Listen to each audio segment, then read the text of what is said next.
small group of people are sitting somewhere and dictating the fate of this country. You will not have IREV, will not work. We will give you the results to go, amend the results, go to the collation center. When the collation center chairman is ready to review, we give him the IREV figures which we have tallied with the fake results given. This is it. Only early this month, there was natural disaster. There was earthquake in Turkey. The president has sworn to rebuild it. Last year, there was earthquake in South Africa. They are rebuilding. These are natural disasters.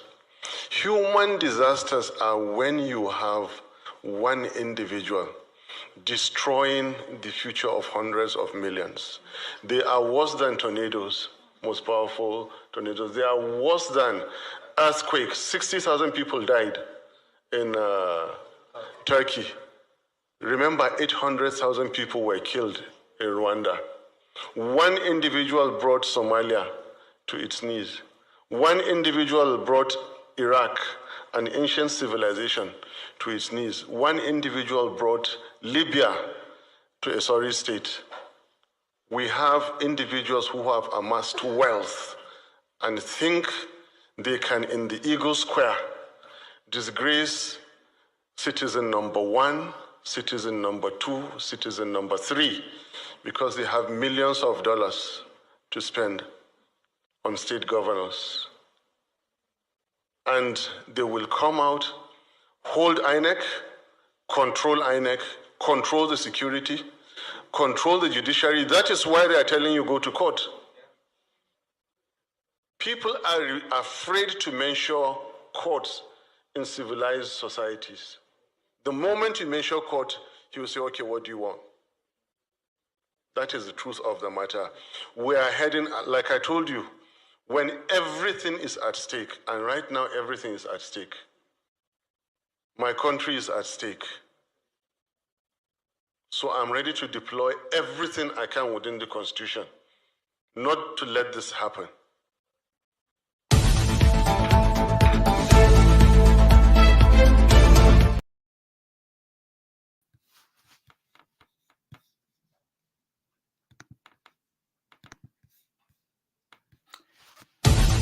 Hello.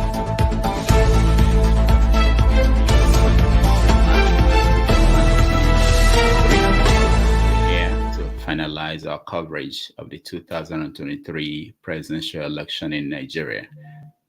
And it's been a wonderful few days, and I've been coming to you daily. And I want to thank everyone that joined us. This final day, we want to hear from you. How the whole process went, your reaction to the outcome. The INEC last night at about 4 a.m. Nigerian time declared Bola Tinubu the presidential candidate of the APC as the winner of the 2023 presidential election. We want to hear from you. What do you think? What has been going on where you are? And especially those in Nigeria, we want to hear from you. Congratulations to all of us for that incredible united force as citizens in the last presidential election. I have never been so proud of Nigerians like this. Our tenacity, our resilience, our sacrifices, our commitment to orderliness and to legitimate freedom is the best in the whole world. In my next life, I will be a Nigerian. I want to assure you that we are winning this battle. Don't expect the Nigerian oligarchy to give up easily, right? So do not be frustrated at their games and their tricks, even though your impatience is justifiable. But let's show them that we are not only stronger, but we are smarter. The eyes of Africa and the world are on us as citizens. We will teach them how to handle these situations or situations like this. And they will respect us as citizens and the nation at the global stage. Our unity is our strength and power right now. So we are not doing anything to give it up. You know, they actually expect us to throw to the streets and destroy our own country and set it ablaze, but we say no. And they also expect us to divide now and lose our strength as the biggest black nation in the whole world and the soul of Africa. But we say no. We're not going to divide because of the few bad eggs among us. We have come a long way in love and unity to make history for our nation. So these few bad eggs cannot divide us as a nation right now, right? Our sin is that for once in the history of Nigeria, our nation, we are rising up and pleading that they give us our rights and treat us like human beings. Is that too much to ask? So if the outcome of this election is thwarted, I encourage all of us to do the following. First, we shall follow the rule of law and observe all our rules of engagement as citizens. All citizens shall be more united than ever before in love and resilience for the sake of our dear nation and the humanity to come. We seek more civil solutions that do not affect the common citizens, but designed to humble our oppressors. They can't survive without us. We know that. We are their blood, soul, and spirit. We shall go to court with our principals, His Excellency Mr. P2B and Yusuf Dati, and attend all court sessions in massive crowds on the days of court sittings. The court premises may not contain us, but we shall show our massive solidarity as true citizens that day, even staying outside the premises. We shall be very ready to testify as citizens and as witnesses in the court of law with all our field evidences secured during the election. So keep them jealously. They are still our powers. If they still hold onto our civil rights and mandates, we shall also consider and agree when we shall go on a peace and unity strike nationwide. This is not a street protest this time. We want to do things differently. During this time, we shall withdraw all public services to our oppressors anywhere in Nigeria and focus on supporting the most vulnerable and victims, and the most marginalized among us. During that period, we shall seek God's strength in various ways we relate to Him for grace.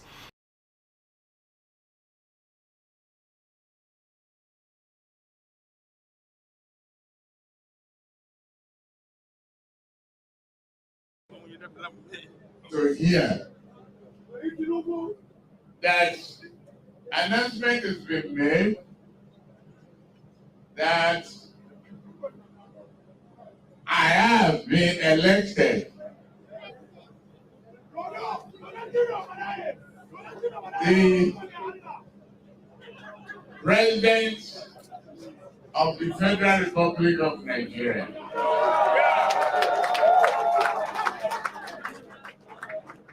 This is a serious mandate.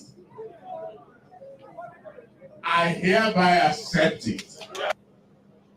That I am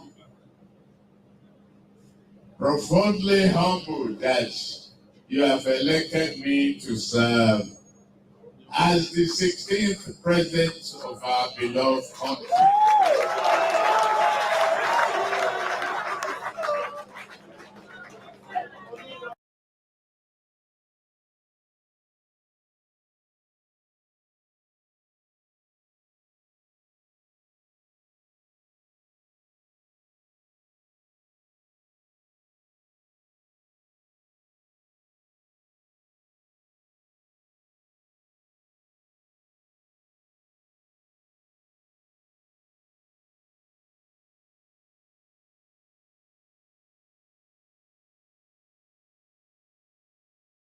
Gozika, how are you?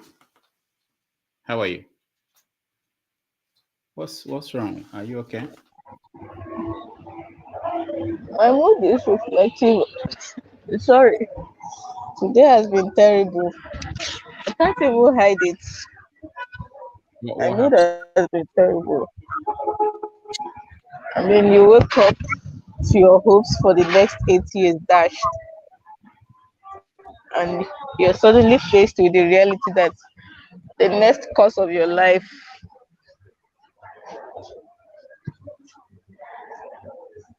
this is hard, this is tough, this is tough. It's really tough, and I went to the bank this morning. I went to struggle for the usual 5K they give, and People were angry. People wore this defeated attitude. A lot of them were saying they would never vote again. They were saying they were never going to vote again. Some were jokingly making comments about leaving, even if it is to Cotonou. Then I got a call from a childhood friend, or was it from my sister? I got a call at the bank, and I was taking the call, and the person on the other end of the phone was crying.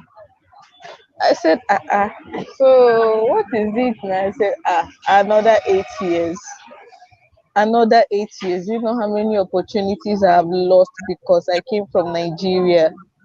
Once you mention Nigeria, it's like they start dropping your file even without looking at you. Said I'm going to have to deal with this for another 8 years. And I said, at this point, I do not care. I am tired. I do not care.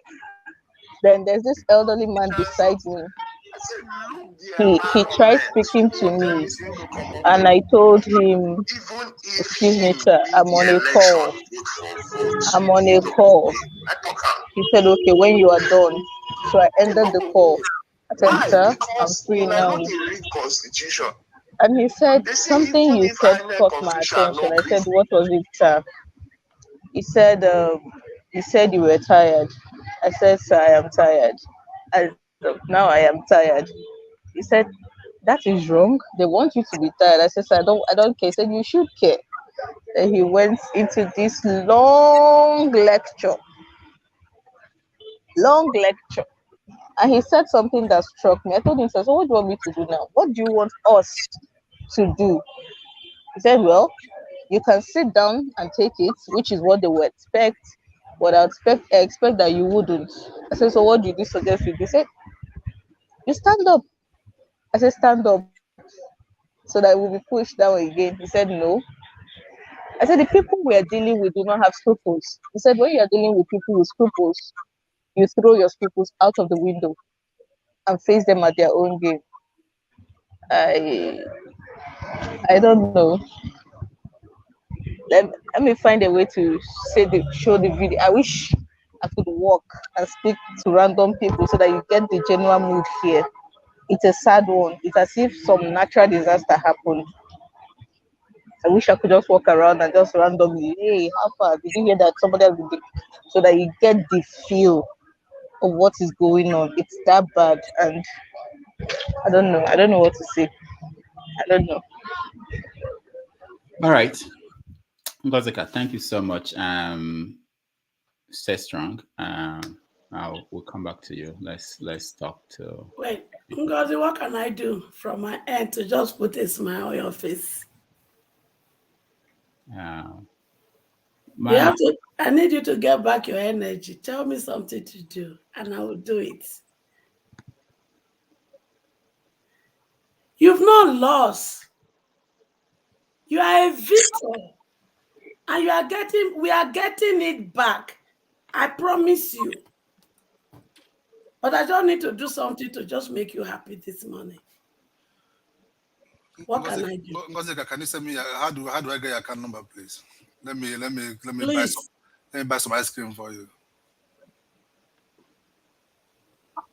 Can I say something?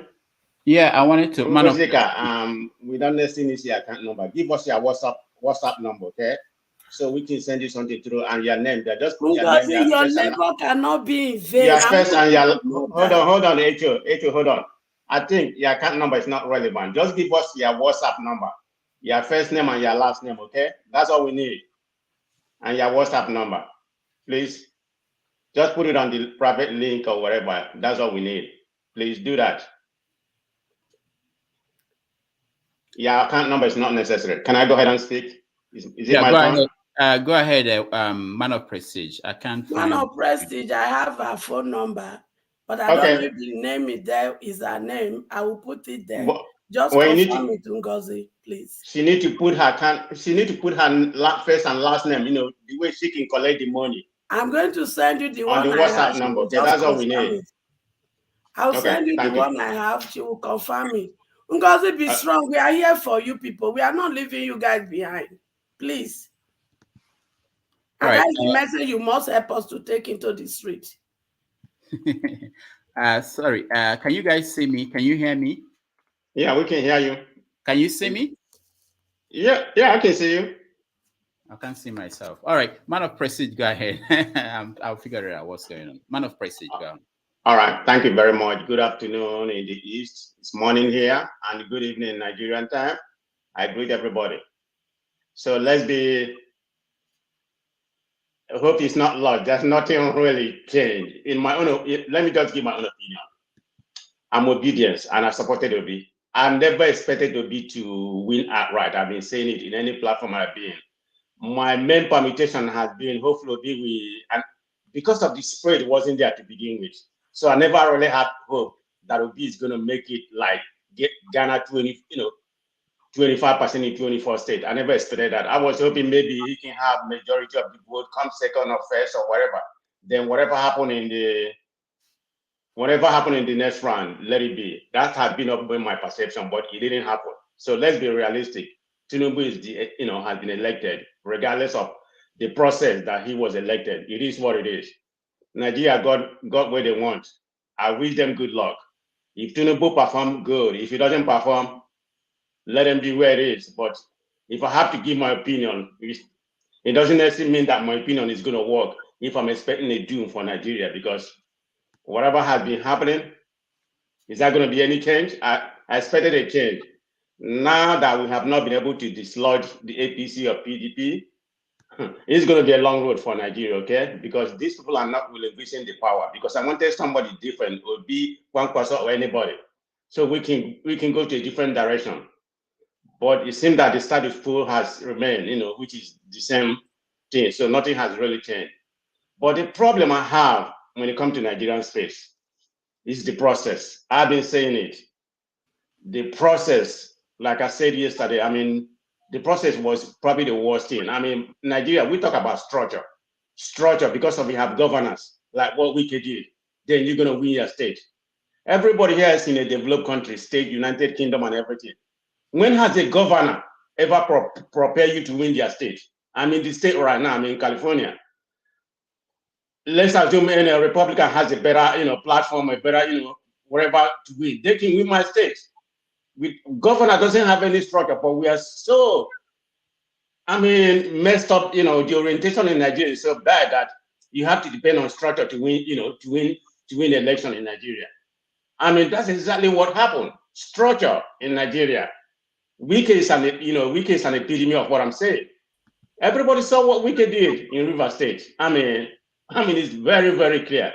Forget about other places, where the vote was truncated, subjugated.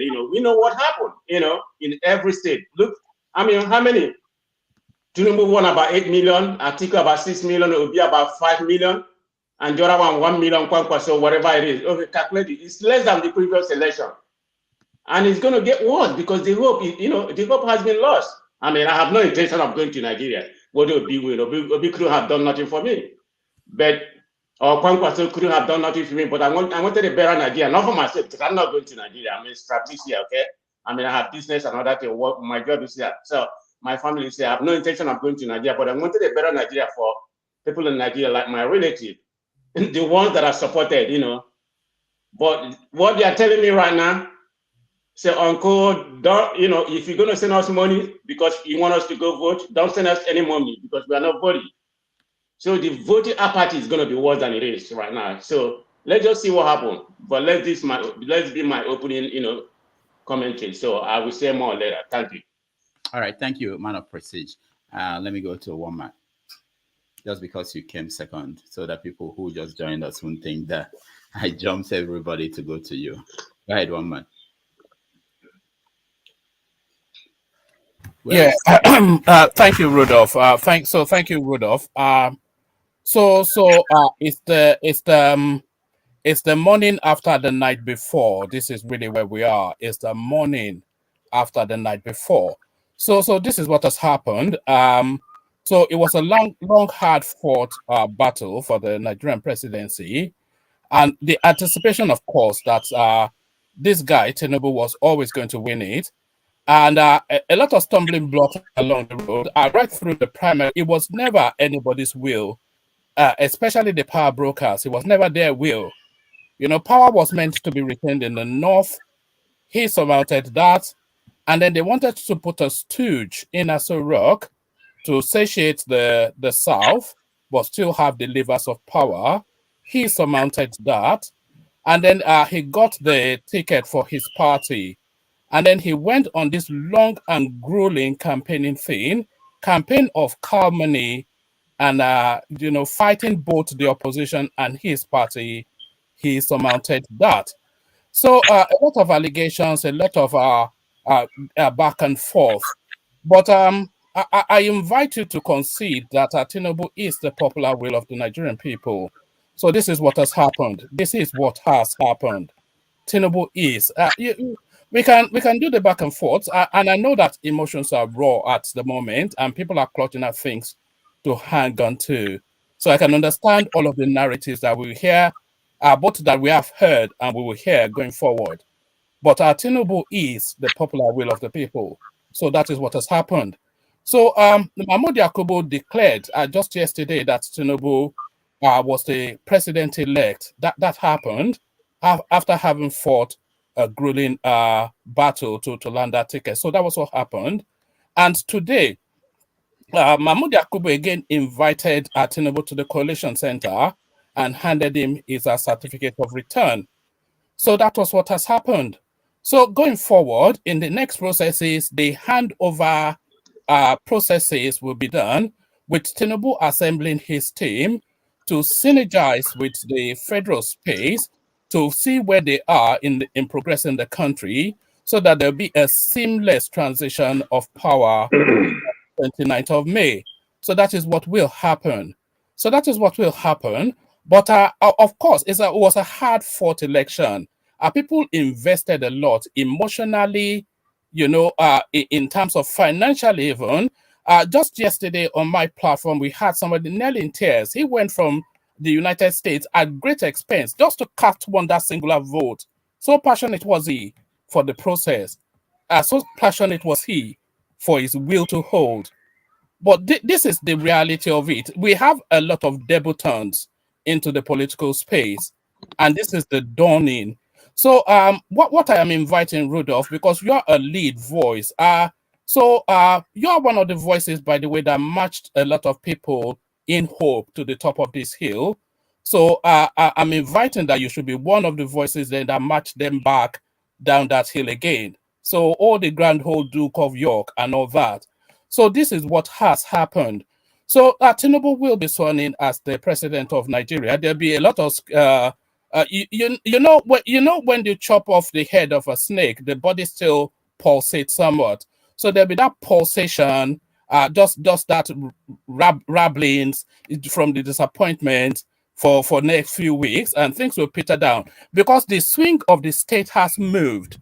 The swing of this, you know, that is a constitutional happenstance. What happened just earlier today and yesterday when Tinubu became the president-elect, that is a leap in faith. That is a pivoting now of the direction of travel, and the machinations of state will now invest in that transition process. So all of this still the raw wounds, it will still be a side dish now. So let me just land it then because it is quite important somewhat. So let me just say it. We just want to, because there are a lot of people trying to join in. So yeah, no, I know, but this is something that the space needs. What I'm saying, but if you don't want the space to hear it, then I'm happy to be guided by you. Yeah, you spoke for more than 4 minutes now. This is but am I speaking sense? And I'm not. You're making a point, but I don't want. So let me then make that point. No, not on the. Okay, you make sure that you can stand by. You know, when we get to, I want to say that before you spoke, I didn't make that clear. I want everybody to have 2 minutes so that we get more people. The goal is just to air views, not really about anybody can say whatever they want to say. So thank you, woman. Let me get the next person, Ovie Yones.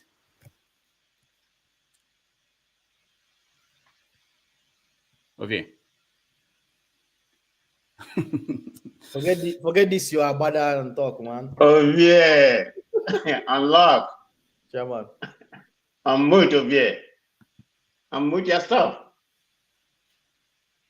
Okay, if you're not available, I can go to the next person. I'm trying to get this off your face. Don't worry.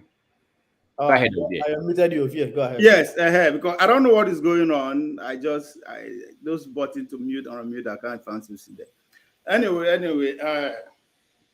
First of all, I want to say congratulations to all the Agbadas wearers across the world. On behalf of the Agbada wearers, I'm talking about the senior men in our society. I want to congratulate the first family elect, none other person than Bola Tinubu and his lovely wife, Senator Oluremi Tinubu. I mean, which wife? Which one? The president-elect wife, Bola Tinubu. I'm talking about Senator Oluremi Tinubu. That is his wife. That's the incoming, as they call her, Mama. Maybe our mother now. He has more than one. Well, that's what now. What we know that. That's what he showed to us when he was delivering his acceptance speech. But I mean, what am I trying to say? I mean, I quite agree with one man on the journey of Bola Tinubu. If there's anything, I think in my book today stands to be one of the best politicians we have in my lifetime, from 1999 to today, however you want to classify it. I think that man stood tall among every other politician so far. He understands the system. He ran within the system. The system is against it. But one way or the other, he was able to negotiate his way through. I have to give it to him. What's now left is what has been happening. If you pay attention to history, even Buhari said, will tell you, Buhari ended up in court 3 times. While he was in court, his men, people that helped him campaign, were receiving appointments from the president-elect then. Donald Trump is another one. He's still in court as we speak, but he has already indicated intention of running for 2024. So, what am I trying to say? I think it's over. We can only go to court if we don't agree with the results. I'm smiling not because I don't see the tears and the agony of whatever everybody believe, but it was a game of the masses against the system, and once again the system prevailed. We can only live to fight again. All right, thank you, Ovie. Dominic, Dr. Dominic.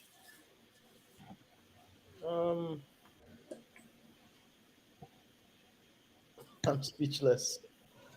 I think I'm even more speechless after hearing one man talk. It's quite interesting. People's different submissions. But every once in a while, one thing about Nigerian elections is you hear things happen, things here and there over the years. This is how election was rigged there, back and forth. But this is the first time in history, in Nigeria's election rigging history, where the whole of Nigeria can see it at the same time.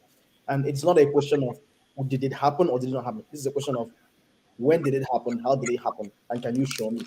Like, it's very glaring.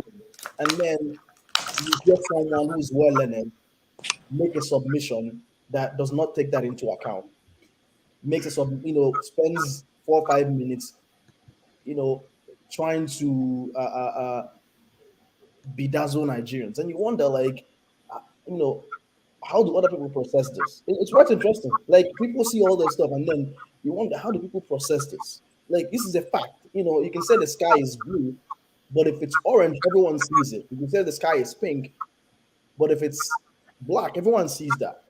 So, like, trying to pull a wool over people's eyes or insult people's intelligence is it's quite interesting. It's just it amazes me. I know that every once in a while, we are reminded that we're here to share our opinions, but every once in a while, I'm just amazed, like, how people just express themselves, and you're like, am I living in the same country with this person? It's just I'm not trying to insult anyone. It's just I'm speechless, partly because of what I just heard in the last 4 or 5 minutes. I'm like, wow. Just wow. I know you can support a candidate and be passionate about the candidate, but, like, at least have some level of I don't know how to put it. I think have some level of respect in what your fellow countrymen have seen. don't know. It's just I'm lost for words. I don't even know how else to say it. I'm not even an obedient person. Like I'm more of a Shawara supporter. I know Shawara likely will not win, but just seeing other political parties being robbed of their mandate, just it's something that's annoying.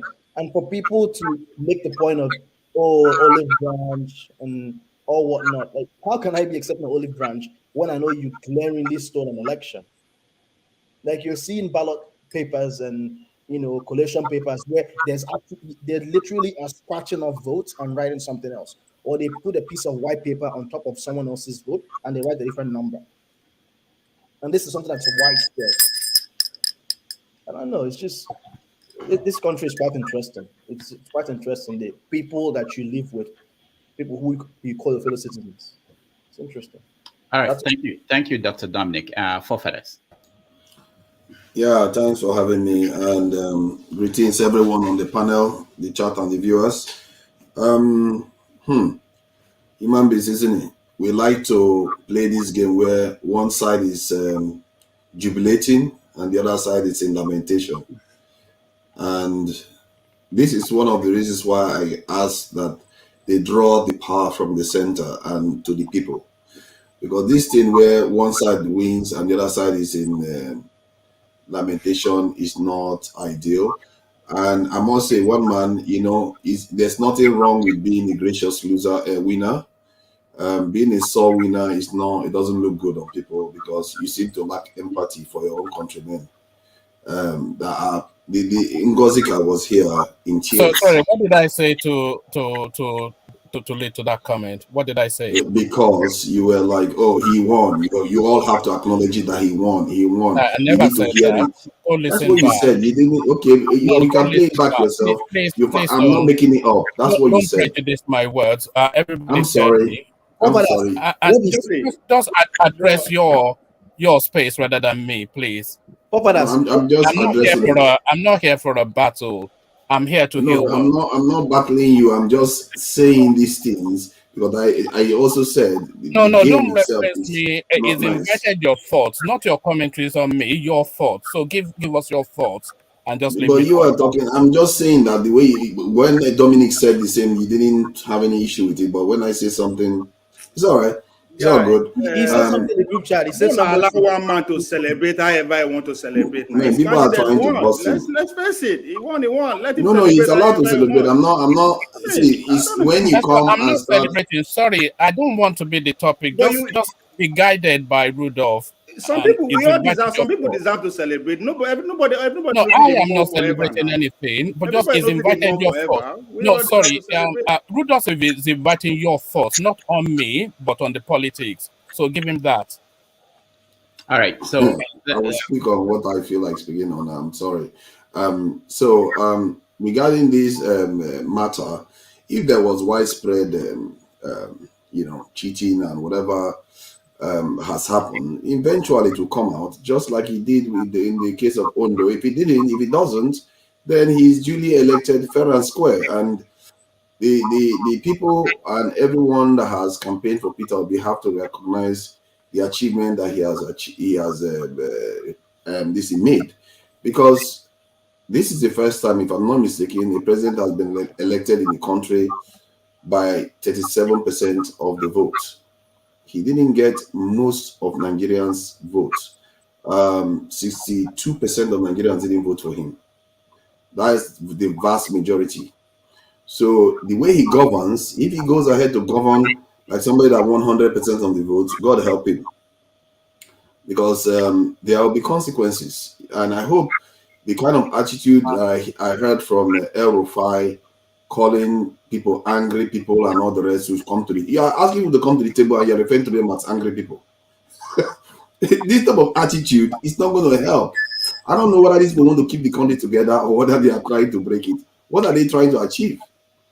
So the truth, I would say to all the people that are that feel bad about this result, they should take heart from there's a bigger struggle out there that it goes well beyond Peter Obi. From my point of view, it goes well beyond Peter Obi because what we are fighting for is something greater than that. And the essence of P2B is not lost. If you want to reduce corruption, you can carry on the struggle. If you want to improve education, you can carry on the struggle. If you want to do it the way Showore does it, in activism, you can do that.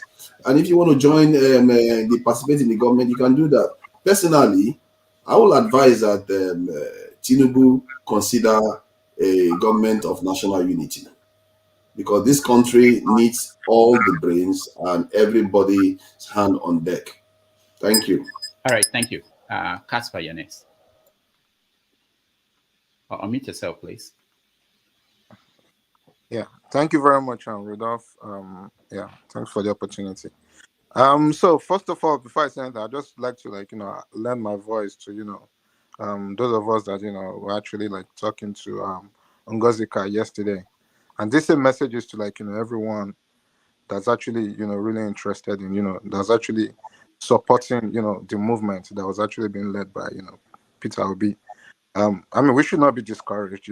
This is just one step in a really long journey. So that's that. And then also just to respond to some of the issues that that actually come up during this conversation. So first of all, I think one man did mention that Tinubu actually has the mandate of the people of Nigeria.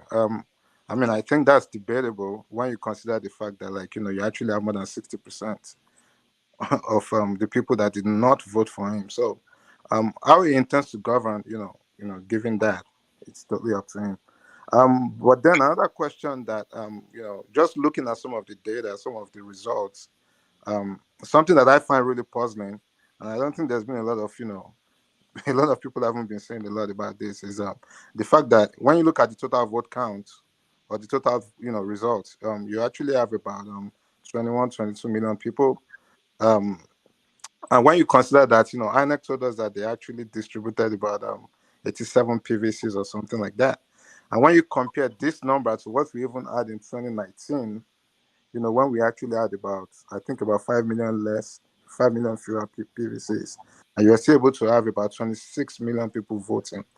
I mean, what is it that actually happened? I mean, is it that we actually have such a very high level of voter suppression? Because anecdotal evidence would actually, show us to the contrary. Because when you look at the level of enthusiasm that's actually out there prior to this election, so what really happened? What happened to 5 million votes? Those are questions that we should actually really be trying to look at. We should actually be digging through, and the partisans and people who actually have access to political data, and those that are actually at the polling unit should actually be looking, into what exactly really happened here. And then finally, one other thing that I also would like to point out is okay, so this process has happened.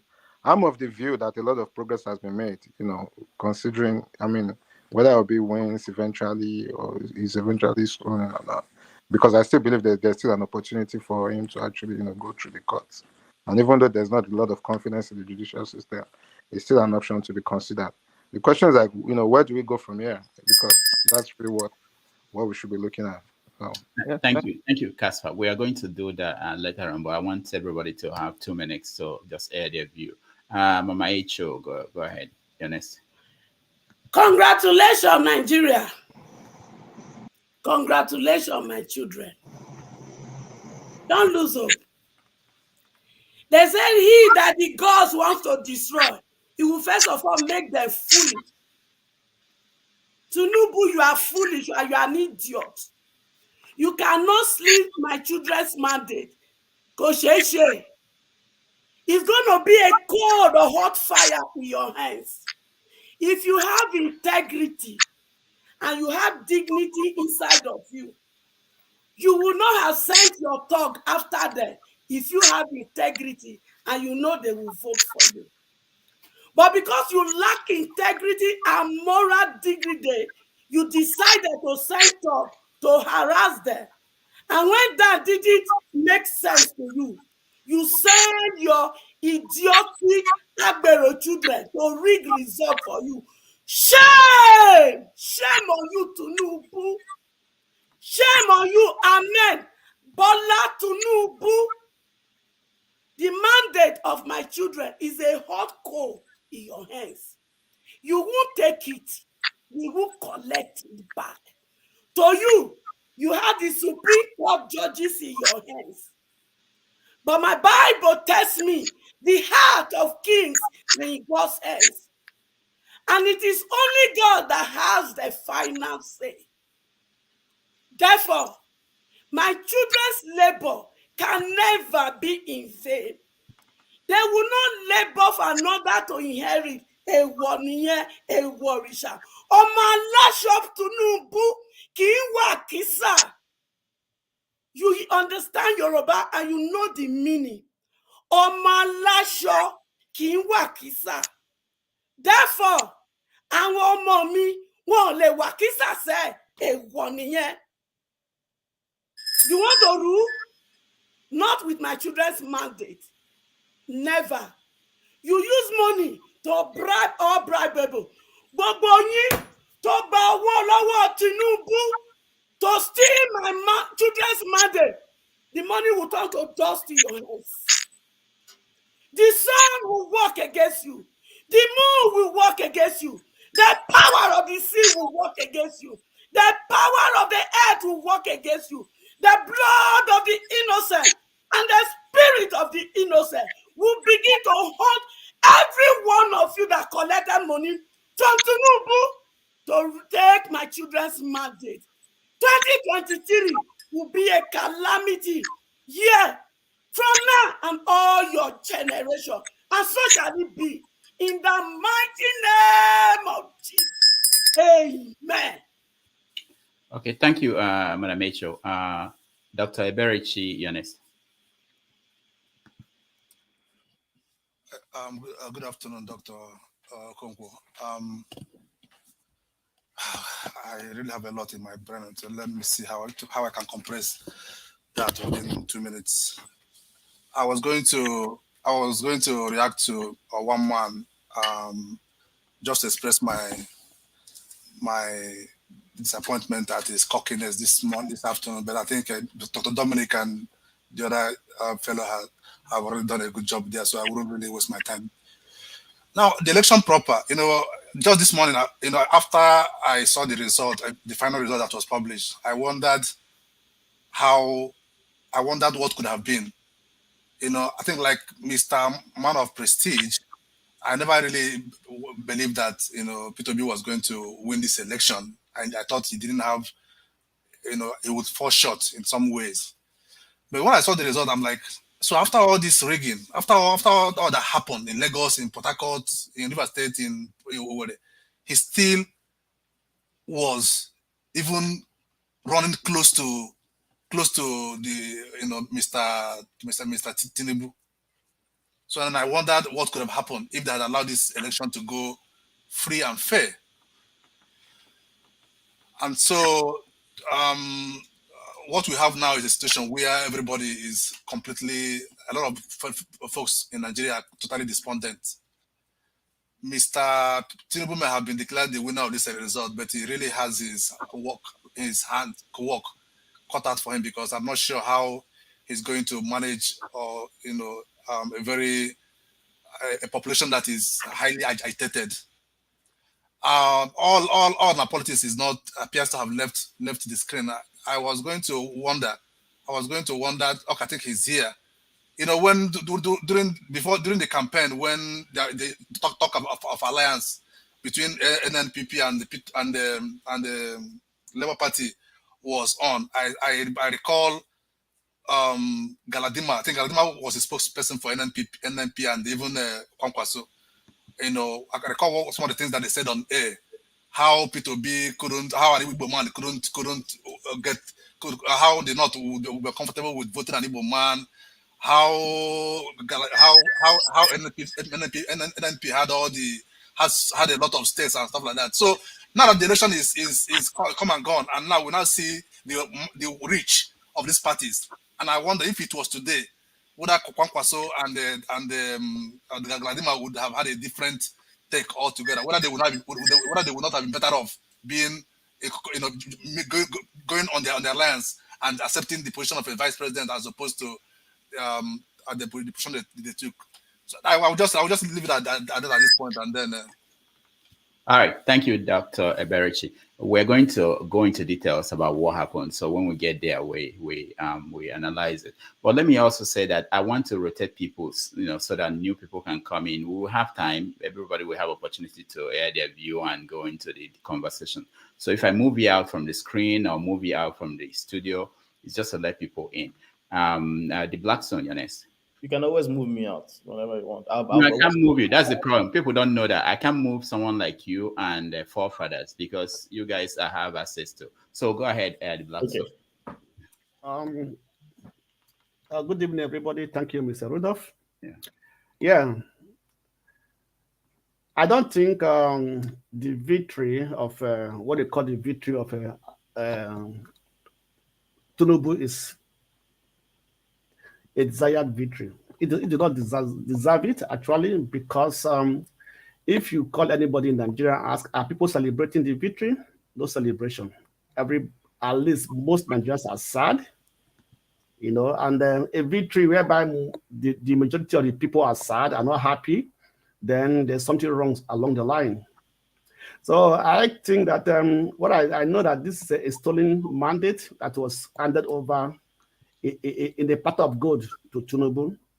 And if you actually want to go into details to analyze the result of the election or the voting and everything, if Peter Obi can get more than 5 million votes with all the ringing or the changes of figures and everything, then if it was a clean election,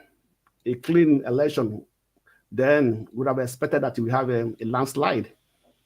So at the moment, giving Tinubu being declared as the winner is just like it's already been planned. It's a planned election, and I don't think that it go very well with him in the process of ruling. And let me also say that Tinubu is not actually going to be the one who will be in control. There are many forces, many powers behind him, like all the APC top people that are going to be behind him, telling him what to do. And it's going to be like also Buhari, who will not have control over the government. So they are going to be under the control of the cabals who actually sponsored him, who stood behind him, because there's no way he's going to push them out from his government. So talking of unity government, I think that's just a word to pacify the angry people in the society, and I don't think it's going to be a very successful reign for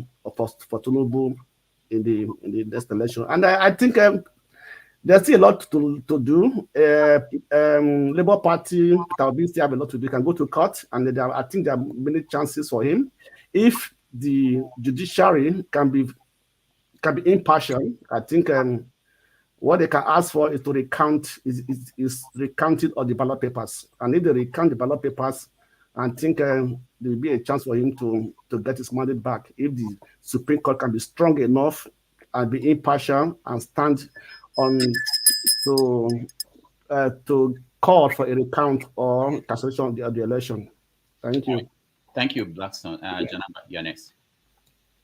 All right. Thank you for having me, Dr. Rudy, once again, and congratulations to all Nigerians home and abroad. Politics is a very tough thing in this world, and we actually have made a lot of progress. We are not there yet. Peter Obi is a hero, and he have laid a foundation. The reason why the number and the percentage, whether Tinubu is 50 or more, who loses in this election is Atiku. Without LP, Atiku could have won the election. Without PDP, LP could have won the election. In any case, the Bible said the heart of the king is in the hand of the Lord. May God grant Bola Tinubu Ahmed the grace and the wisdom to govern us for the next 4 years. I pray, and I know the little I've known about Peter Obi, seeing him on the screen. He's a man of integrity. He will reach out to him for the betterment of the country, not for the selfish and the bully tactics and the passions that of many of his followers. I believe he will rise above the challenges and to talk to his people that whether he admit winning or not, that for the betterment and to move our nation forward, there is no reason of this bitterness. If Tinubu fail, we all fail. And if, just like the past 8 or 7 years, when Buhari failed, we all fail because it is a collective nation. So the notion that they should fail or the nation that we should have a divided nation, it doesn't worth it. We are all better. Change starts with me and you, and we are better when we do the right thing, even for the sake of the less one, the weak ones among us, so that our nation can start healing, even though you may agree or disagree. May God give Nigerians the grace to bear this. All right, thank you, Jonaba. Igbo Basics, you're next.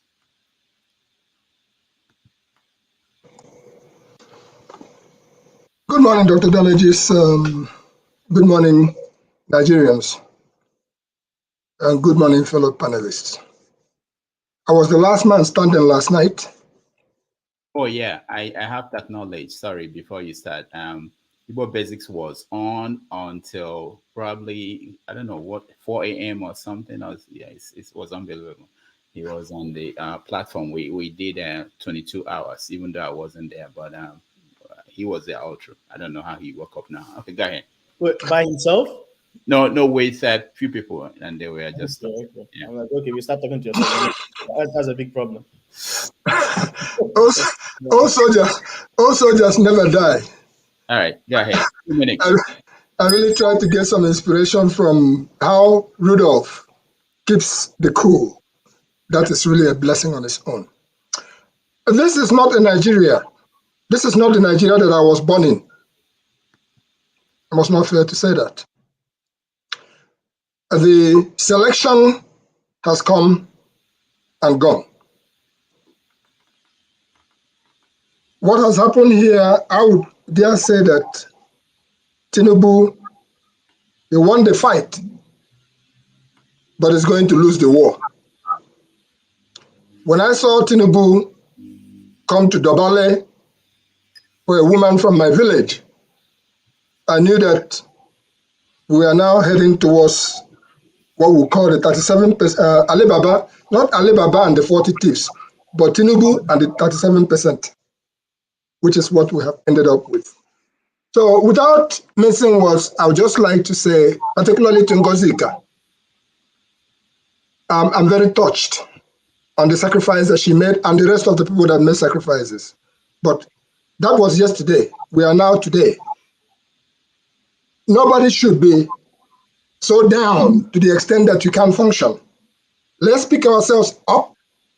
My opening statement is that the battle has just begun. And for that reason, I'll say that it is still the day that the Lord has made, and I'm very pleased to still be here. Our plan now is to ensure that all obedience come out and massively vote in the governorship and state house of assembly elections next Saturday. Going forward, we will need this in our struggle to enlist everyone you know, encourage everyone you know to go to the polls next Saturday. Let's get the governorship full to back up Mr. Peter Obi. It's not over yet until it is over. All right, thank you, Igbo Basics. Ralph.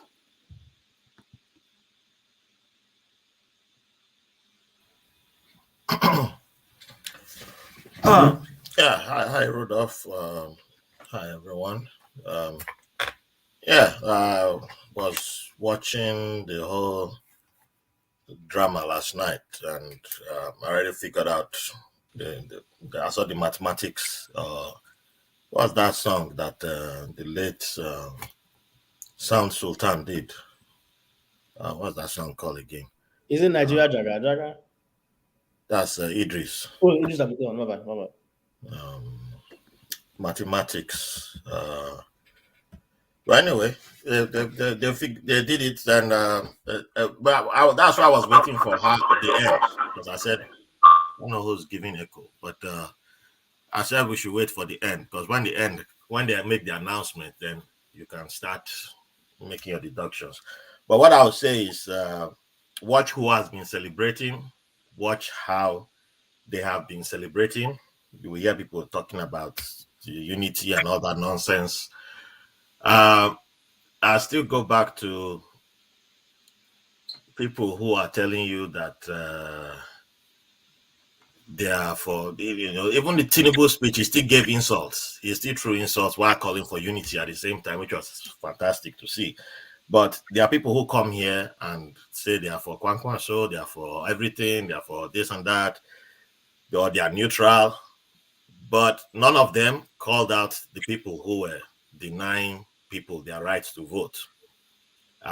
Rivers State, there was 3 local governments, Obiakpo, Falga, and I think Equatorial local government. I've been in Rivers State, I've been in those areas. I know how election works there. How will the population just drop? When results come out, the population drops. That even with this final result, Tinubu should have had more votes, at least. How are you going to win and your votes keep dropping? So if you're going to rig, after destroying roads, I mean, you are claiming Nigeria does not have money. There's no money to, you can't fight, you can't stop headsmen, you can't stop everything, and then you destroy roads to block INEC and all that. But it's for unity. So, well, it's not over, Sha. I'm with Igbo Basics. It's not over. So congratulations to you people who are celebrating right now. That's all right. Thank you, Ralph. Kenny, you're next. Yeah, I don't even know what to say right now because there is nothing to celebrate about. There's nothing to be congratulatory about. I will agree with Madam Esho, and I say amen to her prayers. And this is my reason. They say that a thief cometh at night to steal. INEC declared Tinubu the winner at night. So INEC is a thief. And beneficiaries of whatever that comes out from thief, they are all thieves. Tinubu did not win this election. Tinubu did not get up to 8 million votes. P2B's votes were stolen and compressed. In Lagos State alone, the original results indicated that P2B got more than 900 votes. In Plateau State, the original result indicated that P2B got more than 1 million votes. But where are the votes now? So there is nothing to congratulate anyone about. And if Tinubu, obviously, he's going to fail. If Tinubu is failing, he's going to fail alone, or maybe with his supporters. So I disagree with Jonava. There is nothing to support this tyrannic government. Just look at it. You are supporting Tinubu. It means you are supporting Muslim tickets. It means that the Christians in Nigeria are not relevant. It means that Christians in Nigeria should go to hell. That is what you're saying. So for anyone supporting this government, what you are supporting is the subjugation of Christians in that country. And the likes of you shouldn't be seen in any way. See, I really don't want to call out somebody here, but let me just put it that way. This is it. I will urge Nigerians, especially Nigerian youth, to not relent. You've given them that blow. Do not allow them to resuscitate. Come out in mass again on the governorship election and vote for the right candidate. Keep pushing out. Keep pushing it. You have given them that blow. Don't give them chance to re-energize. Come out on the street and protest this massive rigging. While P2B and his colleagues are going to the court, you, the Nigerian masses, I urge you, I encourage you to come out on the street and protest. Peacefully, do not destroy anything. If it even calls for, strike, shut down everywhere. Do not let them breathe. Make it known to the world that your mandate has been stolen. Do not give them that chance. If anybody is coming here to say pray to God, God does not interfere with anything that he has given to to mankind to handle. Right. This election has nothing to do with God. Can I thank do you? It yourself. Can I thank you? I'm really, really not happy. yeah, I don't know, that country need to go to hell, man. Everything. Ismail, Yanes. Hello, Dr. Damages. Thank you for having me and allowing me to speak on this blessed day, and a day to remember, absolutely memorable. How do I feel? I think I'm at peace with myself inside and out, knowing that in an election, there is definitely going to be a winner and someone is going to lose. It is difficult to take it when you're lying down feeling like you're a loser. But then, how do you define a loser? In Nigeria, we boo people. We see losing like as if it's the end of the world. When you lose a situation, when you lose your focus, when you lose your dream, when you lose your target, when you're running a race and you lose, you have to go back to the drawing board. You don't blame nobody but yourself. I know there is no imperfection anywhere in anything. I'm not mocking anyone. So in anything, some it's like they say, some will cry, some will laugh. But I don't support anyone mocking the other person because you think you've won. Nigeria is supposed to be one. We are one. We should not be divided. We should stand for one another as our brothers keepers, regardless of our ethnicities, be it Igbo, Yoruba, or Fulani. Nigeria belongs to all of us. I know sometimes I say I'm 50% Obi. Why I say I'm 50%? 50% in my heart and 50% with my brain, not to walk into foolishness thinking that, okay, maybe Obi will win. That race is open for anyone who wants it the most. Who wants it the most, whether rigging or no rigging. I know rigging is not good. I don't support it. But Tinubu, I take off my hat for him, okay? For me, I believe in reality, the truth. Don't bend things. He did he to me it seemed as if he wanted it the most, whichever way the obedience tried. I respect Obi. He's a dignified man. He tried his best. Look at where Labour reached. Many people didn't think it. To me, everyone is a winner in this election. Please, brethren, let's not tear one another down, and let's begin to rebuild and love yourselves the best, please. Thank you. Thank you so much. Jay, you're next. Is it, am I pronounced Jay? You're next. J-A-I. Unmute yourself. Can you hear me? Okay.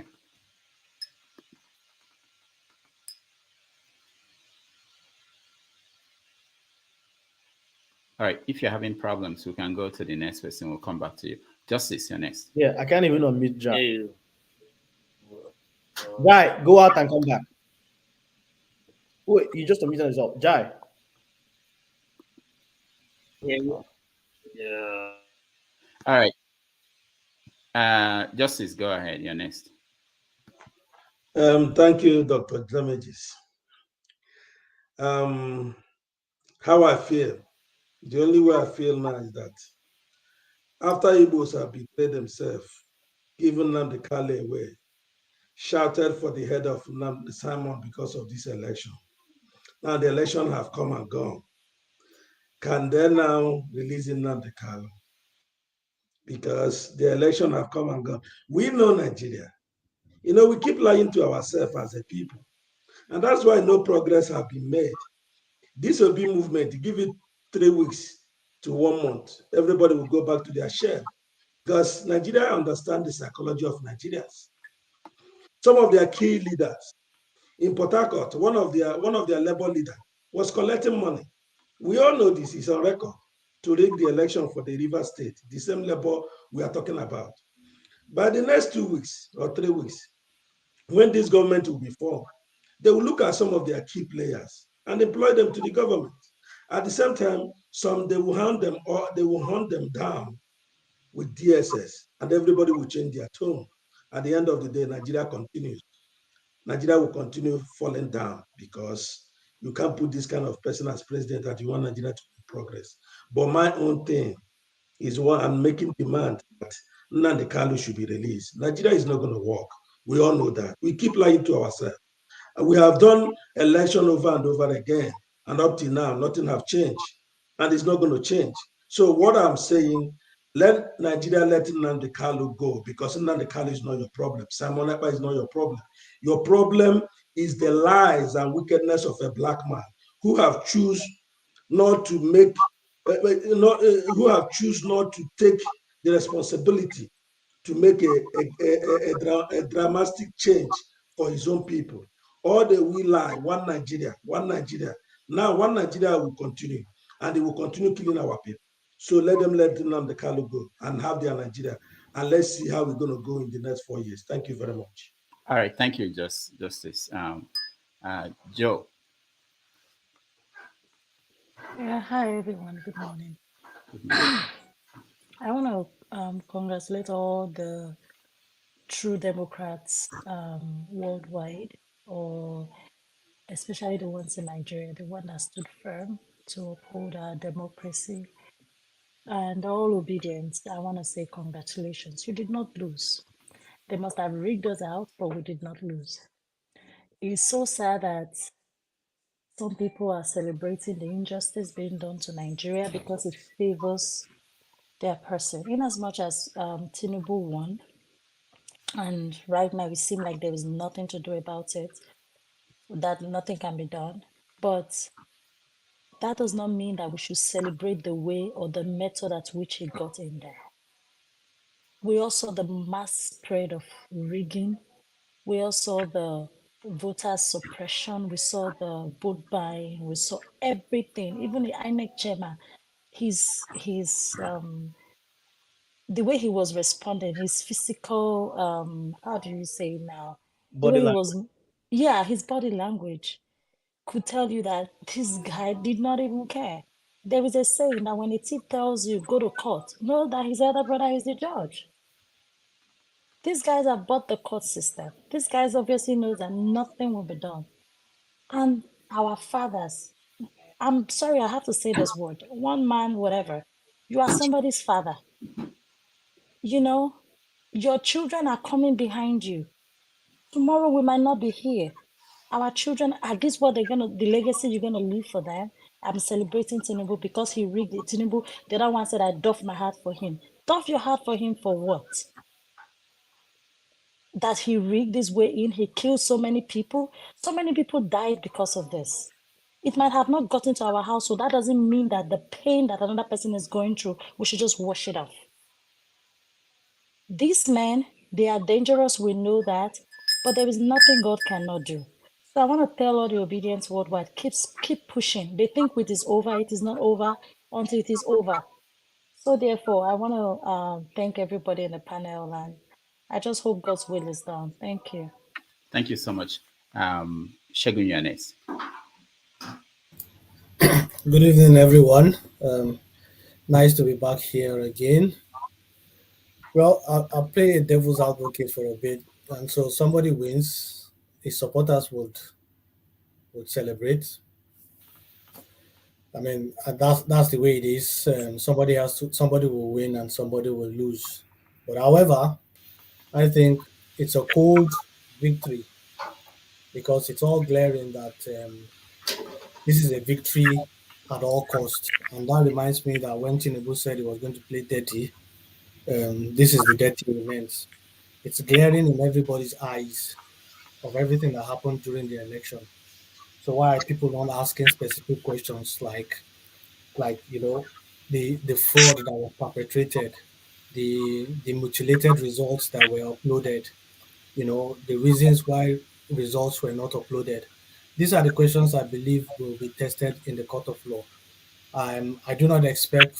Yes, we want a country that works, and yes, he's been um, confirmed as the president-elect. Yes, maybe he's going to be the president, and then we still just have to keep living. But again, these are things that needs to be contested in the court of law. We may not have confidence in the court of law, but that's the only system we have. That's the rule of law. So what I would expect is obviously the Labour Party to go to court and try to contest it. Again, it will be, I think, the youths and obedient in quotes have built a momentum.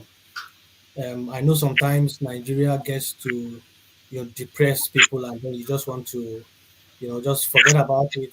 because at some point I was also not interested because everything was just clearing. Why was PDP, sorry, why was APC during the collation happy to say, yes, it doesn't have to be uploaded? I mean, and they're fighting the other parties that are insisting that the rule and the guidance should be followed.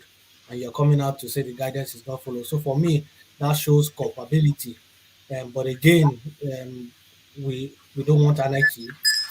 Everything has to go through the court of law, and let's see how to. Lastly, I would say is I kind of sit back and say, what kind of presidency would this be? I really can't pinpoint my heart to it. My hopeful heart wants to say it's going to be better and good. But if I look at the people that surrounds Tinubu and the way and the lies and all the things they've come to say, it kind of indicates what might happen. But anyway, we can't say. We'll just keep watching, and our citizens try to keep fighting for whatever we need to fight for. All right. Thank you. Thank you, Shegun. Jose, you're next. Well, the elections has happened, and we have seen Nigeria the way it is. It's unfortunate for those who are celebrating because you are celebrating instability. You are celebrating unpredictability of Nigeria, and there is this anger cannot be appeased by appointments. Unfortunately, this anger cannot be appeased by some kind of buga dance. It's going to be really a tough 10 years going forward. I tried to contain within few seconds what one man was saying. I couldn't. I just turned it off and turned it back on when he had finished. So that I couldn't have the chance to listen to a bunch of balablu. Okay, so ideally, it's not about the election. It's about finding a country that can have pipe-borne water. As simple as pipe-borne water exists in many African countries. It doesn't exist in your country. As simple as pipe-borne water, as simple as community hospital, as simple as electricity existing, as simple as a school for a kid 5 years old. We don't have any of those. So if you sit in London and you are talking as though you won in a blatant loss of election, in a blatant robbery, you should be ashamed of yourself and your glasses. You are fool, asshole. All right, thank you, Doze.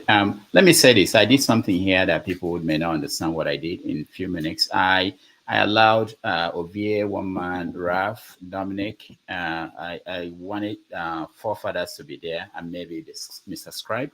I value everybody who come here every time to participate. And I really, it's the reason why this platform works, that people different viewpoints come here to participate. Especially I wanted to point out people who either they have their own platform or podcast, or like someone like Dominic and Forefathers who help to moderate this. I think I wanted to point out that I hope that after the election, which is gone now, that they will continue to get people to speak up. I don't really care what people are saying, but that people are speaking up and people are having conversations across different lines of divide. I think that's what we need more in the country. In the last few weeks that we all came together because of this election, I think we learned a lot about what is working in the country, what is not working, and we learned a lot from each other. So I intentionally made it such a way that they end up being there so that I will say this while they're there. You don't have to agree with anybody, but they're all playing a role, and we're all playing a role. But especially those who spend their time, and this is a thankless job, so that some people know it's not like there is the reward. They're like teachers. OBA can tell you, anybody can tell you. I don't know unless there's something else they're doing, but I know that this is. So I appreciate everybody, and we are going to go on to talk about different things now.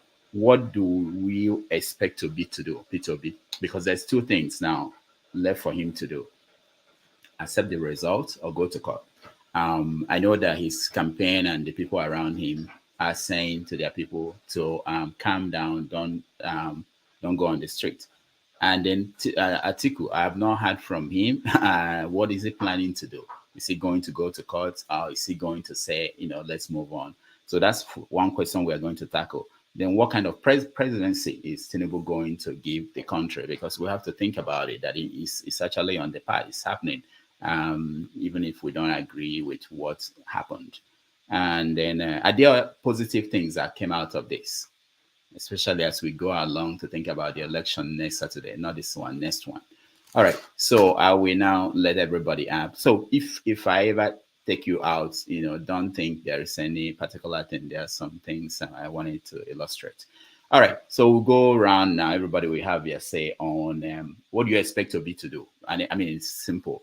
Do you want him? Some people are saying he just forget about it and wait for 2027. Some people are saying that he should go to court. What do you expect? Dominic, I start with you. Go that way.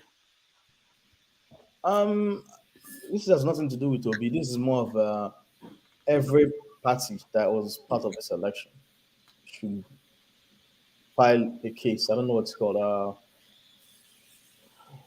I forgot what it's called, but multiple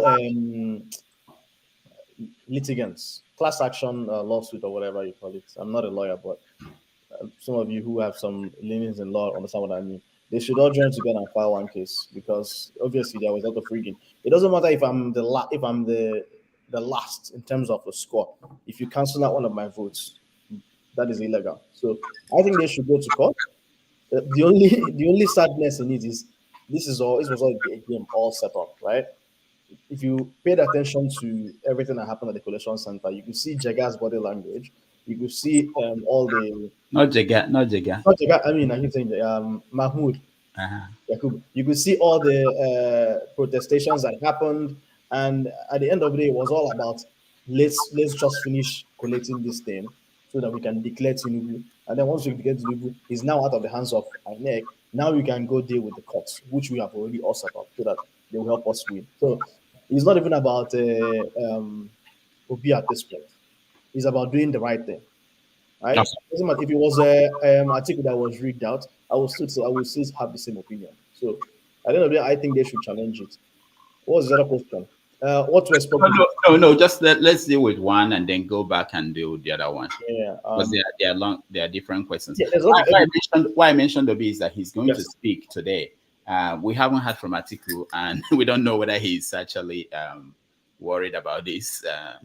We heard from his vice yesterday, but Atiku, nothing has been coming up. Rudolph, the Atiku is an old soldier when it comes to being part of the rigging game, and then him being rigged out. So maybe to him, he'll be like, oh, okay, I guess I've rigged before, they've rigged me out. Okay, I guess this guy was more sharp than me. You know what I mean? So maybe he has that level of despondency. He's like, whatever, it's still the same old game. I'll come and run again. Versus the Labour Party or maybe some other parties that are all part of this whole third force movement. There's a whole different mindset to it about rescuing Nigeria versus let me just run again. I've been running since 1990 something. What makes it different now? It's just under 4 years. All right, thank you. Obi, you're next. Go ahead. Oh, you want me to skip you? What are you saying, Obi? Oh, you can't speak? I can't hear you. Okay. All right. One man, go ahead. I don't know what Obi is saying. All right. Thank you. I'll try and be as brief as I can, Rudolph. But first, I want to align myself with what John Abba and Bia, who comes here as Ifmiri. I want to align myself with what they said in their submission, which is really to the reality of it. And I want to say to those, hey, calm down, my friend. You and I will probably end up good friends after all of this, but just calm down. It's nothing serious. It's just a process. So it's not so much what Obi will do, or it's more really what Obi can do. What can he do really? What options are available to him? So he can go down the long and arduous journey of some sort of litigation, which has no chance in landing in his favor. because Obi is completely out of the mix in terms of it's not going to be some Hopus Dodema type of scenario. So there's no magic trick that is going to reverse Obi back in the Obi that's going to reverse Obi into the presidency. So let's just and you have to take responsibility somewhat for this as well, Rudolph, to start to slowly disabuse mind and reset it to the reality. So there's no magic trick that is going to suddenly land Obi as the president. So you can park that. But what Obi can and should do and probably will do is that he will have to make that phone call and concede. It will make it will not make a full and throaty concession, but he will make a qualified concession that the process was flawed. There were a lot of anomalies, there were a lot of discrepancies, but overall, really for the benefit of the nation, I concede so that we can reunite. So he has to do that. But really, I'm expecting either before the end of today, but certainly by midday tomorrow, Atiku already conceding because he's already backpacked the Waziri of Abu Dhabi and all that. So he's back to his kingdom in the Emirates. So to not to come back anymore. So that's what's going to happen. But really, what I'm more interested in, with your permission, just a microsecond, Rudolph, what I'm more interested in is what happens to this obedient movement. Because I have the concern that within the next 6 months, it might start to cannibalize because there'll be self-reflection and then a lot of auditing. And because of the way that we saw that space, it will hemorrhage a lot. But is Obi able to hold on to a core base of them to still, because we don't have an opposition party in Nigeria at the moment. PDP is not an opposition party, so we really need an opposition party to come through. And Obi presents that window. So if he's able to manage that space to create an opposition party, then that will be the greater good that he does for the Nigerian state. But no, it's not. They just. Have you ever heard of a Nigerian presidential election being upturned by some court? That when that certificate was handed to Tinubu at 3 p.m. to today, that fate accompli. So that's your president. He's not going to die, by the way. Nothing is going to happen to him. He's not going to forget all of these hooplas and whatnot. For the next 8 years, your destiny is consigned to the hands of that man. And then for the succeeding 8 years, your destiny will be consigned to the hands of Kashim Shettima. So permutate for 16 years. And which is what Tinubu did. Tinubu started from 2007 to land here. So permutate for 16 years. Thank you, What a confidence. Thank you, Sorry, that's why Rudolph, I don't know. What a scary reality too. Obia, he took your time too. One man took your time. No, yeah, let me take his time now. Okay, when you talk, I want you to address this. If it ends up like we are thinking now, the opposition parties, if they don't come together to challenge this, and one candidate, one candidate decides to go on, do I intimidate you that much, Rudolph? Do I have an apartment in your head? I thought he has finished talking. This is torture. Come on, shut the hell up. All right. So we have to remove Dozier because we can't. We can't let that happen. So sorry, actually, let me leave as well because I didn't really come here to cause conflict. So if it's too stressful, one man, you can stay where you are. No, because they seem to always get intimidated anytime I turn up. I'm not quite sure why. All right. So where am I going to? Ovie. So your guy, Kwankwaso came late to say that he's not in support, that this should be cancelled. I wanted to address. So what were your candidates, Kwankwaso and all the opposition parties? What's their option next? Are they going to concede, or are they going to go to court? Are they going to go to court together? Or what do you think is going to happen next? Going to court together, I don't see that. I see some people, dropping off along the way, but I see one or two people go all the way to Supreme Court. But I mean, it's just for the optics. I don't think at this point the court will perform any magic of obtaining the election. But of course, Ovie, it happened in Kenya. Why do you think it can happen in Nigeria? Well, I know I can't speak for that of Kenya because I I can only look from outside. In Nigerian case, I'm also a stakeholder. But for what I'm saying so far, I think even before the announcement was made of Tinubu being the elected president, I see all powers align already. What am I trying to say? Congratulations were coming from places that I don't expect that early.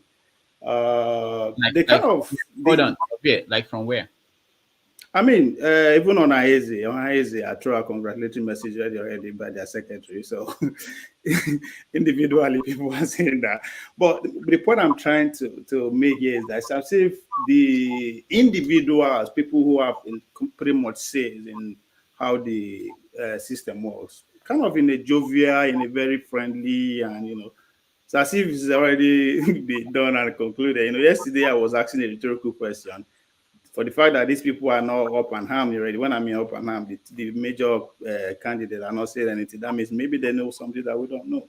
But I could just be speculating. But I don't expect anything different than the result that we presented before us now. I mean, it's obvious and it's clear that the results were manipulated, which is not a new thing. Trust me. For me, for what I've come to realize in terms of party democracy so far, rigging is not a new thing. It's about how and the magnitude that matter, that people Do you think that this one is big enough to warrant a reconsideration? Reconsideration, I don't think that's going to ever happen. I mean, they spent over 300 million already connecting this one. I think they're going to do another one. That's not going to happen. So that's why I say that. I don't know of Kenya, but the Nigerian state that I understand, it's not going to happen. I mean, based on experience too, as Lelia said, I mean, 3 times Buhari end up in court. While he's in court, his men will be collecting appointments. So it's not something that I don't think they even try to manage the situation to be this calm, right? And I think if the country go up in flame 2-3 days ago, nobody will be surprised, right? But I'm surprised that things are this way. So from the movement of those men that I see, I think the verdict is going to stand. Whoever wants to go to court will go. And I don't know if I'm in a place to advise Obi, because from day one I never see him as a president. From day one, even before this momentum going on, my thought about him has not changed. But if I'm in a position to advise him, you should just sit down and look. Did we make any progress? What are the gains? What are the laws? Can we build on this? Because whether we like it or not, I have to give it to him, right? I have to give it to him. He was able to, mobilize pretty much people that I never expected that is going to happen. I have to get so. There is a game for all of us as Nigerians, especially those who, even though I did not support Obi, I support Konko. So that is because I was believing that the state, in a way, we meet the people halfway and try to push all these big ways out, but that did not happen. But I think overall, we Nigerians, there's something for us to build on here. If we, my mama say, "Who they cry, they see road." So it's good for us to cry, but at the same time, we should not lose sight that power is never vacant. Somebody will always be there to preside over things. All right, thank you. Raf, you're next. I just want to announce that Atiku just spoke through the director of his campaign that his mandate was stolen and he will do everything to retrieve it. So Atiku is also going to go to court. Raf, go ahead. The 7 stages of grief. Raf, go ahead. Okay. I hope I won't be interrupted this time again. Okay. I don't know if I think everyone missed the press conference where the LP running mate and PDP running mate sat down together. I believe that counts as because that counts as the two. As PDP and LP speaking, just because it wasn't Peter Obi at that press conference does not mean that wasn't Peter Obi's voice. As for SDP's Adebayo was the first presidential candidate to publicly ask for everybody to concede. So I think that nullifies the calling for all opposition to come together. And I think that already showed where he was that showed his true intention from day one. Because the way that guy jumped up and asked everybody to start conceding before even the results were collated. Yeah. So before Ralph, sorry to interrupt you. Yeah. I actually reached out to him when I saw that. I thought it was fake story, and I asked him, "Did you say this?" And then he didn't respond. I went to his Twitter. I saw that he did. So when he reached back to me, he said, "Yeah, that he also gave them the option of going to court. You know that there is no other thing they have, other option they have." I wanted him to come on the show yesterday, but he didn't. Why would they come on the show? When I said watch how people are celebrating and how they have been said, people are showing their true covers. It's you're not the usual suspects, but I think we are in an emotional state, so people are falling for certain tricks right now. No one had heard of opposition party winning before 2015, right? So just because it hasn't happened before does not mean it cannot happen. But there's there's another candidate who's like, I told you this will happen and this will happen. I think he's I don't know if his live conference, his State of Nation address has ended, and it started like around 12. He's your good friend Rudolph, and I was like, so why did you contest in this election if you knew everything will happen? You're kind of saying I predicted this will happen, but you contested. Because he doesn't sound like he would join the lawsuit. So there can't be a class action lawsuit. That's the point that I'm making. But my point still stands. There's already a united front between, even in other states where at the legislative level, where you saw the PDP and LP picking up seats, even those numbers seemed not to tally with the presidential numbers. That's why I'm like, something just seemed off. So it's up to INEC to explain how that mathematics works. That's why I mentioned that song by the late Sound Sultan. And thank you to the person who put it in the comment section. Yeah, so I don't know what you want Peter Obi to say, because there's always been Peter Obi, everybody's putting the blame on, putting all the requirements on, putting all he should do this, do that, do this. But the person who Koro came in daylight, night time, everything, nobody has any advice for them. So I'm like, well, they will do what they need to do, and we'll see what Nigeria will do. That's all. All right. Thank you. Thank you so much. Where are we? Who's next? The Blackstone. The next. Yeah, thank you, Mr. Rudolph. One man, let me ask you a question. If Tinubu was not declared as the winner, will he just go and sleep and forget it and not contest the election result? If Tinubu was not declared the winner, but Peter Obi was, I would do that. But if Atiku Abubakar was declared, then no, I'm not sure that would rest with me. No. So why Obi? Because as I've always said, Obi has the capacity to do a competent job. I've always said that. So, okay, thank you. That's, you are quite biased anyway. I know that you're biased about Obi. So, actually, Obi should go to court. And I think there could be a possibility, sort of maybe canceling the election. Why don't you recount the ballot the ballot papers? Let them bring all the ballot papers out. Let them recount it. That's what they do in the US. When there's controversy over the result, go back and let's recount let's do a recount.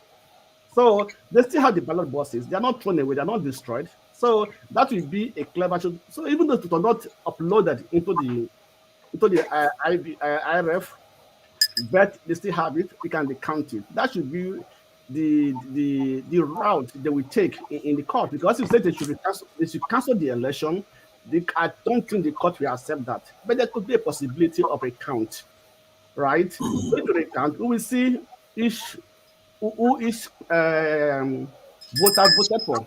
So I think that should be the best thing, what they should do. Yeah, the Blackstone. If I don't think there's provision in the constitution for recount, so electoral law. So unless there is, I don't think they would go into that. I've never had it said. No, no, I never had it said, but I think they should try it because something new.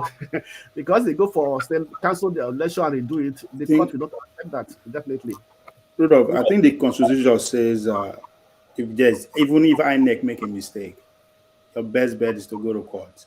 The election will not be stopped. The process will not be stopped. Go to court. Yeah, that's what I'm saying. Okay. Rudolph, can you make this clarification? Just for my on the political education and for others. In the new in the electoral law as amended, right? What is the accepted? What is the proper means of announcing counts? Is it this supposed to be concurrently? Were they supposed to be concurrently calling the numbers at the collation center and also uploading to the Beaver system, or was Beaver supposed to supersede the collection center? I was a little bit confused with the whole process. Yeah, there's no agreement as far as I know. What does the law say? What does the electoral law as amended say? Different lawyers came up with. Are you a lawyer, Rudolph? No, I'm not. I'm just saying there was no specification. Yeah. There's no specification, but one thing I understand, I know the INEC chairman came out on the 22nd and addressed the press, even international press, that the transmission of the result is going to be manual. According to them, to avoid hiking, they were not going to use the electronically transmitted. That's what it. Do you have the? Yes, 22nd of February punch. Let me look for it and send it to you. All right. Rise News had the clip last night where the INEC chairman had a different clip where he said earlier on, I think on Monday. Hold on. I have it. I have the clip. Yeah, you have that one. Okay. Yeah. Because he said two different things and contradicted himself in the same press conference. This opportunity to respond to a story emanating from a section of the media that the Commission has decided to jettison the uploading of polling unit level results in real time on election day. It should please be disregarded as fake news. The Commission will upload polling unit level results and citizens will have access to those results in real time as we upload to the polling units. This innovation was introduced by the Commission. The Commission cannot and undermine it. Please turn the living room light off. So this technology has come to stay. We'll upload polling unit level results from the polling unit. Citizens will have the right to view these results. After all, who are serving the citizens? How can we deprive citizens from access to the results of the process conducted by them at the level of polling units? So I welcome you to the Commission. I want to assure you and reassure you that the 2023 general election is going to be our best ever elections. We are committed. Nigerians will determine the outcome of elections. Nothing more, nothing less.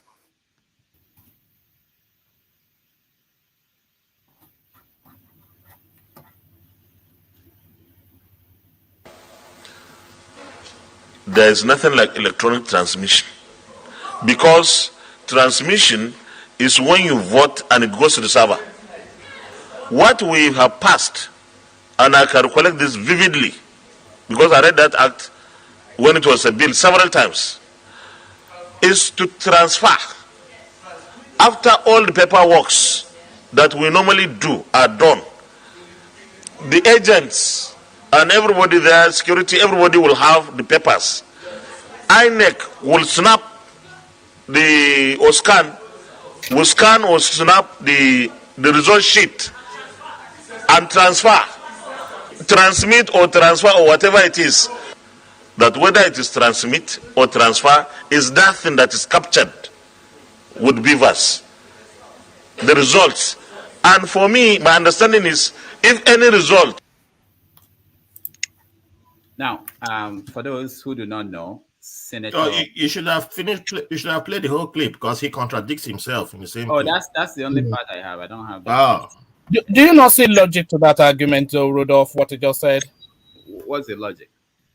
The devil is always in the Which details, one are you isn't it? talking about? It's Which one are you it's a talking about? word play. Hold on, one man. Are you talking about Senate president, or are you talking about? Well, no, I was. I only really caught the tail end of what the Senate president supposedly Ahmed Lawan, what he was saying. Wait, But wait, wait. Hold on, one man. This your language plays.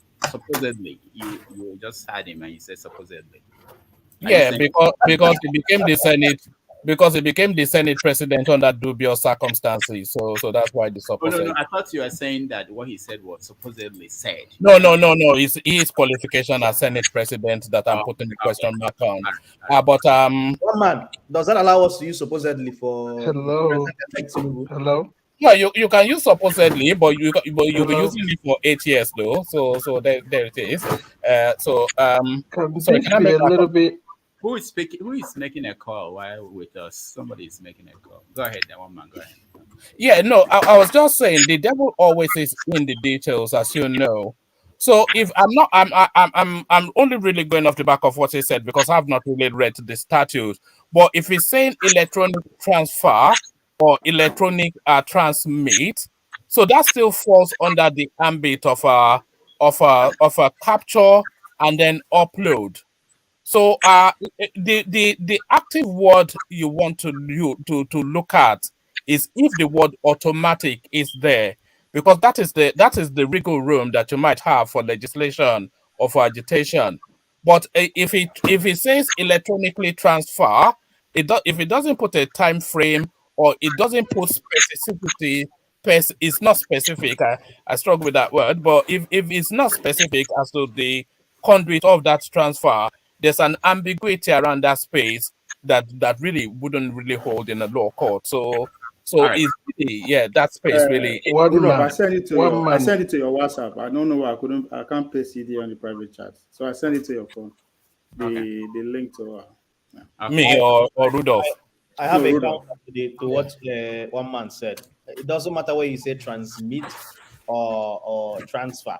The Yeah. big difference I see is, are you transmitting or transferring results of an election, or are you transmitting or transferring votes themselves? So it's either votes or results. Results is what they did, which is a snapshot of what was done in each poll, versus you You press. can't transmit votes, can you? How do you do that? Dr. Damages, can I please speak for a moment, please? And there is another issue there when they say they capture the beaver's information. When you use the term capture, is you are meant to capture the beaver screen or whatever what the data is showing. But what actually I saw, the only few that I saw, it was just like a form people wrote by hand. So it means that the machine could be saying something else and somebody could write something else, All right. depending Okay. on the No, concept of the people there's a around. process. There's a INEC, process to it. INEC no use machine. INEC just look the other way around and do Oh everything my. It's manual. okay, everyone.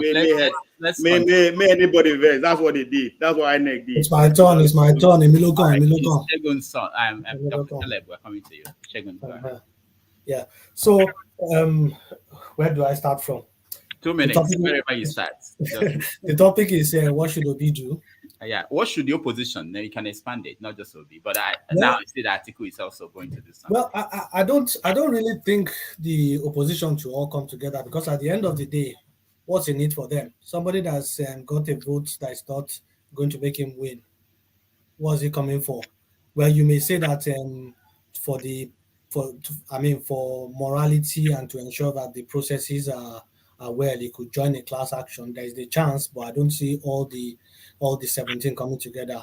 The people that will lead the chat are the people who think if something happens, it could favor them, and I think Obi is one of them. I would expect, and the lieutenants of Obi have been speaking in different forms, that they would claim their mandate back.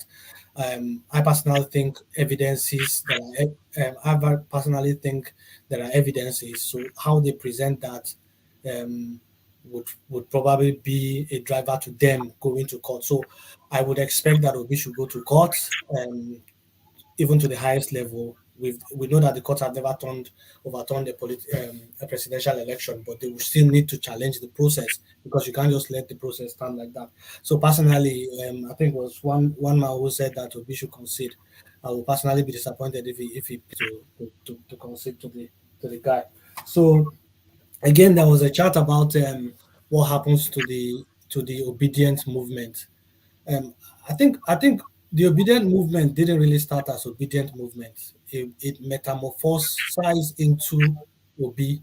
It was a carryover of NSAS and other previous injustice, and we or the young people saw the chance in Obi to want to try to correct the process. So um, even if Obi doesn't, I don't expect Obi to spare up everything. Everything may die down for a minute, but something will come up that will galvanize the youth again. What people are trying to do is to say, let's not just concentrate on the presidency. Can we put the same force to go for the governorship candidate? So I think that's one thing.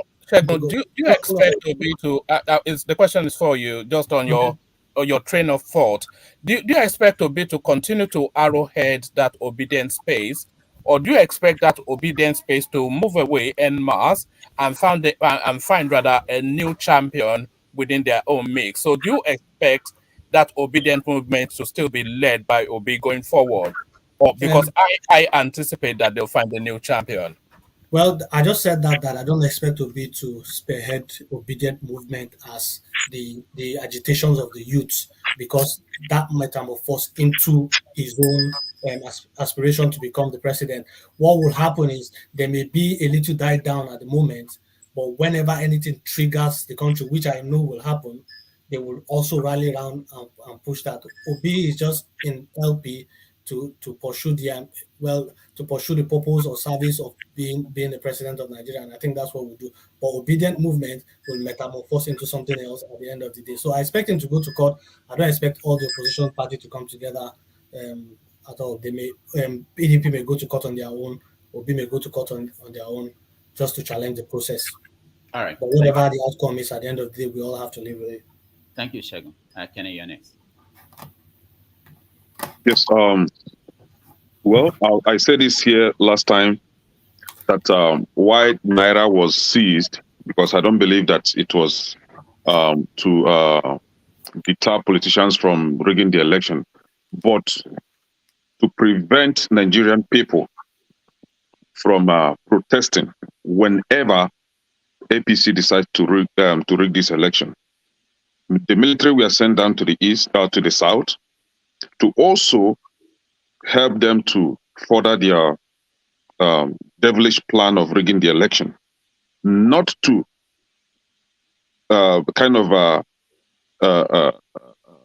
maintain peace and order, but to deter the population or the masses from revolting against the injustice which just played out. Now, I'm talking about Obi, the way forward for Obi. I personally will advise Obi not to let the Nigerian youth or the Nigerians down, because they saw that leadership in him before they now decide to rally around, for him to be the president. So let him not fail them. Let him, move straight to the court. Though we all know that Tinubu's brother is the Chief Justice. When I mean brother, I don't mean by, ethnic affiliation, but, whatever the gangs that they belong to. So he's there as the Chief Justice of the Federation. But what gang do they belong to? The devilish, evil gang that never want the country to move forward. And do they have headquarters somewhere? Yes, their headquarters. What is what is it called? Where that Tinubu lives in Bodilon. The other one is in Asoro. They are evil people. Now this is it. So what I will encourage Obi to do is to march forward to the court. They have evidences. They have whatever they want to, use to, defeat this evil APC in the court. And for Mr. Dr. Damages, I think election or vote can be recounted in some cases. That hasn't been done in Nigeria doesn't mean that it will never be done. You know, that presidency or whatever proclamation from the INEC has never been overturned doesn't mean that it will never be done. So something has to be done on this very case. So let Opitobi move forward to the court with whatever evidence that he has. Then for the obedient, or for the Nigerian youth, I hate calling them obedient, for the Nigerian youth that came out in mass and supported and voted for me, let them, I still maintain, let them move to the street and shut down everywhere. I think it has already started already. I think yesterday the Badagry Express was, blocked and, covered completely. No motorists going in and out of, Badagry area. So let them all over across the country usher in the same process, shut down everywhere, protest against this injustice. Do not give them chance. I still maintain if you give them chance, they will continue to triumph. This is the evil people you want to kick out, and they're now trying to threaten you with some nonsense arrest. Do not buy that idea. How many Nigerian youth are they going to arrest? How many Nigerian youth are they going to kill? When they come out with their gun, kill one of you, surrender that idiot, collect the gun, and kill the hell out of him. See, there's no time for peace. Do not. We don't encourage violence here. I have to say this. Okay, let me correct this. I'm not encouraging violence, but we all know, we all seen it. We saw it during the 2020 NSAS. The Nigerian youth came out to protest peacefully with Nigerian flag, and these soldiers came out and killed them. So in that case, will you just allow them to, continue to kill you? If one trigger-happy security personnel decide to kill a peaceful youth, you don't allow them to go, to set an example with one of them. Thank you. Set an example with one of them. So not that I'm encouraging civil unrest, but just for a way to stop it.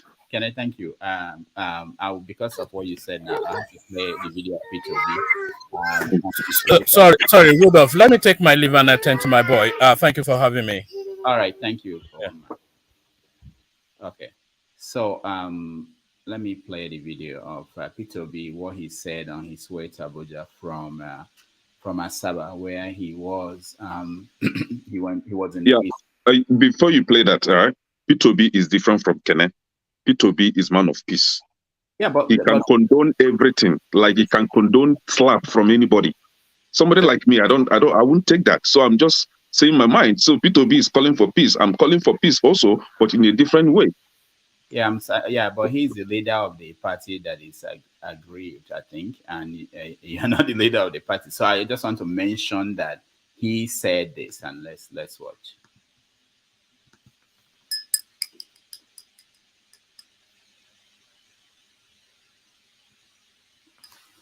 All right, my system is just so. Obi adro wana yocha. Maka hebi no we protest right now like no. I get you one. So by net when comments bi. And if you comment we can mal go go help na no kita jilo wo ma no. At the end of the day, we will not expect much from them. Because you're trying to remove a situation that has been there for years. But what we need is to remain calm and persistent in saying this is wrong. Okay, we will not get it. We will remain calm. Okay, sir. We will remain persistent. All right. That was Peter B, and we're expecting him to speak any moment from now. And I think the vice president had a press conference this morning, essentially saying that this is what Peter B will reinforce, which is that they want people to be calm. They are going to challenge this in court. Dr. Caleb, you're next. Go ahead. Dr. Caleb, can you hear me? Okay. Thank you, Dr. Damages.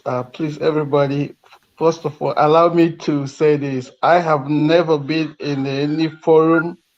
Yeah, can you hear me, Dr. Damages? We can hear you. There's a delay. All right. I want to first please say this.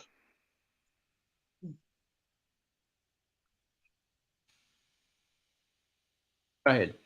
It's just because of, yeah, Dr. Damages, I've been watching you for a long time, and this election kind of caught me, in a situation where I have some times off.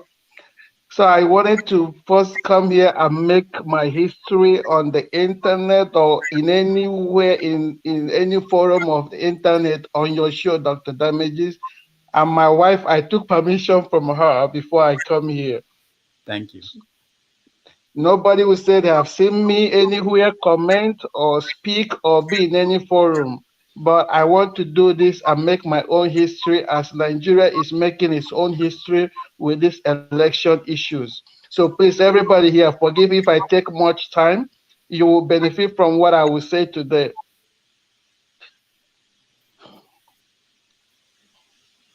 Go ahead. So looking at what is going on in Nigeria is not by accident. I will tell you guys that Nigeria is the only country that is designed by God Almighty, and Nigeria is the only country that will be able to change the world. So what you guys are noticing happening right now is some of the foundations of what is about to happen as time to come. So what you see today, the election of 2023, is about to expose a lot of the fundamental issues that the youth of the Nigeria have been talking about, but nobody's listening. If you first look at the numbers, that's what you should pay attention to. You are a 250 million countries as they assume. Nobody's looking at the number. You have 93 million people registered, 87 million collected votes, and you're having about these numbers of election results. Pay attention to the numbers. You guys are talking about P2B, APC, PDP. That's not the issue. The issue is beyond you guys. You should think about the international community's interest in Nigeria. What is the benefit? Who is it benefiting in the instability of the Nigerian people? Who is it benefiting in Nigeria being in Como? Who is dividing you, Igbo, Hausa, Yoruba?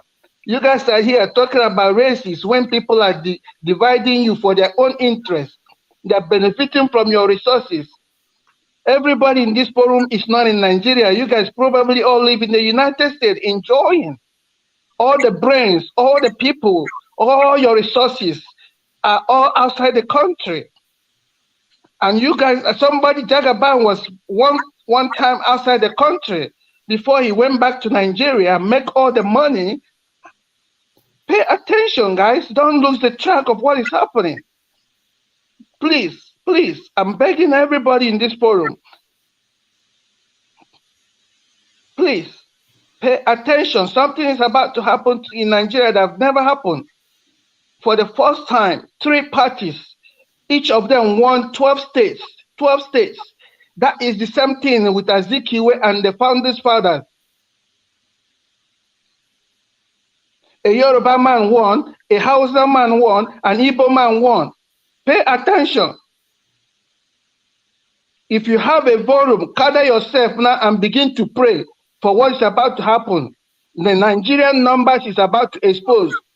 That means it's exposing that you are not even actually 200 million people in Nigeria. Yes. Somebody is cooking up your Nigeria and using your numbers, and you guys are here on the internet making noises. Nigeria is about to shake the world. So you use beavers, the numbers is adding up. Somebody use the numbers and putting numbers anywhere they want. Calm down. Just think. If you have families, if you have friends, gather them and start putting thoughts together and look at where the issue is coming from you. If they want to go to court, let them call to court. If you have legislature here, write some books, take some flap. You have people here. Educate people about Nigeria. People don't know what is about Nigeria. Nigeria is bigger than the world. A whole black nation, the hope of a common man is in Nigeria, guys. All right. Thank you, Dr. Caleb. We appreciate this contribution. And officially you've joined us to become one of the noisemakers on the internet. Thank you. Sure. And please don't forget the religious issue about, there is a big religious connotation about what is happening in Nigeria. Okay. Please, if you're a Christian, pay attention and pray. Dr. Caleb, where are you joining us from?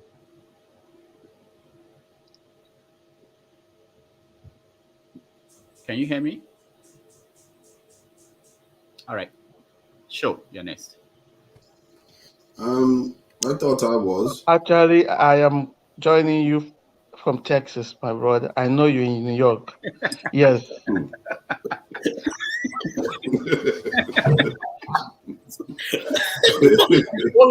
Is that Waco, Texas, or is it where is that? Waco, Texas. Where do you work? Why is it taking 2 days before you hear us and respond to us? I don't know. I thought it's taking you 2 days. Or somewhere in the moon. No, I don't know. Sorry, guys. I actually wanted to speak to one man. One man ran away when he saw that it's about my turn. One man ran away. You didn't know that one man is an informant. He saw that I came in, and when it was my turn, he ran away because I wanted to confront him, because he kind of gave you guys information that P2B will be 77 years when he will be contesting. He told you that after Tinubu, Shetima will rule you for another 8 years. That's 16 years. All right, Caleb, thank you so much. Sure, you're next. I thought I was due to answer the question too. You missed me. Hold on, sure. My guy is talking. Yeah. So does that mean I get the 2 minutes each they've gotten and I'll have 4 in one go? Yeah. Thank you, guys. Thank you. Thank you, Caleb. Forefathers, what are you saying? I'll come to the show next. Go ahead. Yeah, it was about whether we Obi or the opposition parties should go pursue this. I think they should, if there is evidence to it, in terms of evidence that could overturn it.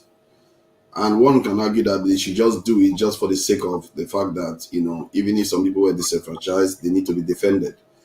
But from the point of view of the bigger picture, if you want to go after something like this, there has to be clear evidence. And if there is clear breach of the election, these procedures, and people used it and abused it and used it to gain a lot more votes, I think it will be made this thing clear. And it's interesting because none of the other parties have released their numbers, and I'm sure they all have their own numbers because they have representatives, getting the listed numbers. So they have not even come out to say, you know what, this is our number. It contradicts what Tinubu's camp is got to show for it, and that is something one should also question. Why have they not released theirs? Sometimes parties, I don't understand them. They play politics with everybody. Because if you have your own numbers, these people have released theirs, then just release it to the people will know whether, okay, there's something to even pursue, or whether there's something to go and protest on the street for. Why have they not released their number? They just stay quiet and left all of us just dangling. Maybe they are having their own negotiations and all the rest of it.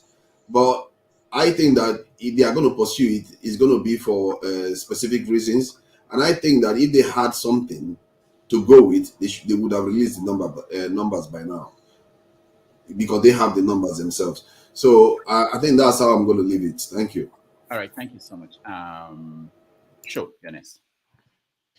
All right. Good evening, Dr. Damages. Dr. Caleb is left. I was even going to say, seems like everybody in America is a doctor. You get quite a lot of doctors on your shows. Just going to touch on Dr. Caleb is back. Okay. Just going to touch on a few things quickly.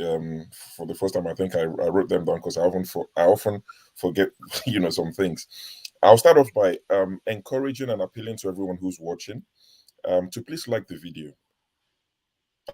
I've said this once or twice before. It doesn't cost you anything. They do extra, even if you're Nigeria, turn off data, turn on data, doesn't take any extra data. If you like the video, what that does is, the algorithm, it would recommend it to a lot more people, and that helps the channel. It spreads the word, and it helps the channel. It helps Dr. Damages. So please click on the like button, subscribe if you have not, share the video if you can with your friends. That helps. If I was the one running the show, I'll be telling people to click on the super chat. There's no shame in this game. YouTube put it there for a reason.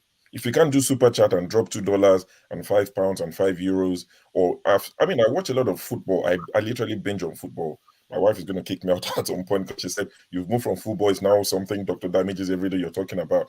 So I watch a lot of football, and I see people stream football games. There's a game going on your TV. You're watching the TV and you're on your phone watching another guy talk about the football game, and people are dropping thousands of pounds every Saturday to a particular guy that I watch his channel.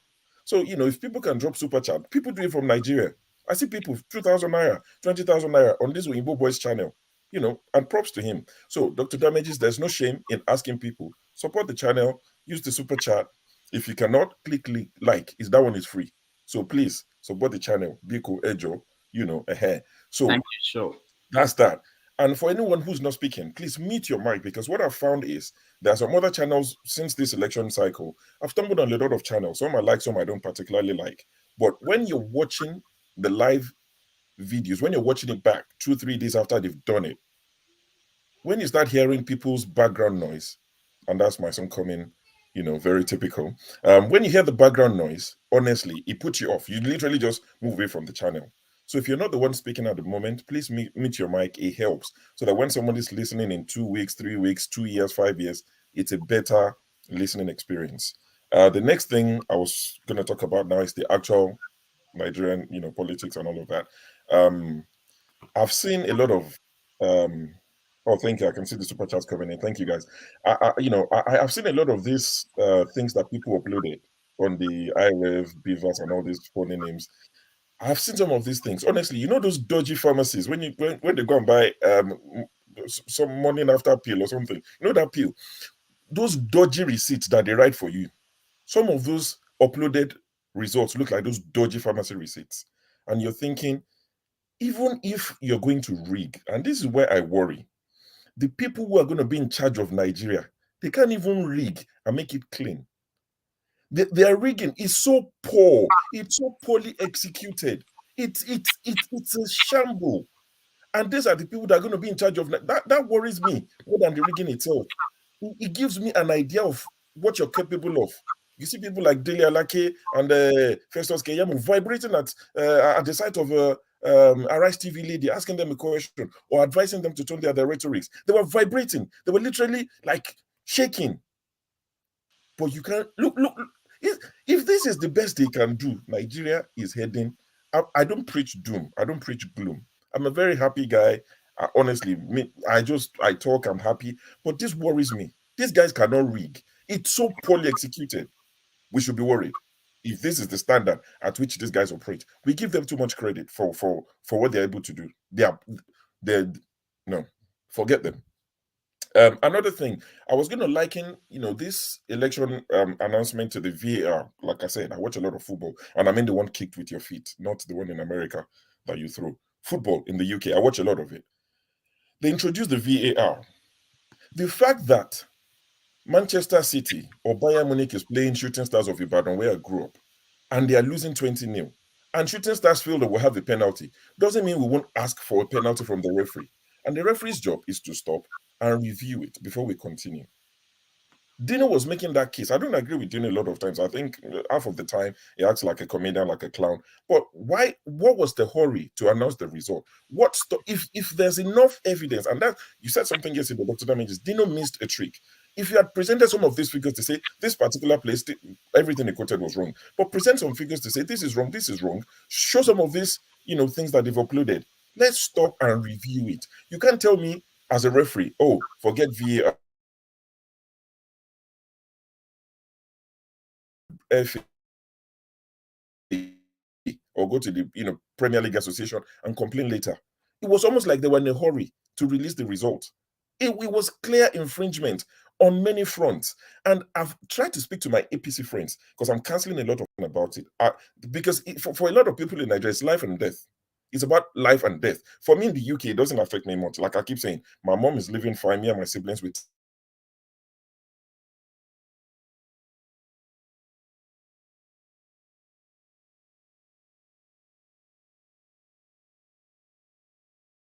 I send them some of it. Some of the videos of intimidation in Lagos and all these places.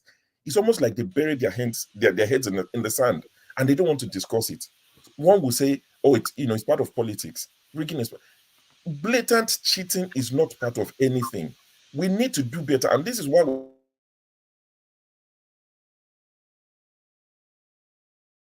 changing the president. We need to flush the system out or flush the people out of this system. We need to build a new structure. It's never going to be perfect, but this level of impunity, this level of robbery, daylight robbery, almost like we're going to do it and there's nothing you can do about it, is what we need to get rid of. Politics is never going to be clean. But you saw American politics. Trump complained, but you didn't see this sort of, quack pharmacy receipts all over the place. Tipex.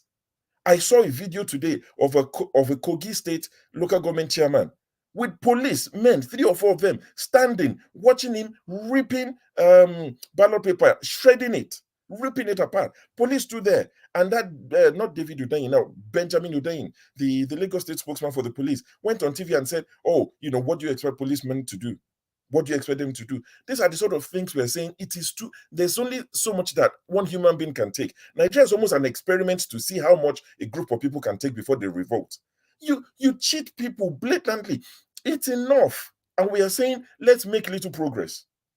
A lot of us saw Obi as the one that would halt this madness. We're not saying it's going to take us to El Dorado, but it would at least halt it. He did it with the campaign style. Nobody was hawking agbado. Nobody was, frying akara. Nobody was drinking garri with primary school children. So he's made changes already. And we are saying if Obi won, he will have made a slight change. No, forget any obedient that is telling you Obi would solve all the problem. It will change everything. Nigeria will become Dubai overnight. No, but let's stop and retrace our steps. That's what we're asking for. It's not too much. And I didn't see this video, but apparently while Tinubu was speaking, he called Dino a raging gorilla or escaped gorilla or something. In your acceptance speech, that is not healing. That is not uniting people. You don't want a Donald Trump type of presidency. I was watching American politics every day for 4 years because it was fun to me. I was just from other side of the pond. Trump was just, comic relief. And we don't want something like that. Always, poking people, looking for reactions. We need someone to govern. If they go to the court and he wins, I would wish him the best. Someone asked me on this panel before when they thought I supported him. I said, no, if he wins, genuinely, I would wish him the best because I want the best for Nigeria. There's no point, saying, oh, I want him to fail so we can say we told you so. No, any obedient that wants that is not a true obedient. We want the best for Nigeria. If Tinubu would genuinely do that, which I highly doubt because of all the wolves around him, if he would genuinely do that, I wish him the best. I want Nigeria to work. I want to go home and not be looking over my shoulder. The last time I went home, my mom would call me at 9 o'clock. Where are you? Are you inside? Are you at your hotel? Have you gone in? You go to Spain, you go to Spain, you go to the US. Your parents don't call you worrying. These are countries I've never been before. But the first time you go there, you get on with life. The country I grew up in, where I didn't live until I was 21. I go back now, and my mom is constantly calling me. Where are you? Have you entered? 7 o'clock. Lock the gate. I was going to go to see my mom around 9 o'clock. They said they've closed the gates of the estate. I said, who built gates? There was no gate before. I would want to stop these things and, change the direction. But people will come and tell you, oh, obedient, you are stupid. The IPOB wants to come. Oh, we told you so. Who does that help? How does he help anybody? I pray God helps Nigeria. I'll go deal with the family once they go to bed in about 2 hours. We're in the UK. It's almost 8 o'clock. Once they go to bed, then I'll probably come back and we'll continue from here. Thank you, Dr. Damages. Ovi, I salute you. Dr. Dominic, I'll see you guys in a bit.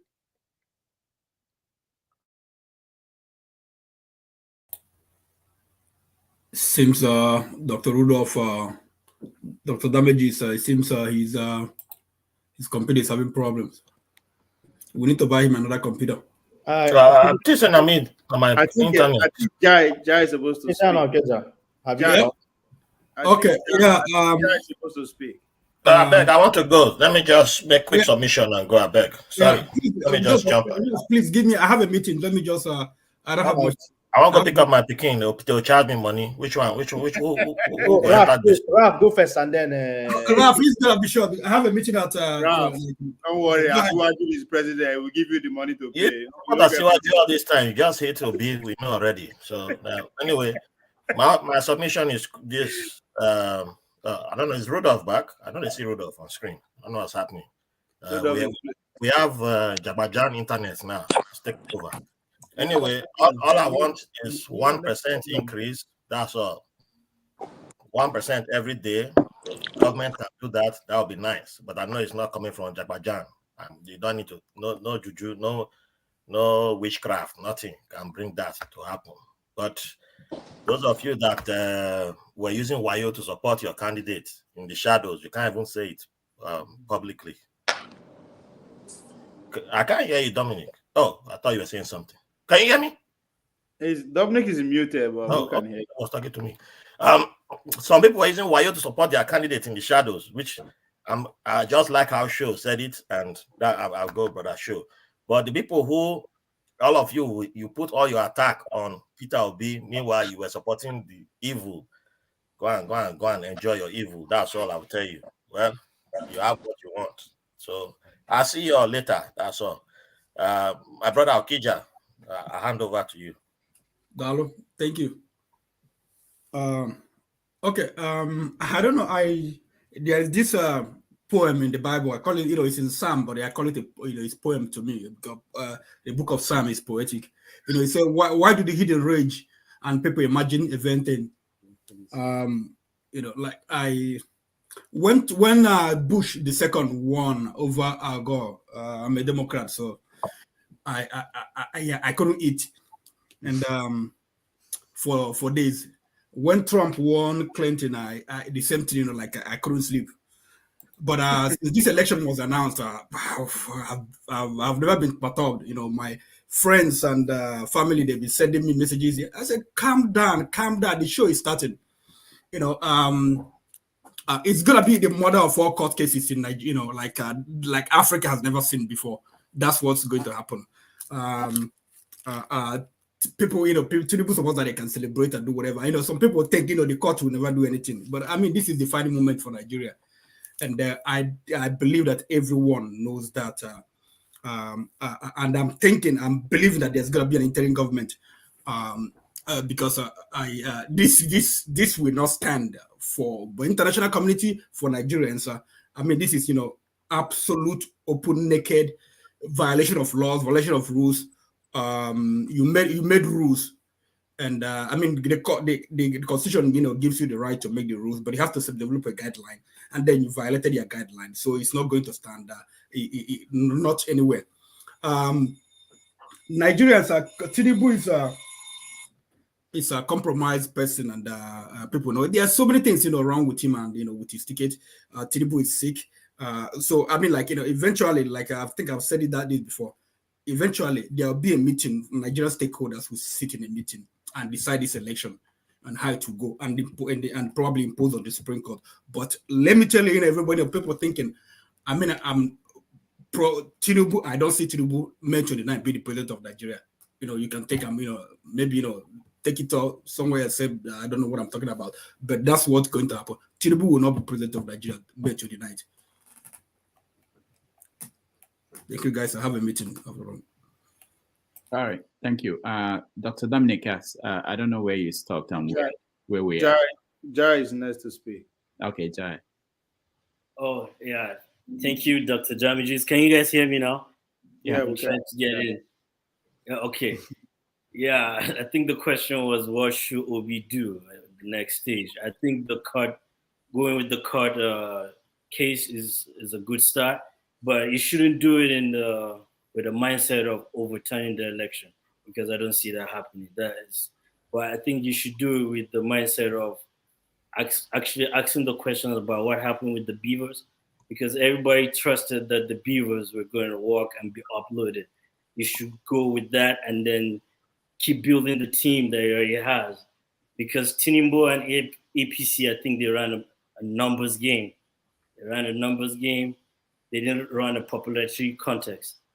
So a lot of people, Obi was popular, but it was in the numbers. And except if Nigerians really fooling themselves about the population numbers that they have, because a country with 200 million people, that was a very, very low turnout for the election in this defining moment of this country. And I think that's what should happen. And the president-elect, I think I'm hoping you should, extend an olive branch to all the political people that ran against him. This will help unify the country. And it's high time that they all come out with a plan. It doesn't matter whose party you want. It doesn't matter who is in power. You have to follow these plans, which includes, security, electricity, agriculture, all what that flag stands for, And I think that's what I'm hoping will happen, because this election numbers, the more you look at it closely, the more disappointing, and you know that it's been rigged. Who was rigging it? You can see during when everybody was complaining about beavers. There's a party that was not complaining about it. That was, like they were not. They were fine with it being done manually. So at this point, I just hope that this happens and Obi is able to do it. But it's going to come from the president-elect, by him really not bashing anybody. We've already seen that in America. We've seen it. It doesn't work. And this is not who we are. We really need a unifying power. And we're hoping that he's going to tell us a concrete plan. And it's okay if he doesn't have any concrete plan. He can be able to unify with the rest of the candidates and see where he stands. Because you can hear his speech. He was like saying he's going to the first thing he's going to do when he gets to the office is to keep the ground running. What does that mean? You're going to keep the ground running with what? The youth, I can hear you loud and clear. What are you hearing? You need to clear those statements. Those are very ambiguous statements, a blanket statement. Anybody can say that. You hear us loud and clear. What are we saying? What's the frustration? It's not just about, putting numbers, just saying things that will make us feel okay and then going on and doing something else the next day. So I'm just hoping we'll push this to the court in a way that we can get some answers with it. All right. Thank you. Thank you so much. I think it's Dominic, is that Uzo next? Uzo, I thought Mohammed Uzo knows talk today. He's on suspend. And Mr. J have not talked yet. So Uzo is Batify. Go ahead. I've been trying since over 3 hours. The man told me that I would just want to see if the damages can be addressed, because you have enough traffic and people are trying to come into this. I don't know if you can maybe have trained Dominic, train some other guys. This guy put a new channel, at least Premiership A and B. If we cannot get here, we'll get here and continue. It will help so that he tries to both. You have enough guys that can handle it. Yesterday we are going off and on. The show was going. So so many people that want to join, but they can't. For 3 hours, I've tried to join. 3 whole hours. I've been 2 whole hours. 2 whole hours. 2 whole hours. So my point is this. I wish. Apply. Yes, I'll tell you.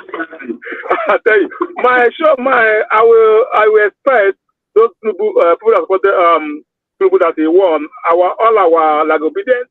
We are hoping that it will be with all of us going to pack our load, try to invest in Nigeria, take our family, go there once a year, twice a year. I will expect something like one man by next 6 months, if you locate to Nigeria, for Nigeria will be better if Tinubu wins. Let him not to stay wherever he's in comfort zone and be like passing messages. You should relocate to Nigeria because Nigeria will be better under Tinubu, as he said.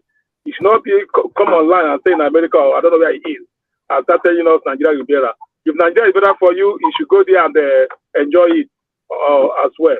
And for what we do if Obi win, if I'm to advise Obi, yes, he's going to court, but as much as he's going to court, we know how this game is in play. We know where they play with people. Obi at. It's for the governors. All right. Now the governorship election is coming on. Let Obi lead this group of obedient, dislodge the governors, that structure of governorship, starting from Lagos, Imo State, which is the Labour Party become like win the governorship candidate of those states. That means there's a step forward. All right, you let him dislodge Lagos, use his own obedience, dislodge some of all these states like Edo State, all these states. Put the governorship candidate for Labour Party there. All right, this will start moving right. Before, if you can get up to 20 states as a governorship of Labour Party, then you can talk of him winning. But the way it is, we know that the Tinubu did not do it by himself. He uses the governorship, the governors, to dislodge the whole thing. So let's not dislodging the governors and putting our own people there that can do the right thing. That's where we can make a move. But we'll try it at the upper level of the presidency. They use the lower level to finish it. Let's go back to governorship and get those tickets and get those seats. Then we can see how it goes. But first of all, we are starting from Lagos. Tinubu can win presidency, but Port Harcourt and Lagos is going to be a showdown. Let's take Port Harcourt and Lagos from them. Let's see how it goes. That is two major economic super hawk of Nigeria. If Labour can take in Lagos, take in Port Harcourt, then let's see how Nigeria is going to go. We can also decide what happens in Nigeria. If we can take those two states in Nigeria, Port Harcourt and Lagos, Labour Party govern those two states, then you know that we are. Labour Party is a very good opposition. I don't support going for protest. You know, when you go for protest, no it is. The next day that they counter protest with violence and destruction, and they all blame the obedient, blame everybody. So let him go to court. It's only court that can do anything right now. Thank you. Thank you, Uzo. Mohammed Yanes. Hello, doctor. How are you? Good. How are you today? Yeah, I'm doing fine. So I joined in late. So is there a topic, or is it? Yeah, there is. We're talking about your reaction to Tinubu's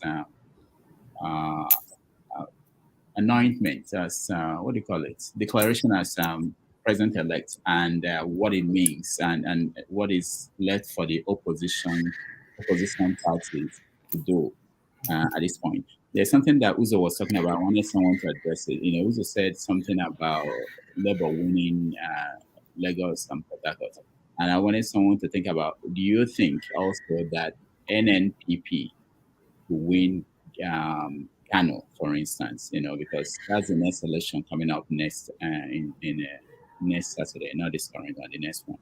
Go ahead, Mohammed. So this is sorry. Okay, you mean in the governorship, right? Yeah, governor. Yeah. Hold on. There are two extra windows. Two windows are opened, which is not reconnecting. You have two windows open for you, and one window. Yeah, you have two windows. One is comment, and the Shegun is there. Just look at the backstage. So you will see that we have less than 9 people on the screen. Yeah, two windows are opened. Shegun is not functioning, and Rudolph is not functioning. No, we're on the screen now, and then I see Justice down there, and I see Forefathers. So no, we are more than, yes, but the space on this the space on the screen is where I am. There are 10 people. I see. Okay, you good there. I think it's a network. Yeah, it's a network. Some places it happened to me, knocked me out. So yeah. All right, Mohammed, go ahead. As long as you can see who is speaking. Yes. So my reaction to Tinubu's announcement, like I would just say that like it's been, the writing was on the wall for a long time. Like most people knew that they will announce him, and also I just thought that overall he did the most to win the election, and also he made the least amount of mistakes. So overall, I thought it was a deserved victory.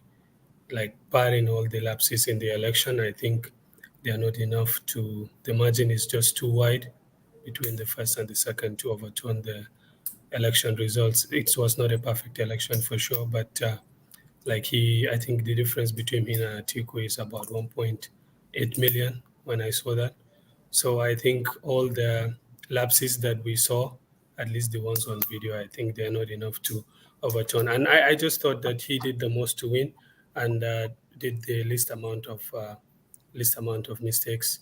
And I think along with Tinubu, I think Peter Obi also is a winner in this election, regardless of the disappointment that I see. To me, at least, I think he did very well. I remember when Tinubu announced his Kashim Shettima as running mate, one of my friends, David, he sent me a message. He said, I learned it, I heard it from him. He said, do you think that what this APC is doing with this Muslim ticket, do you think that it is good for the country or something? Then I went into Google and checked. It was true. I told him, definitely it's kind of, it is insensitive for sure. And a lot of people, a lot of Christians will not like it. But I told him that if I were to advise Tinubu, like if he was paying me to advise him, I will tell him to do exactly that, because that's his only chance of winning. And it played out for him in more ways than even I think he thought, because what it did was it took a lot of votes that traditionally go to Atiku. Let's say mostly the Christian North, they usually vote for PDP against APC. Like that's Atiku's votes. It took it from Atiku and put them to Obi, while at the same time keeping himself in the game. So I think there's an element of like just all the stars were aligned for Tinubu to win, basically.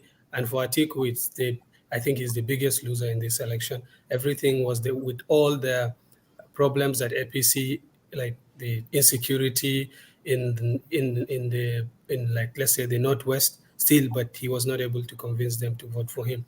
And also, one thing also that Tinubu, I thought that he did very well, he managed to somehow disentangle himself from the APC and Buhari, while at the same time being Dr. in the Damages, party.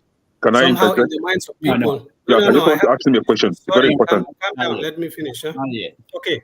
What I was trying to say is, like, he in the minds, like, for example, in the minds of the people, like, somehow he is APC candidate, but also, like, people don't associate the failures of Buhari to him. Somehow he managed to do that. I don't know. Like, the prime example of that is the cashless policy. Like, how can you be the presidential candidate of a party when your president institutes a policy, but then you are the main opposition in the minds of the people? And I think Atiku overall botched this election. So I would say Tinubu winner to me, Peter Obi winner, Atiku lost, and then other people like Autumn and all, like losing senatorial seat, losing your as a sitting governor, losing your state to Tinubu. I never thought that would happen. So I just think Tinubu deserved to win, and he did the most to win. And I think I don't buy this idea of he's ahead simply because of Reagan. I think the element of Reagan is not enough. Like, I don't think it reached the scale of 1 million, 1.7 million.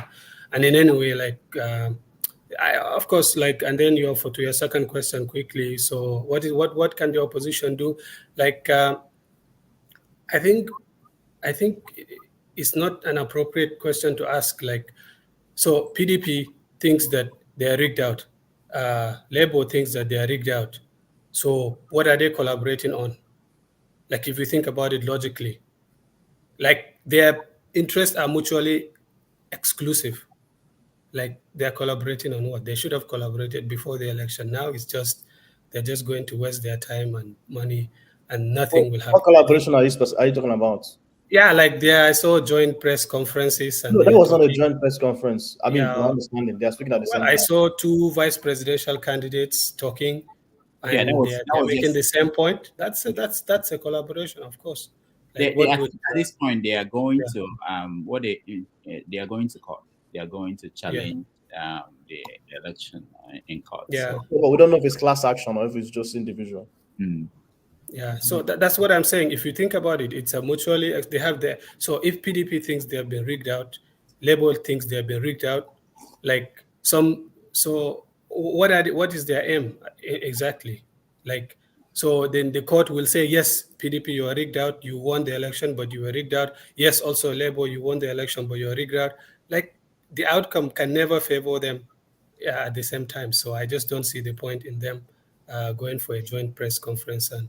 And in any case, my view is that there's nothing that will come of this. Like, I think the writing was on the wall, and I think Tinubu won primarily because he made the least amount of mistakes. Like I said, he reached across the aisle. And why Obi lost? I think mainly because like he did not penetrate deep into the north. I think he won Nasarawa. He did very well there, and he won Plateau, and that's everyone knows like it's because of the Muslim, and also like Kano, Katsina, these places, of course. I don't think that's what is missing from this analysis. Like I hear the talk of youth, but how about the youth from Katsina? How about Peter Obi has 0.5%, 1% in those places? Like he lost because of that. Like, I mean, if you those numbers. Yes, so Rudolph, I want to ask him a question, please. It's very important, and I don't want to, forget this just question. make it quick. Make it quick. Mohammed, Yeah. Mohammed, you say that Tinubu won because he made a list of mistakes, right?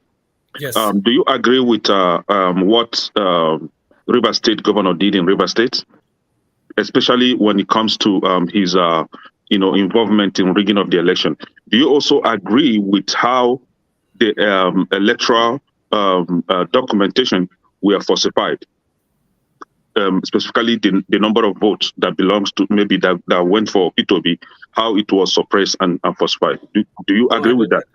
I don't agree with that. If it happened, I don't agree with that. Yeah. If it happened, so do you agree? Do you know from what you've seen so far, did that happen or not? Yeah. So or was it just made up? So okay, assume that the whole of Rivers was rigged. Take the votes of Peter Obi, add that with that of Atiku, add with that of Tinubu. It's less than 1.8 million. It is not only in Rivers. It cut across all the states, not only in Rivers. You mentioned Rivers. That's why, like, no. Okay. Let's use like, Plateau State. In places like, okay. Let's use Plateau State. I don't want to. Okay. I don't want this to be back and forth. The original vote in Plateau State for Peter Obi was more than 1 million. So what happened to the vote at the end of the day? Where did you get that number? On Twitter. You saw it on Twitter. Not on Twitter, online. From the polling agents. Okay, hold on. Polling agents, like there are how many polling units in Plateau? All of them gathered and summed the number, and they told you that. I mean, see, on the first day of the election, just like 5-6 hours to the election, I saw Reno Omokri. He posted on Twitter that, breaking news. Atiku is the only candidate that reached the required 25% in 24 states. Therefore, he is the only candidate that can be winner. He has a blue mark on his Twitter handle, and this kind of things was just spread around. It was just spread around. So you saw 1.1 million in Port Harcourt. I saw for Concourse 1.2 million in Kano, but the real one was 997. This is just you just saw numbers on Twitter, and Twitter is basically an echo chamber. Like all the people, they just carried it. When I saw 1 million in Plateau, I was just intrigued. I said, whoa, like I've never seen these numbers for Plateau. I just like this, but I thought, okay, maybe this time people were galvanized. But then when I saw the real numbers, I said, yeah, this makes sense to me. Like if, for example, you saw 1 million votes in Bayelsa, you know that it's false, definitely, So see, like I'm just trying to explain like why I think the results are the way they are. For Peter Obi, in my opinion, there's only one thing responsible for him not winning, because he did not penetrate deep into the north. Simple. Do you disbelieve that if he has 5,000 votes in Katsina, do you really think he had more and then he was rigged out? How many people in Katsina, or how many person that even heard of that told you that he will vote for Peter Obi? So you have no basis, even theoretical basis, to argue that you are rigged out, at least there. Lagos, I don't want to talk about. I don't know the dynamics of Lagos. I can believe that he has been intimidated and rigged out because of the peculiarities. But what I'm telling you is what I know. Like if Peter Obi has 100,000 in Adama, it makes sense to me, because there is a lot of like Christian population there, and that it's pretty clear that they will vote for him. If he has 20,000 is it only the Christians that have to vote for him in the north? Is it only the Christians that have to vote for him in the north? It's not. If you rephrased it in a slightly different way, I will say yes. Is it only the Christians that voted for him, I would have said yes, but no, not you. Yeah, I think you have to vote for see, him. basically, that's where he got his votes from. There's no doubt about that. Basically, like I don't Please, know. can I I don't butt know in one here? single Can person. I say something real quick? So I don't know one single person, or I've never even heard of one Uh, single person that is obedient. Mohammed, That is a Muslim please, from the just a north. quick one. So Just a quick one. You said see, that okay. the votes he got Sorry, in. Dr. Damages. Yeah, hold I'm on. trying to bring a balanced perspective here. Everyone says Reagan. I'm telling you, I think Peter Obi lost because he didn't penetrate into the north. For that matter, Atiku also had the same problem. So Like I think the Bola asked awfully what underperformed evidence in you Kano, have. for example, and he's gone. He didn't win. He made a lot of mistakes. Atiku, like the number one mistake he made, like just sticking to this. What is his name? Iyocho Ayu, someone who could not even deliver his state to you. You risk everything, lose 5 governors, lose Wike, lose this, lose that because of this person that did not even deliver his state to you. And then also taking, in hindsight, like Delta State Okowa. I'd never heard of him until when Atiku. I remember I was at the airport when I saw the announcement. I had to Google who is Okowa. He couldn't deliver his state to you. Like he lost abysmally. You leave a giant like Wike and stick to someone like that. I mean, Atiku just botched the whole thing. Like, and I think, to be honest, like he should lose because I think stupidity should never be rewarded. And like I said, but Peter Obi, like I thought that, okay, I will just say this finally. Like when my friend asked me, I Wait, told him that just cap Peter Obi at 3 million. I just want to mention this. I thought it will not surpass 3 million. You are not keeping the But- time again. You are not keeping the time Okay. again. You're Calm not down, keeping the okay. time again. This is Okay. wrong. Okay. Talk. Okay. No, hold on. I wanted to say Ask me a something. question. No, hold on. Hold on. If I should say something about Mohammed, So hold on. Yeah. Okay, hold on, everybody. I hope that one day when Mohammed comes here, he will just come here and participate like everybody else, and won't be somebody that everybody wants to ask questions. So that's what I'm trying to, I'm trying to make sure that we get to that point. But Doctor, I want to say something. Like, actually, I enjoy this question part more than anything. Oh, okay. You know why? So let me ask you a question then. I like this format more than anything because what I see is there's no focused topic here. Everyone ranting. Someone in the same breath, election was rigged. We want Biafra. We want to go our ways. It's just like there's no focus to this. It's better if I just respond to question and leave is better for me. So I just think that is what happened. So if like someone had a question, like if it's just quick one question, I'll just answer and answer. Right. Doesn't have first. Yeah. Dominic, hold on. Sorry, Mohammed. So yes, Ngozi. You said that the votes Atiku got in the votes P2B got in the Adamawa was just from the Christians, right? You said this. Yeah, that's what I think. How do you know this for certain? And if you do not know this for certain, how can you also, excuse me, how can you now say that people are pulling numbers from the air if you do not have any numbers, any facts to back up your claim that those that voted for him in Anambra were just Christians? And when you say that Tinubu made the list, mistakes, please, I'd like to really understand what you're trying to say.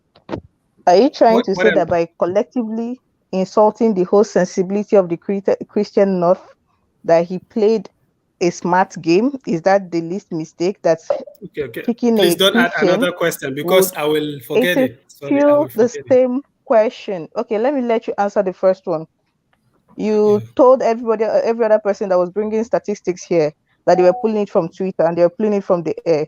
And here you are categorically saying with your full chest that every single vote Obi got in the North was a Christian vote. No. How is that 99%. possible? 99. I will say 99%. Okay. So this is why I say it. So anywhere Obi does well, just go and check. Okay, like in a place like Adamawa, it's very easy to verify. Just check like Numan local government, for example. It's like Christian majority place. Just go and check the votes. So where what you're is he getting essentially that showing is 100,000? that Muslims did not vote for him in Adamawa.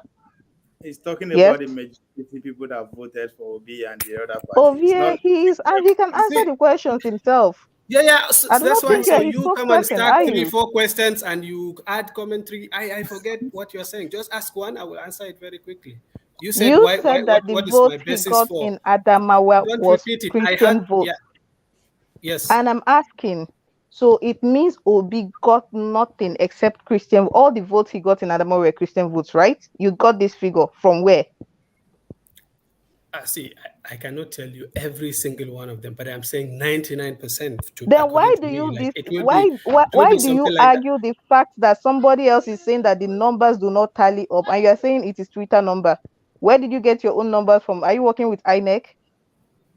No. Why I say Twitter number is like if you see a number on Twitter that is not coming from INEC, it's not coming from Labour Party, it's not coming from PDP, it's not So coming your from numbers APC. are coming from INEC. Which numbers? Oh, see, you ask a pointed question, but you are just, I don't know if it is a commentary or not. Questions. What I'm asking What was your second? What was your second question? Sorry. I asked a single question and I'm following up based on your reply. Sorry, that's what I'm telling you. Just go and look at the local governments where there's a heavy concentration of the same local governments on Twitter or the ones that are not displaying on IREC? Calm down. Oh, if you I just want to know. Talk, just comment. I just want to know. Okay.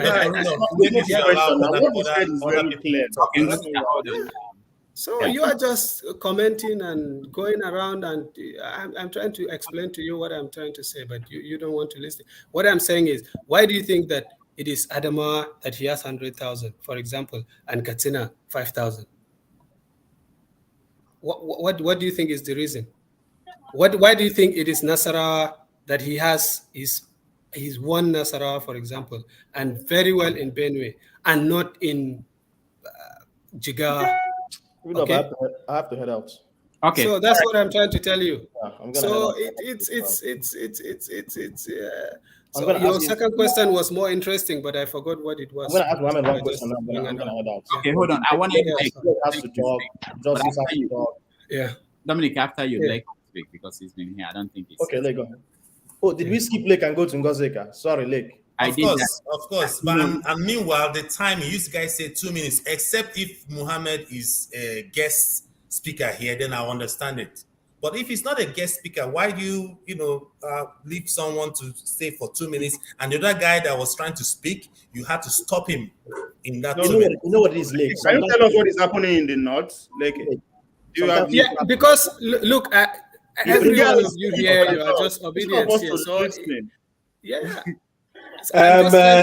Lake, the Northerners are your owners, so allow them to do whatever they want.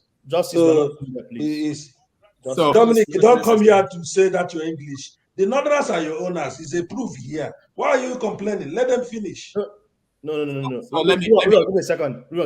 We're not here to insult anybody's intelligence. I insult you. Did I insult you? I said the Northerners are your owners. Whether you like it or not, they're your owner. This is whatever they decide is what you take. It did not perform well in the north, but no, at times we should just listen. See, we don't have any access to. We should listen. Why did Obi not perform well in the north? For the sake of tomorrow. That's what this guy is telling us. You don't have to agree with what he's saying, but if you understand the demography of those states that he's talking about, you understand why he's saying that majority of people that actually vote for Obi are people who are Christian. If I ask question here, why did the Congo not win Anambra? The question is that nobody actually knows what he has done. 19.9% is not just majority; it is almost the full figure. I hope you know. 60% is majority. 70% is majority. He said 99. How did he say 99 in any of the core states in the north? How? Okay, hold on, everybody. Wow. Let's. This guy is telling you exactly how things run over there, but no one agree. So that's what I'm saying. So, sorry, I'm just trying to enrich the conversation. If I just came here and said rigging, I might as well not be here. I was listening for 2 hours. All I heard is rigging, and our mandate was stolen. The youth. So okay? I am also a youth. Okay, so what are you talking about? I'm just trying to tell you what I think. And see, when if Dr. Damages Dr. could Rudolph, remember, I I think told you you. should manage this Okay. situation, because we can't have one person keeps talking and others Okay, don't talk. okay, And that's you say fine. you want to hear Fine. from the this. I respect his opinion, and that's his opinion. He have to speak for 2 minutes, and others will speak. It's not about what he's saying. Is not. I'm not against what he's saying, but I'm against him staying longer than others. That is what we are talking about. That is what we are talking about. Transparency. When we attack the INEC about setting rules, and we come here and do the same thing we are attacking INEC for. If you say that we stay here for 2 minutes, every 2 minutes somebody else will come. That is it.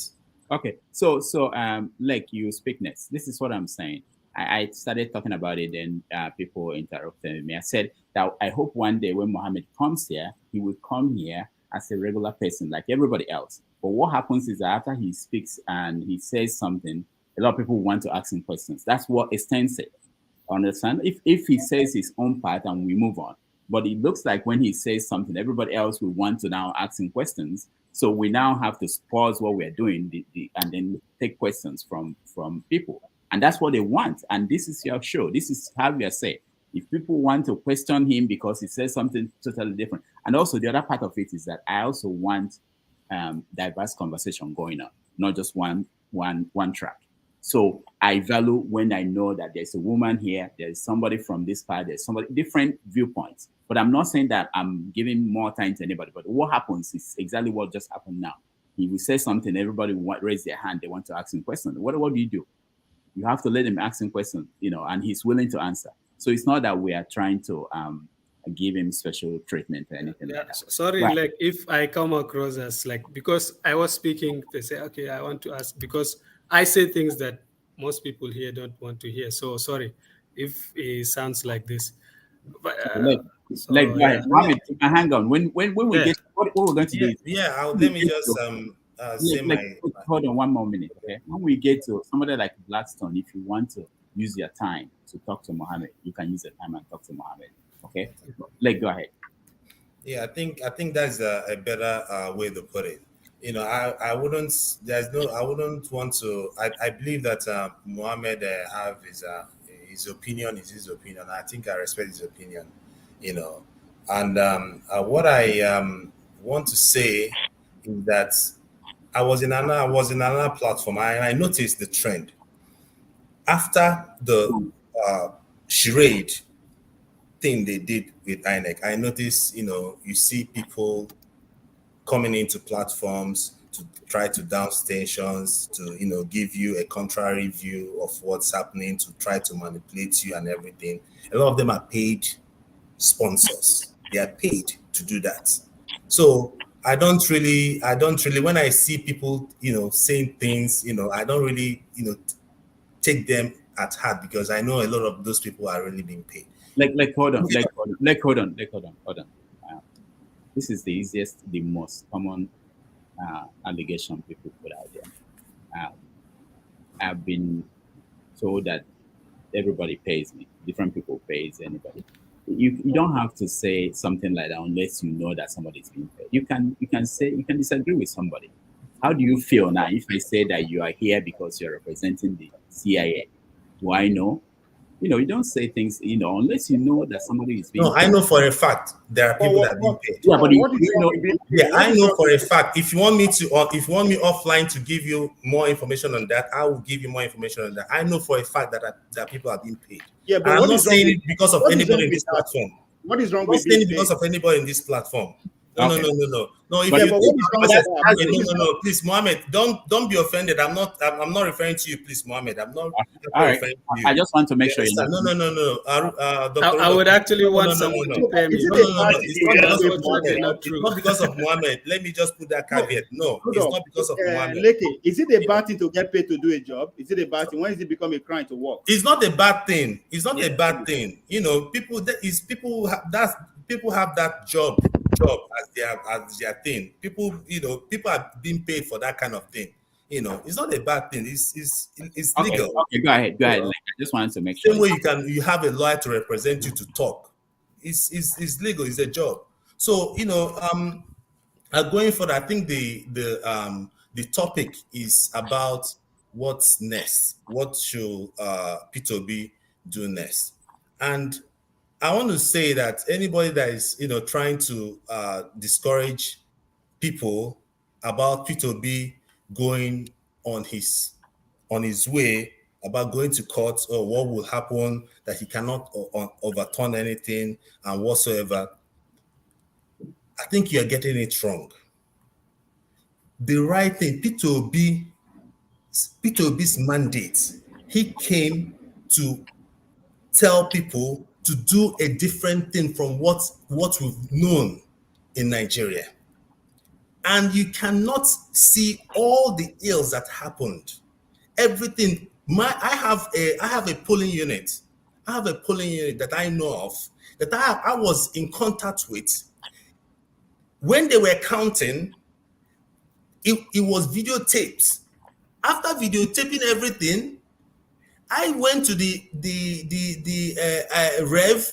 It was a different thing there, and so many other stories like that. So like it's an open fraud that everybody in the world sees. So for him, what he should do, I know that is an uphill task. Like going to a Tinubu presidency and you're going to court, everybody will say, "Oh, that is almost impossible," but it has to be done. The same thing happened in Anambra. When he was in Anambra, at the time, his supporters weren't even following him again. He made sure he went through, and by some kind of miraculous way, he went through and then won. And I believe it's still very, very possible. We can't, even if it doesn't work, he has to go through it. And I respect P2B for one thing. I think the obedience, or the youths, Nigerian youths that are looking for good governance, I think they made the best choice ever for following P2B. Because I know one thing with P2B: if he knows what is right, he will go through it no matter what. And I know now for sure that a lot of people they will try to reach him, they will try to give, they might even promise him large sum of money that will upset whatever he used in the election and different things. But I know P2B will never budge. He will go through till the last, no matter what. And that is what he did in Anambra. So what I want to encourage anybody here, you understand, we did what we did, and we gave them a bloody nose. And not only giving them a bloody nose, they know, just like what happened in the news. A PDP guy came in Arise News, said he, from their own situation room, a PDP man from their own situation room, Labour Party got 900 and something thousand votes from Lagos alone. In Port Harcourt, the same thing is happening. And when you see, you're saying 2 million, if 2 million divided, any vote that any vote P2B gets is a vote lost by Tinubu. So it's not 2 million votes. P2B might need to get extra 900,000 votes to even upset Tinubu's win. So let us keep calm. P2B just said it. There's no need for violence. I don't even think protest. Yeah, protest. If you want to protest peacefully. But I don't think, violent protest is needed. It won't take us anywhere, because if you protest violently, Tinubu's people will have counter protest, and it won't really lead us anywhere. Let us, our leader is going through the courts. Let's believe that it will work out, and even if it doesn't, which I believe it will, we still have elections coming on. We still have the Lagos state. We still have other states coming on. It mustn't be a Labour Party you are voting for, because a lot of people didn't vote for Labour Party. People voted for P2B. So it's not. I don't think you say it's right to say that, okay, because it's Labour Party also win. So it's the right candidate. Anywhere people see the right candidate, they will vote, and they will protest with their votes. Thank you. All right, thank you so much. You see, I didn't stop you. You went over 2 minutes. So sometimes, if you will be saying something interesting and I think it's important, I will give you that. All right. Let me go back to Ngozika because she's in Nigeria. Go ahead. So thank you, Doc. I'm sorry, everyone. At the beginning of the show, I was not able to get a hold of myself. I thank those that reached out. I feel much better. Thank you. Now, I I actually like expressed apology because I also cry I while you were like crying. Let me cry. Obi, I like staying on the issue, and I said that several times that I like to stay on the issue as it is hot, and the issue here is INEC. Unless anybody thinks any other thing is the issue here, and never in my life did I think anyone would be bold enough to come live and say even if there was rigging, it doesn't matter because it would not affect the margin. That was what Mohammed insinuated. That maybe there was rigging, oh, but the difference, 1.8 million votes, no. Even if there was rigging, it wouldn't have affected it. Now, I find it really, really, really curious that we are no longer bothered. We have been so desensitized that we're no longer bothered that our electoral process is flawed. We are making excuses that, as long as the rigging will not affect the final result, then you can rig here and there. That is a sad statement to how low we've descended. And still staying on the issue, I will keep saying it. I hold INEC by their word, which is uploading results of polling units by Vivas. And as I still speak to you today, the polling unit where I worked is still not on the IREV. It is still not on the IREV. Then I went to my hometown. I checked the polling units there and I almost lost myself in laughter. You'd have an upload. Say, for example, this was the EC8 form. They'd take a picture of it and take a picture of only where the names of the parties were written, no figures. And this was not in one polling unit, this was in many polling units in my hometown. I did not work in my hometown. These were results that I saw on the IREV, no figures. They would take the pictures were half of where the names of the parties were written, and then the top part where the name of the polling units were written. The few places I saw the figures, they were pretty straightforward, but the majority had this kind of funny looking uploads. And I ask again, if INEC did not upload all the polling units, how did they come about the numbers they gave us? And if they collated all those polling units, what is stopping them from uploading them? In the interest of peace and stability and transparency, is that not the right thing to do? And for those saying there was no rigging, please stop insulting our sensibilities. Even the blind can see the rigging was massive. Brazen is the word. The rigging was on a scale I'd never think possible. That is how brazen it was. You're going to pretend you have not. Sorry, Ngozuka, I wanted to say if you want to, a lot of people were interested in you giving them the name or the number of your units so that they will check. If it's safe. Okay, my polling unit, please. My polling unit is Ekenene Hall 1. It's in Udi Abudu, local government. Go to Enugu, Type it search in for. the comments. Type it in the comments. I think that's the I'll best way to type do it before I leave. I'll type it before I leave, but I do not want to say that of my hometown here because of obvious reasons. But I dare you to go through Enugu portal, check, use Enugu for example. I am from Enugu. Go through Enugu results and check polling units by polling units. I will forward the screenshot of what that I took of the like 2 polling units in my village. I'll send it to Doc. Maybe he will display it. I am not making this thing up. Till today, I have not, and I have the funny thing is, I have a copy of my polling unit results. So why is it not on the IREV? And obviously, it is not just mine. And we are leaving these issues and we are glossing over everything. It doesn't matter if there was rigging. As long as even if there was rigging, it won't affect the outcome. What kind of nonsensical talk is that one? Even if there was one vote that was rigged, the whole system should be cancelled because that is illegality. We should not ignore illegality, no matter how small. And still staying on the issue, let it be known that INEC broke their own rules. Let it be known that for the longest time, these kind of things have continued to happen because there are no consequences. And if we continue like this, it is going to get worse. That it does not affect you today is no guarantee that it will not affect you tomorrow. So if you feel that the person on whose mandate you stood or is still standing has been declared, and for that reason, you can gloss over electoral malpractices and ignore them, you're doing yourself. You're not doing Nigerians. You're doing yourself. It will come back to bite you. I rest. Thank you. I know that I'm not sure if there's anybody representing any party here. I saw Henry on the comment section, but this is the question I have.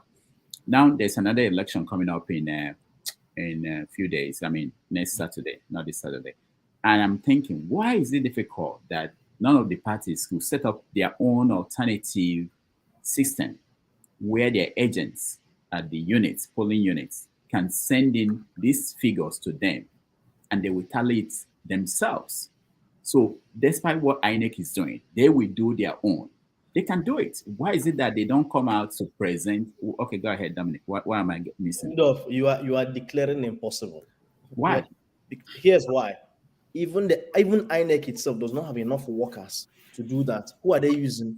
NYSC structure, pretty much. And so you expect all parties to be able to have the means, because you have to pay these people. You can't just, they're not doing it for free. No, you're already paying them. Hold on, Dominic, you're already paying. Ngozika was paid. Oh, no, Ngozika was INEC. So they had agents at every polling station. Labour had agents. So Labour agent saw the final result after the count. They gave him, he signed. He took a picture. Doc, excuse me. You are sure? In the form EC8, this is how it's done. In the form EC8, it has duplicates. Okay. It has duplicates. So once the form is filled, the duplicate automatically is filled. And before any agent takes a copy, all the agents present would have to sign, and they all did. Okay. Even before they took a picture, we insisted they sign it before they could take a picture of it. Very good. So any agent that is present and tells you they do not have a copy of the EC8 form, hold them accountable. Okay, so this is my question, Dominic. Rudolph, you asked a very valid question, Rudolph. Ovie, let Rudolph finish now. So they got this. I know they got these copies. They got it. So what's the difficulty in sending it to the ward level where they can tally all of them and send it to the local government themselves for the party, so that when they are in front of INEC and they are saying that this result, this number you're calling is nonsense, they'll show and they can put it up on their own website. This is all. I see. Can I answer your question on that for Labour Party? Let's hear from Lake first. Yeah, for Labour Party in particular, we did it. We have a situation room where we gathered the whole thing. But you don't really put out in public because you don't know what will happen aftermath. There might be court cases and everything, and you need to gather it for. It was for their own personal business. PDP also had their situation room where they gathered all that. But why Labour Party? I think I mentioned it yesterday. Why Labour Party had problem in some of their polling unit that they couldn't get the snapshots was the polling unit INEC said the total number of polling units was around 170 something thousand. I don't remember the actual number. That for polling units. But on the election day, we found out that some polling units was splitted. Some polling units, some polling in Rivers State and some other states were splitted. So Labour Party had about, because they teamed up with ADC, had about 200,000 agents.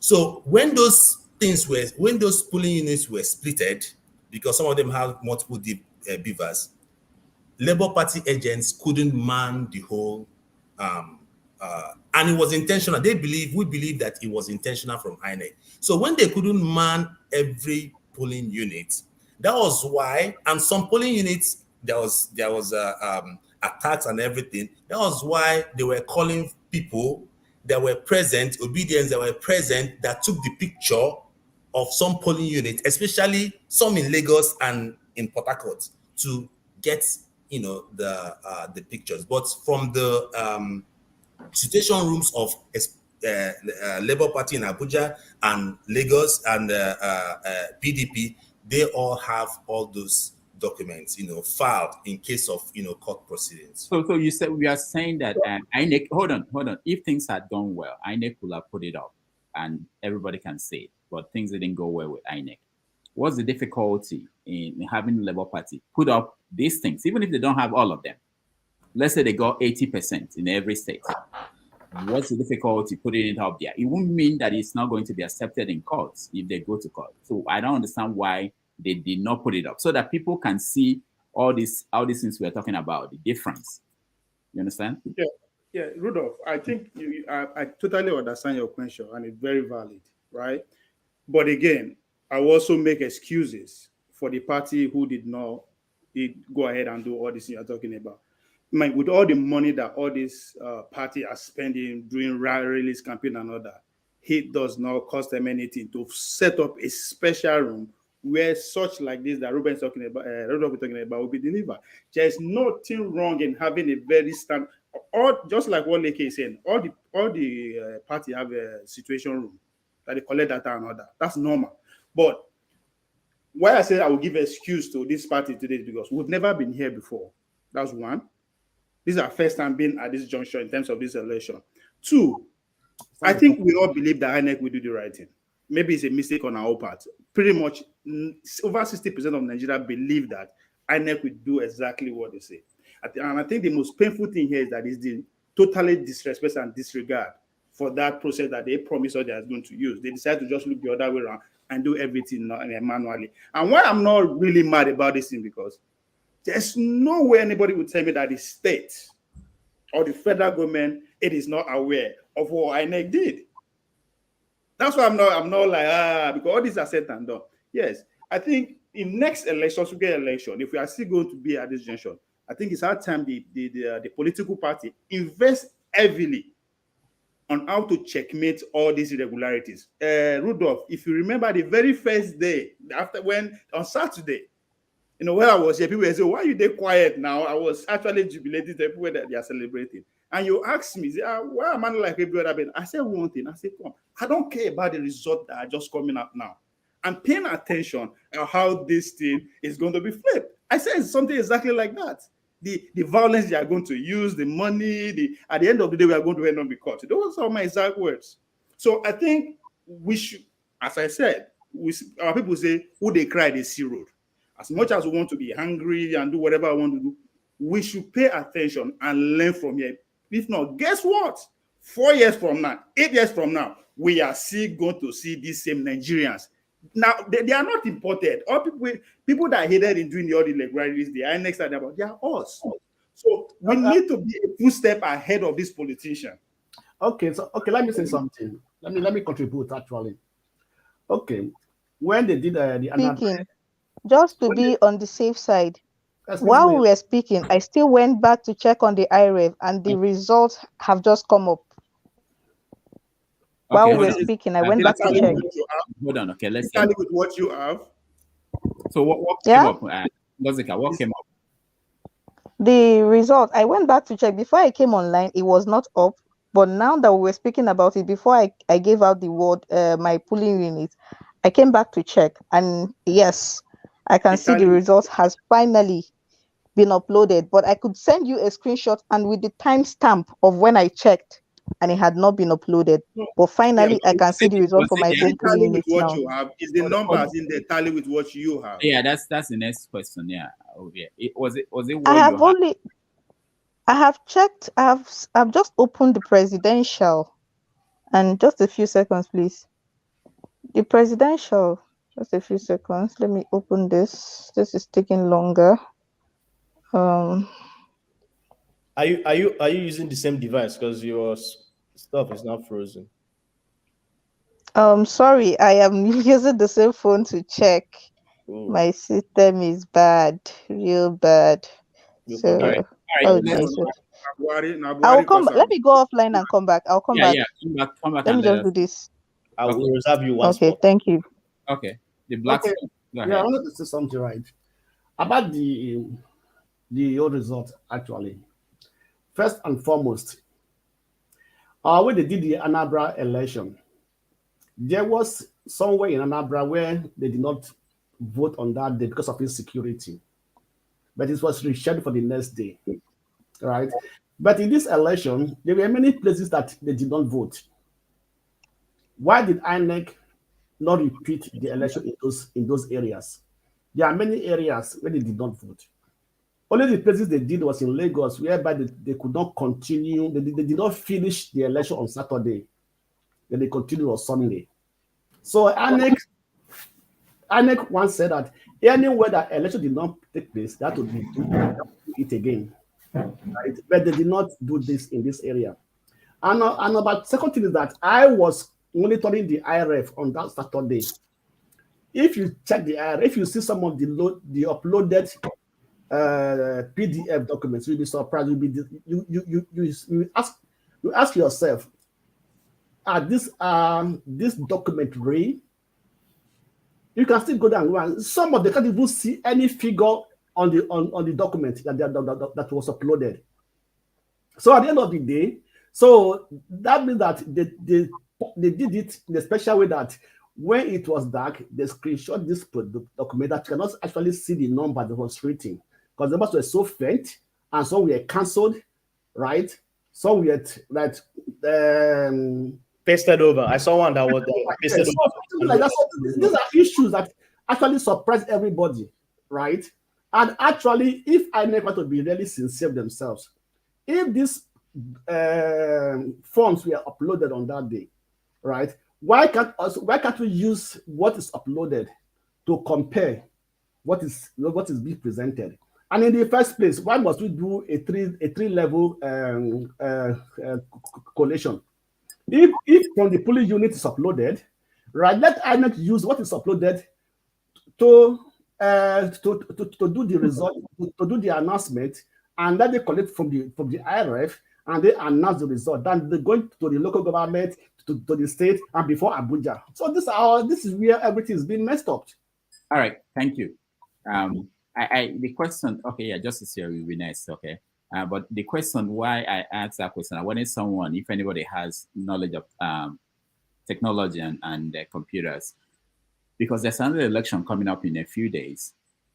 I will expect that, and that one will be easier to handle. I will expect that the political parties, like Lake, you are there. I will expect that they are ready so that we don't hear these stories. No, Mr. Rudolph, it will be difficult because to set up those things, it takes time. No, you are. Okay, you're in technology. Okay, go ahead. Yeah, to set up those things, it takes time, right? It's not an easy thing that can be set up. What are you saying? Hold on. Set up what? Set up the system that you can upload to their. They can upload to a certain server of their own. Right? So for them to set up those systems, it takes time.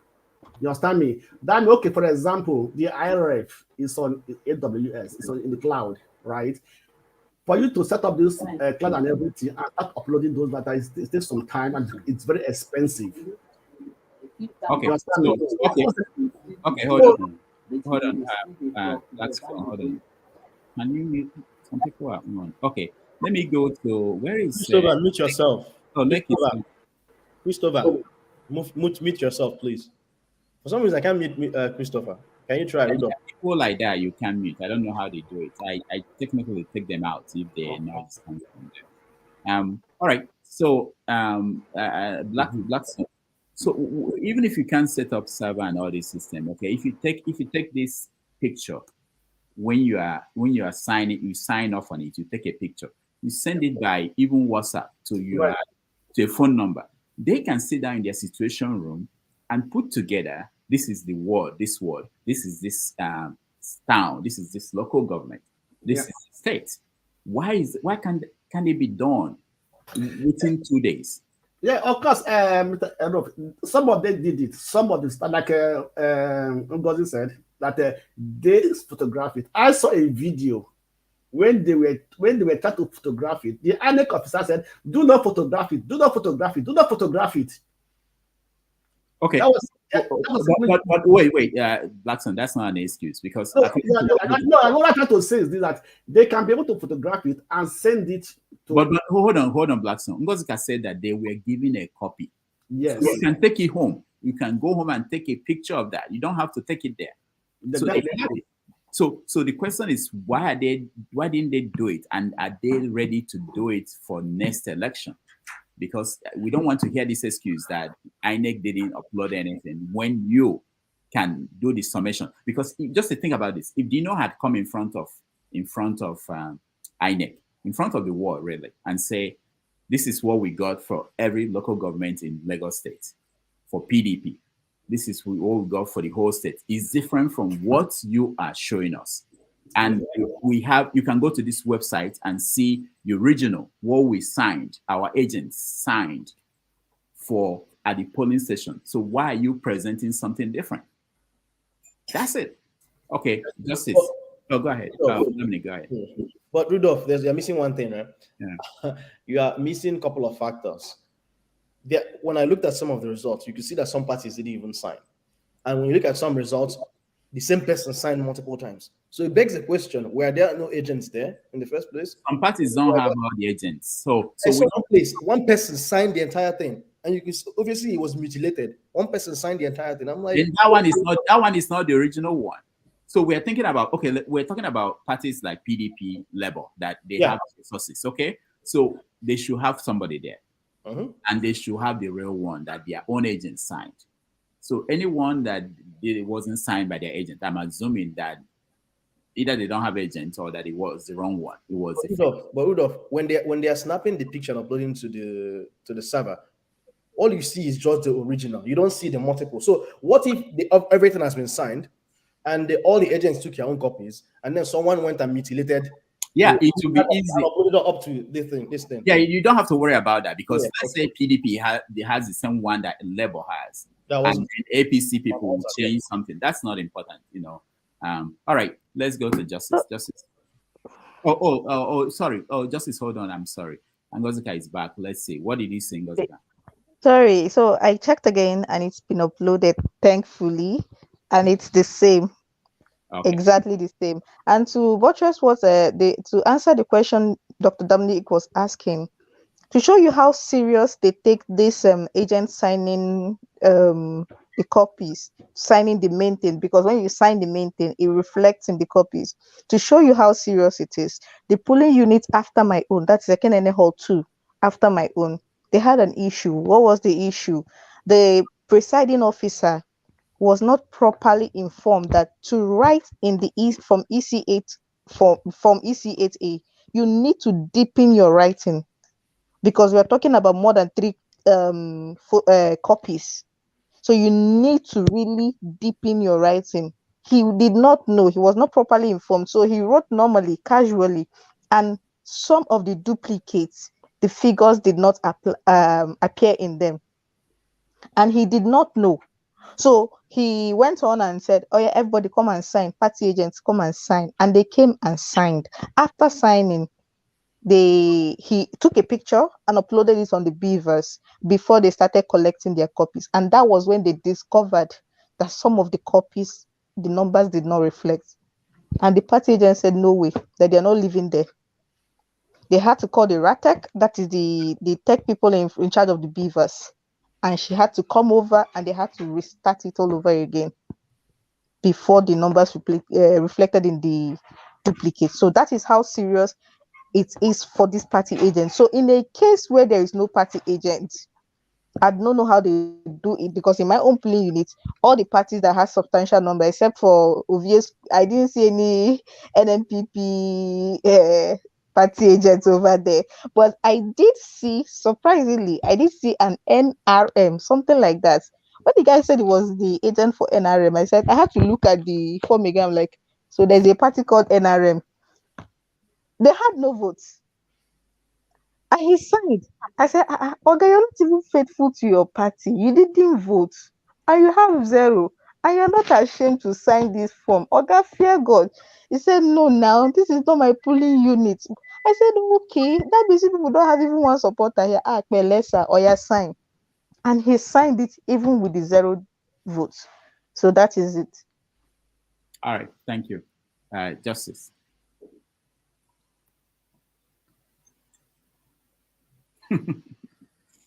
All right, we called his name and he went off. Oh, okay.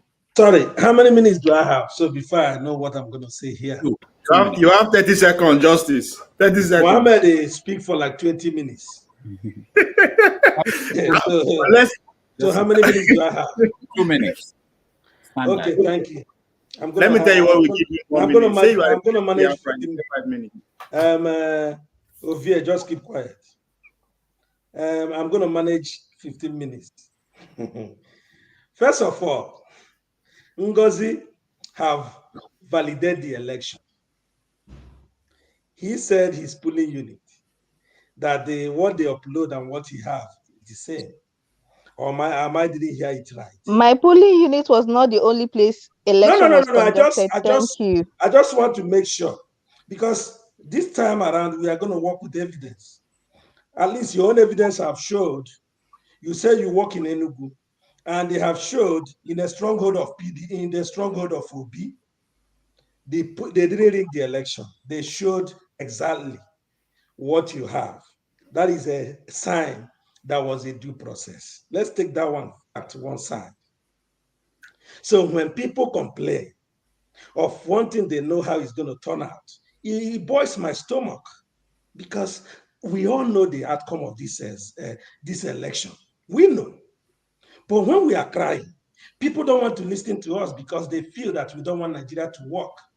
And they will tell you, go and join the system. Go and join the political process, as if we have never participated on election all our life. This is 24 years of democracy in Nigeria. All of us have participated. Even Simon Epa, that all of you wanted to kill. Oh, shit, my alarm went off, I think. Okay. So. My alarm. Fulani herdsmen are coming for you. That's what it is.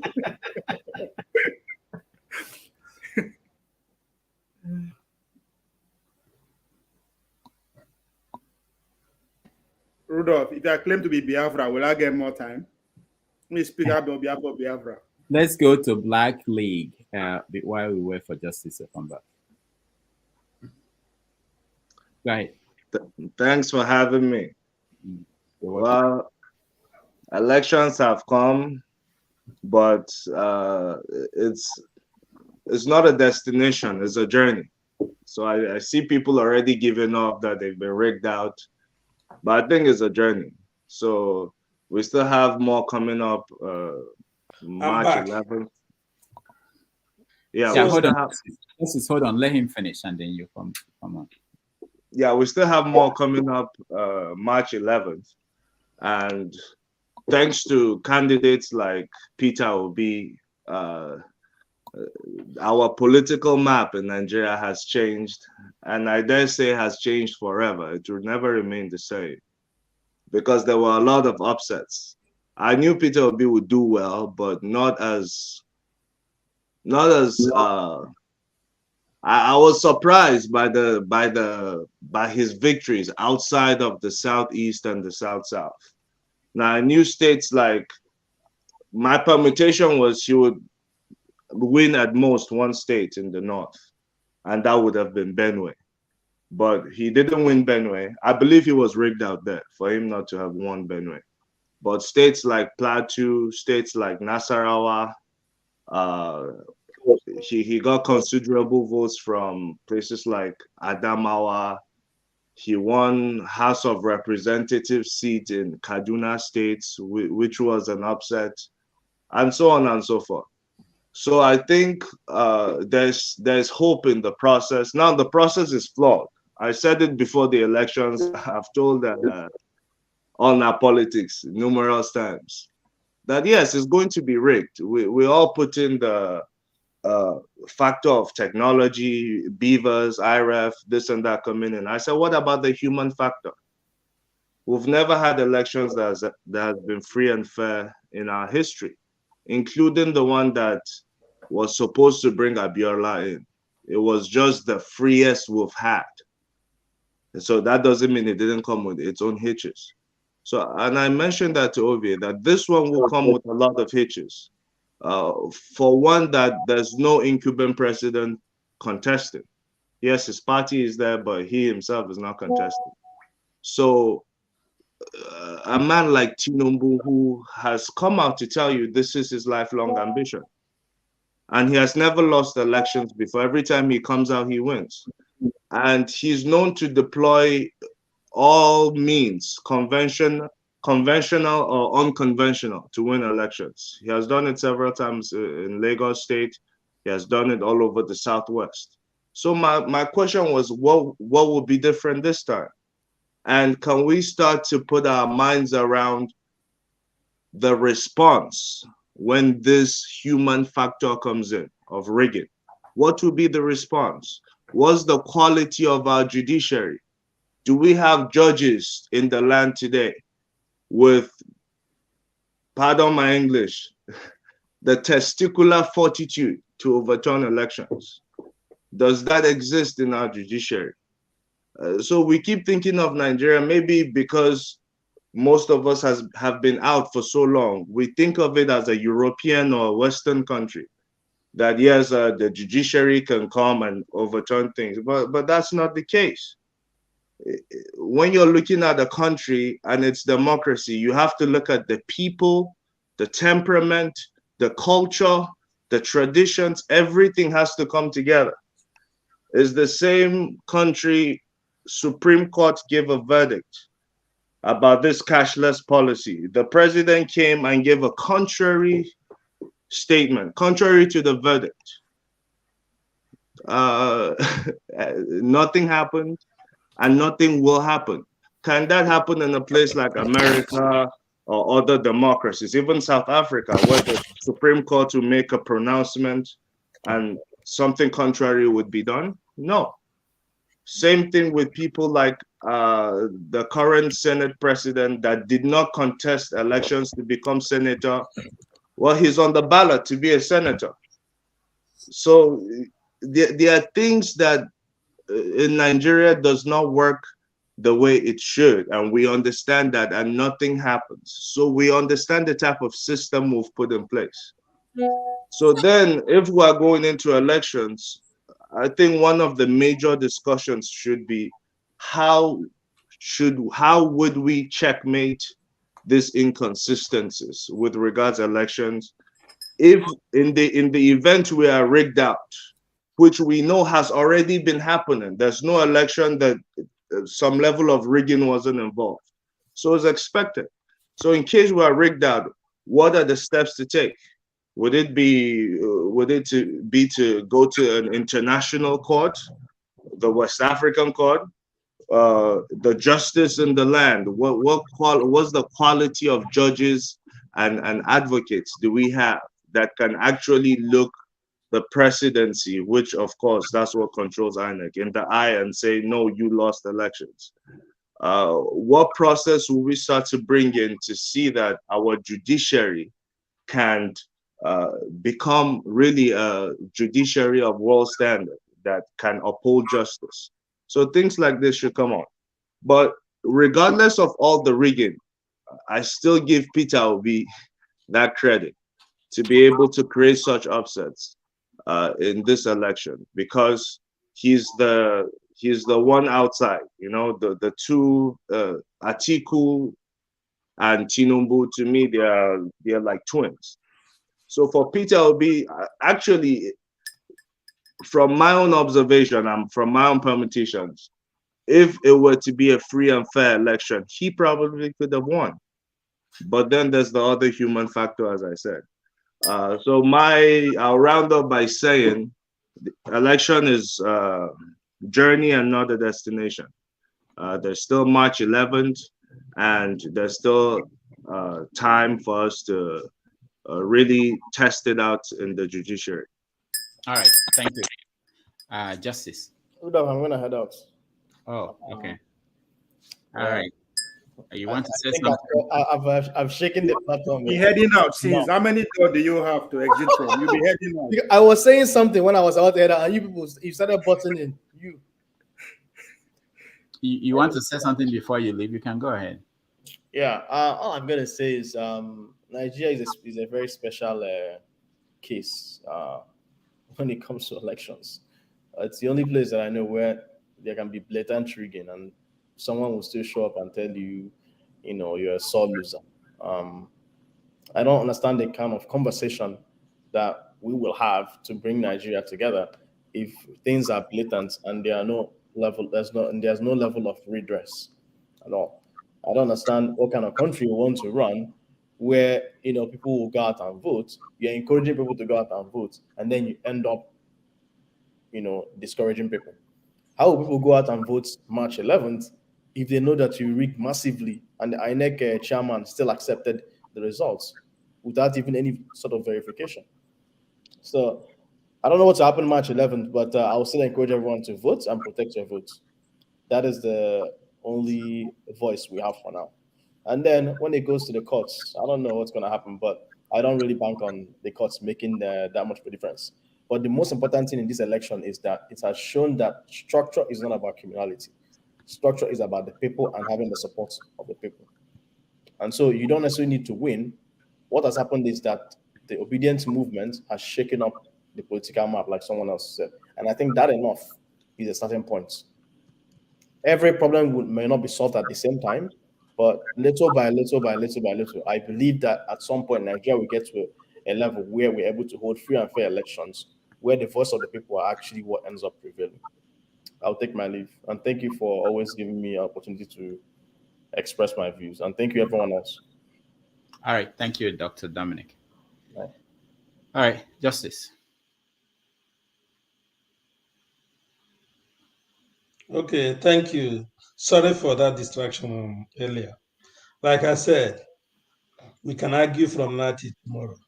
The election have come and gone, and Tinubu is the winner. And the funniest thing is that Ngozika, who is a polling agent, come here and confirm that his own unit, that there was no rigging, because he said the number he have on his paper is the same thing on INEC website. That is one evidence to prove there is a kind of fairness in the election. So, but the problem remains, is Nigeria going to change? Is things going to work? Is in the next 4 years, Nigeria can have a stable electricity? Is Nigeria going to have a good road, medical care that the president himself can be able to use? The answer is definitely no. I'm not trying to be a prophet of doom, but what the thing I found so funny with African people and Nigeria in particular, they always do the same thing and they want to see a different special result. They want to wake up one morning with the wishful thinking of that Nigeria have become a paradise because they don't want to put the work. And another thing they don't understand is they don't want to take that pain of solving Nigerian problem because they know Nigerian problem and nobody is willing to solve it. You can't, even if you bring Jesus Christ. This Ngozi that came here, I was telling her that Peter Obi is not going to win the election. They always lead some of us that are telling them that this is an effort in futility. And after this election, one thing people don't understand is how psychological of Nigeria work. Today we are talking about the election. They have forgotten the Lekki massacre. They have forgotten the killing of Deborah. They have forgotten MK Abiola election. They have forgotten the way everything, even while Abiola was in prison, King Gibe was appointing in government. So what Nigerian system does with this Obi movement that have shaken the political class, what they're going to do is so simple. In the next 3 weeks, few of them, the government identify will be taken into government. The ones that I want to be stagdigba, they will just use DSS to silence them like they are doing to Obi this morning. DSS didn't even allow Obi to make a press conference. They hold him captive in his, the report we have. Hold on, Justice. Where did you get that? You know, he asked me where do I get that. We are in contact in Abuja. Why is his vice making the press conference? Did you ask yourself why? Okay, DSS doesn't allow. DSS don't want him to make the press conference. Hold on. We don't just come here and say anything you want to say. What did the vice president say? The vice president said that he's speaking, but after him, Obi will speak. Then have Obi speak. Obi also tweeted that after his vice president speaks, he would speak shortly. That's what he tweeted. So he have said, been speaking now. Have been speaking now. Justice, hold on. Even if you don't, he's not working on your timetable. Yesterday, he said on the way to the airport that he was going to speak. He did not. That doesn't mean that somebody stopped him from speaking, unless you know. Okay, Dr. Rufus, let's no, we have to. No. Okay, let's forget about. No. Wait, we can't forget about it. I'm just not talking about to you. I'm talking to everybody here and everybody watching at home. You just don't come here and throw out anything. You know that. Justice, let me tell you how the world you may not be in part of works. If Justice, you know this story, if it's actually true that something like that is happening, okay? There's somebody within Obi's campaign that will leak this information you are talking about to the media, and it will be there, it will be published. So you can't just imagine in your head that something like this is happening. Don't come here and say it. Your media always throw up propaganda. Sarah reporters carried the news that Finland government issue a letter to Simon Eber warning him to stop talking.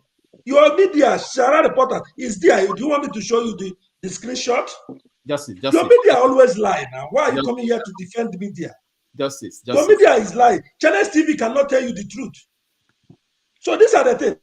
Justice. We are not. I'm not defending the media. I'm not saying that the media sometimes they don't get it wrong, or sometimes what I'm saying is this: that if the story we're sticking to what you're saying. The problem sometimes in arguments that people make here is that when we are talking about something, you go and bring something else, as if hold on, Justice, hold on, as if you're going to justify what I'm talking about. I'm talking about what you just said now. I'm saying to you, hold on now, relax. I'll give you the time. I'm saying that what you just said now cannot be true. And this is why you went and started talking about another issue about the media, that they're not reliable. I'm telling you that stick to the point we are talking about. You said that something that didn't make sense. You don't have evidence. Somebody told you. I said, you can tell it to your friends, but don't come here and say these things. People are watching. There are about 500 people watching. And they will take it and run with it. I saw it on Javier said, Rudolph. No, it's not. It's not true. All right. Go ahead. Dr. Rudolph, now you are believing your media. Your media doesn't say the truth. You said what I said is not true because I'm not a media personnel. If I'm from Sahara Reporter now, you, Rudolph, say this thing, you will believe it. Or if I'm in channel that said it, you will believe it. Okay. But why you are not taking it is because it's coming from Justice. But it's okay. Now, let's go back to Nigeria. Now, if everybody will say that this election is rigged, but Ngozi can come here, try to justify that this election is rigged. You didn't take that thing as something misleading, but he went to his portal and look at his form, the agent form they normally sign after they have counted the result. He look at it, look at what is in the INEC portal, and see that everything match. But he's still saying that the election is rigged. What is the justification for him to say the election is rigged? I am not for this election because I know that Nigeria is a charade.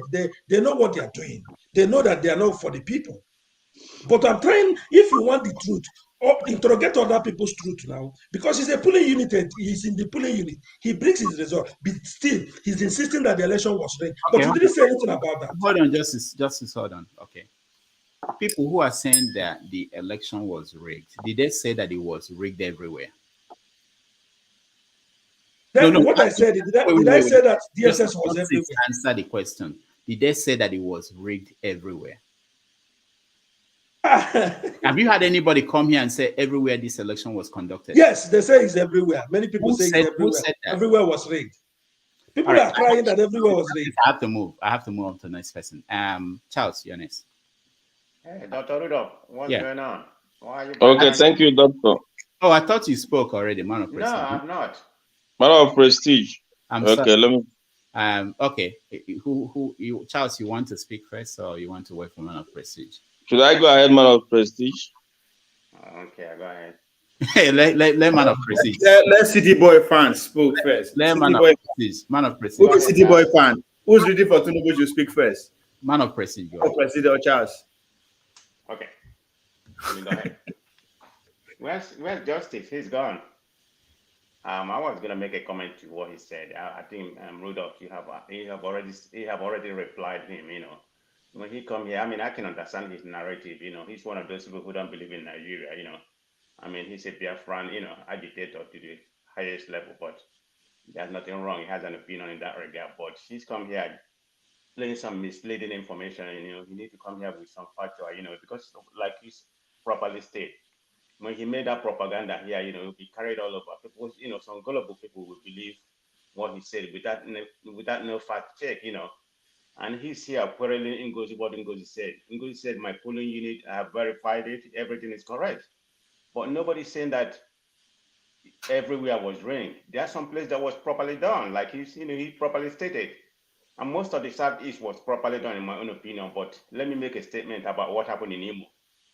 In Osu and Ologoba government area, they have 19 polling units. They didn't vote. So that's just part of the places. They didn't vote. They didn't vote on Saturday. They came back on Sunday. Nobody came. Go and verify that. They have 19 polling units. So what am I trying to say? There's a lot of suppression all over the country. I mean, that's part of what happened to this election. From what I'm looking at right now from BBC, they said Tinubu got 8,700,000 something votes. Can you verify? They say I didn't know Obi got up to 600, up to 6 million. Is that correct? That's the latest update. Yeah. I thought it was 5. Yeah, he got up to 6 million. Oh, okay. Then He got more Atiku than got 6 million. 6,900,000. Okay. I was just trying to verify. I got that from BBC. I thought he got only 5 million. But anyway. No, he got 6. Okay. So everything is very close. So having said that, let me go back to what I've been saying. The whole election is fallacious in my own opinion. I mean, the process, that's where everything begins. I mean, like everybody have properly stated here, you know, everything's supposed to be transmitted electronically, but it was done manually. So they knew what happened. Buhari even know what happened. Forget about what was saying. I'm going to deploy. I'm going to make it the best. What kind of legacy? We was hoping that he's going to have a legacy. Of course, it was planned, in my own opinion. It is what it is. I mean, I'm not equivocating about what happened. It is what it is, you know. Nigeria should take a notice about what happened. Hopefully, I don't know what's going to happen, but in my own opinion, whatever just transpired in this election, it has set Nigeria backwards. Because how many votes, you know, how many people voted? Out of 84 million that collected their PVC, are you telling me only 23 million voted? Which is less than the last time. I think the last time was 25 or 26. So we are even going backwards. So I wish Tinubu good luck. That's what I'm going to say, you know. I mean, Nigeria got what they voted for. So I'm not going to come here and equivocate or repeat what people have said about ringing the election or not ringing the election. Everybody know what transpired, particularly in Lagos. I mean, a lot of people didn't vote. So is that supposed to have been a big vote? Probably. And you have what's happening in Lagos right now. CM was here yesterday, talk about his relative that was killed or whatever. Are you telling me everybody that voted for Obi is Igbo? There's no way Obi could have got that vote, which, in my own opinion, would have amounted to 900 something. But it's about, what is it right now, about 8 something? It could have been way, way more than that, you know, but they suppressed their vote. So why are they attacking the Igbos? When the Yoruba people voted for Igbo, the Southern voted for Igbo, why is it about Igbo? And, you know, I don't want to play any kind of trouble league in that area, but what's going on is wrong. So we need to call a spade a spade.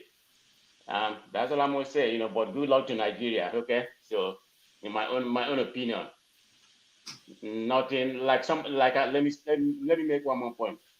All this so-called structure that has been established in Nigeria is a part of criminality. There's nothing like structure. Right. It's a criminality structure, in my own opinion, and it's going to keep on happening. I don't see anything. I don't see any hope for Nigeria. That's my own opinion. So let it be so. Thank you. Thank you, man of prestige. Charles. Thank you, Dr. Ovie. We know see Kwankwa, so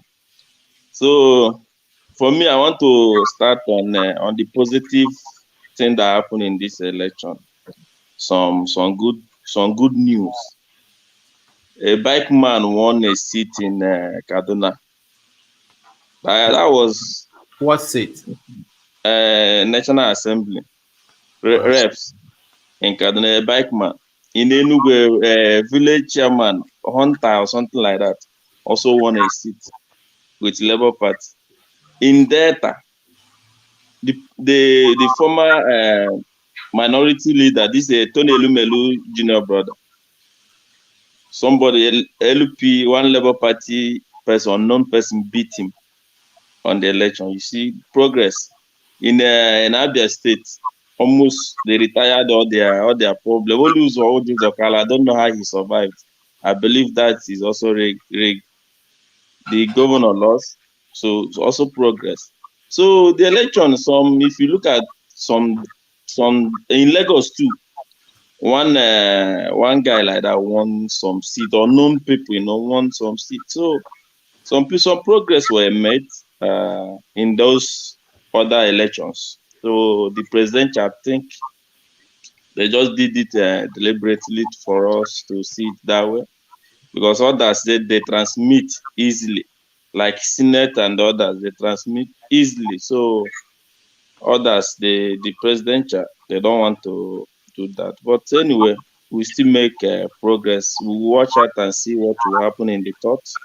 But based on Nigeria courts, the court that gave Lawan that did not contest in our own presence, in our faces. This man was in Abuja contesting for presidential ticket. He didn't even participate. The court gave him this ticket. So how can people trust this court? So we will not give up. We would encourage people, mainly in Southeast, they should go. They use this opportunity to win that Abia State governorship tickets, win it from PDP to LP. In Enugu, they should also use this opportunity to try and win the governorship there, because that is the chances. The Enugu governor also lost his Senate bid. You see progress. So they should use this opportunity, even in Ebonyi, they should try. So there's some progress, and we'll see what will happen in the courts. All right. Thank you. Can I add something real quick? Okay. The Okada rider that won in Kaduna actually defeated the incumbent minority whip in the House of Representatives. Wow, that's good. That's cool. Okay, Dr. Berichi is on the phone, so we skip him and go. So I know I can contest under Labour Party for my village. You for win. Maybe I will beat Oshomole. You for win. Kate, welcome to the show. I know you're driving. Let me unmute you. Let me. Oh, good. Okay, good. Good afternoon, everyone. Yeah, how are you? Fine. It's very sunny in Florida, so you're a hot day. Yes. Dr. Dami, a quick one. I didn't want to come in today, but I want you to protect Ngozika. You know, when she was trying to make those comments, I don't know if there's a way you can mute them. Like I know for the radio station, if you are trying to give your number, there's a way they can take you off air. Or did she give number on air? No, like when she wanted to give the polling something and those things she was saying. Okay. Because if you check the country we live, that result may not be there. We should not think that all these party agents are not watching your show. A lot of people are watching it. Mm-hmm. They may sneakily go and put it back, and our life is not safe. Because what I'm saying is, we have 2 coppers in my house in Benin right now. They were among the INEC officials at Igbodo, Delta State. One of them is in the hospital. The boy has the injury on his leg.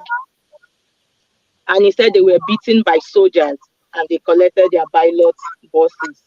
So I was trying to make him send, because she said he has the same paper like what Ngozi said that he has. with him. But he said he's afraid I cannot do it. That is so much afraid because he's not sure if his interest can be protected, you know. Even since they came back, because my mom used to teach in the school where he was working, where he's doing his NYC primary assignment. Yeah. So none of the teachers there accepted them. They have to come to my mom's house that have retired. It's my mom now that is taking care of them, both their treatment and everything right now in Benin. So, like I said yesterday, we should not try and instigate anything that will make our youth to go out. Me and you know that there are a lot of, a lot of people on NSAS that is still in the prison behind the bars. We know there is no law in Nigeria. Let whatever happen, both the obedient and everything, let them just take it. It's not what we want. I know everybody wants to know who. We don't care if it's article like this lady was saying yesterday, is it Blessing or something, was saying yesterday, INEC. We don't care if it's Atiku that win or if it's Tinubu, if it's Obi that win. We wanted to see a transparency in what they are doing. And this takes us back to El-Rufai's speech. You know, El-Rufai said they should keep the old 1,000 and the old 500 naira note. That after the election, they will use their money. I stand to be corrected. I know I watched it on Arise. Yeah. When they were playing the video. So it was already, the ground was already set for them. They are going to win the election. You know, sometimes when I hear Mohammed talk, and I need us to ask Mohammed. Mohammed is in America, right? If the system is like this, if America's system is the way it is in Nigeria, Mohammed won't be here schooling. I'm sure he's getting a full funding in America if he's doing PhD. Like if I overheard him, I heard him say he's doing PhD or something. I'm sure he's in a full funding. How many of us that don't have somebody in government that have access to scholarship? How many of us Nigerians? We have good brain. We have a lot of them in Florida here. More than 10 in my church. They are all on scholarship, doing PhD, picked from Nigeria. But the society that we come from, we are not recognized. We are under-imaginalized there. So I just want you to protect Ngozika. That's all, because I am a mother and I have sisters, you know. If you can ask her not to be coming or if you come up, she should not say anything about the election. Let the politician, like I said, they are all one.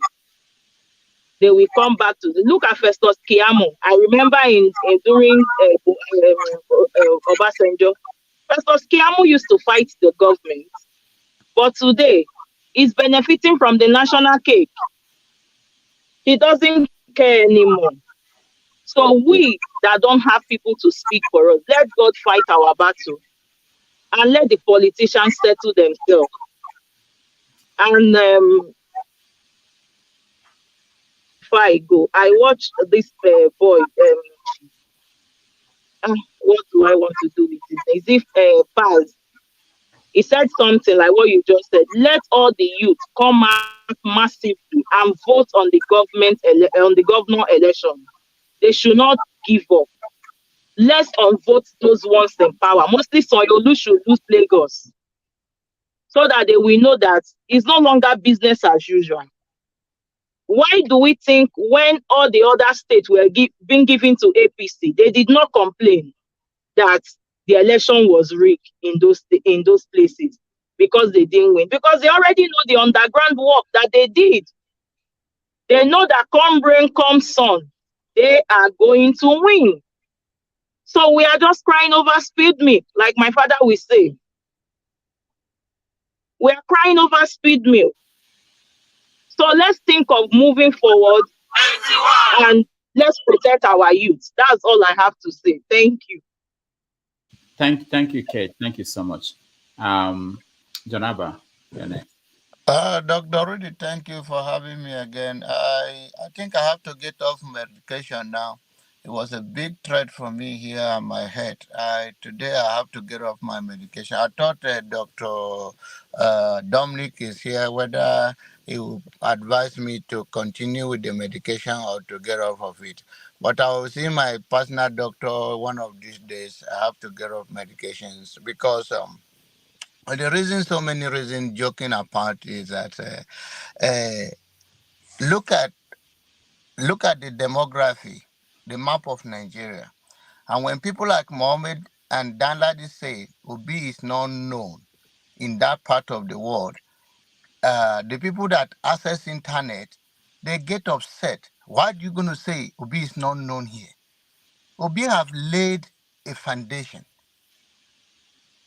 I live in Brunei State, Yobe, all of the northern states. I know them very well. And some of you that been there. It's not anything, but they are still backward when it comes to technology. I saw the last time they took money to them. Some of them didn't even know they have changed any money. In the civil society, you want to carry people along. There are places in the north that don't have filling station. They use what is called black market to get gas on the road. I mean, fuel. So if we believe that this is not a great progress we have made, then we don't know how the politics play in Nigeria. We are still sucked into the past, or we are living in our own world, and we don't care about reaching out. And in order, someone else said that, must we be friends with the Northern to win Nigerian election? It's a game of number. And that's why I suggested that the able men and able women, if the number is not on your side and religion have kept you like me to marry only one wife, then just take it easy like that. Uh, you can't have it in both ways. And the woman said, okay, why can't you also marry husband? Marry two wives, two husbands. And I said, okay, that is on your show the other day you were not here. And I said, okay, if you can take it, maybe you tell the man that this son is for you and the next day is for you, then we can increase in population if that is the Janaba, you just touched on something more important than all this thing we're talking about. Marrying more than one wife. I thought you're a pastor. You can decide on change your church, make it the philosophy of your church. You can marry more than one wife. You have this is something very big. You should pursue it. Well, if I say that like the way you want me to say it, I'll be sleeping in my living room for the next 1 month. Why do you? Okay, go ahead. But then it's okay. The point is that we were talking about number. How do the number increases when you tell me that Almajiri feed the road on the other side? Out of the Almajiri, some people gain number. So we can't, in the serious note, we can't add, and there is a lot of space. When you look at the map of Nigeria, there's a lot of space there that you see that even if it's like Texas, they said, according to the number that 20 million people can come to Texas every year. There's no space for it. So if you want to move the Republican base here, remove the Republicans institution here, then there will be a room of the people that are liberal or independent or Democrat to move and change the demography.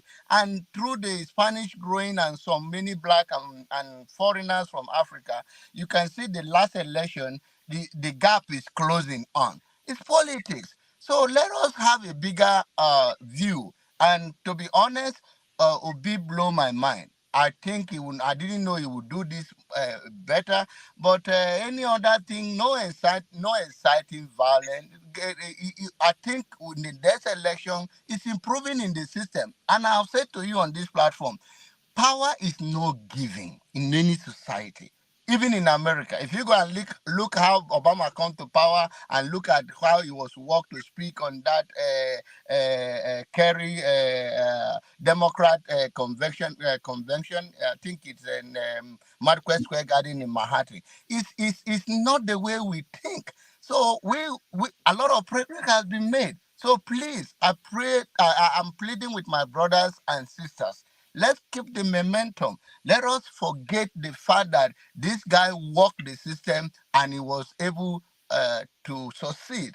The only way we're going to find the peace is that let's pray for the betterment of our country. Bola Tinubu, like him or not, he has the burden of Nigeria, and a good leader will carry that with them. When they wake up in the morning, how did the Nigerians it will be safe? How can they give the opportunity for ordinary Nigeria to become who God has destined them to be? Let's pray that God give them that wisdom, or those team, the people in his team, so we can move forward and pass this level of if you are not Yoruba, you are not Igbo, you are not Hausa, you can't win Nigerian election. So people like me now, we are forgotten. We are done. So we will never contest for national position because we are minority, even though we are capable or we have all it takes to take Nigeria to the next level. We have to pass that. And another progress that has been made, in as much as people don't like the Muslim ticket, it's a progress. It's a progress that has been made. I mean, our belief influences us on spiritual basis and sometimes in our judgment, but it doesn't overshadow this policy and the politics of the nation. So it's a progress that tomorrow, wherever you call Shetima, whether Boko Haram, Harbor, or whatever, you can say, okay, there is a possibility of Christian ticket, and it can pass through if they walk their way. The problem Peter Obi had, and I said it on this platform, you guys now put me on medication, but thank God I'm coming out of it by God's grace very, very soon. So is that I told you it's not going to win. You guys are talking about the number. Number is one thing. Go and look at the demography, like I say again. Did he win most of the northern part, apart from Nasarawa, where Danjuma came from? So, and the middle, places like Abuja. Abuja is almost like, of course, we all know the ratio people, the people that live in Abuja is multicultural people, Hausa, anybody lives there. So he won those places. So let him reach out and not him not go for Dan Tata or Dati. I can win Dati in his own constituency. The only thing that brought Dati to limelight is when he challenged Obasanjo, when Obasanjo was trying to extend the policy to run for the third time. Nothing else that make Dante Ahmed popular in the north. So at least he should look for somebody else next time, and I believe Obi will run again, and he will gather this momentum. Don't discourage anybody. A lot of progress. Rudolph, your guy or two that they give him Chintasi in the Igbo land. He has been retired. I thought he worked his way. He did not work. He has been retired. May God keep him alive and enjoying all the money I've stolen from the innocent people in Benue State. May God give him the grace to eat it well. John, I have a question for you. Thank you, ma. I remember I have a conversation with you, and you told me the desire of your late mother. What you are saying now, is that what mommy would have expected in a situation like this? I'm ashamed. I'm ashamed at your utterances. I'm really, really ashamed. I don't know what you are talking about, mother. I don't know what you are talking about. There is no problem. My Nigerian youth, they're gonna fight her for home. I need all the evidence. I will single-handedly go to Washington. Give me all the graphic evidence of my youth couple. We are independent nation. Washington can sit in their own world and live there. You don't talk your own waka. You are the one that called my name. Give me all the graphic evidence. I saw my youth couple being shot in River State. Madam Echo, hold on. It's not your turn now. I thought you were asking questions to John Abba. I allowed you. Now you went off. You know, there's Patrick there. No problem. He's waiting. Ify, can you host this show for me? Maybe you can give me a formula to do it. Okay, Patrick, you're next.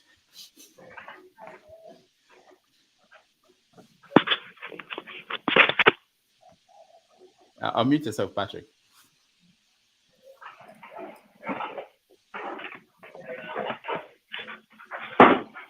And while Patrick is trying to do that, I want to announce that Pansat is back. I thought he went to vote. What's going on? You okay? Oh, hallelujah. I'm dragging your life. What's going on? Good morning, good So, afternoon, good evening. I talked to the treatment team. The concern they have. Okay, go ahead. Okay. Good morning, good afternoon, good evening. Yeah. First time here. Oh, nice. Welcome. Thank you. The election, I just want to talk about the election. Was I surprised with the result? No. Because in Nigeria, anything goes. I know we have heartbroken people, who are sad, but for me, it's not bothering me because I was not expecting anything less. Somebody told me something. It says, if the angels in heaven, if they want to laugh, they will tune into Nigeria. And because Nigeria is a comical country, the angels will be rolling on the floor laughing if they want to have a fun time. Can we imagine that a sick man, is not the, president-elect where he's the president? There's no, So it tells you that when we talk of democracy in Nigeria, they're not practicing democracy. This is anarchy, on Agbada. The country is for, and like Mommy H, I've heard her saying that the youth, if the youth go there to protest, they will kill them. So as far as I know, will Nigeria improve? I don't think so. The country is doomed. Since 1999, just since 1989, I heard my grandfather say that called a meeting that Nigeria is getting difficult now, and nothing has changed since then. It's been going from worse to worse, going down the hill. So will it get better? I don't think so. We are screwed. Look at what's the name? Buhari. He came and made all the promises, $1 to $1. Did he materialize? No. And here we are again, electing sick people. So I'm ashamed of that country. I don't see my children going back there. The country, as far as I'm concerned, the country is screwed. So that's my take on it. Thank you very much. Thank you so much, Madam Echo. To my children out there, it is not over until it is over. Give me every graphic evidence you have for the rigging of the election. Those of you are computer guru, help me to compile them together. And Amogo charitable organization, of which I am the convener, will go to Washington with those documents. You people say we should let it be. He was only in charge of Lagos and it was like this. Is it when he becomes in charge of the 36 states that we will expect something different? I am not saying, all of you know very well, I told Obi to his face, you are not my favorite. But for the fact that my children are gravitating towards you, I have no choice. And I said it with the bottom of my heart. So I'm not going to give up on my children right now because some of you who are cowards are here telling my children to calm down. Have we not spilled enough blood? Or you think when he becomes president like this, blood will not be spilled without them even protesting? You people think it will happen? Listen, children, go out there, request for your mandate. Do not be violent until they become violent towards you. Those of you who are computer, who are in social media guru, compare all the graphic images, including the one that Wike was opening his dirty, useless mouth, demanding for the death of my children. Everything, compile them, give them to me. I will go to Washington, D.C. with it. You people want to be coward in your house. And any of you that says, let them relax, I decree today, by the level. And I say, may you labor and let another collect it from you. May your children labor and another reap it. Anywhere you are, as long as you march this ground, may you labor in vain. Any of you that support this wicked act against my children, if they have not worked for it, and Tinubu win gallantly, I won't contest it. But he opened his mouth and he said, Obi will labor in vain. And he worked tirelessly, using some idiots that collected money, and they really wanted to make that labor to be in vain. If you people will take it, I, Hannah Jabari Obukoko, alias Mother H.O., the voice of the voiceless, will not take it. Therefore, my children, reach out to me. Reach out to me with every evidence, and I will go on your behalf to Washington. And I will make them to know, if they don't do something, you people have said, Nigeria, we are fraudster. The kind of fraudster you will see, you won't be able to contend it. So if you don't want my children to continue to be fraudster, do the needful and give back their mandate. Give me every evidence and let's fight this war. You people want war, we will give you war. And that war you people do by pen, we will also do. Collect all your evidence and we'll present it to the international war for battle, and we'll get back our mandate. Thank you, Madam H.O. Paul, welcome. Before you speak, I just want to announce that Show will help me to moderate while I run out to take care of something. About an hour, I'll be back. So be nice to him. Yeah. All right, Paul, go ahead. Doctor, I'm here.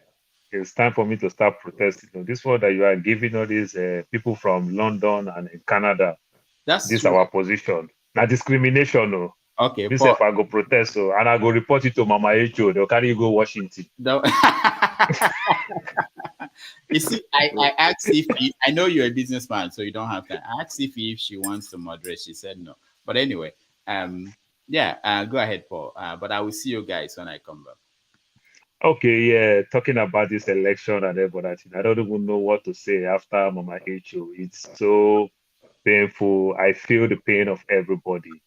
But what is the essence of election? You understand? It's choice. This is the choice of the people. We understand that it is not clear. It is completely rigging. You understand? We take it or we leave it. Obi blew every one of us away, in as much as some of us that wish Obi to win.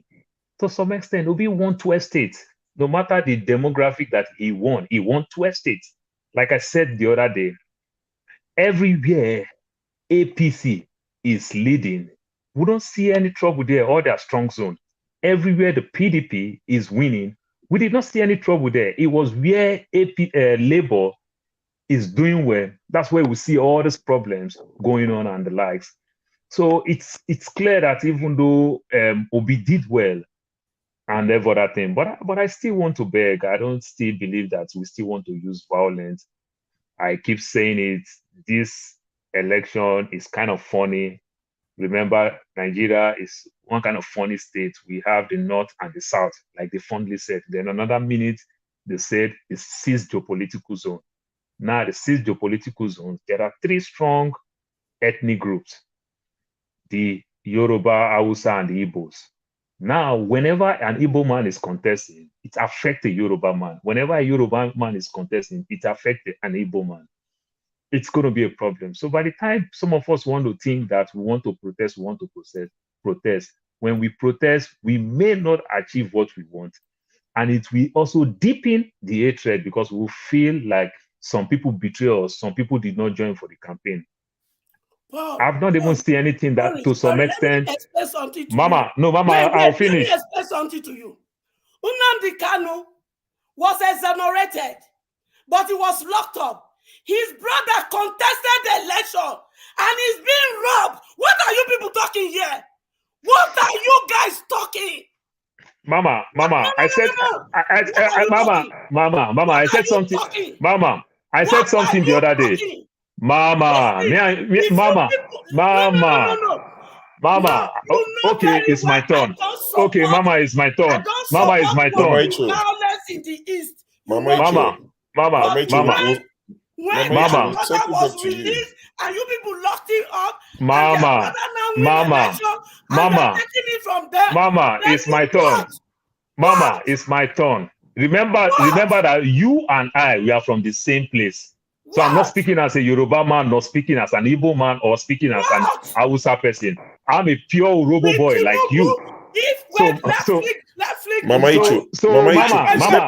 let me land now. Mama, let me land. He was stealing his mandate.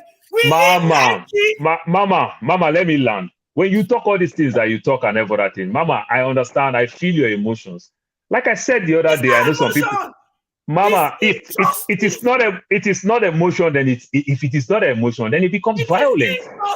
If it is not emotion, then it becomes violent. And if it is injustice, you don't fight injustice with injustice. Our common way, the only law that our Nigerian police knows back in the day, they say two fighting. Then the law just catch both of you. Why don't let one person hit one person? You understand? Then it becomes you abuse, you violate the other person. So Mama, Mama, hold on. Mama. Oh, please. Mama, hold on. Please, just hold for 30 seconds. Maybe there's something she needs to. Now that you're quiet, Mama Icho, please let Paul finish. Once he finishes, you get the chance to take him on some of his submissions. Just let him, round up in the next 2 minutes. Then if you have anything to say, as rebuttal, we'll give you the time to do so. But if you are talking over each other, like I said earlier, when people watch this in 2 weeks, 3 weeks, they'll just switch it off and it affects Dr. Damages. So please, Paul, in 2 minutes, drop your submission. And Mama, you would have all the time to give a rebuttal. Yeah, thank you. Sure. So sometimes when let me know, go that direction. For example, look at my people from the East. They cry, oh, Fulani. They send ordinary civilian, the cattle rearer, ordinary civilian. They cry, say he's killing our people. They sent soldier go. Under 10 minutes, over 20 people die. Nnamdi Kanu ran away for his life. If not, Nnamdi Kanu that we are saying is jail wouldn't have even been in the picture right now as we are talking. They sent civilian. You understand? Call ordinary Fulani, cattle rearer, nomadic, whichever English they call them. They are killing people anyhow and everything. They send soldier, they kill. Do you still want us to use this same method? You understand? We have to change strategy.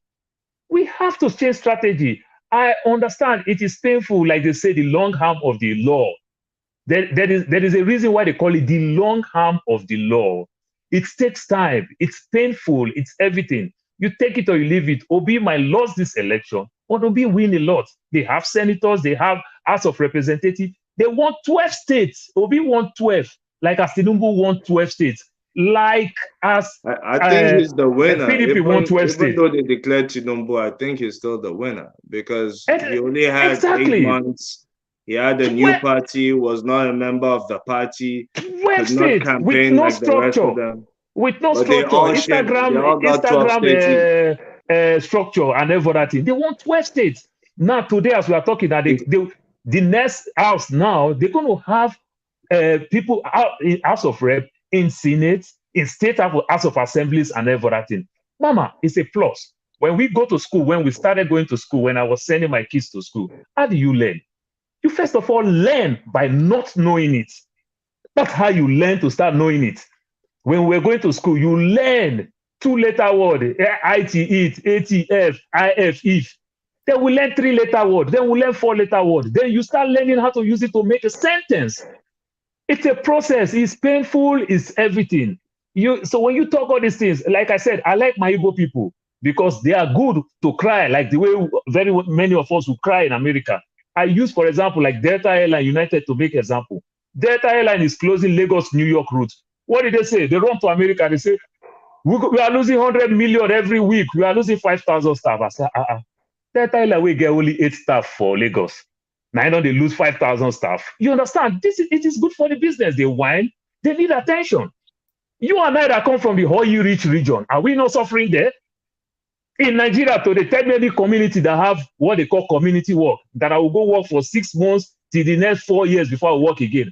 That 6 months that I will go to work, before you know, 4 women will have kids for me because of I'll make some money. After that, no work. But the same Hausa, Igbo, and Yoruba people will work in that same Shell, Chevron, and ExxonMobil for 35 years. Is that not marginalization? You understand? But who is marginalizing us? The system is wrong. It is not the Igbo man. It is not the Hausa man. It is nobody. You understand? The so-called Northern, they are going through pain like we are going through pain. The so-called Southern, they are going through this same pain. So we don't need this unnecessary thing where we will lose people. Mama, the way you address people, you ask people to take it, that is not how the protest will go. That is not how it will go. At the end of the day, again, we'll become a loser. And so many people who hate the system will say, I can never vote. Like as Fast said, just imagine if they can come out in mass instead of them to protest and win Lagos. That is a plus. That is a plus. We don't need this fight, and everything. Mama, as I did so, I did find person where go fight me for road. The person go tell whether I go reply. I go fall. Paramedics then go carry me. 2 weeks I no go work. Paycheck go come for me. You don't need that. Paul, please. In summary, what would your advice be to the obedience? Like Obi said, Aisha Yusuf Mama, just said, 1 second. Mama, 1 second. Hold on. I like that concept that she said. Please tone down the rhetoric and come up with the best of the best of the best. People should stop this fake news. Because by the time they put all these things, use computer and everything to bring all type of fake results. Obi might want to go take some of these fake results and go to court. Before you know, just because of 1 or 2 that looks fake, they might throw the case out of court. You know the Supreme Court. Now technicality, they take the past judgment. You understand? So please, because now we are seeing all type of results. Oh, they didn't count well, all type of things. Please slow down. Obi said it, Aisha Yusuf said it. Just slow down. At the end of the day, let's go to court. That is all we have for now. It is painful, but that is all we have for now. Yeah, thank you very much for your submission, Paul. You're welcome. Are you good to?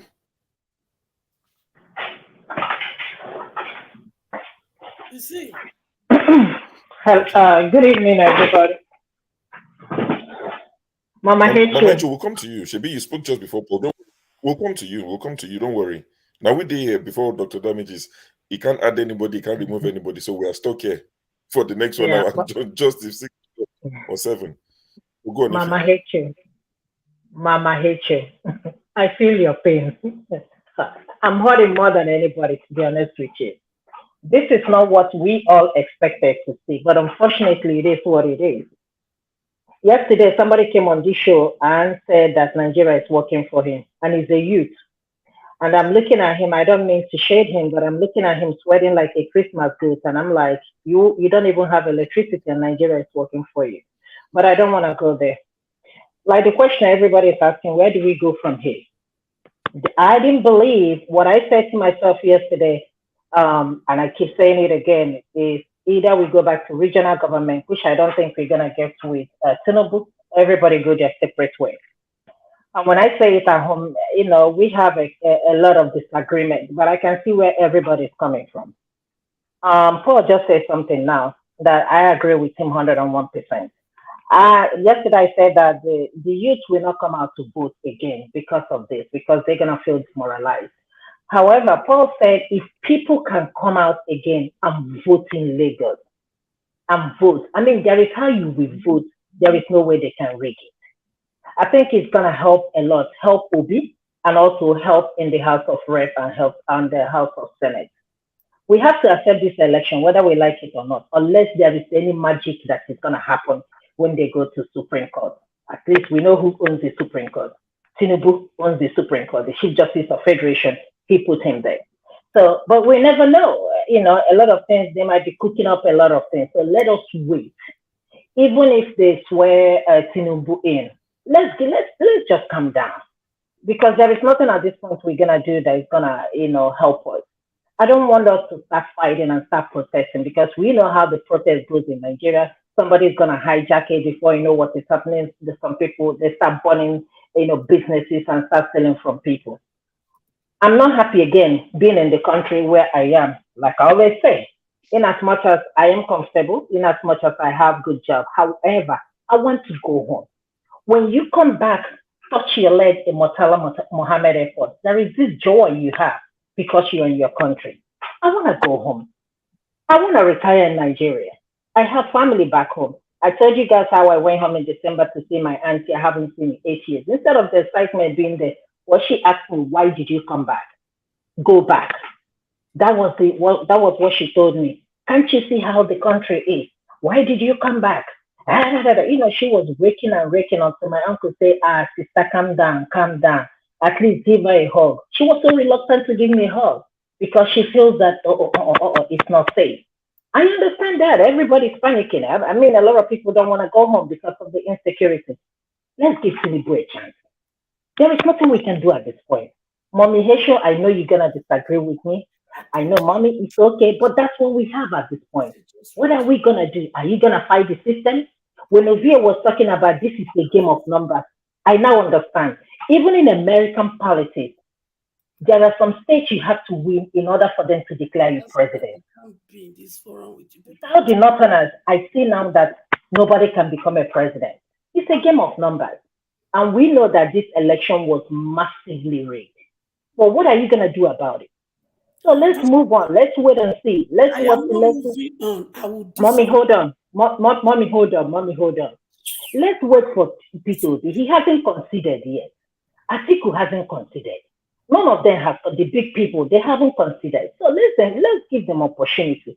Let's see where this thing will go. He's not yet president. He is president-elect, even though he has been given the certificate. But we are still hopeful. So let's move on and wait and see. Even if nothing happens, we will still be where we are. Mommy, calm down. Mommy, forget about it. God did not forgive anything. Wait, do you know we used to ask, how did we get here? Mom, I do. Mommy, I know. Mommy. This you'll be talking for how many minutes? The way you be listening, the truth is this. Sure, you're muted. How did we get here? Yes. This way you people are doing. This is how we got here. How did the court system become what it is? This way you people are doing. This is how it become. When the first person committed offense, please, now your brother, now you're this, that is how the Supreme Court, the judicial system become what it is today. This rigging, we knew from beginning. We encourage it and let not do anything. Let us not. That is how we got here. And this dangerous one, you people are saying what? You are saying what? Mama Icho. So let me just get something. Madam Icho, who did you think INEC could announce as the winner? See, hello. It's not the announcement, though. No. You say they rigged it now. Who did you give me one name that was supposed to win? Wait, it is not the announcement. We know vividly it is rigged. No, what? And we are telling ourselves that you know what? Let us just forget it. Well, there's nothing to do. If you're not, if Blackly, please wait. If it's rigged, just wait. Blackly, just 2 seconds. Listen. Yes, go on. You know it is rigged. And you are saying, you know what? It is rigged. Let us just leave it. In 2027. Mommy, what are you going to do? Mama, you want to carry gun? Yeah, guys, please 1 second. No. Don't incense Mama Icho. So Mama Icho, my question, and I'm not trying to many ways. Exactly. Like so what? That is what I'm trying to get out of you. So okay. Now the I election has am been not rigged. asking my children carry gun to fight for justice. No. What's your advice to the children? Good. Like Can I say once and for all, so that we can put it on record. For the What's the children advice? is this. Obi, if you be you. I know that one for sure. So this is a separate message to Obi before the children. Yes, the Yes, Obi go on on. I won't give her. Okay. Obi, if they lobby you, say man, you not go court, you can't accept. No Kosamo. I know. I go curse you, and I go naked for the middle of the night. Curse you, curse your children, curse your grandchildren. Okay. Because So that's Obi. wait, because if you not come into the show, therefore follow show whatever if for fight for them. But you tell me. So in no account under the sun, Obi, must you listen to those thieves? Say make you concede. If you try am, make you buy your casket and dig your grave, because heaven will strike you. And to my children, Obi say make una wait, no wait. Do peaceful, peaceful protest. Organize yourself. Plan very well. Mama, I hope you remember saying that talk, now they say rig will be election. And those talk, they are still there. I hope you remember. Paul, You just forget wait. that some of my I want children that to get land gone. because I'm going to ask some You forget questions. that they get gone. Do you forget that some of my children get gone? You forget? You forget that they get gone. So make you not bring that level. Do your peaceful protest. Mama, that's not Then the thirdly, narrative. all the Can evidence. I ask you something, Mama Haitian? Well, one second. So, Mama Icho, try, give the advice to the children quickly so we can all move on. the evidence. I not me fake news, oh. I not me dotted one. Especially the graphic one. The one they use to shoot my youth coppers. All of them. And everywhere when I catch people, some don't them my hand. Make una gather all of them for me. And that Moko charitable organization will go to Washington. Okay. We will present our case. Okay. So, Mama Icho, so my question to you is, and I'm just trying to play out the different possibilities. So these children go onto the street and protest peacefully, like they did during NSAS, singing the national anthem, waving their flags, peaceful, no riots, no nothing. But you saw what happened. It was infiltrated by thugs. Nigeria government. Wait now. Tell them say they're not a big Peking. Make they tell the Peking make it not cry. I'm not saying they shouldn't protest. Should Nigeria government send military men to kill my children? But if they do, what happens? NSAS. Go carry gun. Nigeria data make una carry una gun ready. You can't say that on Dr. Damage's channel because if I get in trouble. That's incitement. That's incitement. So if he was here, he will ask you to withdraw it. So on behalf of Dr. Damages, I'm just making it clear that that's not something he condones on his channel. They don't. If you leave me to those questions, I can answer bluntly. Okay. Do not leave me go there. Okay. Please let somebody. So you ask me, make I lie to you? I know they lie. That's fine. So they don't leave me there with those questions. Okay, that's fine. Apologies for make I ask all of them when they here.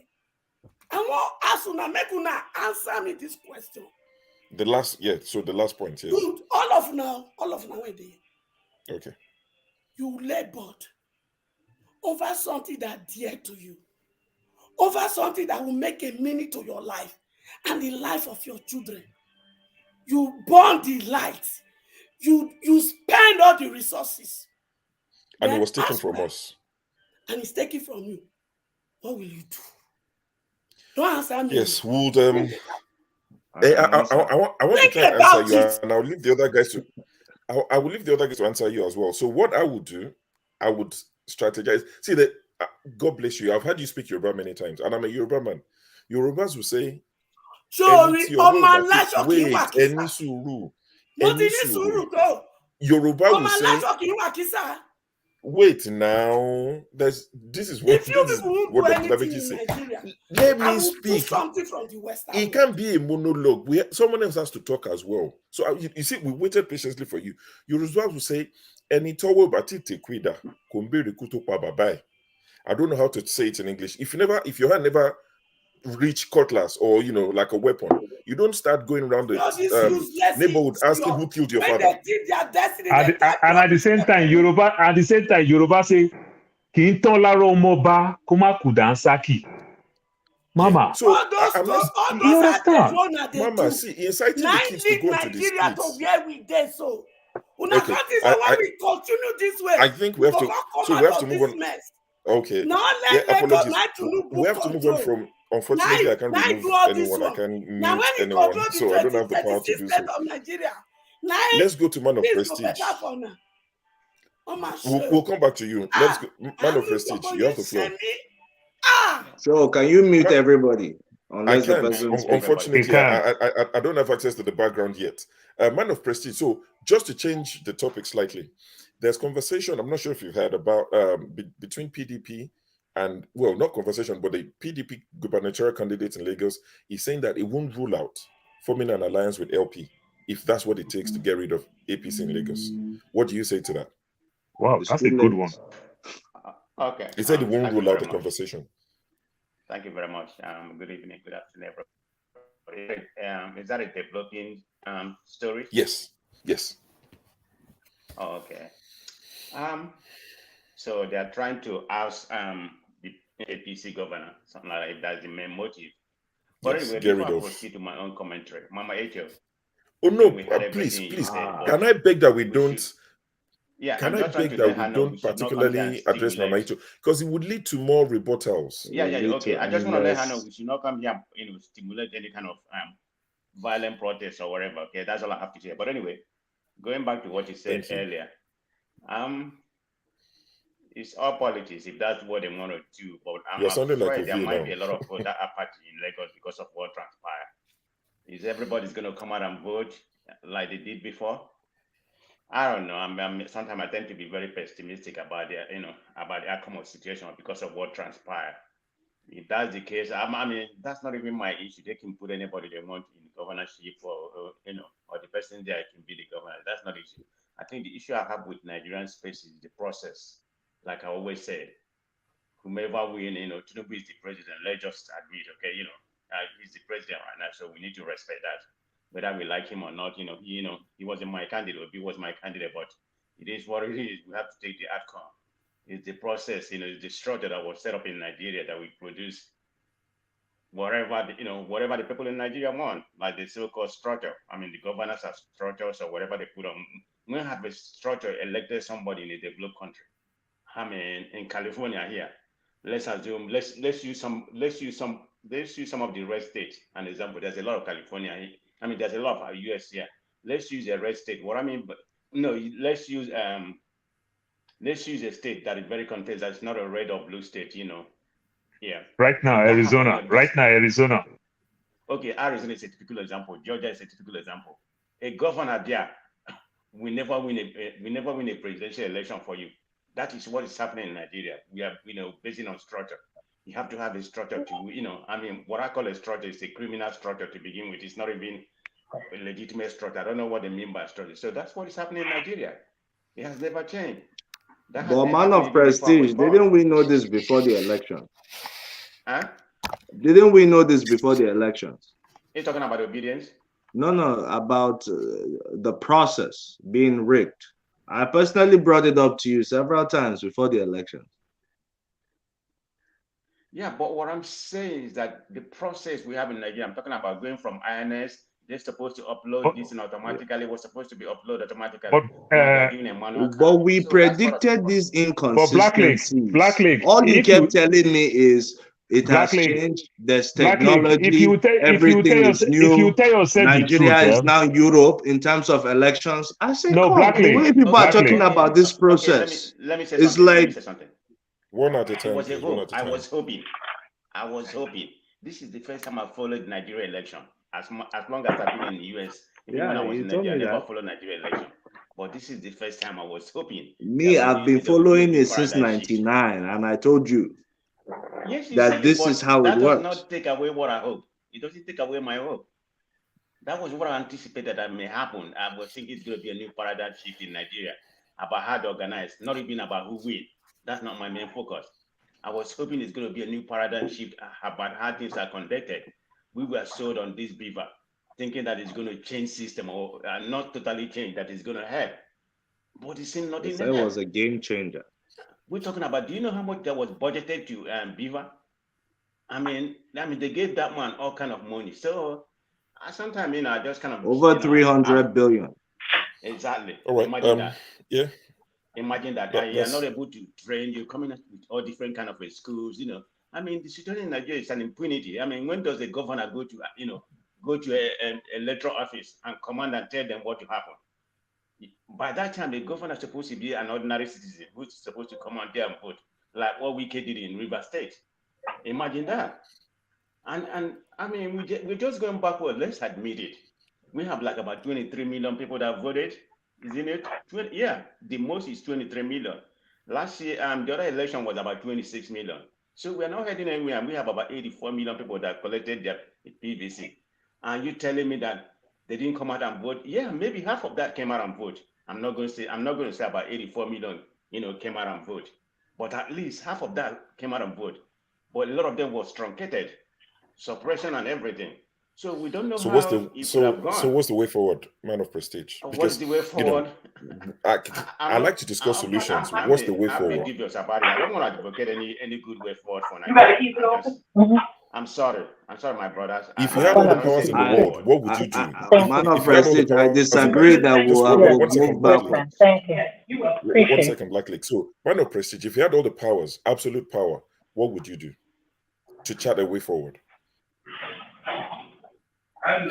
Absolute power. That's a good question. If you want me to ask about a way forward, I can come back to you on that while you think about it. So, Black League. So, with regards to two things. With regards to the development, the potential alliance between PDP and LP in Lagos for the gubernatorial. What's your take on that? What would you advise? That's one thing. And second thing, would you admit that the people, and I fall into that category, there were some people who totally give up on Nigeria. Honestly, the way I talk about Nigerian politics and the way I come on this show, my wife looks at me and thinks, sorry, who's this guy again? Where did you come from? Because I packed it up a long time ago. Been in the UK for 20 years. She's never seen me discuss Nigerian politics. But because of the Beavers promise, some of us were sucked into it.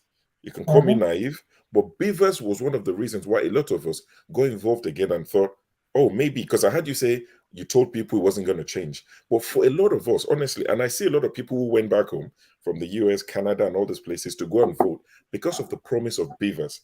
And I think that is one thing that makes it so hard to take, because they promise, oh, Beavers will transmit. Now they're trying to, bamboozle us with transmit and transfer, as if it's like two distant words that are not even related in any way. So would you admit that the promise of Beavers is why some of us got sucked in? Yes, the promise of Beavers, number one. Number two, as man of prestige rightfully said, a lot of people who were never interested in Nigerian elections, they came on board this time. So it's like almost first-time voters in Nigeria. So there's very, very little institutional memory of how this process actually works and how people lose and how people win elections in Nigeria. So I knew that the Beavers is nothing sent by any messiah. I know Mahmoud Yakubu, yes, he's a professor, studied in Cambridge, studied in Harvard. He's at best a man. And he's susceptible to human factor and flaws. He himself said it, that results would be transmitted to be uploaded, a picture would be taken and uploaded to the server from the polling units. He said that even as recent as November last year, when journalists were really pressing him on the issue. He said, how can we disenfranchise Nigerians? This is the process for them. We will transmit it right from the polling units. But what happened? So I'm used to these inconsistencies in Nigeria. That's why I ask all now politics. I always tell them, I said, this noise you're making, you have to first of all see, okay, if these things, these inconsistencies happen again, as I've predicted, it will keep happening, what will be our response as a political party? And also to your point where you're talking about all the other political parties coming together, something like that in Lagos, LP, PDP. No. So it's a recent development that PDP gubernatorial candidate in Lagos is saying he doesn't totally rule out forming an alliance with Labour to oust APC in Lagos. My sister was talking about crying over spilt milk earlier. What time of the day are you doing that? When I should stop people say I was doing it. People were calling for these people to come together. Let these parties come together, right? In Nigeria, we have to have institutional memory. Look at what's been happening. PDP was supposed to be on power for 60 years, 60. But they left in 16 years, right? They were boasting all over the country since 99. Power. That's why that's even their motto. Power. That's all they cared about. But how did they lose the power that they were so famous for, and they were bragging and doing and undoing in the whole country? They lost because the parties that they were used to defeating every time and clinching power, they got tired of losing. They said, we have to come together. Whatever is going to take us, whatever our differences are. That's why a man with the ideology of Buhari can partner with a man with the ideology of Tinubu, a man with the ideology of Okorocha and Imo, things like that. That's why all those people said, you know what, we'll put our egos aside. We're tired of losing to this PDP giant. Every election, we say they'll rig, and there's no uproar, nothing. We go to court, court takes us all the way to Supreme Court. No results. Even when we try to rig against them, we cannot outrig them. So what do we do? What's the way forward? Can we now come together? So however way they bring the battle to us, we'll be ready. If it's by one man, one vote, we'll do it. If it's by propaganda, we'll match them. If it's by rigging, we'll also match them. You need to have the strength to face these people on every terrain they bring it. Because it's Nigerian elections. Go check the constitution. There's nothing you can do to INEC if they decide to disobey the constitution or their own guidelines that they set for themselves. The constitution says there's absolutely nothing you can do, and the process will continue till the end. If INEC itself does not reverse itself, there's nothing you can do.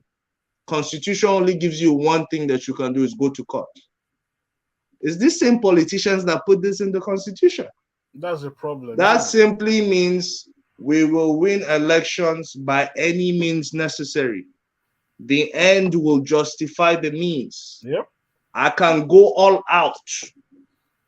If you're unsatisfied, please go to court, but I will be president-elect in the meantime. They will swear me in the meantime. Let's go discuss. Let my lawyers and your lawyers go argue it out in court. That's Nigerian elections.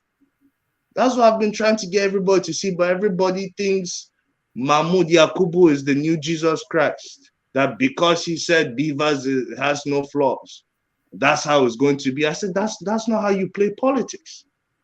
You have to have institutional memory. Go back to why did PDP lose? They were supposed to be there for 60 years. Every other person that was opposing PDP had strength in his own right. Buhari had his own strength in his own right in the north. Tinubu controlled the southwest in his own right. Okorocha controlled Imo State and a part of Abga in his own right. So you reckon it's too late for the alliance, or it wouldn't work? Well, why didn't they align before the elections? Everybody was into their own selfish gain, selfish whatever. Now that, especially for the PDP, now that Peter Obi is the new Messiah, the country is flying their flag. Wasn't Peter Obi a part of their party? They didn't know that they can keep him. Now that they've seen results are coming out. Winning Lagos, winning Plateau, winning Nasarawa, winning Abuja, places far away from his domain. This is the time they're now saying, oh, let's talk to Peter Obi's party. Should have done that before election started. Should have done that before the same Obi even left your party. That's what I'm talking about, coming together. Because in Nigeria, the end justifies the means. We'll run the elections. We will spill however much blood we need to spill. There's nothing, the Constitution says you cannot stop the process. The only one who can declare a winner is the returning officer for the country. That is the chairman. The chairman is the returning officer. And the whole country is taken as one constituency. People don't understand Constitution. That's why he couldn't stop the announcement. It's not like it's your polling unit. There's one constituency. We'll just announce the results from there. PDP, this, that, the other. But when you're doing it for the presidential, the whole country becomes one constituency. So once you're announcing, even if you've announced 50% of the states, it's still not complete. You have to announce everything. But then when you announce everything, a winner has emerged. So you just have to go to court. Okay. Yeah. Go so ahead, going back to sorry, man of phrase. So to my question, because I think Black League will make a very good politician. I know you've answered the question, but question remains: what's your take on it? Is it a worthy adventure, or is it just pointless at this point? Is it too late for the Lagos gubernatorial LP PDP coalition? I mean, is it too late? To me, it's too late, but they say never, right? LP has shown that they can pull their weight in Lagos State. Now, having a coalition with PDP, so that's Rhodes Viver on the LP side. What's the other guy's name? Jandor. Yeah, Jandor on the PDP side. But then who takes the ticket? All that has to be worked out within their party. Who takes the ticket? Can they alter the name that they've already sent to INEC? Maybe withdraw the deputy. Like, it's complex at this stage. I mean, I don't know. It would have I don't know if you. I don't know. INEC does not have that provision. That's why NMPP in Kano State, they still had the name of Shekarau, who was contesting as a senator, although he left the party, but his name is still there. So I don't think at this stage you just have to, or maybe PDP can say we're conceding the elections to Labour Party in Lagos State. You promise us this, you give us this. You give us a few commissioners, we run an Man of Prestige, your question quickly, please. Yeah, let me make something. Let me conclude my statement. Yeah. Oh, I thought you were asking a question. I am Blackly know each other. We've been commenting on different platforms. But anyway, we're actually neighbors too. You don't know. yeah, we're actually neighbors. Well, let me make a comment in reference to what he said. I think what they can do in Lagos, I think the problem is to dislodge the ruling party, maybe in Lagos. I mean, they can take their support. They can take their supporters, go and just vote for this presidential candidate. I mean, this governorship candidate. That's all the person we want you to vote. I mean, that can be actualized in that way. But let me make a suggestion about what you asked me earlier. What's the way forward? This is just one point way forward. Maybe that will lead to something in terms of INEC. What they should do, appoint everybody, maybe each state or wherever, each region, one person from each region. Let them have an independent, INEC. Instead of any party that come in, they will reappoint their own INEC. That's not the way to go. They have to have an independence. Maybe pick one person from each state. Anybody from each state doesn't have to be the politician. Pick one from each state. Then pick one person as the chairman. But the chairman does not have the uttermost power. For them to arrive at any point, they have to vote within those 36 people they pick from each region. The majority win. It's not a matter of being the chairman. Then you have the monopoly of any kind of opinion of what you have. So they have to have an independence and appoint them politically. I mean, appoint them permanently. That's the way forward. If you want any kind of rational or reasonable election, let's have an independent INEC. People, not based on party, based on state, and one particular chairman who doesn't have the monopoly. The power has to be 1/3. Anything that was proposed, It has to be two-thirds of the majority. We win any kind of implementation they want to implement. That's the only way forward. Instead of party appointing the INEC, we're still having the same problem because they are loyal to their party. If they can start from there, that would be a new beginning, in my own opinion. So, all right, thank you, man of prestige. Patrick, what have you got for us? Well, the guy suggesting for collaboration for the Lagos party, it's based on self-interest. Politics is self-interest because if he sees his chances of winning, I think that's why he's asking for that matchup. Apart from that, but we did win. Let's hope and see. But I think winning Lagos won't affect Tinubu because him be the president is the prime position, and from there he can control anything that he wants. So it would affect him. As I say, we are in a deep, we are in trouble. Put it that way. Now concerning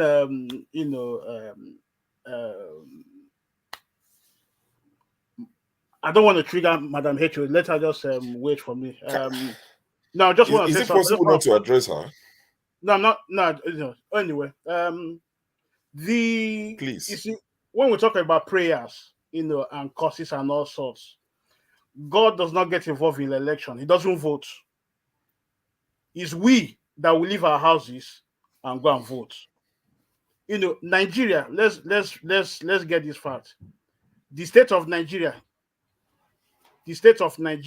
is because of the Nigerian citizens.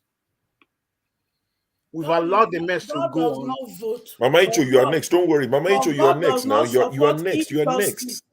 God does not support injustice. Mama Icho, you are next. God does not support unfairness. I agree with you. God doesn't. When you let Patrick finish. You should know that God does not support injustice. Thank you, Mama Icho. Can I continue, ma? Thank you very much. Go on. The state of the country is as a result of its citizens. When they offer you bribe, and when you see that this bribe leads to crime, the person that is giving this bribe is going there to commit crime, kill a lot of people, and when we take those money, so that's the system. So the politicians there is as a result of all of us. Prayers. When we talk of prayers, if we are talking of prayers, Buhari should not be there by now, because many churches have prayed for him to die, but their prayers didn't work. He's still there, and by May 30th he will leave and retire back to his whatever country home, and life continues. So it's not about prayer. They've prayed and prayed and prayed. He's still there. Prophesied. He's still there. So let me just say, God does not vote people. It's we. The state of that country is a result of these citizens. So I rest my case. Thank you, Patrick. Thank you. So Mama Icho, now you can rain the curses on whoever you think deserves it. You see, sometimes when we talk, I just wonder, does God support injustice? Does he? Simple answer, no. So why are we coming here as if we really don't know what is on ground? How many of you, I'm still asking you that question, how many of you will work so hard for something and it will be taken from you, and they go say, make you sit down, not do nothing, and you go be happy? How many of you will agree not to do nothing, to retrieve what you have worked for? If none of you will do that, then stop preaching this rubbish on my face. How many did you? Come on, una hear wicked very well, loud and clear, commanding people to do evil to your own people in Rivers State. And so youth copper, some of them may not even survive. And their parents will lose them for doing what? For going to become electoral officer or INEC. Now the offense where they commit with that too, their mama go bury them now. And on a day you say, now Nigeria system, we are what we are today because when it started, don't do anything. Our parents, they saw it, don't do anything. Now, it has become a big monster. In our country, so one will not ask for justice. Then in 2027, it go be a walkover. Not only Lagos and Port Harcourt, now monster, give gun to people, shoot any person, rig the election. Then when they don't take over for 36 states, create plenty monster in 2027, now machine gun, now they go take Weleuna. In Lagos, that they tell them, say, if you don't want to vote this party, no vote. So in 2027, in all the 36 states, they go come tell them, if you don't vote this party, don't vote. Now that one I won't wait for it. My children, they could give me evidence. If they're not let them fight from home, I will fight from here. Because I will not wait. Una not the shame. Shame, you know the cash una. Shame not the cash una as a Nigerian. Are we supposed to be here? As una dey intelligent rich. Now, person when he forged certificate from Chicago University, I go produce you see that Chicago University, we go present everything when we get to the White House. Because I won't really know whether he goes to Chicago University. I won't know. If I want rest, make una dey preach rest to ourselves. Don't tell those children not to fight for their mandate. The only thing you can tell them, fight peacefully. And tell una Nigeria government, they shouldn't go after them for crying for their mandate. Talk to your government not to go after them like they did in ESAS. Don't preach to them, say, don't cry. When your mama beat you, your mama tells you you not cry. No, she didn't. So why are you telling my children not to cry? Why are we deceiving ourselves? Why are we deceiving ourselves? Listen, Africa is in a siege of wicked politicians, and they will never, never give it to us. Are you not even ashamed? Look at where the world is with all your intelligence and smartness. Look at where the world is. Where are you people? And you people want to continue to be there? To remain where they put us? Is that where you people want to be? We are still fighting the monster of Nigeria. We are still fighting the monster of Africa. We've not faced the challenge of the 23rd century that is before us in the global war. Not the Chinese people don't go do police station for us, so for inside our territory. Not the Chinese. Una fit get police station for China. Una fit.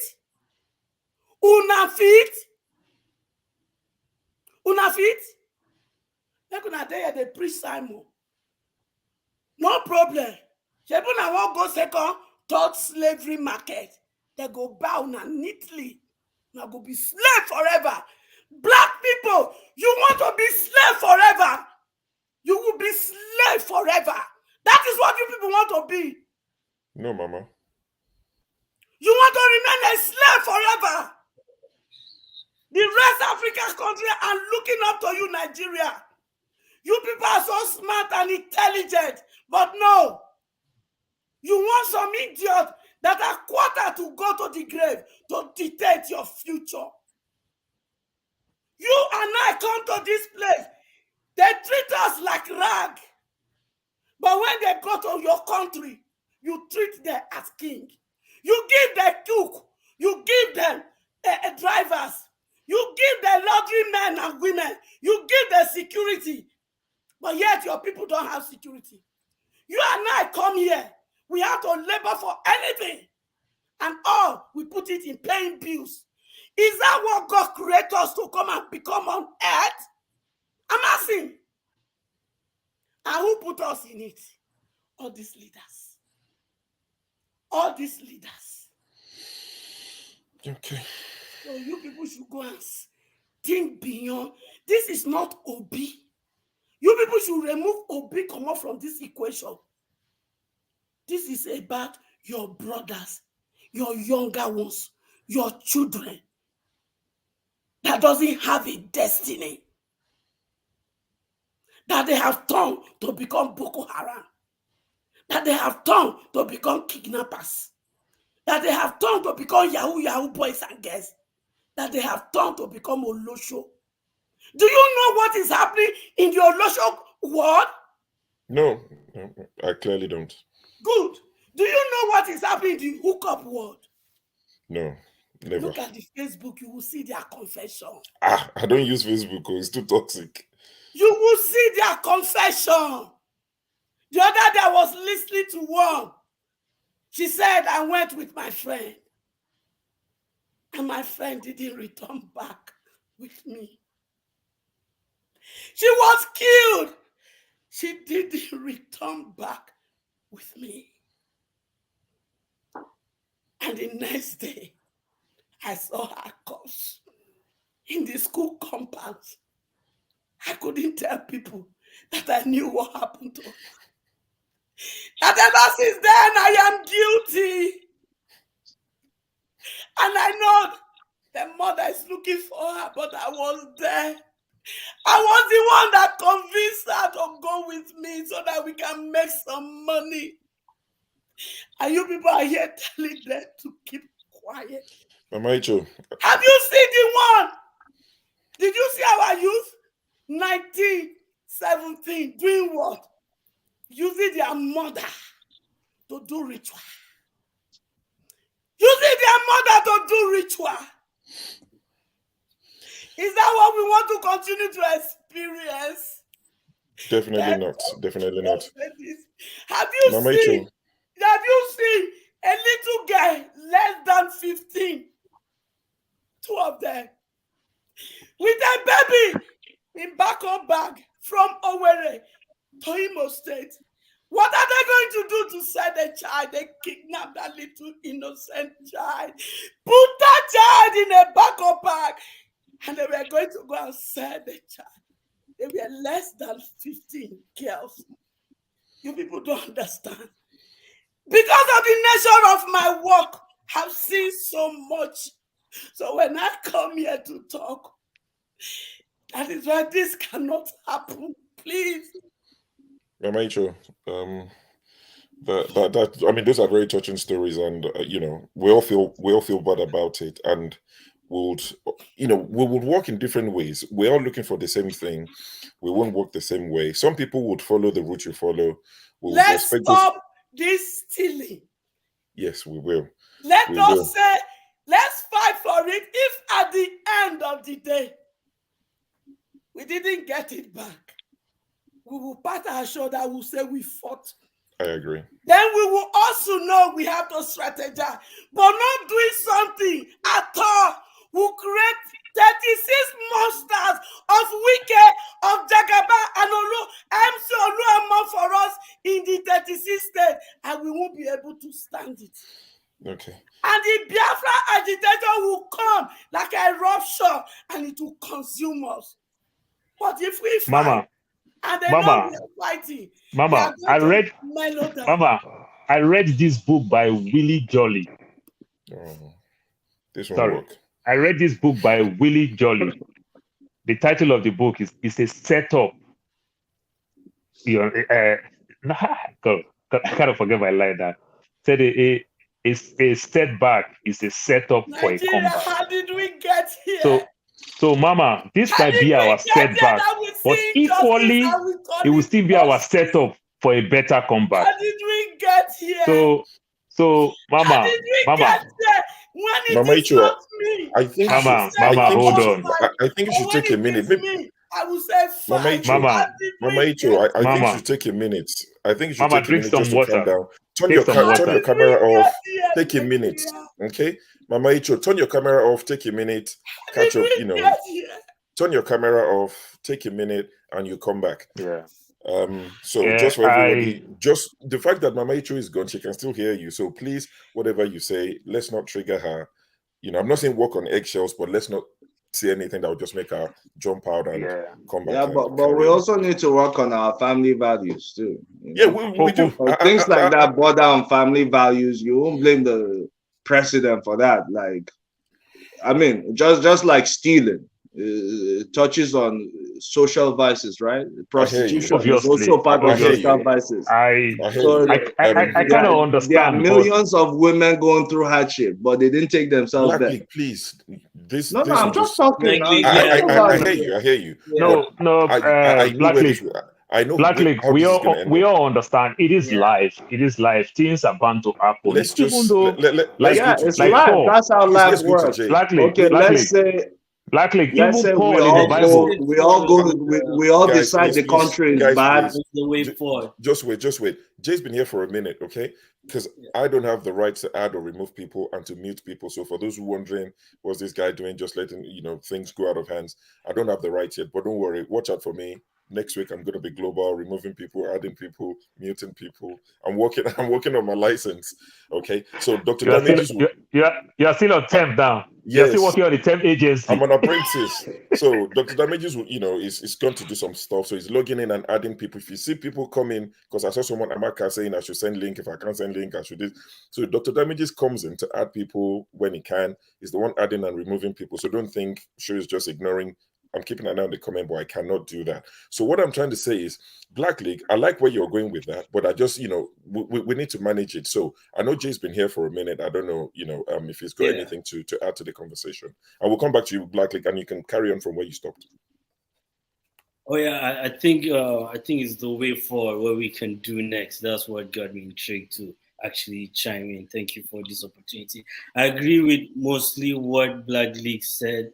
But I think when the results were coming in, I was paying attention to how many registered voters each state came with, and how many voters they were being canceled. Some state had like 35,000, 70,000 votes canceled, which that's a lot. So, and the way the election ran, it didn't look like they had any kind of practice. They didn't prove wrong. It didn't look like any of that happened before those machines were sent out. It just looked like everybody was learning at the job the same time with, so that, and I think we can run these systems before the main election. We shouldn't just wait till the year of election and then now everybody is now scratching. I think 2 years in, after the election can be a test. We can run a test to check on, because I think the beaver system is the way to go. I really think is the way to go. I mean, the human factor is going to come into play. Yeah, we shouldn't ignore that aspect of it, but we should train with it. We should have time to spend with it, because it looks like they just got the machines and they didn't have time to actually go and train with it. Jay, quickly on that, would you expect it to perform better on Saturday next week? No, this year is too close to tell. Okay. Yeah, carry on. This year is too close. I'm just talking about in the next year or two, we should have a test run with everybody being trained, everybody being certified. Like you went through a program to be able to get to that point. Not on the year of the election that you start running. Right. And I think I still think we should have a general consensus of what it means to be a Nigerian. If you ask, what does it mean to be a Nigerian? What aspect of it will you say is being protected? Are the youth being protected? Are the unborn children being protected? Are the elderly people being protected? What aspect of you being a Nigerian will you say that there's no, underlying law that's protecting you with whatever reason, and we should have a common goal We have a lot of differences, but we should have common goal. Everybody agrees that the security should be put in place. So regardless whether your party wins or not, we should all have like that general idea of, we have the security, we have agriculture, and we have, light. These are basic needs that no Nigerian should be denied. Like, we should have our basic needs not denied at all. We don't have that yet. Every party comes with their own, their own ideas, ideology, and not improving on what already has been going on, and just going with it. So that's what I really think. We should come together, see who has the best idea, and then have a common goal and tie it under, Wazobia. I think that's a huge formula that we can actually put it under and just take it from there. So that's where I kind of. Thanks a lot, Jay. And a quick question. There's a question for you in the chat because I'm keeping an eye. Someone said, "Are you from Plateau State?" Maybe they know you from somewhere. It's just a question. That's all. Are you from? I don't know how what. Yeah. Okay. Very close. All right. So, Charlo, your question has been answered. Very close. Yeah, I think someone probably fancies you. Just joking. Now let's go to Ify. Ify, are you ready? Let me ask the panelists. Sure. Let me ask the panelists a question. Would anybody here be surprised if the beaver walk better this coming Saturday? So please don't answer that question just yet. Please don't answer that question. Okay. Please. They may have set it up for the presidential election to achieve their objective. Answer that question before you make your submission. Okay. All right, so Ify, so before you make your submission, please answer that question in like 30 seconds. Do you think beavers will work? Do I think the beaver? Do I? Yeah, man of Prestige asked the question just now. Oh, do you think the beaver? Repeat the question, man of Prestige. I heard him very. Saying, will anybody be surprised? This is just hypothetical. If the beaver work better this Saturday, because I'm thinking maybe they may have done it for the presidential election. Just for the presidential election to favor their own candidate, but they just leave it open, make it better. I mean, let it be the way it's supposed to work at the governorship election. Would anybody be surprised that happen? All right, so I doubt. So listen. 2 days ago, 3 days ago, I asked you a question, do we still believe in one Nigeria, right? Okay. And I said something that we are not ready. We are not yet ready to take back our country. The reason why I say that is that today I saw MC Oluomo's son posted something on social media. We own Lagos now, we own Nigeria. This is the mentality this young generation has. We own Lagos now, we own Nigeria. And this is the same people, the same youth of tomorrow. Tomorrow, he's going to tell you that he's going to become the president. And guess what? It might happen. We don't know. But nothing is far from happening in Nigeria now. Anything can happen. Anybody can be president. Sure, you can be president. It might be your turn next 4 years. Or Paul, it might be your turn. Or even Janaba, everybody. You'd be surprised all the clips people put from these shows and go and say, show said this, show said that. Yeah, it says it's turn by turn. So it could be anybody. It's all up in the air. You were saying something about, let's wait for the next 4 years and see if the beaver is gonna work. I think Black League, did you say that? Something about maybe the next election the beavers will work.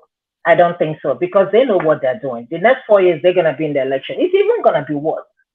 Tinubu is gonna be in power, or Shetima, whoever, one of them is gonna be in power, and it's still gonna be the same government. So how do you think that they're going to let you win an election in the next 4 years?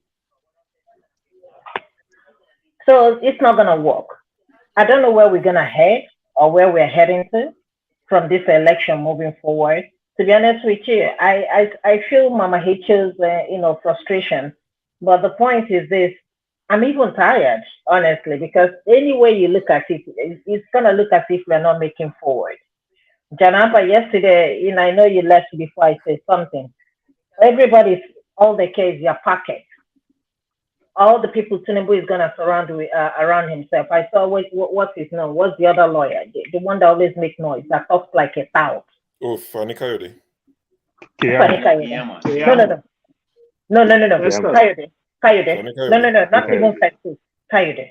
This is somebody you're gonna put. Don't be surprised. Somehow, he's gonna get an appointment, and you're gonna put that person approximately, appropriate, whatever, as a minister, as something in a country of 200 and something. And what did he do? Nothing. Look at our airport. He was the aviation minister, right? But our airport is the worst airport I've ever seen. We don't even have toilets.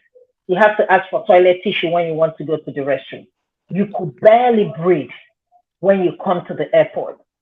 The heat that will salute you, the smell that will welcome you. International airport. So I don't even know, honestly. We are not making progress at all. It's not that, okay, this person is coming, is going to do something. We are getting worse and worse and worse and worse. If you think Buhari is right, oh, wait till Tinubu get there. We're going to use, very soon, we will miss Boo Boo. Very soon, whether you like it or not, there is nothing like that. I promise you, and I bet you, Tinubu is better than this man. Oh, watch, we are all here. We will all come. We'll talk about it. Paul, watch out. You'll be the next president. Since it's your turn. Thank you, Ify. Just to read some of the comments I've seen. I do this slightly different. I'm not as busy as Dr. Damages. When he's here, there's like 1 billion people he's managing, so I've got more time. So I keep an eye on the comment section. I like what people are saying in the comment section regarding the beavers. The system works. It's the people behind the system that's not using it properly.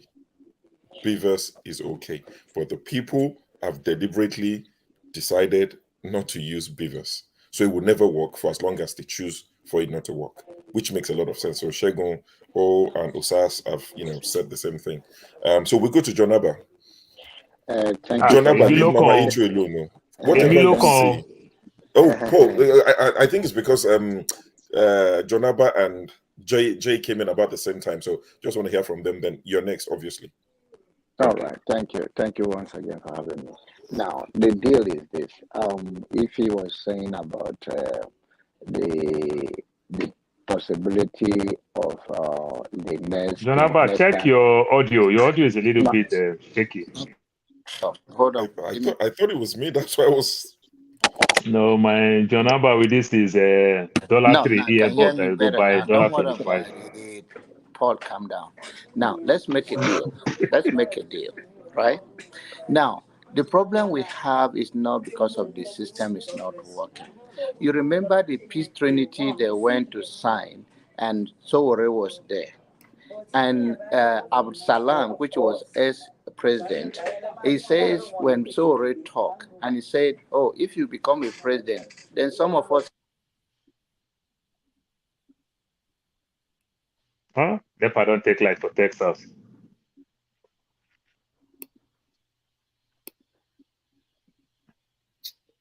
Jonaba, are you there?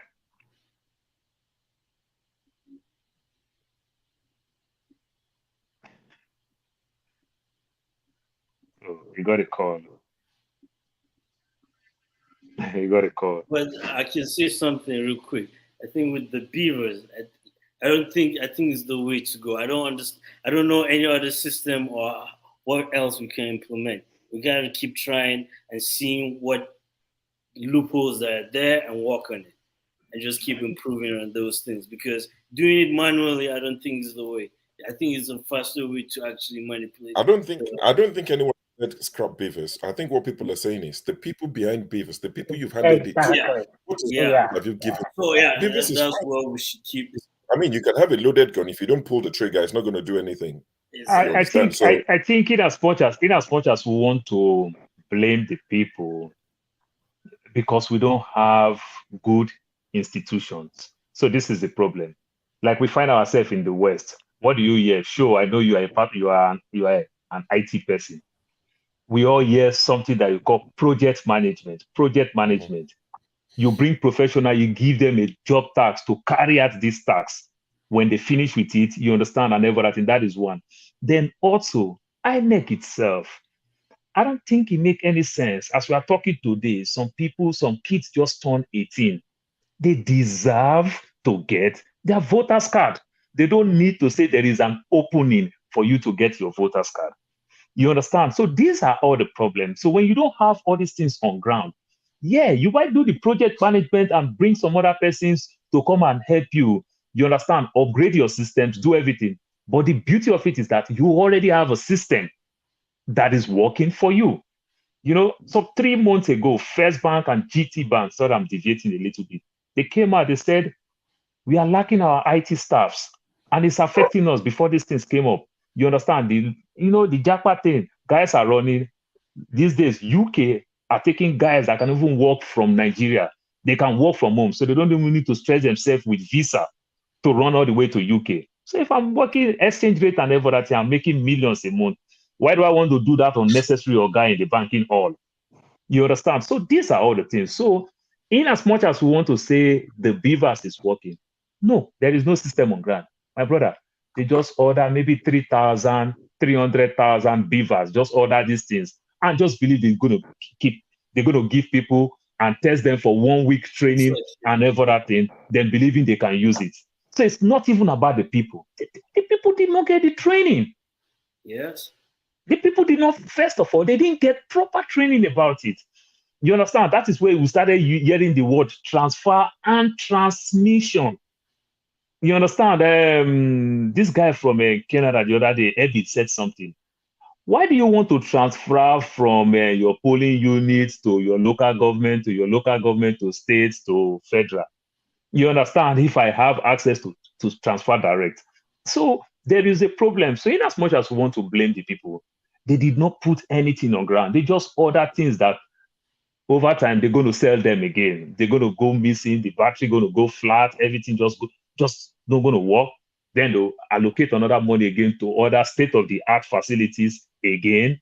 You know, these are all the things. So let's not only say let's not blame the people too much. Because if you did not train these people properly with it, I don't think it's still going to work for the people.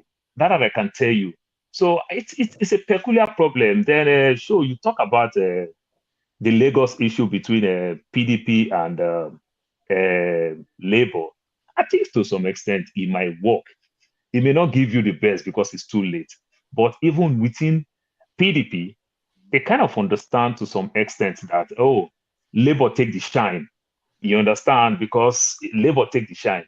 So if PDP can stand up today, clearly not talk with parable, if the gubernatorial candidate can stand up today and say, vote for Labour, even though if it is 1 million votes, even though if it is 500,000 votes, that we are to go to PDP that have this information and go to Labour, it's an added advantage. You understand? But if two of them struggle with the vote, it's still going to give APC that edge to some extent. And remember, there is no election in Osun State. There will be no election in Ekiti State. So which means the proliferation of talks and everything, they'll probably go recruit from even other places. You know, I said something about the military when people were happy about the military coming to Lagos. Did you see the work of the military? No. And the military that we did see, it comes in two ways, because also other foreign bodies also condemn putting military in the streets and everything. They condemn. And because of they condemn and the military stay back a little bit, it becomes an advantage to this politician to also recruit some of these talks and everything. So I just believe that it's going to be tough. But if the Labour and the PDP people, if they are so dedicated that we're going to fight with tooth and nail to achieve this, to some extent, they might achieve something greater. We never can tell. We also saw what happened in Kogi, Natasha Akpoti. You understand? Even when they say she already won the election, before you know again, overnight again, we started hearing different things. This is Nigeria for you, but it's still good for us to fight the system. Like I said, that's why they use this word, the long arm of the law. It's not easy to change the system when it's so bad and everything. Like Obasanjo will talk, she will always say, you, that in your own time, you write election, you use do or die. So it's very, very painful. Talking about Tinubu's government, if Tinubu will become president in his government, I can tell you, Tinubu government will look like the way so many pastors and Afa and herbalists prophesy, and their prophecy never come to pass. Because we don't know what will meet in Tinubu's government. First of all, remember, the Northern and the office of the vice president, they're going to do everything within their reach to shut him down. That will escalate a lot of problems. Tinubu's government will be a ton of problem because you and I know Tinubu is not having issues in his back, in his leg, anything. He's having issue in his cognitive disorder, his mental state is having issues there. So it's going to be very, very tough. So Tinubu might count on Let me try and be like Dr. Damages. At this point, I would ask you, so Paul, have you seen his medical file? You know, that's what Dr. Damages will say. That have you seen his? I'm just, I'm just joking, but that's what Rudolph will say. Have you seen his medical file? So I like that. So now that you use that word, now use parable to answer it. In as much as it didn't align very well. You know, the age where my mother did now. My mother no go carry me for back now, go find man. You understand? But my wife can easily carry my 2-year-old son, go find man. Why did they give why they lick him my ice cream? They will still give my 2-year-old son ice cream, they lick. You know, go no say they lick him my ice cream. But my own age, they no go carry me. We've seen it, it's glaring. You don't need TB Joshua to prophesy it to you now. You understand the so many gaps and everything. Some of us who know Tinubu very well. Tinubu is the type that grant interview. If you could remember back in the days, a New Dawn on 10 hosted by Fumi Iyoda. Tinubu comes to New Dawn on 10 every Christmas Day. He donates to charity organization. He comes to interview all the time. You understand? He's a very funny person. That's why this gaffe is coming, because Tinubu knows how to crack joke. You understand? So it's not hard for him to leave that thing. But because of his age now, he's making those gaffes where he's not supposed to use some of those words. You understand? That has been with him. You can imagine that Tinubu could not even grant an interview in TVC, his own media house. If they are running away from Arise, from channels, what about TVC? In his own media. You can see the way he's talking, the way the wife, everybody will stand around him. Somebody will talk from somewhere, say this, he will say it. Say that, he will say it. You know, the way you tell your little 2-year-old son, say, greet, say good morning, sir. Then the child will say, good morning, sir. This is what they do with Tinubu now. You understand? It is crystal clear. You understand? So it's not about his having physical issue, about his body. The governor of Texas that will contest for president is on wheelchair. He won the election on wheelchair in November. And he's contesting for president come next year. He's on wheelchair, but guess what? He has physical, you understand, physically he's disabled. Yes, we agree. But his mental state is still active. But we are talking about this man. It's going to be tough. So we don't even know. You know the way the same Buhari wife cried at my government. We don't know what will happen there. Tinubu government maybe it might work, it might not work, but there's going to be a lot of problem, because the people that will stay in office of the presidency will definitely want to shut the office of the vice president. Remember, the office of the vice president is in Aguda. It's not even in Aso Rock. They're going to want to shut him down, and that will create a lot of problem. So that government going to be, we don't know what we'll see there. We will focus on like people where they play pool. So what Paul is saying is that we might have cabal. We might have another cabal jostling for power. All right. So the way it would go. No. Man of Prestige, please wait. No. Man of Prestige, please wait. So we'll go to Jonaba. We'll go to Jonaba. We go to Black League. Thank you, sure. Igbo Basics. Then Mama Thank you so Echo. much. Thank you. And now, I was talking about how the new generation can get the power back. Yes. Power is in negotiation. Power is never given. Power is taken. Sorry, 1 second. Sorry, 1 second. Somebody's got some Yoruba in-laws speaking at the background. Give me 1 second. Please. Okay, I'm so sorry. Now, I didn't even know it was you. Yeah, but carry on. Don't worry, it's your okay. It's now, my sister. Yeah, it's your sister, exactly. So this is the deal. And when they have that Trinity meeting, Abu Salam told Sowore that if you become a president, some of us has to leave this country. Then, have you heard that before? Do you watch it? Yes. Now, I remember that. could have yes, I remember. Yes. Okay, you remember that. We are talking about how do we break the back of the cabal. It's in negotiation. It's not in the voting booth. If it is in the voting booth, then Peter Obi could have become your president. Whether you like it or not, is the fear. When people even save money, it's out of fear. When people pray sometimes, it's still out of fear.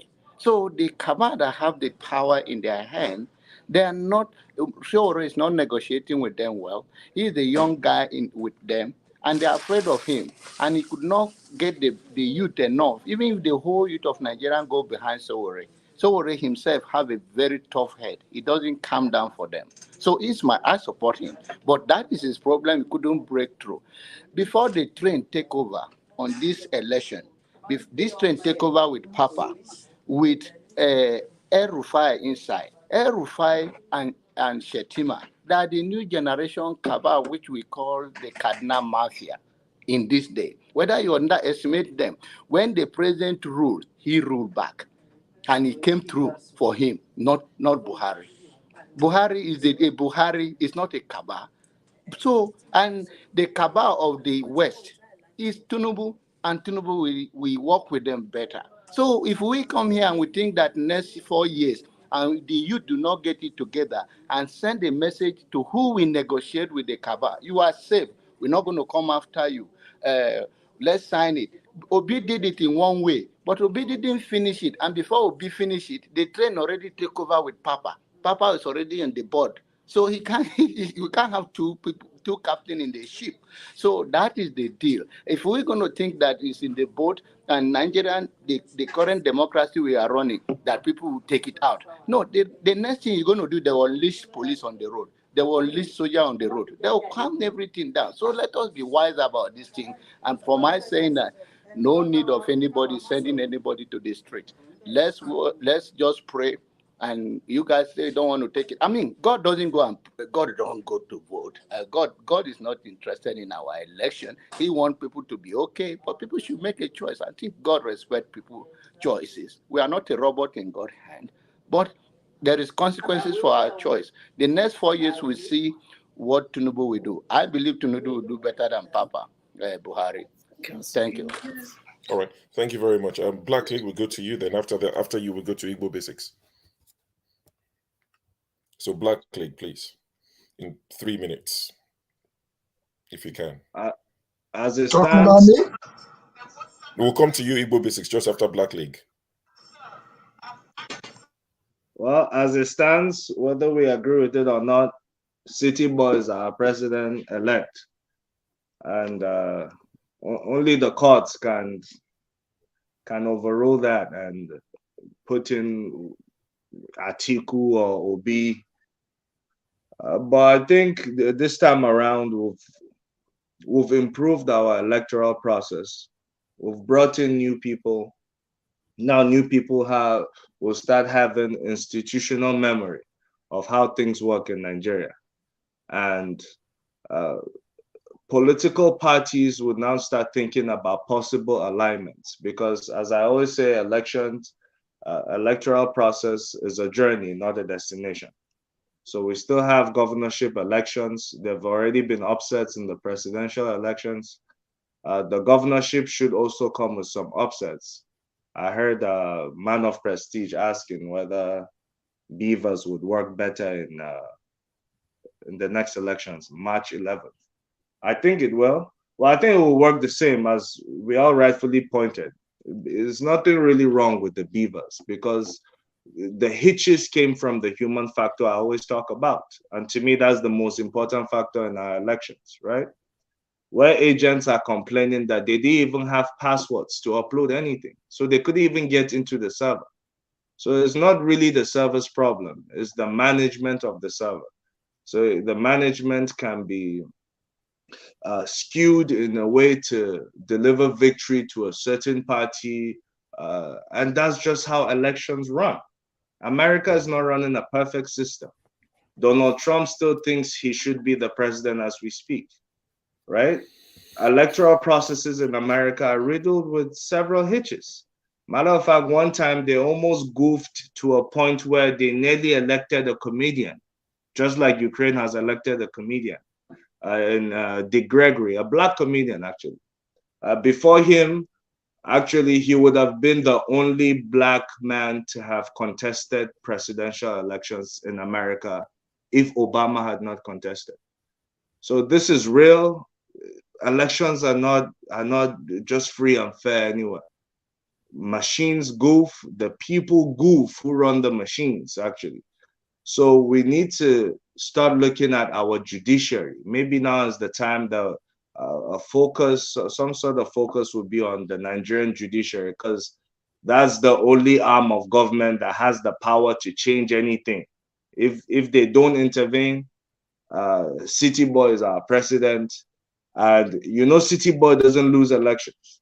See what he did to come to power. Imagine him as a sitting president contesting elections. Not everybody is Jonathan. Not everybody like Jonathan will say, I'll appoint a Professor Jegada I've never met to go into INEC. It's not a gentleman's game. As I said, our judiciary needs to be looked at, our constitution needs to be looked at, because as it stands, our constitution guarantees that the end justifies the means, as far as elections are concerned. That means when we contest elections, no matter the irregularities that characterize the elections, we cannot stop INEC. Nobody has the power to stop INEC. That is written in the constitution. Only the courts can. It's also written that the whole country is taken as one constituency. So once they start announcing the results, they are not stopping for you until they announce everything. So we're bound to always have a skewed system unless we go address the constitution frontally to say, let it be unambiguous, to say, yes, INEC can be stopped if they do not abide by the constitution and if they do not abide by their guidelines. No results would be announced. That needs to be in the constitution. But the problem we're bound to have is, well, who's going to tamper with the constitution? There's only two bodies that can, the Senate and the House of Representatives. So we need to understand how systems work. We need to understand that to change this, you need to look at the judiciary, you need to look at the constitution, and you need to look at the National Assembly. Nonetheless, I'm proud that we've at least moved a step forward in our elections. Somebody said, oh, we've taken 100 steps back with these elections. I don't think so. Why? Because we're starting to see other parties challenge the status quo. We never had that before. The closest we went to having that was Showore in 2015. He didn't succeed. He didn't even come close to what Obi's numbers are showing right now. So I think Obi comes with, regardless of all the hitches, regardless of the unfair system, Obi has made a very decisive political statement. And I dare say, if City Boy does not find a way to dialogue with Obi, it's going to be a problem for his government. It's going to be a problem for whatever is going to happen in 4 years' time. Because if Obi continues with this momentum, I see him being able to challenge the sitting government and take them out of power. That's if the judiciary is in place the way it needs to be and the people come out. Because the people have come out to defeat, states like Lagos, states like Plateau, states like Nasarawa cannot be overemphasized. Nobody gave those states to Obi. So that is the improvement I'm talking about. These improvements can continue. And Obi has changed our electoral map. And I dare say he has changed it forever. We just need to know that elections is not about emotions. Emotions should be, our elections should be devoid of emotions, devoid of sentiments. This is the system we're running. And we should stop looking at America, the UK, and so on. Because in those countries, let's say they had a Senate president. There's no way you can run for two different elections. Senate president ran and lost presidential primaries. How is he now in the senatorial elections? So we have to understand the peculiarities with our country. Supreme Court gives a judgment about the cashless policy of CBN. The president gives a contrary statement. And everything that that's just the system we run. So we have to understand it. No two democracies are the same. They might look the same. They might say, oh, they practice democracy, but they are not meant to be the same. The closest country to the America today is the UK. Matter of fact, they're related by blood. But go and check the systems of government they run. They're completely different. So how can brothers and sisters of one house practice two different governments? That's because there are certain peculiarities. The UK can never be America, no matter how similar they are. Not to talk of a country in West Africa called Nigeria, and we want to practice the same system. No. We have to look at our culture, our upbringing. We have to look at our traditional systems also. All these play a role in how we administer. I have a question. Go ahead. I have a question for you. Like, okay, I understand all that. So, and we have a lot of people outside Nigeria. Do you think there's a way they can contribute, not just in the electoral parliament? And do you think it's a good idea to actually pursue that kind of thought, or form an association that can actually be? Because I saw an article sometime that aggregated how much money was sent to Nigeria, and it was in the billions of dollars. Like people living outside sending money back home. So we're competing with top industries that are economically feeding Nigeria too, which does a huge number. So do you think is a way we can harness that kind of power that we have outside to be able to help what's going on in the national level in the country? Your own opinion. I'm just wondering. Yes, if I think you're talking about the diasporans. Diasporans, if they were directly involved in the elections, the results will not turn out the way they always do. Why? Because they are more enlightened. Yeah. Because more enlightened, not because they are just it's innate in them. No, the opportunities are about, right? You can source for information faster, and so on and so forth. Mm-hmm.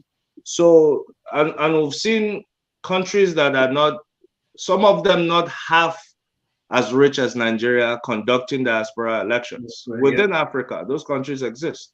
Okay. Well, wherever they are, once it's time to vote, they actually vote. Zimbabwe is one of those countries. So if Zimbabwe can do that, of course, Nigeria should be able to put in a system. And these diasporans, it's not like they're not, the country is gaining from these diasporas. Yeah. If you tally up how much is being sent into Nigeria, it competes with the oil revenue from Nigeria. And that is our source of revenue. So we're almost sharing it 50-50. Also, between the money sent in and the money gotten from oil. Right, so that is a very, and we've seen countries that is the diaspora really took key and important roles in the development of those countries. India is one of them, fast growing and fast becoming a success story all around the world. So yes, if the diasporans first of all have to have groups that would lobby for these things. Groups that would lobby their representatives in the Senate and in the House of Representatives to push a bill for diaspora voting, right? Now, it might start small and then later on increase, but our elections are slowly becoming technologically inclined now. Yeah. So there's no reason why we cannot stay here and vote at home. I think that would be a very good improvement in our electoral process. And there's a reason why it hasn't happened yet, because it's going to change the trajectory of everything. It celebrates. Because there will not be any vote buying in diaspora. How much would they give you to buy your votes? Yeah. And how successful would they be at that? Something has to be done. Yeah. Yes. And even if you have vote buying, there will be traces. It's not just cash anymore. And of what effect would it even be at the end of the day in the elections? So it's actually a good idea. It has been, a process like that has been started. look up as a man called Dr. Issa Odidi in Canada. I think there was a group he was a part of that was trying to lobby for diaspora voting, but they didn't go far. But I think ideas like that need to be brought on the forefront. Election is not overnight. Yes. They are already planning. We're in 2023. The elections that will take place in 2027, they are already planning it right now. Definitely. The candidates are already talking. Definitely. They already say, okay, who would get the ticket next time? So it's not a one-day affair. It's a continuous process. And it's because the questions that was arising, training people that behind the system, that's what is actually wrong with the system, because people that are not really implementing because of lack of training, and they can easily be bought. So that's why I was thinking maybe that will be another route to see how can we put people that can be able to run the system and have sufficient training, and they'll be independent. I think there's no way we cannot deny we have to have technology in our system, in our voting electoral system. There's no way we can just keep and also, just to add to that, we also have to keep these Western countries accountable.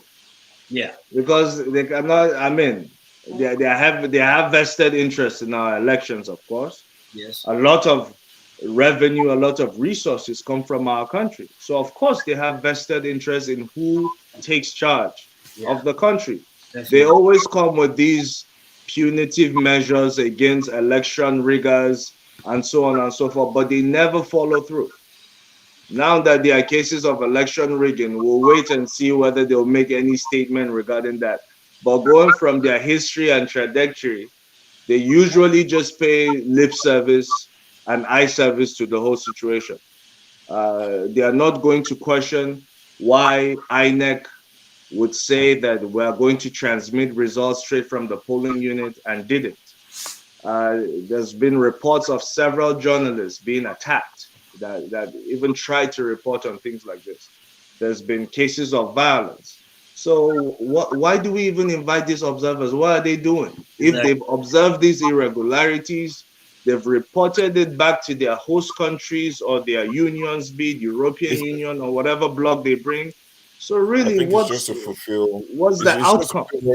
It's just to fulfill, I think it's to fulfill all righteousness. It's pointless.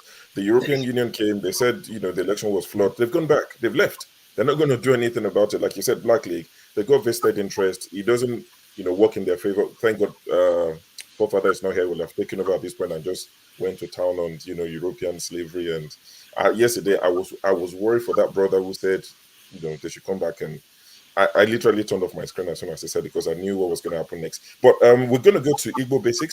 After Igbo Basics, we go to Mama HO, then we go to This Is Our Niger, then Okija and Okija. So in that order, Igbo Basics, Mama HO, This Is Our Niger, and Okija and Okija.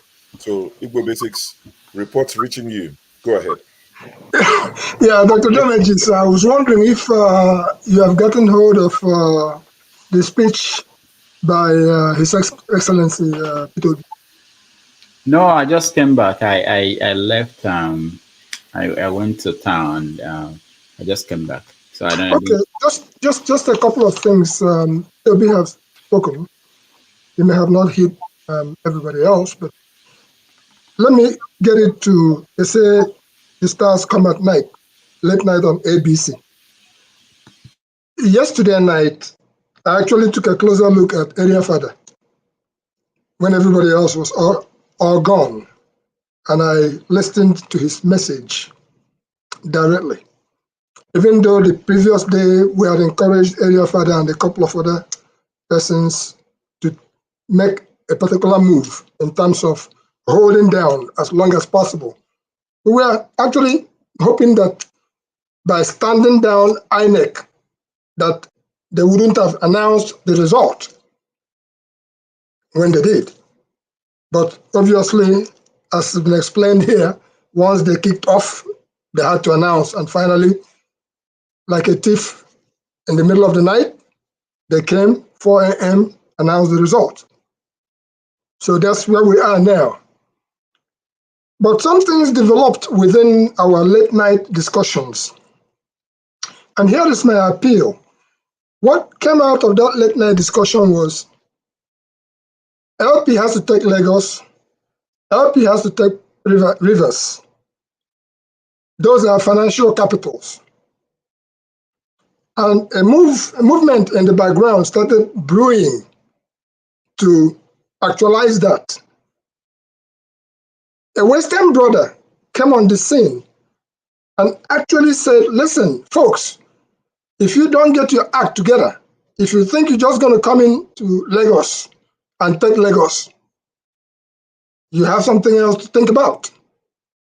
The way that we carry on ourselves here when we address our Western brothers, South brothers, or even Northern brothers, it's not the way to go. We have to find a way to form solid alliances so that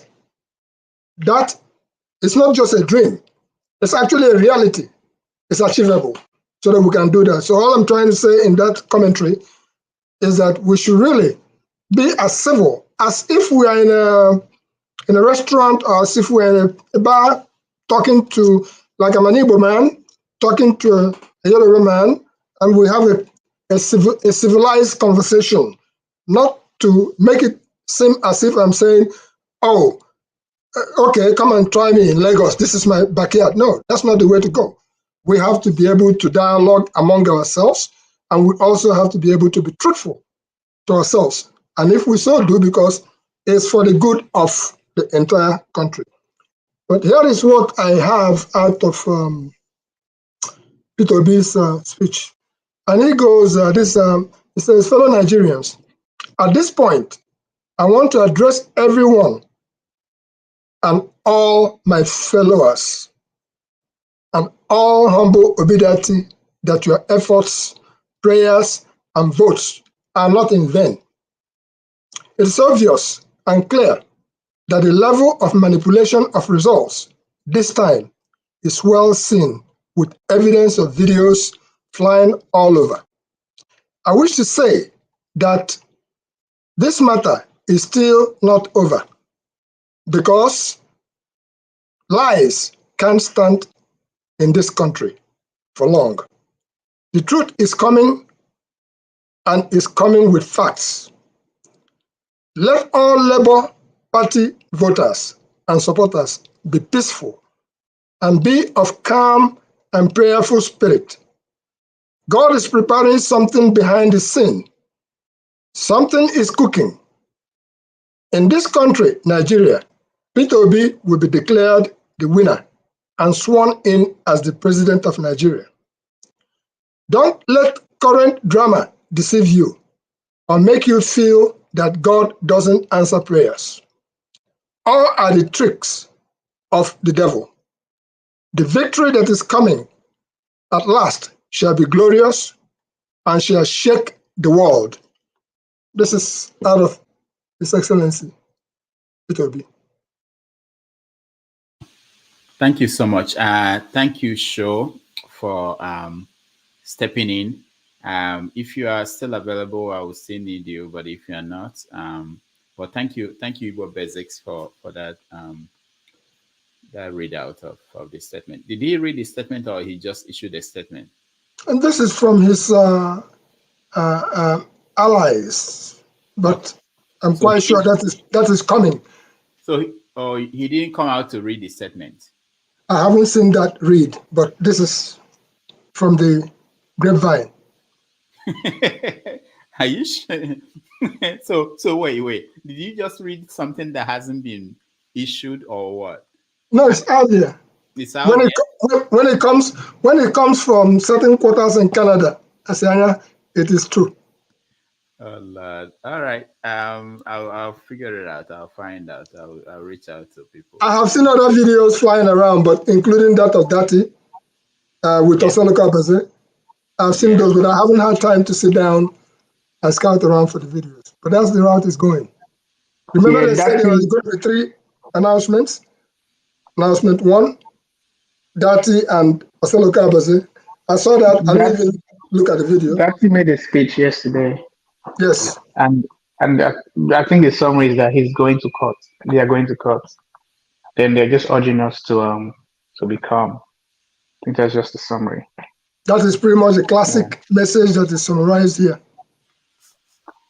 All right. They're going to court. That's just it.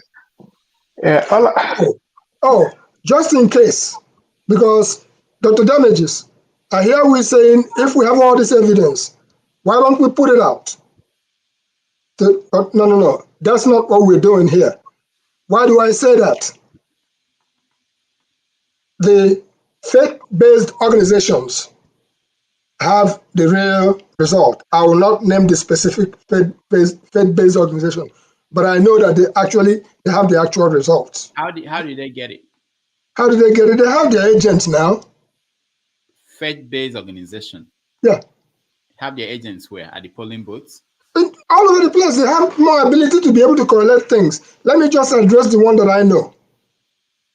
Because of a privileged situation, I'm able to know that once we saw the things that was going on as far as the correlation of the results are concerned, and stop the uploading and stuff like that, we knew that the next thing would be to start disrupting or destroying the ones that are on ground. For instance, in Rivers State, as things were happening, the person that I'm in communication with directly, chairman of the Rivers State branch, and their people, it came to a point where we have to say, okay, why don't you snap a picture of that thing that has been completed right there and then send it across? Because we know that the next thing that was about to happen, your phone was going to be taken away from you and smashed, and you find yourself in deep trouble. So we encountered that one-on-one when things are happening, we know.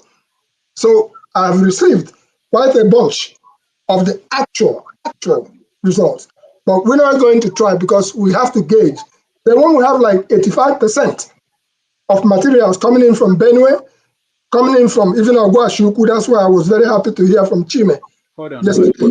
Coming from different places, we know that we have something brewing. Therefore, at some point, you make a call. Why don't you have them now? This.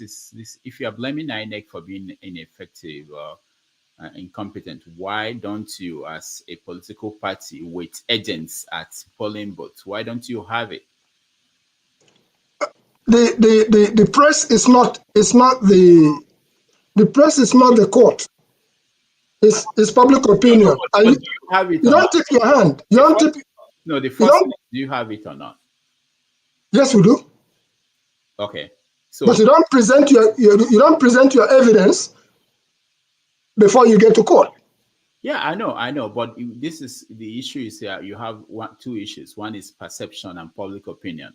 The public is saying that whatever happened is not enough to call for the cancellation of this election. If you put it out in public, nobody's going to say you can't put it in court. You can't show it in court because you showed it in public. We've seen so many of these papers out there on the internet. Some of them will still be used in court. So why are you not putting it out and let the world see? But you don't have to put all of them out. You can pick a state, Ekiti State, and say this is what INEC is putting out. This is what we have. This is the difference. Yes, Dr. Damages, but in actual case, if you have your star witness, you don't parade your star witness because you know that your opponent will do the best they can to even eliminate your star witness. Okay. So you don't bring out your star case until you get to court. So next, on the 10 days from now, there will be another election in Nigeria. And once again, if INEC decides not to upload these things as it was going on, we are going to go through this process again. You are going to complain that INEC that what they are publishing is not true. Meanwhile, you have it. Why do you have to wait to go through this? Why don't you put it up as soon as your agent gets a copy? They take a picture, send it to you, you put it up there, and people can tally it themselves and find out that they can easily find out that by their own calculation, and you can do that too, that this is the person that won the governorship of this state. Case closed. If INEC is putting up something different, anybody can check your own site. The game will be different slightly. Come Saturday, the 11th of March, it will be slightly different. Why do I say that? Because once bitten, twice shy. this time around, as much as the time is so short, preparations are being made. And I wanted to ask a question. Mr. Scribe was reading to us the other day about civic hives. So I tried to see if I could access that site, the civic hives. Is this civichives.net, civichives.org, civichives what? Because when I tried to go to civichives.com, that domain name is for sale. So I don't know whether it's a fly-by-night operation or whether it is still there. I would like to be educated on that. Okay, you don't need what is the actual site? You don't need, I don't know, but you don't need that. INEC's website is there. So you go straight to the right one. The civic one is not putting up documents. They're just tabulating things. And we passed that level now. Anyway, Mr. Show is can take over too. Let me Yeah, so Mama H.O., it's good to have you back. You've calmed down a little bit, drank some water. Have you got anything to add to the conversation? Mama H.O., how are you? Tinubu, fortify your people, rig the election for the next governorship.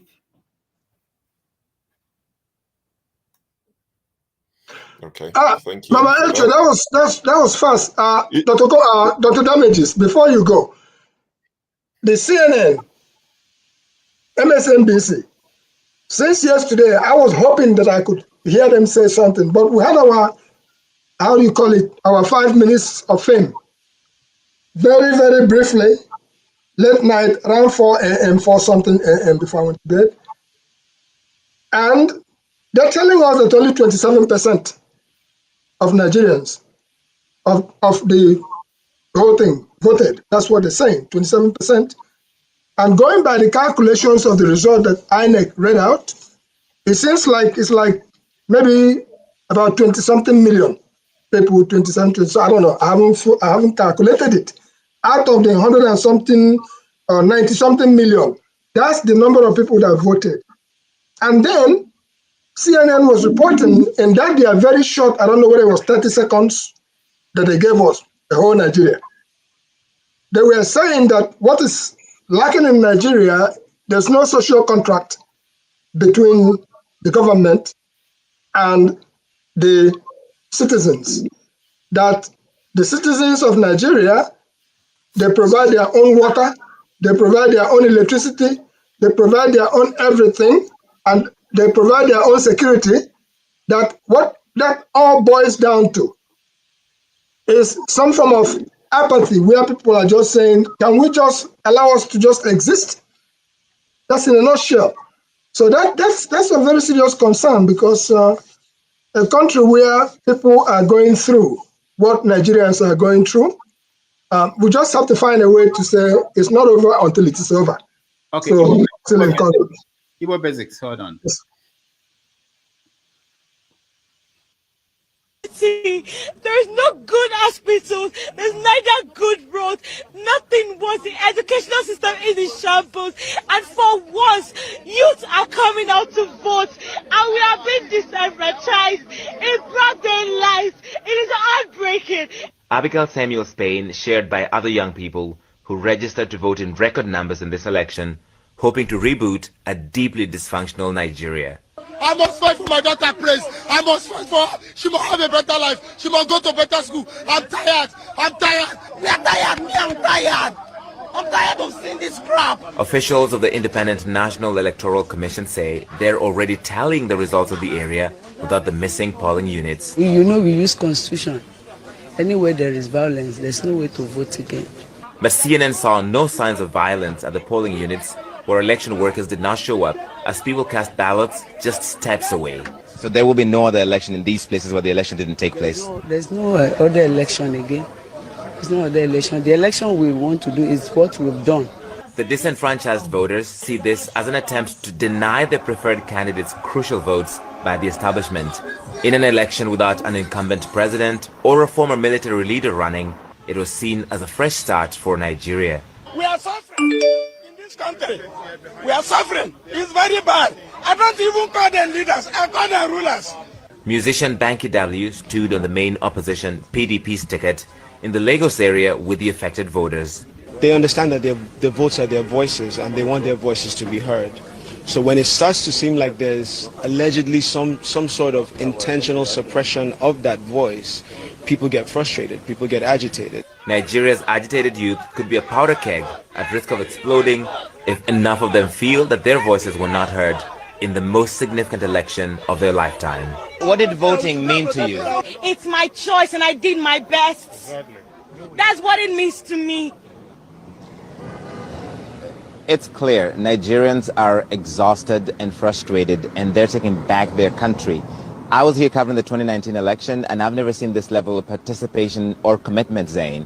And that's why you hear these words, suppression, you hear the words of disenfranchisement, and you hear the words of just demanding that the process be fair, be seen to be fair. And I think what you see there is that people will not accept an outcome that they don't think represents their views. That's what's becoming quite clear, Zain.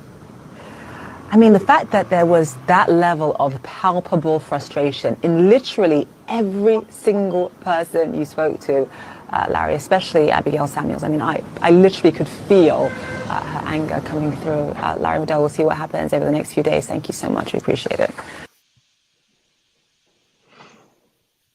And economic transformation, a former Nigerian presidential candidate. He joins me now from Washington. Kingsley, really great to have you and share important discussion. I'm sure you heard there the report from Larry Waddell. Let me get first your reaction to what we heard in the last, 6-7 minutes or so from former President Obasanjo, who says the election process has been corrupted. Your reaction?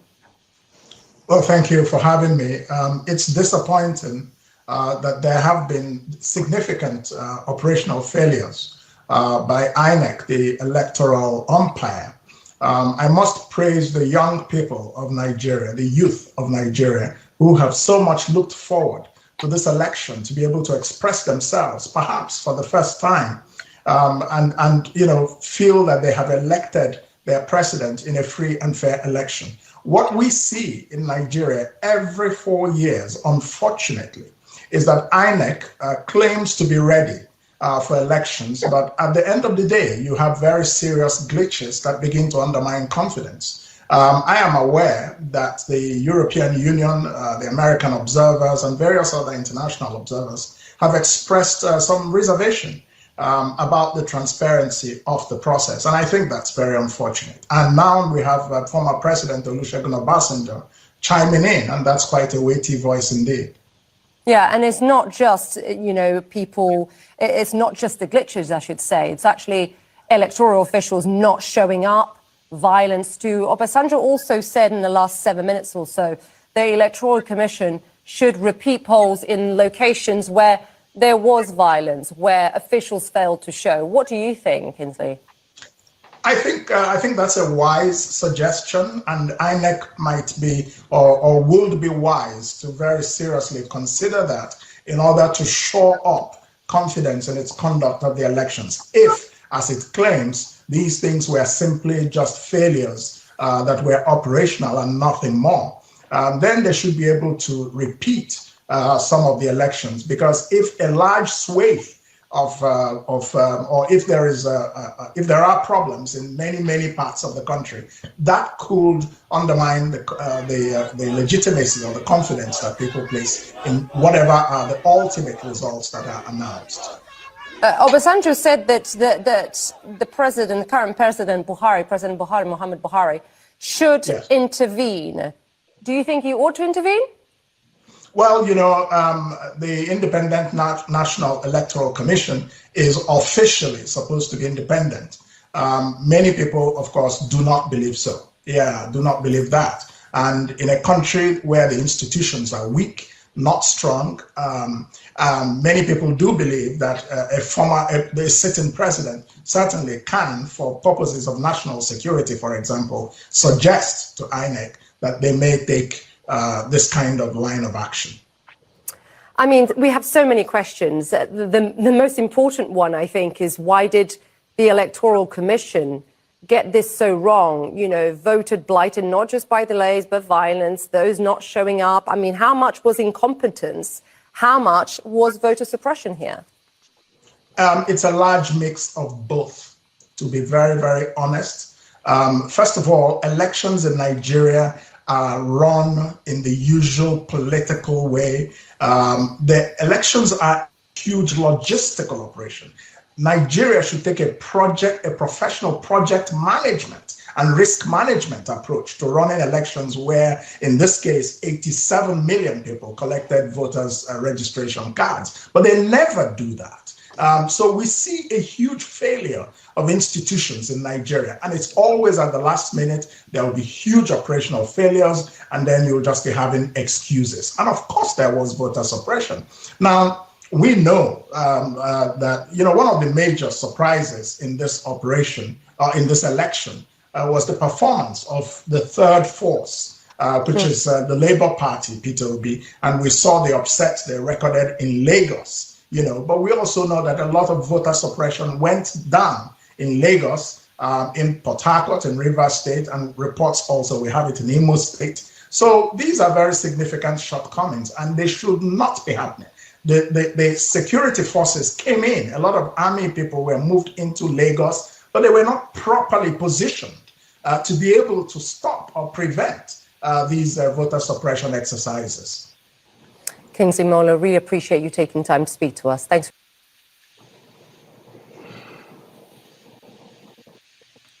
All right. I hope that helps to give context to the conversation we're having. And let's go to this our Niger. The next. Oh, you're driving. All right. Okija. Hello. Good evening, all. I think Dr. Damages. Oh, did you go to soccer today? Did you No. Okay. All right. Okay. Yeah, I'm thinking I'm gonna start with you. I think you should. You are old enough, to, you've experienced Nigeria. So, I think when you come here, stop saying all these things. Like you said, what do you think? Like persisting that nothing will happen, nothing will change. So I think. Who are you talking to? You, Dr. Damages. Oh, excuse me. So sit up. You're in the line of fire. So when I don't want it to be, you are old enough, to be, uncle or whatever, fathers to some of these young people that voted. Stop doing it, positioning that, that Nigeria, nothing will happen. No, we can't do this forever. Did I say nothing will happen? When did I say that? Yeah, no. Sometimes I've been here. Maybe you don't know what you're talking about. Maybe I don't want you to say inferring that nothing will happen. Actually, I thought you were talking to Tim, but go ahead. Yeah, that nothing will happen because. No, what do you mean nothing will happen? No, wait. What do you mean? Explain to me. I want to understand you. No, sometimes you presented it that this Nigerian judiciary, they will go to court. The court that rule that they've ruled, nobody obeys them. That they did this before. So that you're implying that it's gonna be the same thing. Was I not the one that was saying that in Kenya that they overturned an election? Yeah. Why would I be saying that? Bro, we're not talking about Kenya. We're talking about Nigeria now. No, I've never expressed that opinion. That maybe I'll start recording you. Go ahead. Okija. Dr. Damages is supposed to be neutral. Yeah, no, yeah. Let him explain to me. Give me an instance again. Another one. Give me another. I don't know. Okay, I will start. You implied it so many times. The only thing I'm saying that is I'm not encouraging people to go out there and. That one for sure. That one for sure. But I will start up. Writing it down. If you say it, I will start write it down. But it's some people already talking about Tinubu's presidency as if it's coming. I don't know, what you expect. These young people. The issue is this, somebody said President Tinubu. So, some people are, there's one woman, Kate or whatever, she called. She was saying something about Ngozi, that Ngozi shouldn't be talking. I mean, Kate, if you are scared, just stay at your home. Don't talk. Changes, they don't come because people, they sit down, changes will come. No, people will talk. If you are not in that mood, if God didn't create you, to ask for change, just sit down and eat your fufu. Leave people who want change. Ngozi is experiencing it every day of her life. Let her come here to talk. Just like people of old, like Martin Luther King, Malcolm X, people, they've been all over the years. That's how people make changes. You just don't sit down and pray to God. She was saying something like, God, if God was, no. Okay, and I put something on the chat for her. Why didn't you just stay at home, in Nigeria, and wait for God to send a plane to you to transport you to US? You have to put effort. You have to make effort. So, there is no, okay, some people talk Tinubu presidency. Some people, telling people, oh, stay quiet, don't do anything, Tinubu, changes will come. What do you think will happen? With those getting to power, no changes, like the court didn't rule. I mean, even if Tinubu wins, but I want it to go to the court, let it be challenged. Then court say, okay, maybe do another election, whatever, here, so that people will know that we have making changes. Okay, if it stays like this, Tinubu will go in there. Could you imagine what will happen in 2017? Tinubu, running for another office. Do you think anybody will see Tinubu? And he will even win Lagos, win everywhere, even the presidential candidate, he will even win his polling unit. That's the Tinubu we see in 2027, without this being challenged. And then again, after Tinubu, you have maybe Shetima. Does Shetima look like you, like somebody who will become like what's his name, Buhari, and say, free and fair election, use beavers? Does he look like that? So we're talking about for another, 3 more elections, we're gonna see the same thing. And these youths now, they're gonna be, start being fathers and probably, grandfathers, and it's gonna be the same thing. Probably, another generation will come in the same thing. If our generation we tried, I was in university when Abacha, Bangida and Abacha, we protested, but you can't tell these people to sit down. This is their country now. I mean, we're not that too old, but it's no longer our country. It's their country now. They have to, redirect the country, make the country work for them. So, I mean, I'm not saying that anybody should encourage them to violence, but we should not, put it in their mind that they should take it and keep quiet. No, we should, whatever you guys need to do, just, do it in ambit of the law. If you want to protest, because, you are demanding for change. What you are demanding is legitimate. You are demanding that your Nigeria will be better for the next election, and that it will be better than this one. Just that, the way it is now, it will not be better. It will just go down and people will keep dying. Do you know what is happening in Nigeria? What is happening in Nigeria? People, they don't get no money, nothing. People are still calling for MFL or whatever. You go to Twitter, you see so many videos about people, trying to pronounce MFL, trying to pronounce his name, to tell him to give them money, to release money. People are suffering in Nigeria, and we're gonna have Tinubu unchallenged, he stole Nigeria, and what do you think will happen? Tinubu's presidency, like he walked in right now, with that mentality that he owns Nigeria. What do you think that will change? Nothing. But okay, thank you. You can't let this go unchallenged. That's what I'm thinking about. Let me play this video, just to enhance this conversation. I think that was yesterday, and I was joking with somebody, and I told them this may be why the INEC decided to declare the winner the time they did. They didn't want to wait beyond anymore because of what this group said. Let me play.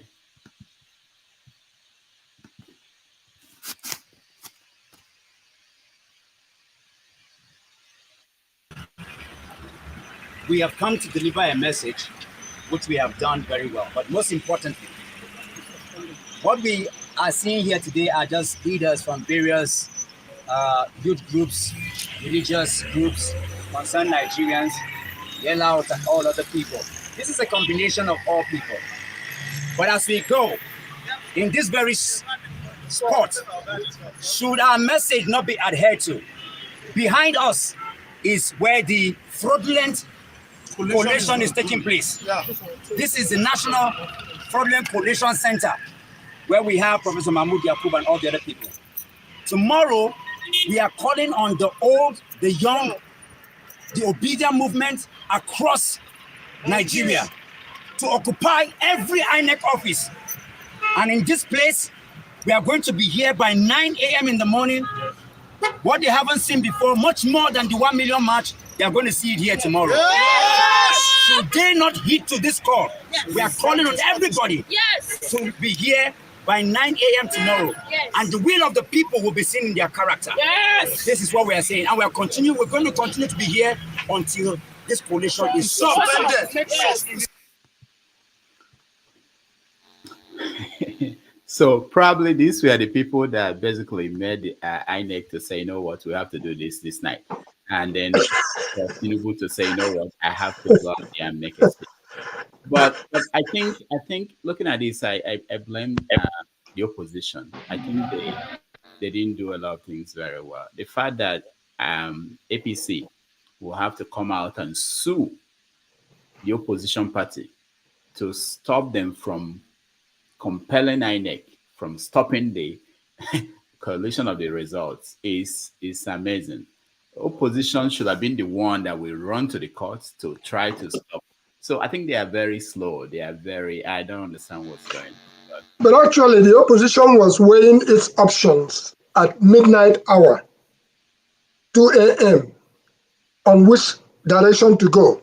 That action you saw there was a message that the opposition had transmitted to the north, east, west, and they were all geared up to be there at INEC offices by 9 a.m. that day. No, I don't know. I don't know where you got that.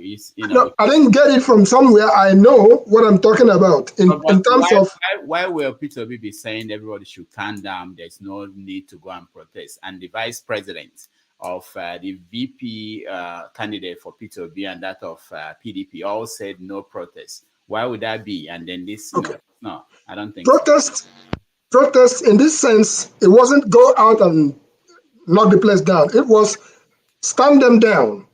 Just be out there, let them see you. It was a silent protest, but you have to come out en masse. Let them see you. All right. Oh, I thought it's... Sorry about that. All right, so let me go to welcome Tim. Tim, welcome to the show. Thank you. Well, the election will be very, very, very, very funny, and for now it's very difficult to. Yeah, good evening. Government has succeeded in their plans, and a lot of people have been saying, "Let us protest." Yeah, in our locality and all of those things.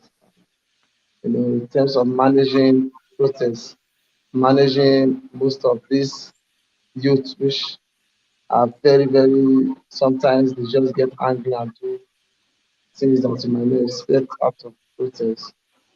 It's very difficult to mobilize people now that the result has been called. And most times I advised them to go to the court, and people cannot interfere in judicial issues. So people are not brought to justice or brought to book by court. It's very sad that Nigeria is still in this path. They are still doing this kind of things that are not good. It's very sad that the government is still working with INEC. It's very sad that up to this moment, INEC is not an independent body, but a government-appointed body, which is very sad that they continuously operate on their status quo, making us feel that they are declaring results, not knowing that during their mind. But there's one thing I always tell my obedient people, I always advise them that we tried our best, we do what we can. Everything is left for God to make decision. and the courts, because this issue must be taken to court. It's not an issue that you just put your hand and think it's just forget about it. Don't forget about it. This race that it has been a long way, a long time, long effort, a lot of resources, and there must be a reward for this. But if, like the case, for what we have already, that they have already have an elected president, and we all know who Tinubu is. We all know when it comes to law, Tinubu is the father of law, and he has a lot of cabal who works before the presidential election. Let me Tinubu has, ask Tim. Let me ask you. Do you I know you worked during that election. You were moving around, driving people to the polling booths. The one that is coming on the 11th, are you going to do the same thing? yes, 11th, I am 100% working with Omagege, which is the voice of Delta State, the interest of my state. Omagege, what Agege party is he? is in APC. So, but the last time you worked with the Labour Party? The last time I worked with Peter Obi. So you are moving to APC for the second, for the... I'm moving to Omagege. We are not working by party, we are working by individual. Anybody Okay. will feel is comfortable with us. All the parties are the same, they are deceiving us. But we worked with people we believe they have the capacity. The reason we are working for Magege because he has the track record. He's a lawmaker. We have Federal Polytechnic in Orogu. We have how many senators in the state? How many House of Assembly? Ask them how many roads have they done since they are representing the state? What have they done? Look at the speaker. Go and look at Osubi Road. Look at Osubi to Eku. You will ask yourself that this kind of people that are requesting for jobs, what are their legacy? What have they done? Omar Agege brought a lot of transformers to Delta State. Transformers that Delta State are using up to tomorrow. It is brought by Omar Agege. Those transformers was brought by him. He built a lot of schools in Delta State. We are working for Omar Agege because we believe in Omar Agege, and we know that if he's governor of Delta State will be better because we have only one party in Delta State. PDP has been ruling for 23 years. They have done nothing. Look at the road from Ugeli to Zoro to Asaba. Look at the road from Koko to Ogara to Sapele. Look at the road from Eku to Abraka. They are not doing anything. They are just wasting our money, taking more loan, and indebting us more. Look at Okowa, who is supposed to be thinking about the loss that he lose, that we deliberately win him, so that we know that PDP is not the owner of Delta State. This time around, we are working with Labour Party and every other opposition party in Delta State to make sure that Omar Agege becomes the next governor. We are tired of PDP. PDP is a corrupt party. PDP is a criminal party. PDP is the problem of Delta State. PDP has secured Delta State in a lot of debt, and they continue to borrow and borrow and borrow and borrow. Every human being in Delta State are debtor, and Okowa continue to put us in more debt. It's very sad that Okowa would, by in any way, imagine that he would. Okowa is the reason. Peter Obi was the one who's supposed to have the People Democratic Party a ticket, but Okowa, Wike, all of them team up and they made this fight very difficult for us, because assuming he was adding PDP structure to the force we add to it, PDP and other people would have put hands together with us and make this work. But because of the capacity of who we are, the government and their crowd are able to underestimate us, and they are able to get away with whatever they tend to do because they have the security by themselves and they are able to make good use of the security. But everything has happened the way it is. We believe and we trust on Obioma Agege because we know Obioma Agege is the only person that is capable to take Delta State to the next level. PDP as a party is a dead party. We have a candidate who is from Labour Party, but that candidate is not well known. He's not somebody who has represented the state before. He does not have any track record in the state. We don't have any details about him. We are only capable to work with people who already know, from every part of them already know they are hold them responsible. Why did we work for Peter Obi? We worked for him because we believe we can hold him responsible when the time comes. Well, now that it doesn't favor us, and the president has turned to the other way around, we have no choice than to grind on the existing protocol. Any other issues depend on the court. There's nothing we can do. Our focus now are on our governorship election, because if we allow PDP to come back to Delta, we are a big problem, because PDP has turned a family party. It's not a party for the people. It does not care for us. PDP does not feel for us. They continuously impose their family, their friends into offices. This time around, they fail. APC won 2 Senate seats. It's very shameful that PDP know that they are failing, and they will continue to fail, because henceforth anything that concerns PDP will be totally exited and removed from Delta State. Delta State will no longer accommodate PDP. All right, thank you so much, Tim. Frank, welcome to the show. I know you are in Ghana, and how did you get the news of the winner of the election? Okay, thank you, Doctor. I was here before, but then you were going out for a moment, a while. Okay. Thank you so much for the chance to be on the program. And my greetings to everyone here. I was here before. Thank you all. Again, like I said before, I was here a few minutes ago, and I met Madam Gio. And when I listened to her lamentation, the cry of the woman, honestly, I felt so bad. I felt so touched.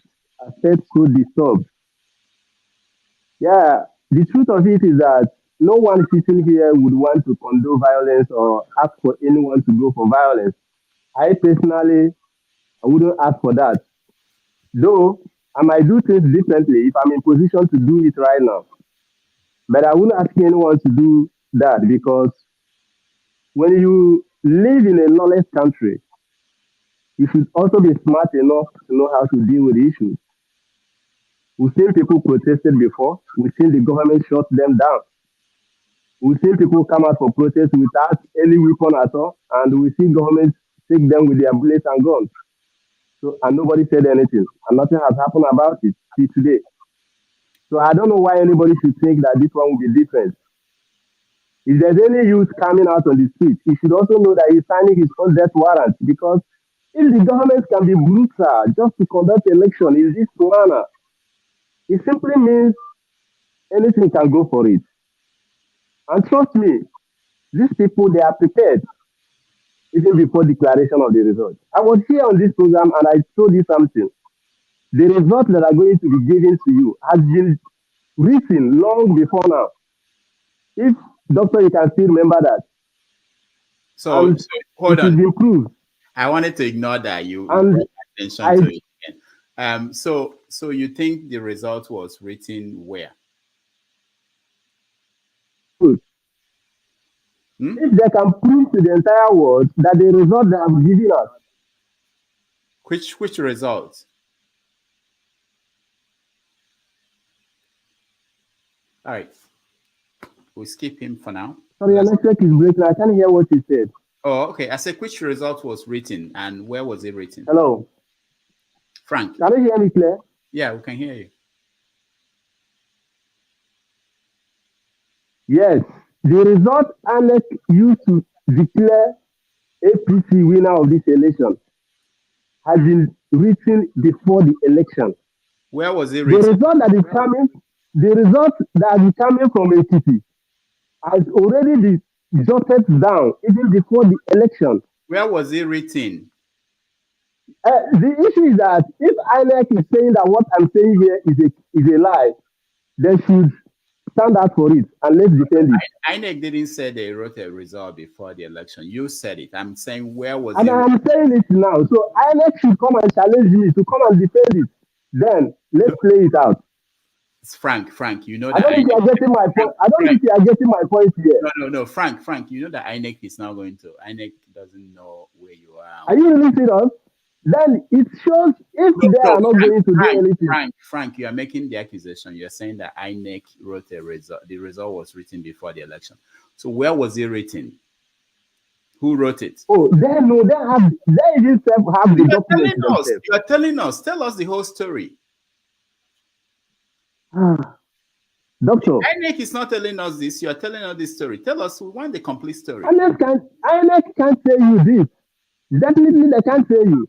You are telling us. Frank, I want you to tell us the whole story. Don't tell us the just the talk. Tell us, when did you know about this? Okay.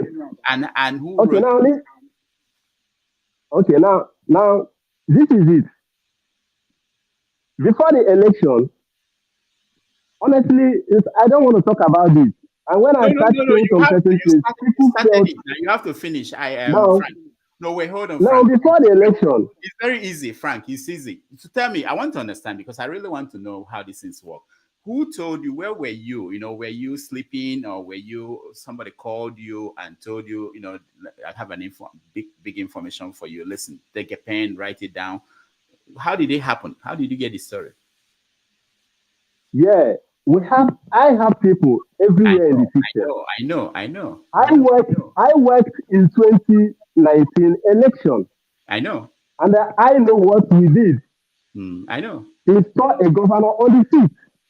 I know. I am not telling you the same. I was there. This particular information you have now. Now, this particular election, I can tell you that is where I had problems. I can tell you a lot of things playing out now have been discussed even before the moment. Where was it discussed? Where? Within the political system, within the contenders themselves, within the 4 major political candidates. They were all away. They have met with INEC, they have had discussion with the people, and they have arranged everything that is happening now. Yeah, and they wrote down the results. So where was the meeting? Oh, INEC knows how they prepared that result.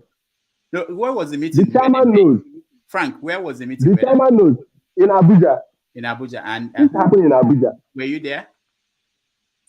I wasn't there. Who was there? Who told you? The evidences are there. They should prove themselves right. Who told you, Frank? I think this is not a law court. This thing should come to law court. Then we can defend it. All right, Frank. That is what I can say. Frank, we have to go. If you come with a story, I like people to tell me the complete story so that we can, Yeah, Doctor, hold on, Frank. If you actually give me this story and it's credible, it can be front page news tomorrow in all the newspapers. If you actually have a story. Okay.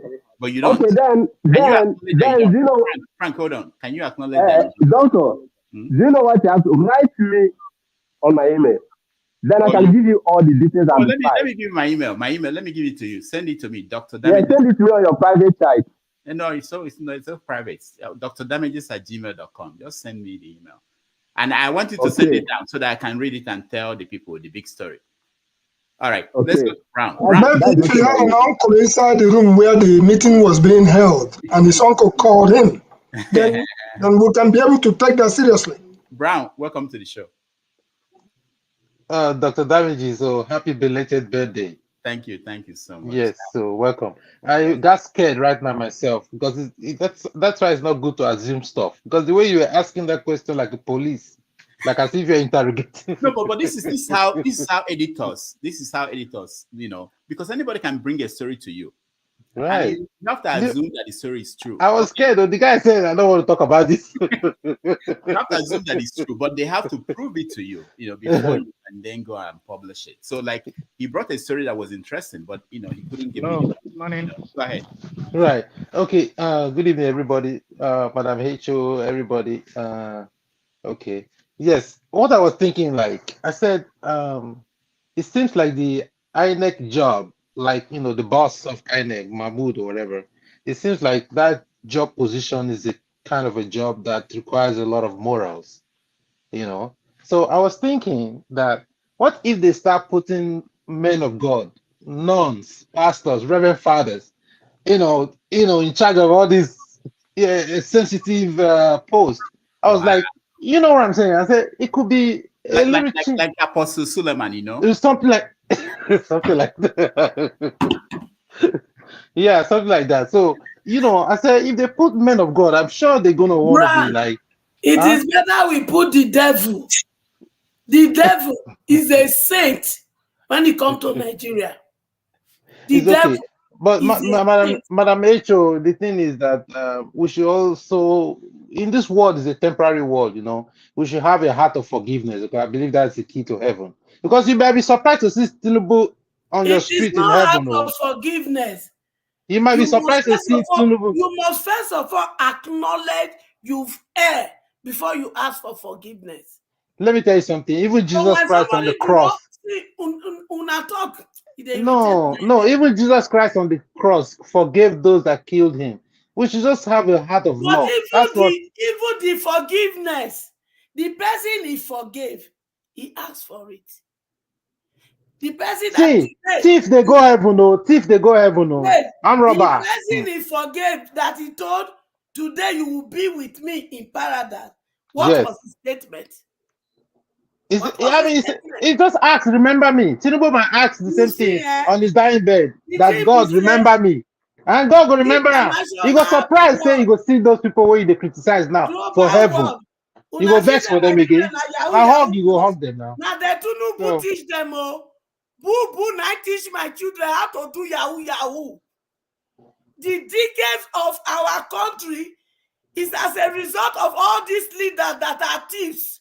So if you see my children doing fraud, if you see Nigerian youth becoming fraudster, they are learning it from these wicked leaders that you people had meeting with.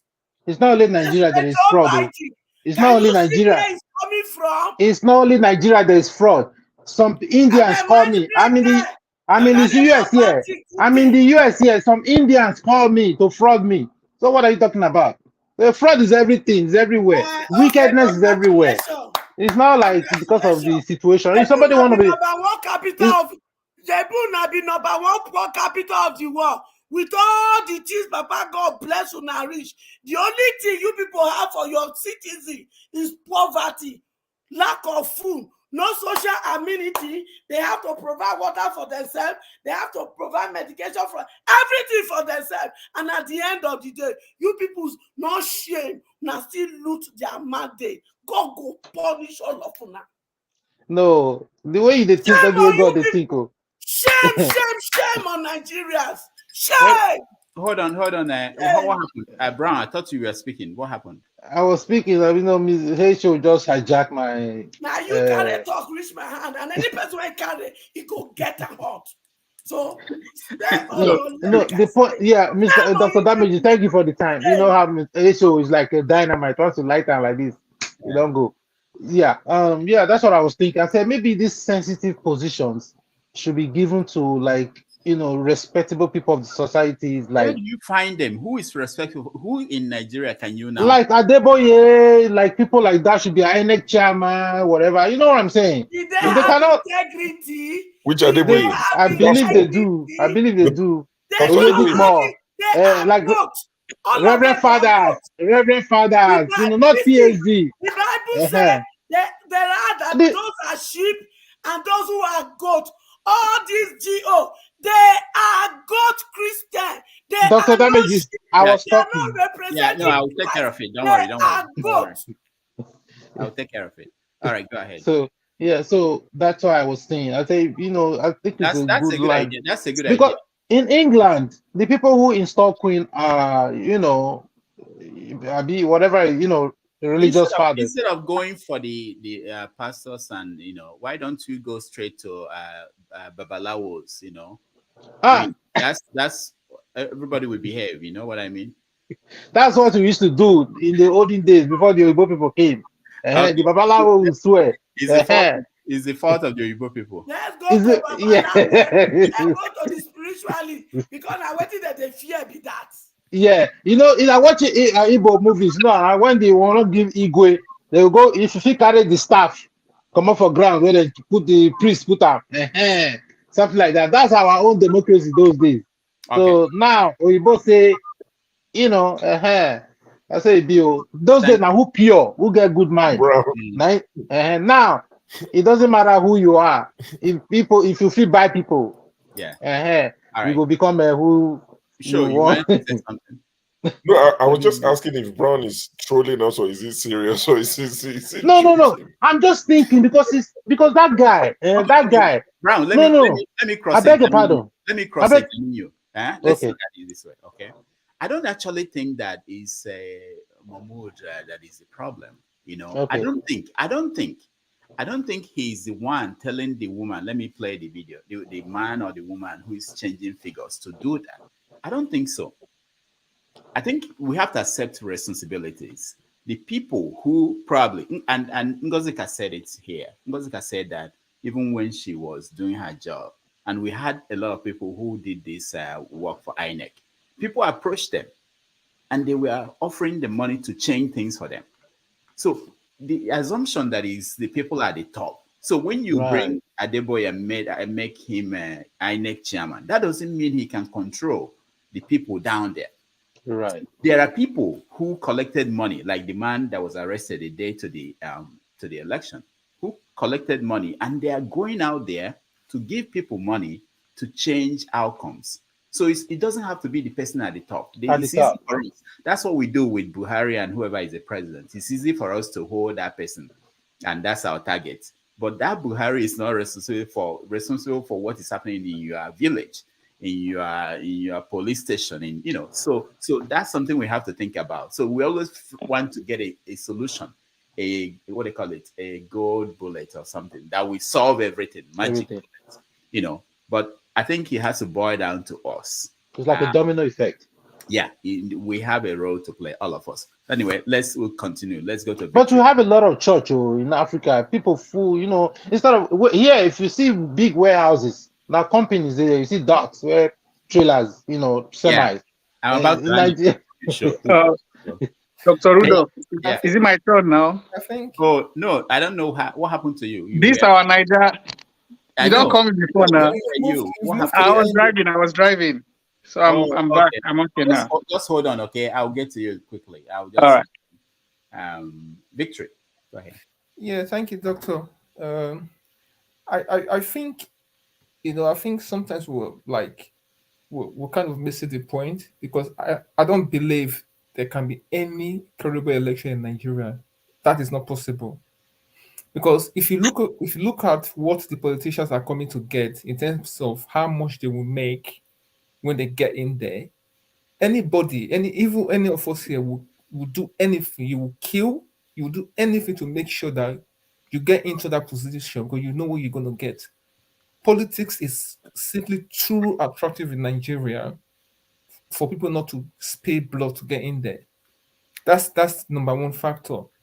Secondly, in any electoral process, especially like a place like Nigeria, you have to make it in a way whereby you need to eliminate human intervention at all costs. So for example, now people going to vote, instead of using it like thumb printing on a piece of paper, whatever, or like the voting sheet, they can have a touch screen whereby you go there, you touch, you print the screen, you touch the screen, vote for the party you want, and that is recorded automatically. Right? There's no paper. There's nobody writing down anything. Right? So if you go there, you press the screen. If you're voting for any party, that goes straight to the server, and everybody can see that in real time. Once you remove the element where people can watch what is happening in real time, that election is flawed already. As long as that happens in Nigeria, I don't think we can ever have anything credible in that country. See? Are you saying that they won't destroy? Brown, you have your INEC chairman, Victor. You know, you're looking for it at Sokoto. It's in Sokoto. You're looking for it at Sokoto. It's in Sokoto. What am I saying? You have your INEC chairman here, Victory. He just touched on key things, you know. So I don't think we need to go far to go and get a priest from a church. I'm in a lighter mood today.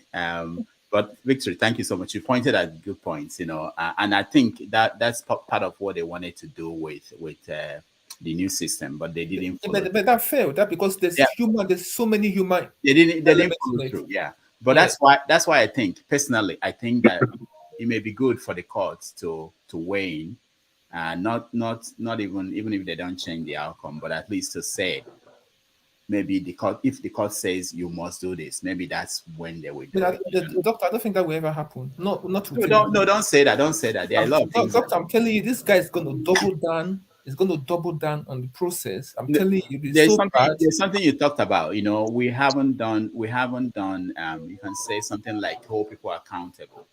You know, if we change just that alone, that will change everything. If we can do that, and it's possible. Nigeria we're not the worst people in the world that cannot be changed. You know, where is Mohammed? I'm actually getting to him and he disappeared. Anyway, this is our Niger. I've called this name before today. Yes, that's what I was saying, that you called me while I was driving.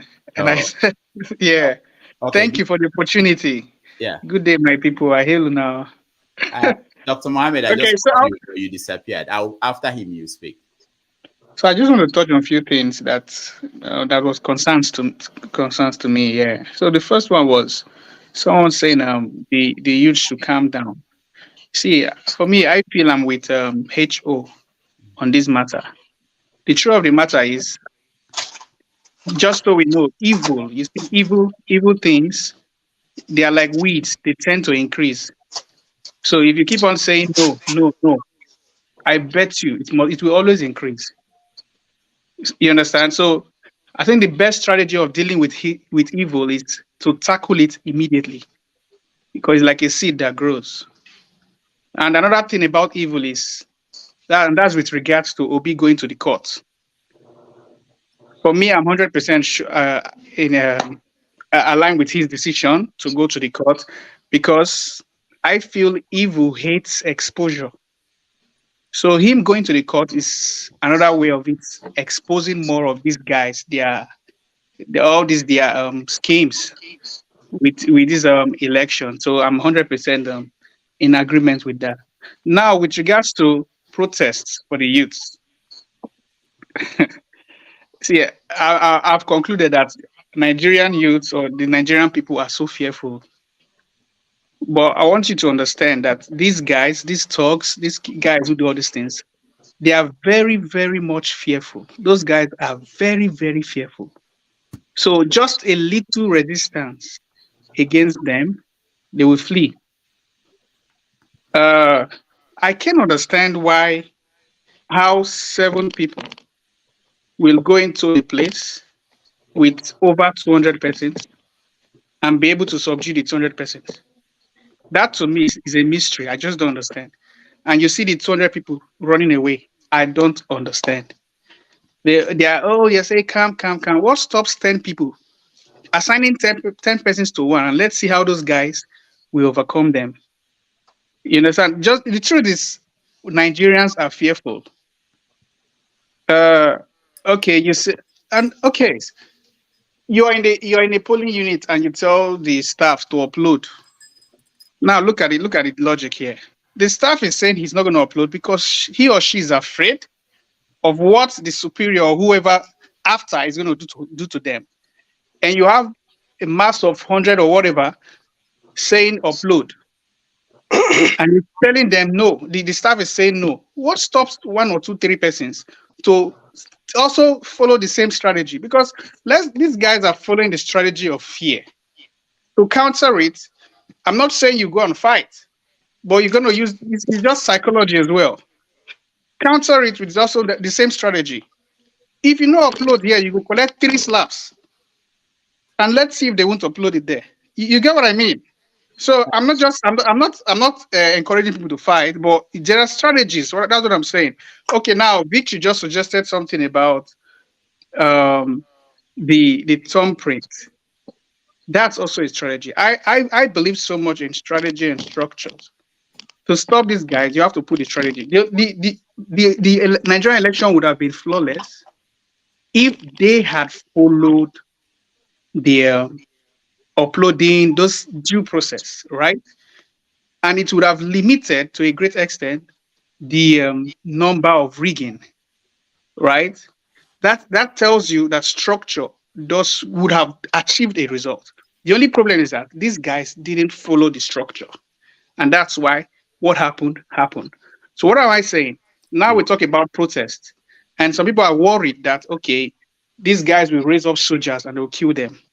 This now it brings us to the place of planning. If you properly plan this protest, you're going to achieve your results. You get. How about going to a place? Hold on. How about going to a place where? Hold on. Okay. What happened at NSAS? Didn't they plan it well? Okay. With regards to we've learned our lessons. They planned it well, right? But we've learned our lessons. How do we counter it? What lesson did you learn? The lesson is that you go out on the wrong place, you'll be shot there. Which one? How about looking for? Hold on. What place is wrong and what place is right? That's you're cutting me short. Let me land. Okay. So we look at better places and strategic places. Close down the airport. Go to the airport areas. So how are they going to shoot you? Are they going to shoot? Don't go far. So you think if you close down the airport, the government will just allow you to sit down there and no flight will come in, no flight will go out?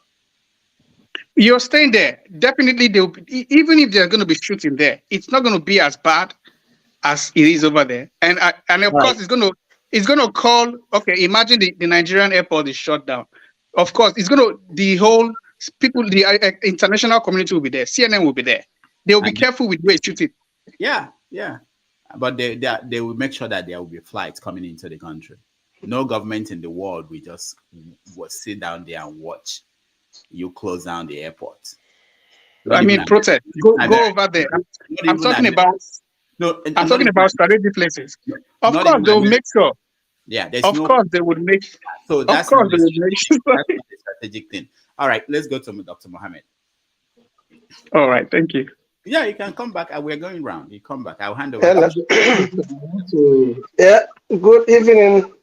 I want everyone on this platform. Can you hear me? Yeah, we can hear you. All right. So, Dr. Damages, thank you for giving me opportunity to express my view on this platform because I have been following your program for a long time. Thank you. And I've been having a lot of things that bothers me that make me feel like I have to come on this platform and express my own feelings so that I can share it with some other of my brothers that are on this platform.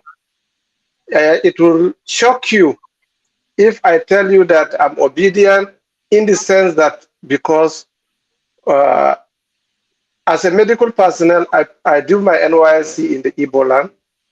I live in Owerri. From Owerri, Odu local government, and from there I moved to Aba, where I lived since 1996 to 2005. That is where I've been given a chieftaincy title as a Hausa man. Anya Oha, one of Aba.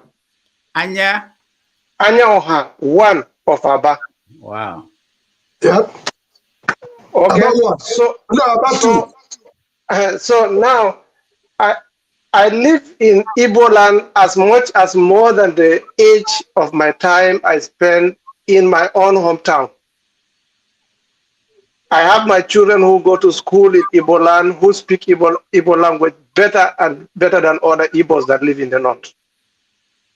But unfortunately, because of my profession as a medical practitioner, I couldn't have enough time to express my Igbo feelings by communicating with the people in order to know how to speak it very well.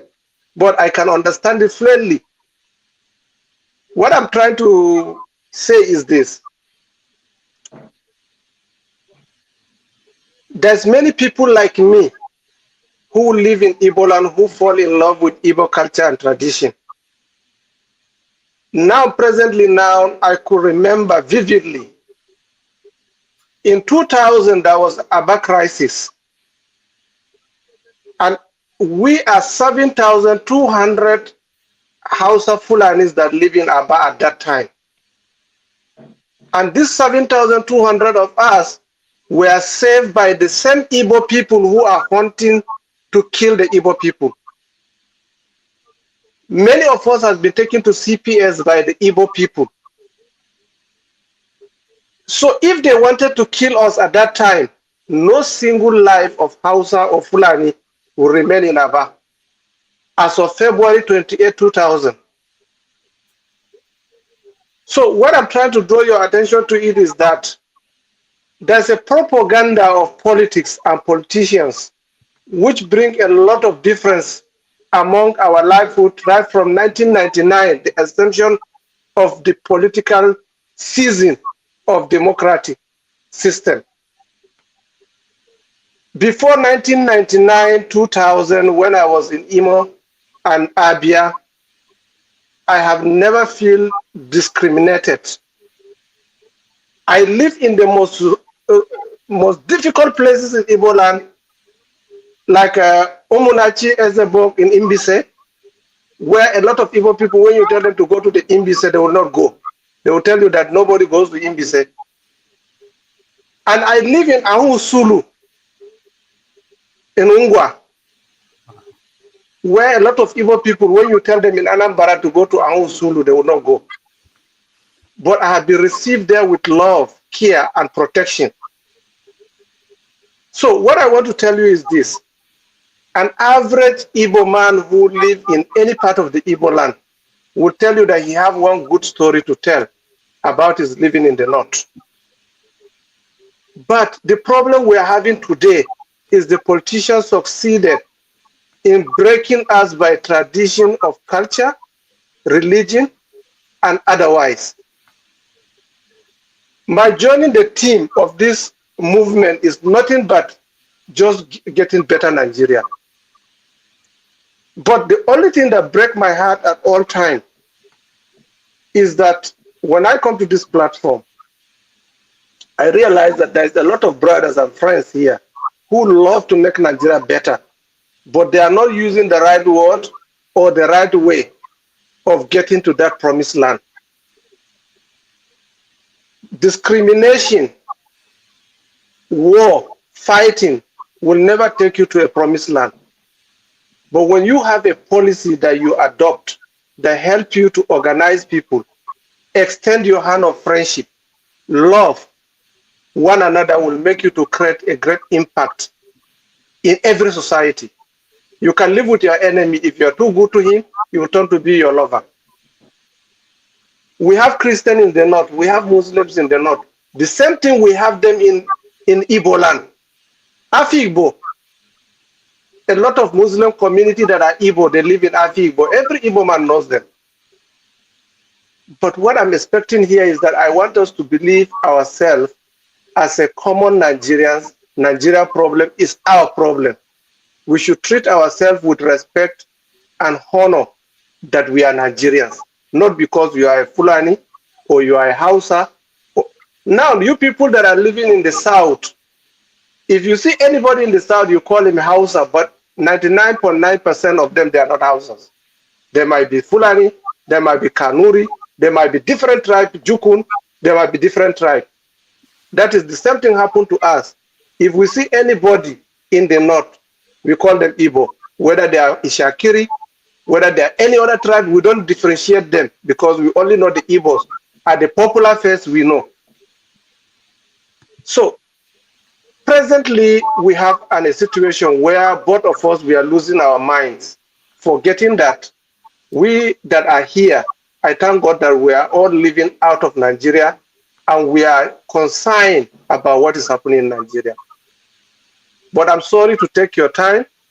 I'm only trying to make a little point that I believe it may touch some other people in this forum.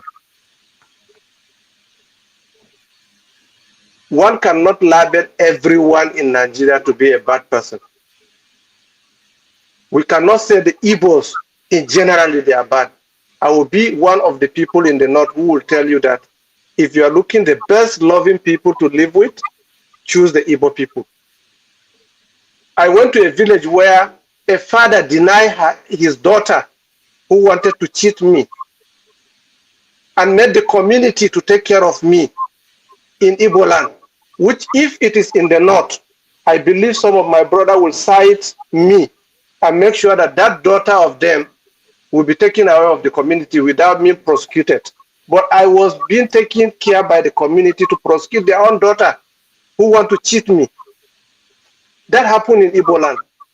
It doesn't happen anywhere where they respect a visitor in their midst. They protect a visitor to make sure. I'm telling you that the day February 28, 2000, is an Igbo man that kept me in his house for 3 days after the crisis before he brought me to CPS. I will never forget that day. When he was taking me to his house, I was seeing where a Hausa man, a Sushana, was running for his dear life. They are following him with stone until when they overpower him. I could be one that day.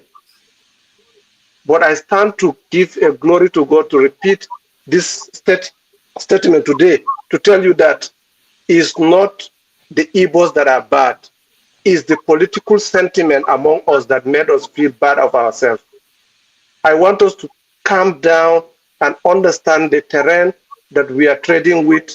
The weapon we are using of words is not building a healthy society for us.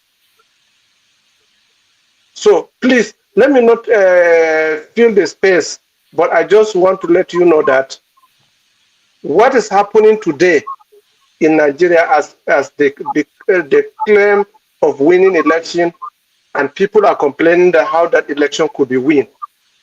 Nigeria has never done election that has never had a problem in the system of history of Nigeria. I don't know about Africa, but I know about Nigeria from 1999 to date. So please, let's come down and think about how to move forward and how to make sure that the northern side of Nigeria, we should extend more friendly relationship to be able to build a network that can protect votes over there.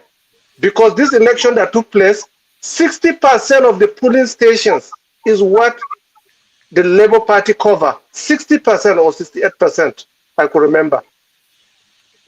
This APC that win election, they win election with only 83% of coverage. PDP cover 93% of coverage.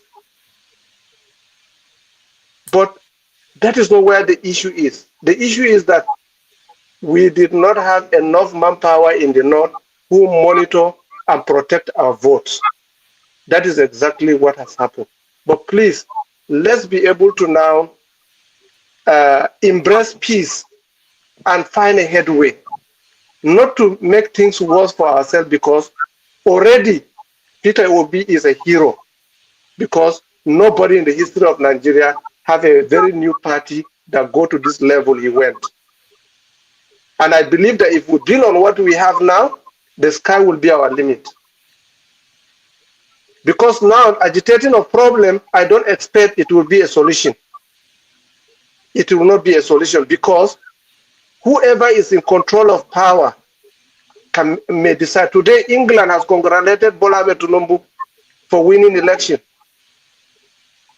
So because of that, let's put our head together and find a way to fine-tune the type of politics we need to play that will give us a strong grip to have our country back.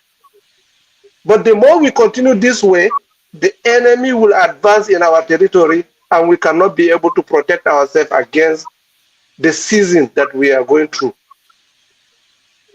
Thank you for listening, and I will appreciate if there's anywhere I make mistake, please forgive me, but I am trying to make a point to show you that a Fulani man can love an Igbo man can live with Fulani man, but it is not a crime until when the introduction of the politics, because people use the Fulanis. It's just like when Jonathan was the president. The Ijos were regarded as a problem. Now Buhari is the president. Oppositions now think that Buhari is the Fulani man. Let's demonize his tribe so that we can make truly a lot of problems happen within the region of the Fulanis that are not right. But definitely somebody might be behind it in order to make it that way. Thank you very much. God bless you all. Thank you so much, Mohammed. Thank you for this. Mohammed made several efforts to join, and even got my number, called me, and so he needed the time to express himself, and I appreciate this. So, this is one of the reasons why I enjoy coming here and doing this, which is you don't know who will come here, you don't know the opinion that we express, and how much it will have impact on your understanding of our people and the country. And so I thank you, Mohammed, and I hope, just like I told the other Mohammed that came in the morning, my hope is that there will be more of these conversations going on across the country. People will have opportunity to meet people. Part of the problems we have in Nigeria is that we don't know each other, despite everything. We don't know. People don't know the other person. So if you don't know people, they become strangers, they become enemies. And there are bad people everywhere, and we know that. It doesn't mean, and I'm one of the people that fight against trying to generalize about anything, any kind of situation. There's always exceptions, and that's something that I hope everybody will take to heart. Um, I wish I can be doing this every day. I really would love to do this every day, and just sit here and listen to people and try to guide sometimes, and try to question, and try to probe, and try to get more information. I love it, but unfortunately I can't do it every day because I have to make a living. You can make a living from this.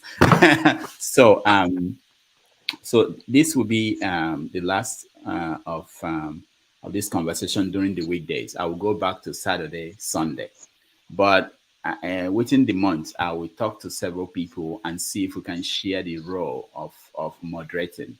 If we can share the role, and I can get a team of people who can help to do this, I don't mind, coming in, even if it's 2 hours, 1 hour, but I won't be able to do this every day on a daily basis because I have to go back to work. I actually took time off because of elections in Nigeria to see, guide, and see how we can do this. But I really, Mohammed, I appreciate you. One of the things I want to say, and this is something I've been saying, this is open forum for anybody. Apart from people who, how did Mahmoud say that about Dino? People who you're becoming disruptive. Apart from people, I allow anybody to say anything. And recently, I've been, because we're getting, people are referring to what we're doing. This is getting so far, and there is that need and that demand that we should make sure that we don't pass across false information and news. So that is making me to now pause, stop some people, and try to question them more, which is something I don't want to do. But I know that we are living in a world that is information just fly out. And when they put my picture, I've been seeing people taking pictures of this and sending out and taking small clips. This is what they said, and I see myself like, ooh, somebody said it, and so it's very important that we say when people talk now. I think I try to make sure that you don't just get away with saying just anything. But Mohammed, thank you. One of the things I appeal to everybody is this is an open forum. You can come in anytime. The problem we have is really that we don't talk to each other. We don't know each other. I may not be comfortable, especially at the beginning. Okija, for instance, I've known Okija for how many? Maybe 15 years. But today Okija attacked me. I don't know what I did and accused me of. But I'm saying that even though it may not be comfortable sometimes, but people are people on a personal level. I can't wait to go to London and see show. I've never made show. I think everybody I've seen here are my friends. And Madam Echo, when I come to that corner, I will come and see you. But that's what I'm saying. It's beyond, just like politicians play to the stage. We also play on this place. People have different names. Igbo Basics, that's not his real name. But he's Dr. Mohammed, once an Aba man, always an Aba man. I'm an Aba 1, Aba 2. Okay. Yeah.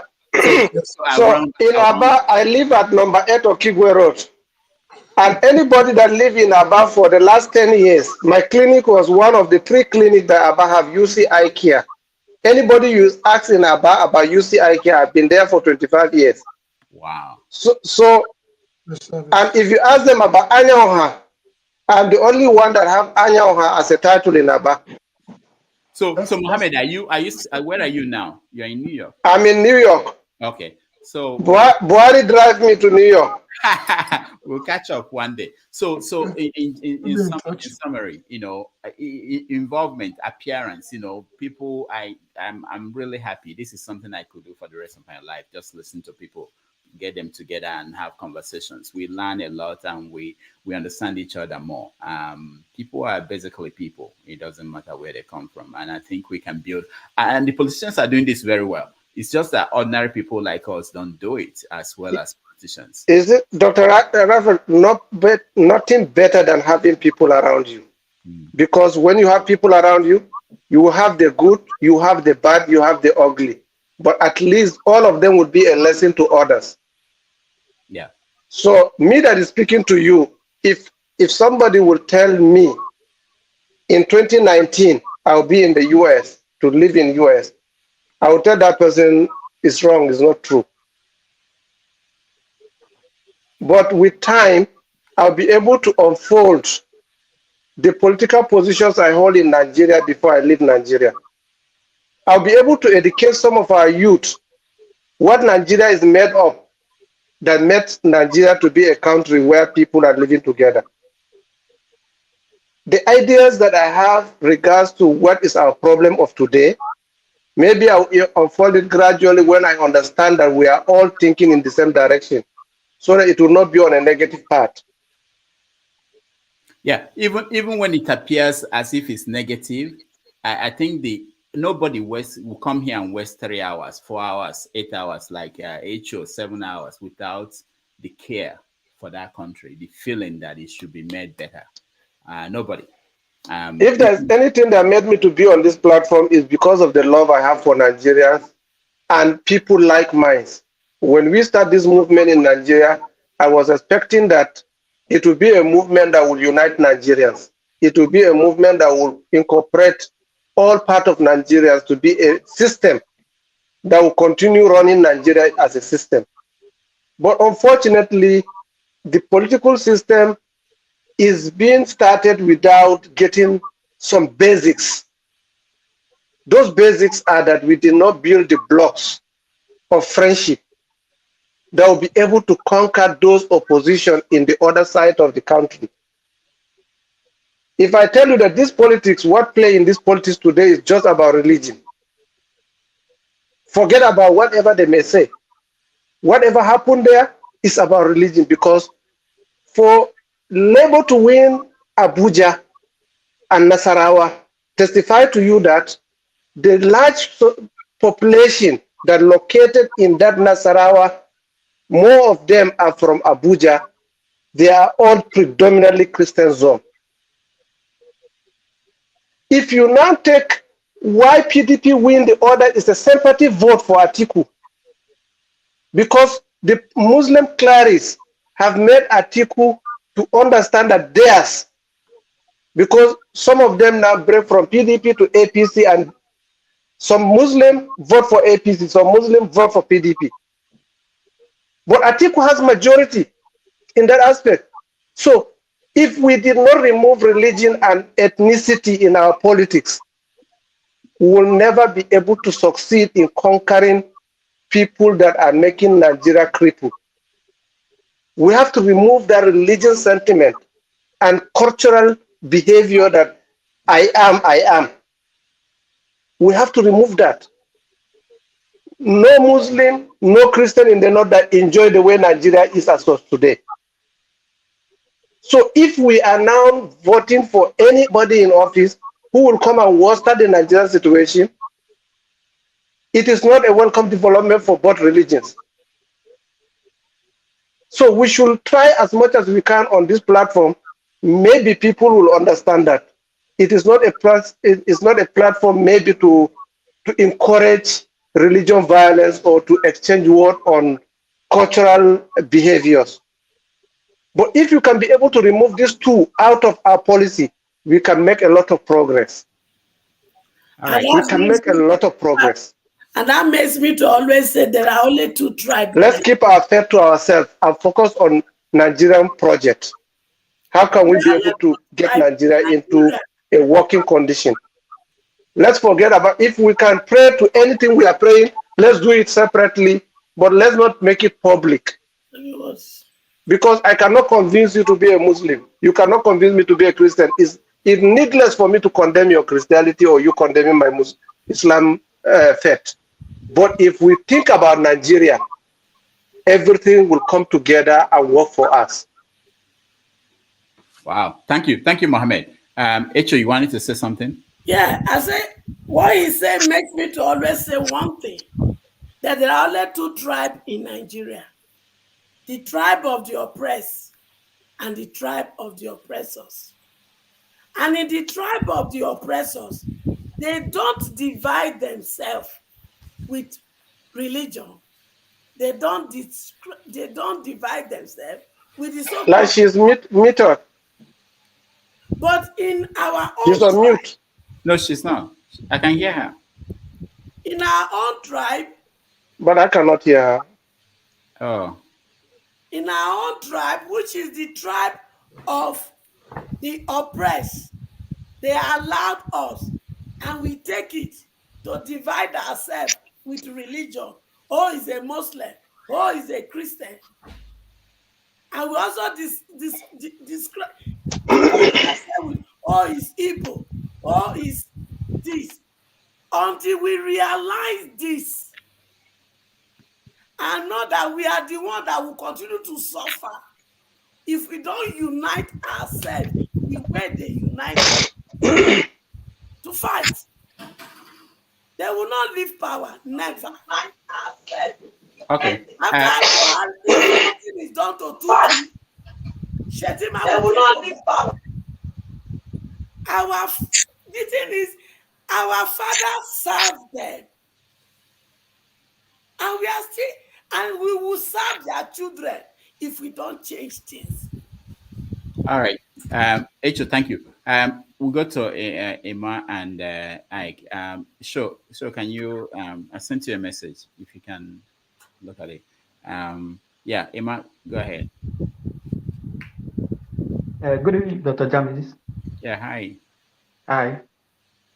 Like my name is Emmanuel. I've been listening to your show for over 6 months now, but I've never joined. Wow. Each time I join, it's always full. Oh, thank you so much for joining us today. Yeah.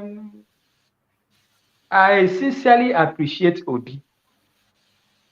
He has brought a lot of things into this Nigerian politics.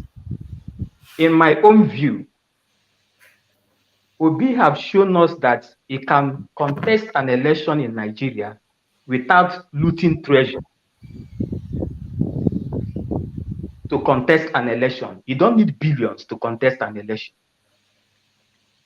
Secondly, Obi have shown us that the citizens all loved one another, because everybody, they think that they say they will not vote for Obi. Hausa people voted for Obi.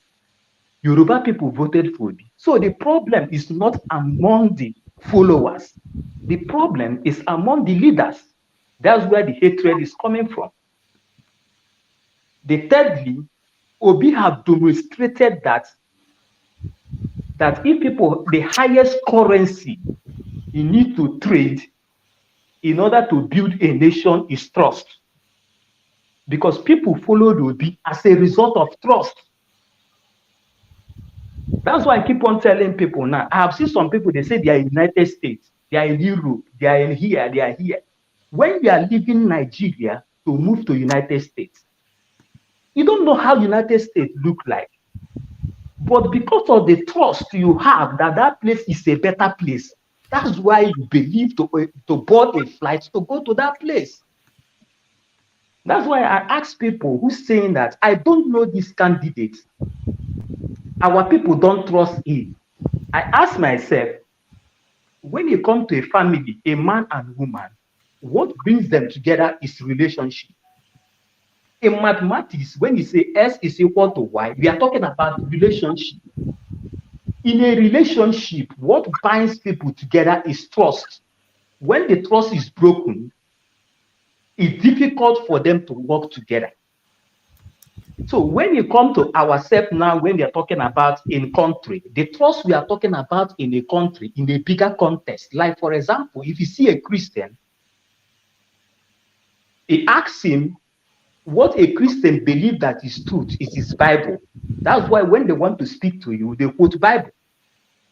If you see a Muslim, what he believes that is a truth is what? Is Quran. He speaks to you by quoting Quran. If you see the traditional rulers, they believe by quoting what they believe in. So man draws his truth from what is believed that connects him to the Creator. But when you come to a setting, when you have a different set of people, the truth that will join all of them together is the law. So the problem I see in Nigeria, we are not obedient to the law. If we obedience to the law, we can live with one another. Like the problem we are having in this election is disobedience to the law. That's only the problem. I'm not talking about who win or who did not win. It's disobedience to the law. INEC deviate from their law. That one made they run into the crisis of what? Distrust. If they obey the law, they won't have problem. And like people are saying that some people are asking those contestants, show proof. They don't need to show you proof.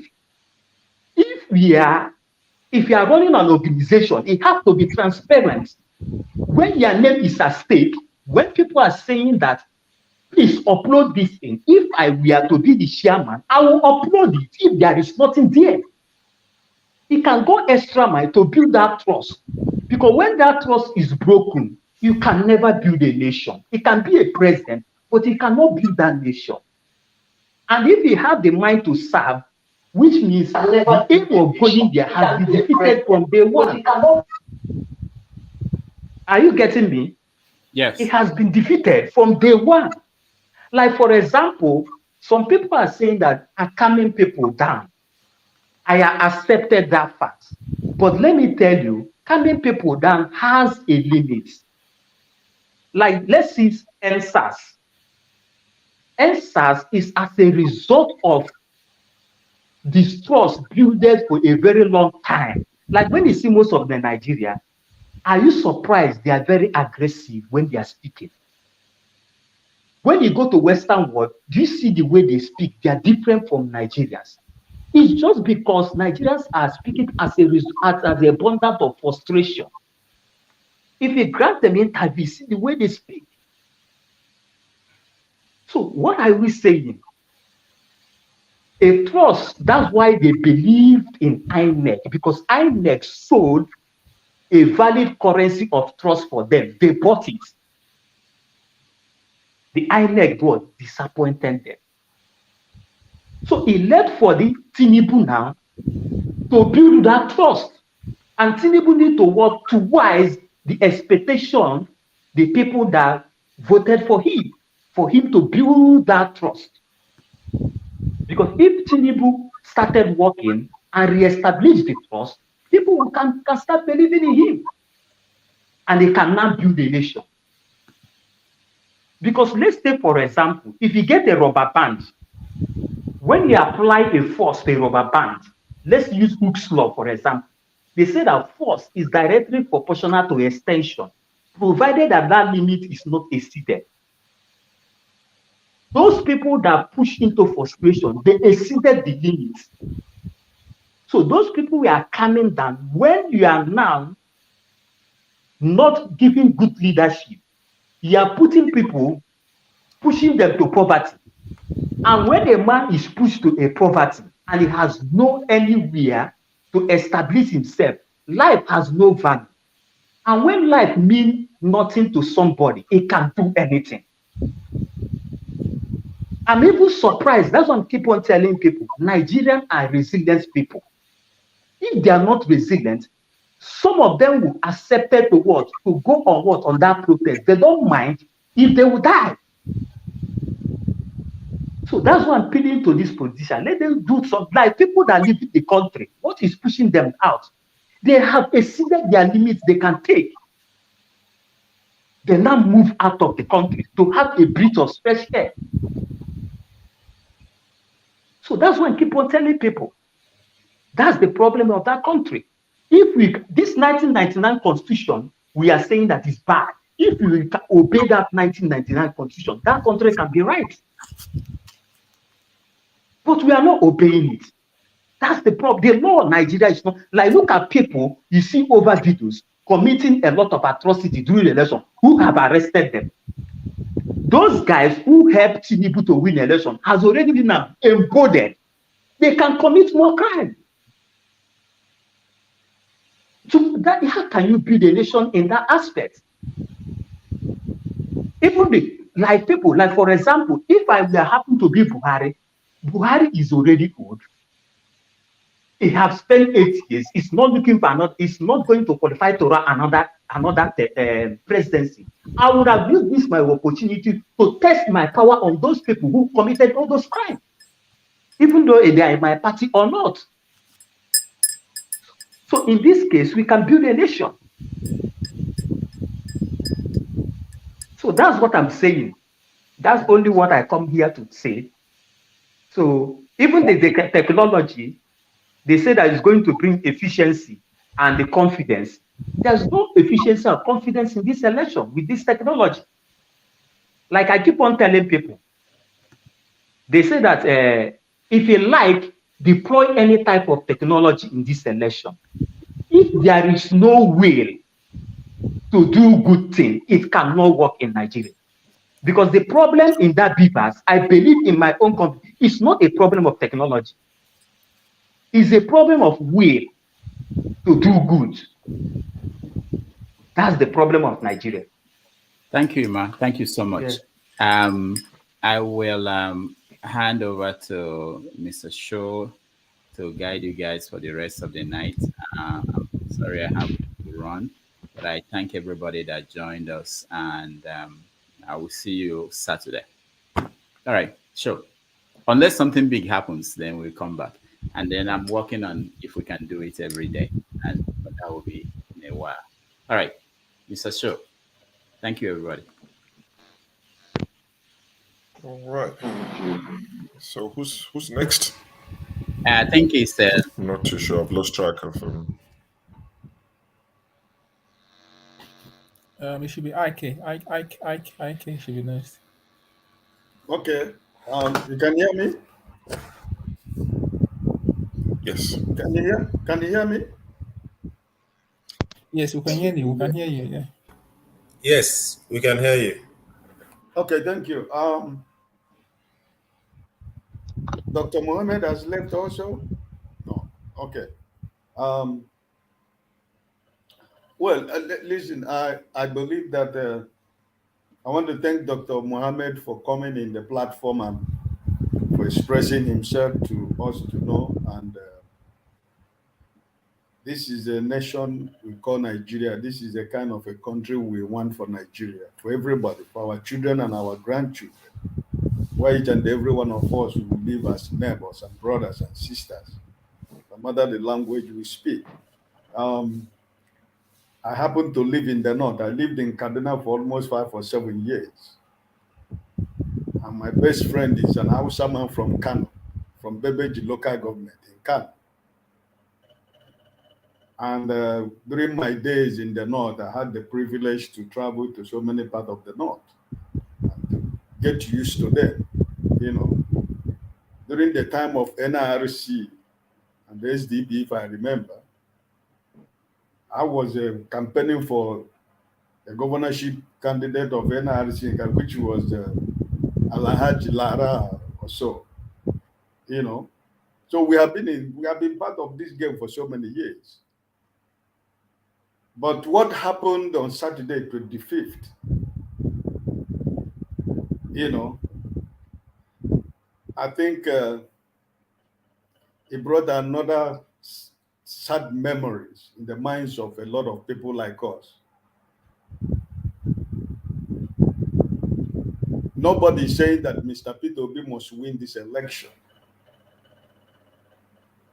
But what Nigerians were asking is free, fair, credible election, where everybody will go to the contest, whosoever. But what Nigerians were asking is free, fair, credible. So what Nigerians were asking for free, fair, credible election, where the political parties will go for the contest, whosoever wins. If he wins clean, every other person, I believe, will accept the result because it was credible, it was free, it was fair. And because INEC showed Nigerians, build the confidence, the hope of Nigerians with the technology. He went to Chatham House. He told the world. And for more than 4 years, Mr. Okoye, who is the spokesman of INEC, continued to sell the hope to Nigerians. For almost 4 years, we were sure that we are going to have a credible election. We saw what happened in Osun State. It was good. Probably Anambra, it was good. And on 25th, they decided to do what they did. Not that they did it in secret, but it is something that was done for the world to see. That there is nowhere you can continue to defend the indefensible.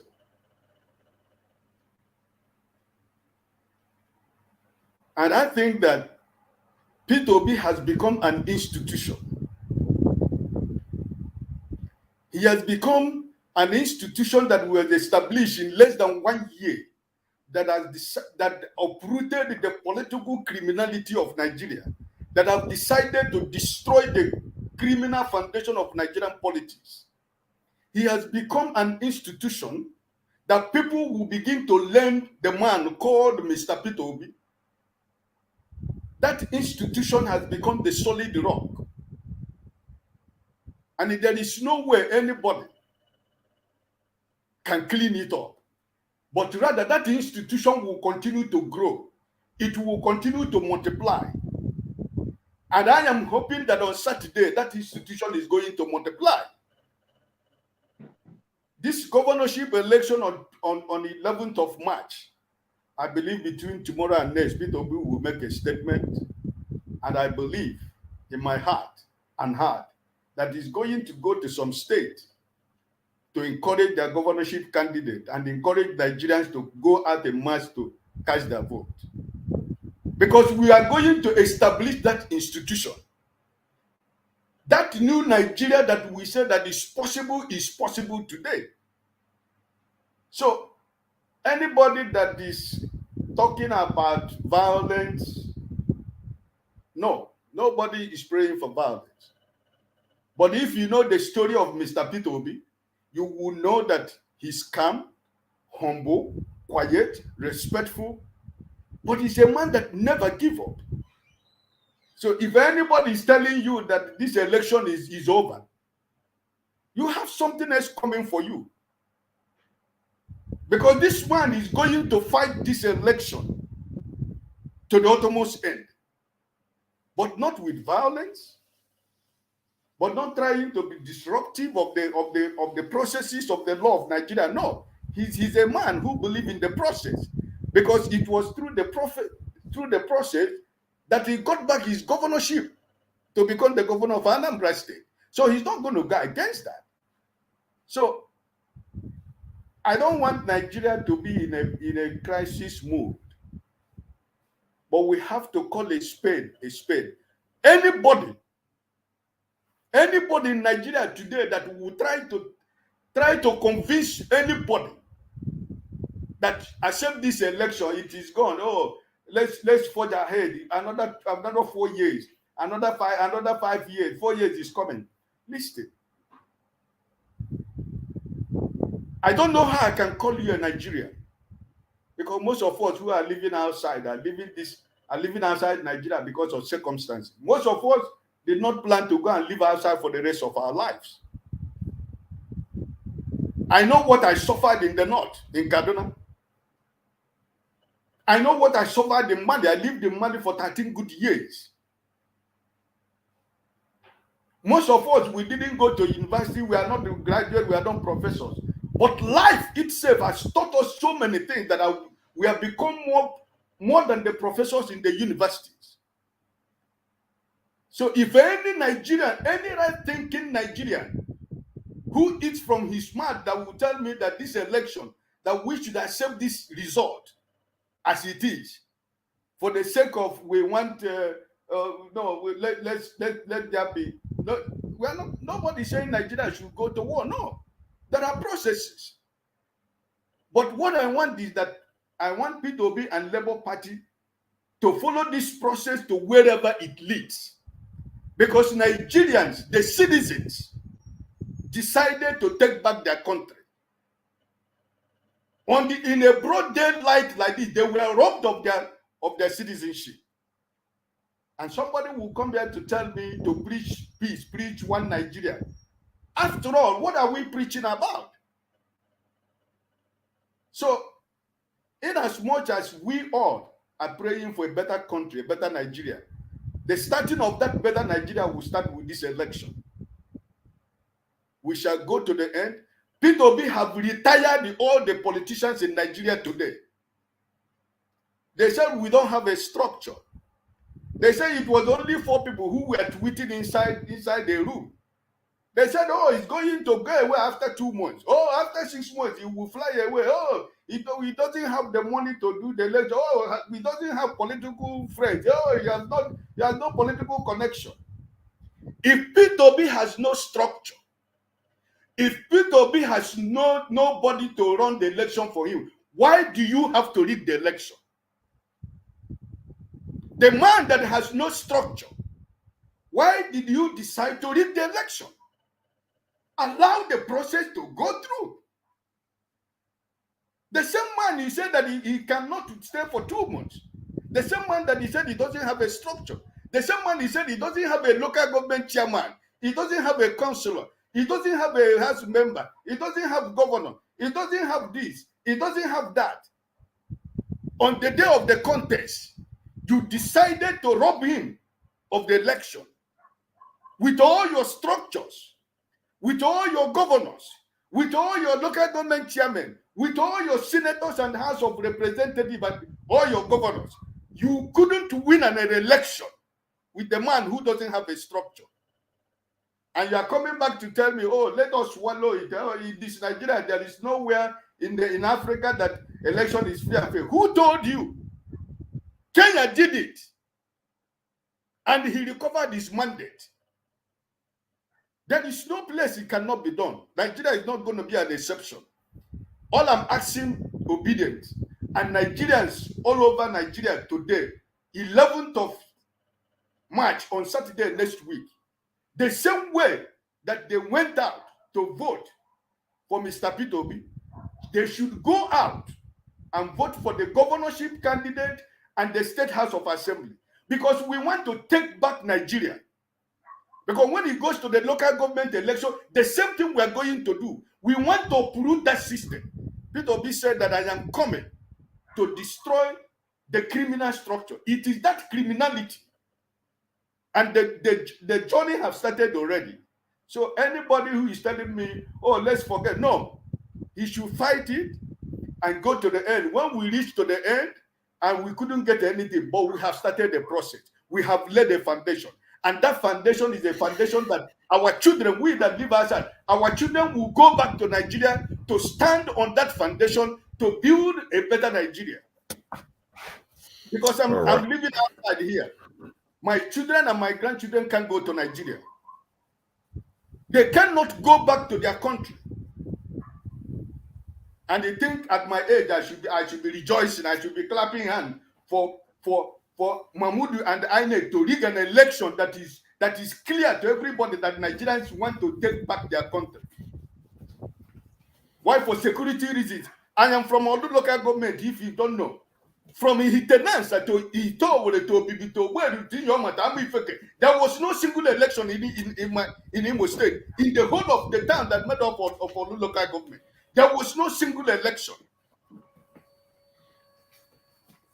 There is no more young men in the whole of Olu zone. Everybody has run away from Olu zone because of Governor Uzodinma. Because anybody there, they see you, you a member of ESN, and the next thing they will do, they will kill you. Nobody is going to ask. Is that the same country we are talking about? Is it the same place that I have to take my children and my grandchildren to go for the sake I love Nigeria? No. I cannot do that. And I am not advising anybody to do it. Because until we get that better Nigeria where you can fly at the airport, the immigration, the people that connive at the airport to steal from Nigerians who go outside in the rain, in the sun, in the snow, in the heat, to make a better life to help Nigeria to become a developed country. When you arrive at the airport, they want to strip you naked.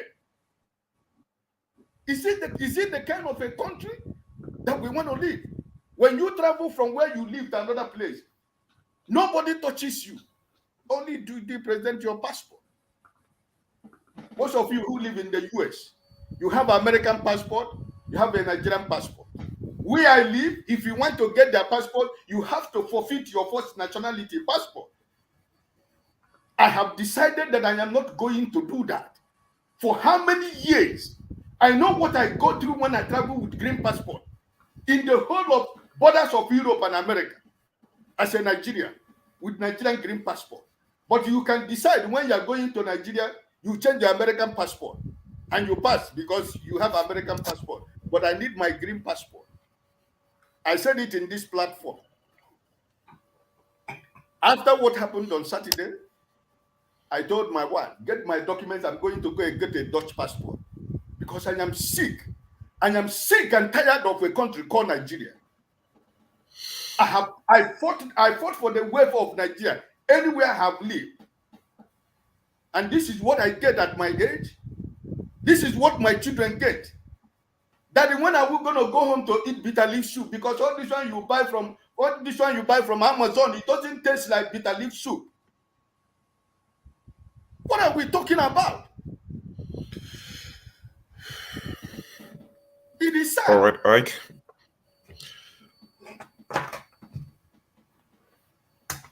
Thank you, Mr. Totally. Yep, no worries at all. Totally understand the frustration.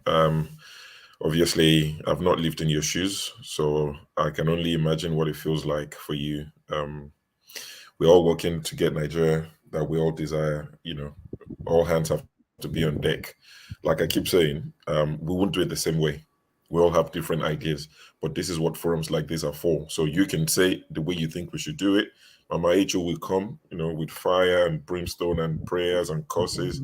Some people will come very analytical steps, you know, on how to do it. But one day, I hope and pray in our lifetime, we'll get the Nigeria world desire. Is it Emma next or Lake? I'm not sure who came in first. Let's go with Lake. Yeah, okay, because I was here when Emma was speaking. Yep, go ahead. So, Oga Ike. Yes, my brother. Make you cool down, I beg. Cool down, I beg. I feel you. Honestly, on that 25th, I don't know if I would have. I didn't go anywhere. I didn't go to work. I didn't do anything. I had to stay back at home. I was here also in the program. I didn't do it because I was so weak in my bones that we could all see this fraud going on right in front of us. You know, it was so bad. I was watching Ayofa Eche's program. I think either Arise or Channels TV. The Tinubu station, Tinubu television station, TVC or so. No, it wasn't TVC. I don't watch TVC. Okay. I saw him briefly on that station, briefly. Yeah, and I was looking at him, the kind of accolades he was giving P2B, that P2B is a warrior, that P2B is just too much, that P2B is like, I was getting goosebumps, although I know he's against the BDP, you know, he was really, and if you really think about it, you know, just as you said, like someone that doesn't have a governor, someone that doesn't have uh, uh, a senate, someone that doesn't have the police, someone that doesn't have the army, someone that doesn't have thugs that fight for him. But he was able to win the election. We know he won the election.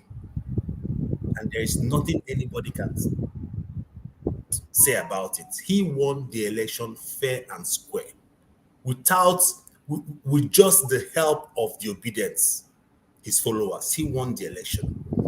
Earlier today, when I was in this program, I was telling Dr. Damages that what these people are doing now is that they go to, because I follow other platforms. They'll go to various platforms. They send people to various platforms to like try to calm your nerves and everything, and tell you, let's know how to work this together and everything. That's bullshit. You cannot tell me not to vent my anger. Like, I have the right to speak. I have the right to say something because we saw the ill there. And you cannot force Tinubu down my throat to be my president. He's not my president. When Trump won here in the US, we also said that he's not our president because he didn't win the majority votes. At least Trump tried. But Tinubu did not even get, even with all the fraud, he did not even get up to 40%, I think 36%.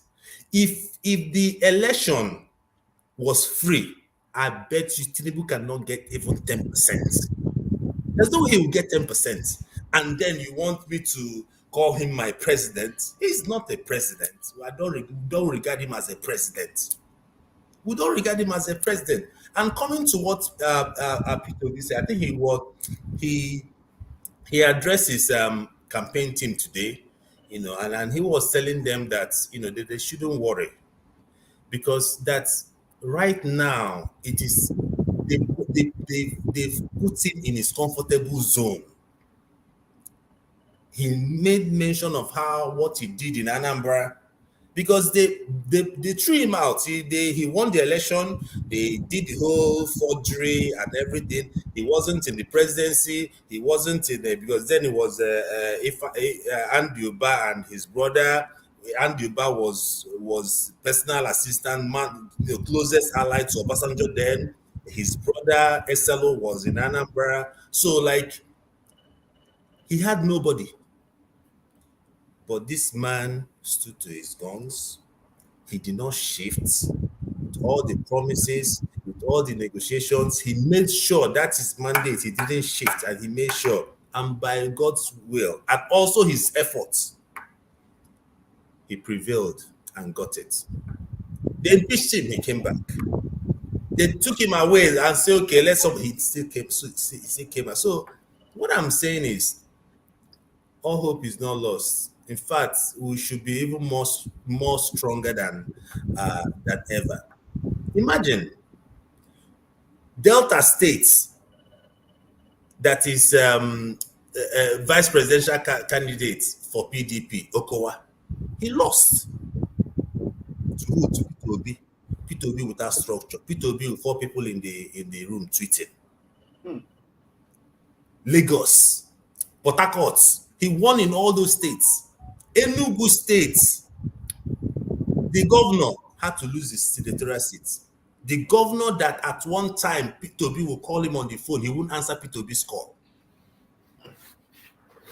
P2B will call him on the phone. When they were doing that horse trading, they were going to America, London, when they are going to all those things. P2B was running around G5, G7, Jackson 10.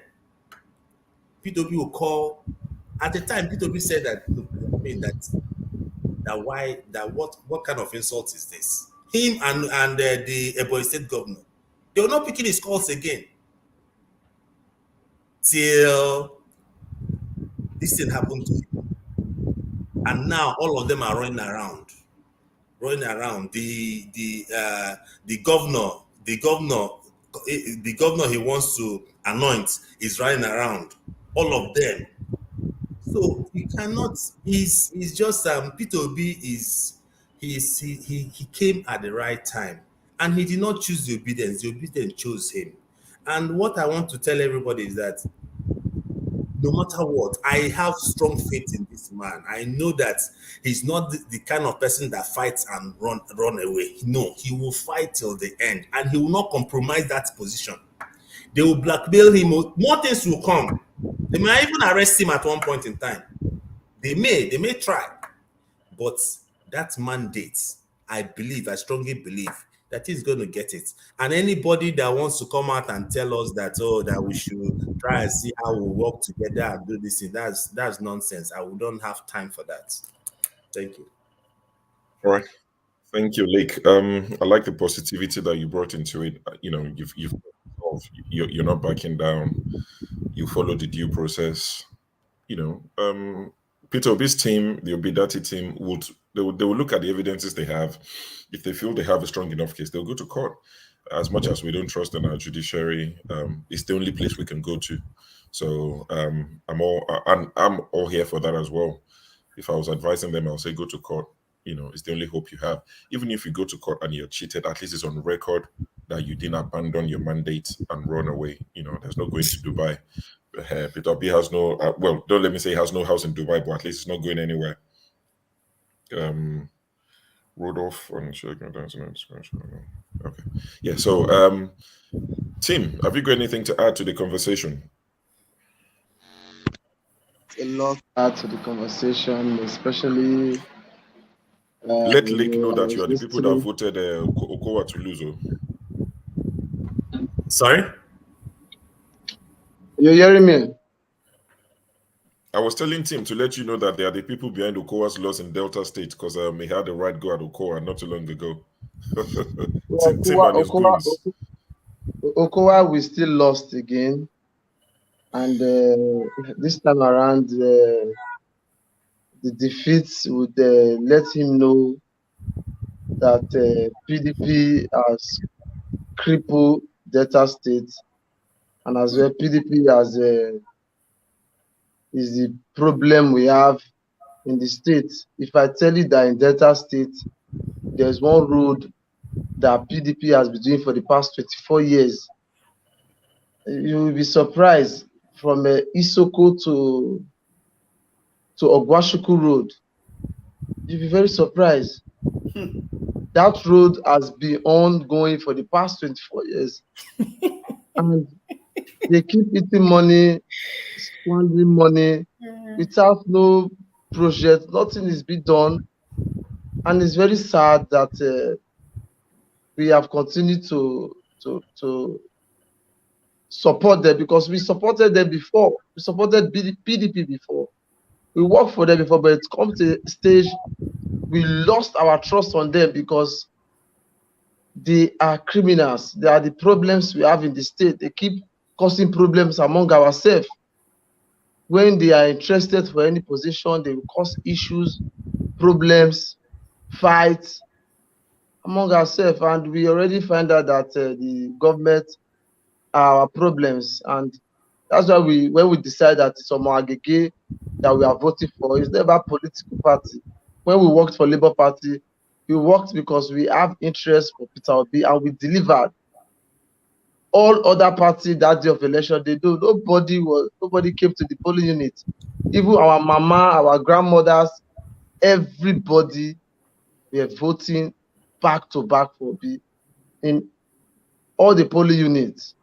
So this time around, and if you listen to the yearnings of the people of Delta, they continue to say, this time around is Omagege. We are not even talking about political party, we are talking about the individual, because we have feel the presence of Omagege, who he has continuously to work. Despite he's just a lawmaker, not an executive. He's not he's not an executive yet. Yes, he was an SSG, we are aware of that. He worked very well as an SSG with Ibori. We feel the presence, the work Ibori did in Delta State. Ibori is the only leader who has worked, and we feel the passion that somebody worked for the state. And the only person we are trusting and we believe we still have that impact in the state is Omagege. Look at the Federal Polytechnic Omagege built in Orogu. Look at the light project. Look at most of the road in Delta Central. Look at most of the secondary school. He has already shown the blueprint that he has the capacity to deliver. He has the capacity to make sure that Delta State move forward. And also recently there was an issue raised. There was an alert in our community warning all the youth that nobody should protest concerning the election, because people have started to get worried. There was some noise from some various people that we are going to stunt the King Palace, close the road, and all of those things. And people started to raise alarm and nobody should protest. At the end of the day, our community has warned everybody that whoever that protests is at his own risk. And we are also advising the reason why we don't want people to protest in Ugeli. We know how Ugeli people behave. That protest can lead to something else, because we know Ugeli people, they have hot temper. Maybe the security mistakenly come to the protest ground. They tell the security to go back. They don't want them. Maybe issues, chaos would come and fight would lead. It might lead to destruction. So we told them that it is preferable that they should go to Asaba or to INEC office, not INEC office in Asaba, or go to Abuja to protest, not in Ugeli, because if Ugeli boys immediately they mistakenly protest, there's always an unrest in every part of the state, and there's closement of movement, there's loss of business, and a lot of damages are made. So that is the reason there was a quick call to everyone that please, nobody should protest. Now we have done our part. Look at what happened. If we have our own results, so the issue should be taken to court, and the court will make declaration, because we know Nigeria, no matter the protest, no matter the destruction, their mind will still not change. The government are evil and they are happy being evil. And we already know that they are evil, and we have been observing them as evil. That is the reason we vote at PDP. Because My brother, I have a question for you. Sorry. From what you are saying, have the Delta people decided that it is Omar Agege, you people are going to vote in the governorship election on Saturday?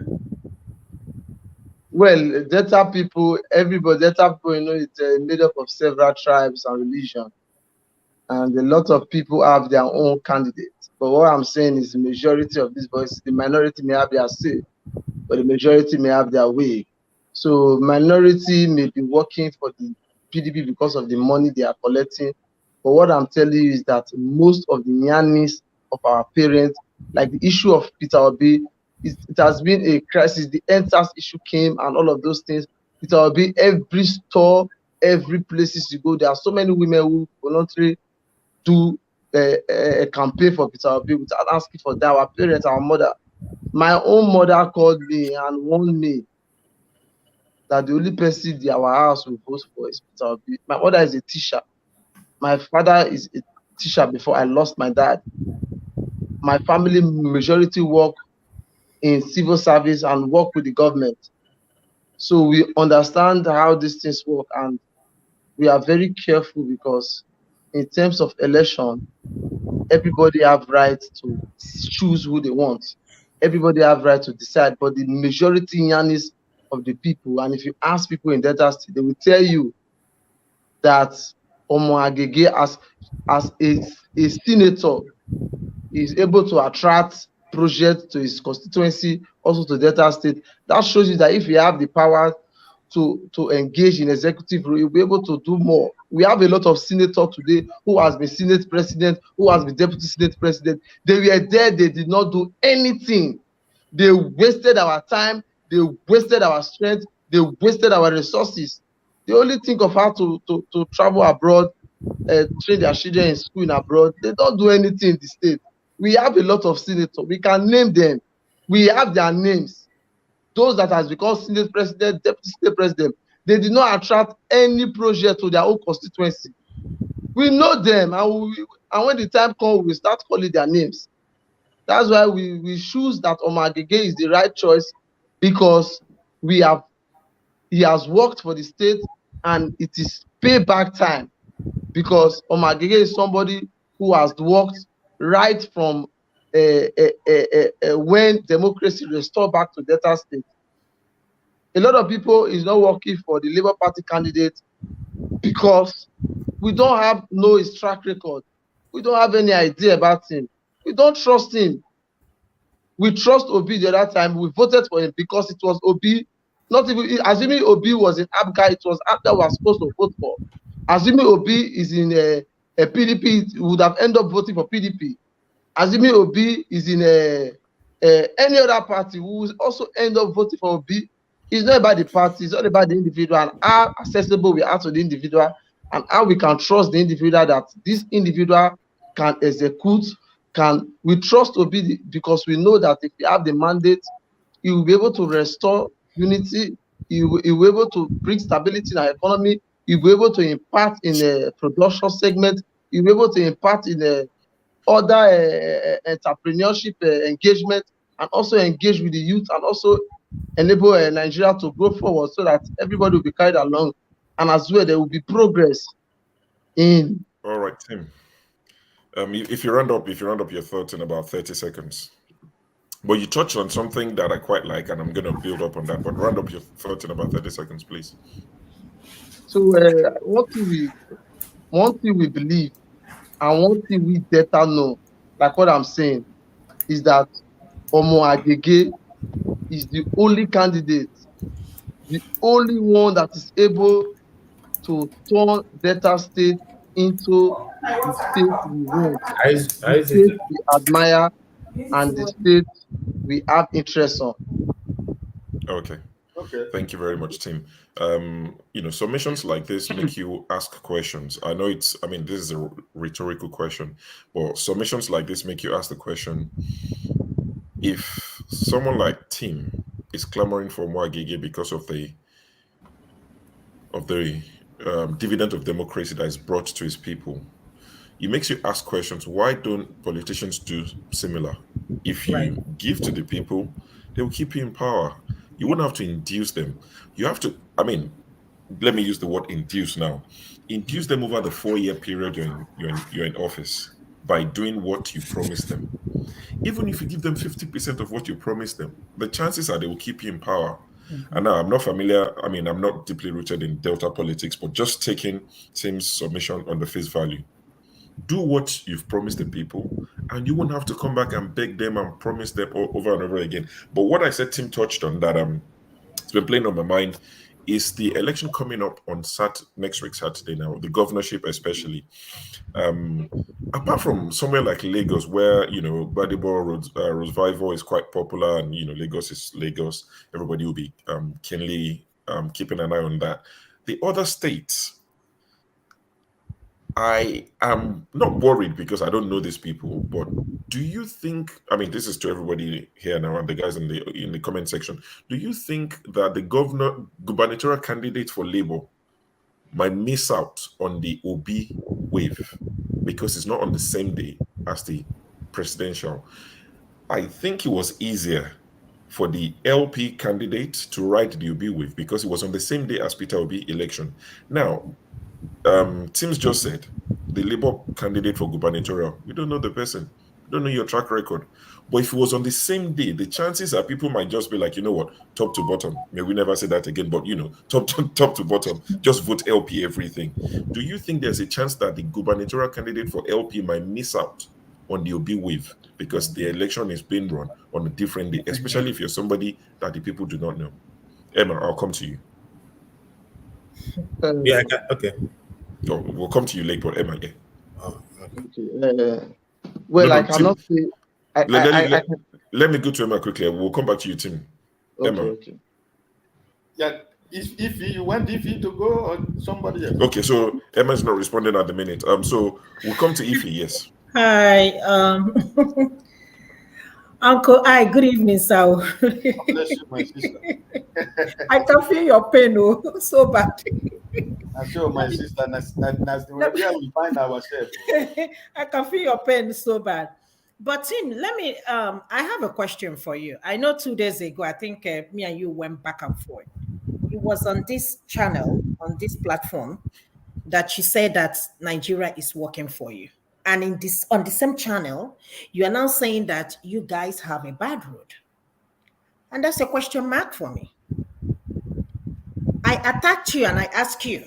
I don't mean I'm not fighting with you, Tim. We are just rubbing mind. We are just talking. And I ask you, tell me how Nigeria is working for you when you don't have electricity, you don't have good roads, you don't have education, you don't have nothing, you don't have good health care, you don't have security. It was on this channel that I asked you that question. You did not respond to me. You kept telling me that it's working for you. Maybe out of 1 million people in Nigeria, maybe you are the only person, together with the elites, that this country called Nigeria is working for. Because again, I keep saying it, it's not working for me. But I'm not here to attack you. You know, if it's working for you, fine. But I can bet you that millions of all of us, all over the world, including people right here.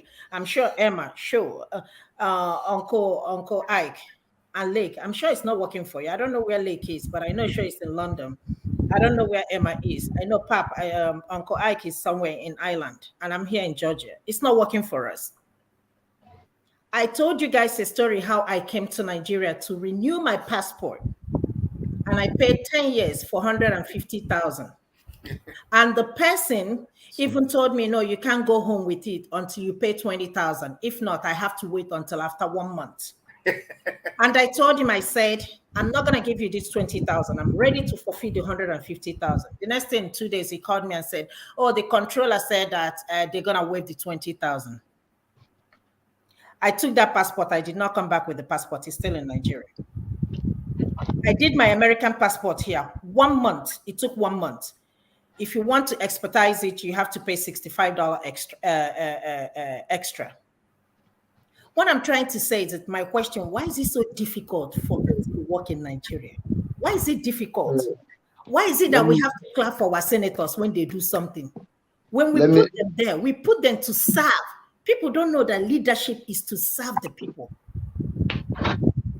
Serving is not that easy. Hold on, Tim. Hold on. But when we do something, we clap for him. We clap for them. My friend here, she's pregnant, or rather, she was pregnant with twins. And they couldn't give her mother a visa. Guess what she did? She wrote to the House of Rep of her constituency. Chika, she said, if I can't do this alone. No, I have 3 young kids, and with these twins coming, I can't do that. And you know, for you to get a date, you have to pay a lot of money just to get a date. Guess what? They responded to her. Guess what? They gave her mother visa. Guess what? She did not pay. She did not bribe anybody. All he did was just place a phone call to American consulate, and they gave her parents a visa. Why is it so difficult for us that the people we choose or we have chosen to represent us or to serve us, we can't even approach them? Instead, we see them going around with siren. Everywhere you go in Nigeria, you won't even tell who is who. Everybody's walking and moving around, flying their flag. Why can't we fix common electricity? It's the easiest thing. A country without electricity, tell me how that country is going to function. Common electricity. Tell me how it's going to function. We keep saying, oh, we are growing. Since 1960, we are how old now? Is it 40-something years or almost 50 years? Or how many years we have? We don't have nothing in that country. When Buhari came, he gave a lot of people hope, a lot of us. Look at where we are today. 8 years ago, during Jonathan Goodluck Jonathan, we are all screaming and shouting. Look at us today. 8 years ago, look at where we are. 8 years from now, it's going to get worse. It's not going to get better. Let's understand that. How much is dollar today? $1 to, I think, 700 and something naira.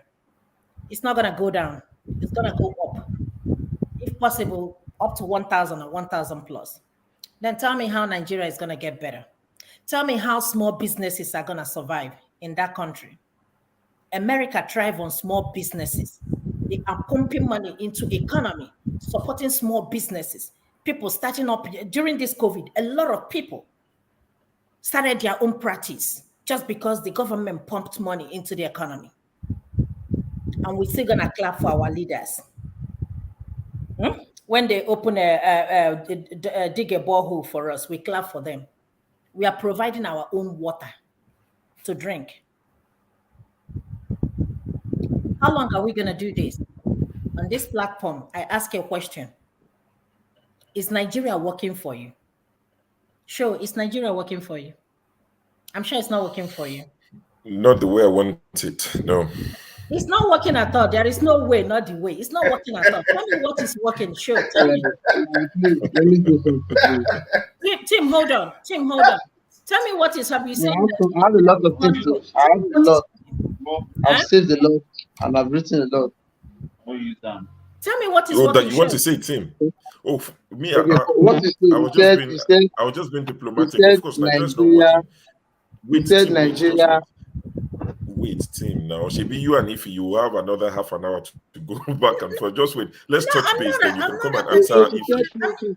Talking something which I need to clarify. We'll come to you. But yeah, hold on, Tim. Don't worry. And Tim, you said so Nigeria is looking for you. Fine. Emma, can I make a comment? Emma. Emma, we were calling you. I was calling you to speak, yeah? Oh, sorry. Can I make a comment? Yeah, make a comment. Is Nigeria working for you? He's frozen. Emma, your internet is frozen. Lake, is Nigeria working for you? I have to make my full comment though, so it won't be just that question. Of course, Nigeria is not working for anybody. It's not working for, but I think it's only working for Tim because Tim told me that it's working for him. So what I'm saying is this: that's Tim. I'm not attacking you. You know, we're not fighting. We're rubbing minds. You know, but what I'm saying is that to make. That was why I said. Calm down. With Tim. You put all the structures in the house. In Nigeria, the structure of Nigeria do not see human being as an asset. That's why if people go using a protest in order to show your frustration, government cannot listen to you because you are not an asset. In the Western world, human being is the greatest asset. That's why when you are protesting, they listen to you because their economy rests on taxation and taxation rests on productivity. So when you are protesting, you are not working, you are losing money. So they will listen to you. In Nigeria, in Africa as a whole, their income is rests on selling of assets, which is natural resources. So even though you are protesting, they are still earning their income to sustain their power. So they won't listen to you. They will kill you and crush you. So that's why when you're talking about why are people giving you from, why can't you do a good work? Then you sell it to people for them to vote you into power. They don't need you because one, they want to go to an office to sustain a senator is to sell Nigerian oil. So that's why all this, until we change our architecture, and this thing will be done by a statesman, this thing will continue. Because only the people who can shoot gun, who can destroy human beings, can get power to an office. It's only by God's intervention Obi entered Anambra State. It's not by the strength of Obi or Relaxing. It's because Ngige refused to dance the tune of Andu, but that's what brought in Obi. Let's set the record facts straight. It's God's intervention, and it's not everybody can be lucky. So if you are not ready to shoot gun, you cannot have an office. That's why Jagaban told you the labor will labor in vain, because he knew what he's saying. If you are not ready to bribe INEC, it cannot get there. Like this Nigeria, to me, only two ways we can solve this problem. Either we can, by grace of God, we can get a better leader to change the course of the country, or through revolution. Apart from that, bros, forget it. We keep on telling you, calm down, calm down, calm down. Things will go in. That's my own view. Okay. Let me finish up something. Thank you, Emma. Emma. Yeah. Thank you. I was just reading something. Somebody wrote, Amaka Ayeni said, Haba, if you be truthful, America is not good as you paint it. No country is good, but America is good, whether you like it or not, Amaka. If you live in America, then pack your stuff and move back to Nigeria. If it's not that good, pack your stuff and move back to Nigeria. So you can't tell me America is not good. If it's not good, we will not be here. Yes, it is good. Is it perfect? It is not perfect. But this is where I feel safe for now. I can go 2 a.m. and come back anytime I want to. I am not afraid to leave my house. Go anytime, come back anytime. So don't tell me that don't paint America as good. America is not as good as she painted. Yes, it is good. Yes, you cannot compare it. And unfortunately, let me break your heart. It is the greatest country in the whole world, like it or not. If you don't like it, go bang your head on the wall, because that's what it is for me. So before, I have never been a fan of Nnamdi Kanu and Simon Ekpa. But after this election, I started having a thought, why they are fighting what they are fighting.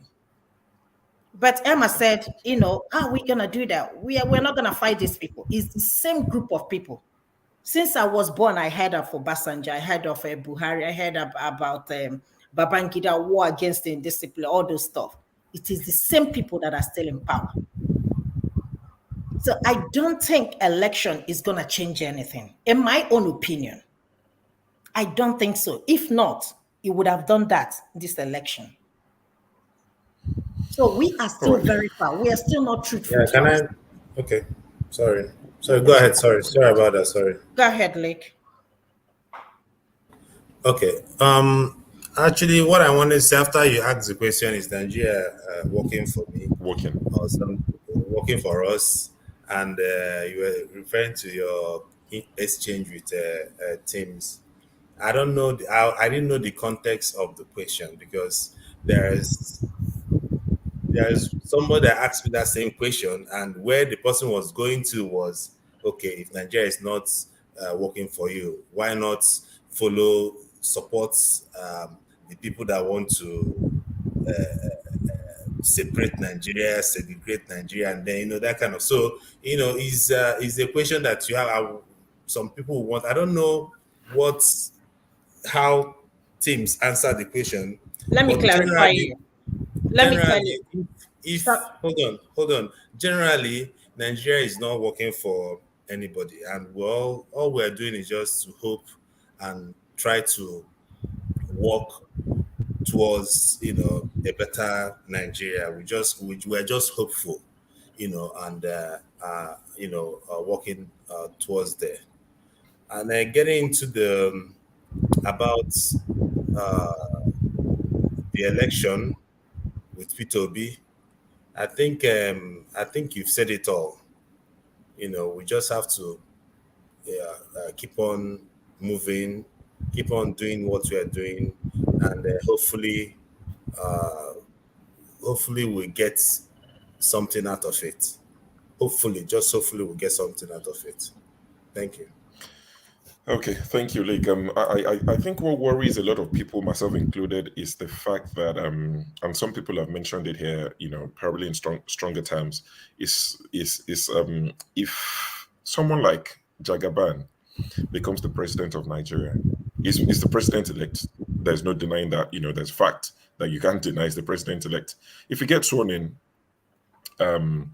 based on what we've seen in Lagos, a lot of people worry that when they have the full power and instrument of presidency, how do you wrestle power away from them? That is what worries a lot of people that are saying, once Tinubu gets in, someone said it, I can't remember, I think it was one man when it was there earlier in the evening, he said, prepare for He said you're going to call him supposed president if you want to, but it's going to be for 8 years, and Shetima is going to be your president for another 8 years. So he said it, almost jokingly. It's very condescending sometimes. So he said it just to get reaction out of people. And I find it quite interesting that people bite when he says whatever he says. Thomas comes, Kulata, and people bite. And I'm like, okay, maybe we're different. I know what to expect, so I don't necessarily bite or engage. But jokes apart, he said it. He said Shetima is going to do 8 years. I mean, if he works out, that's what they've done in Lagos, basically. So people worry and say, even by the time Tinubu is done, let's say 8 years, how old would Obi be? Do you necessarily think he will want to do that?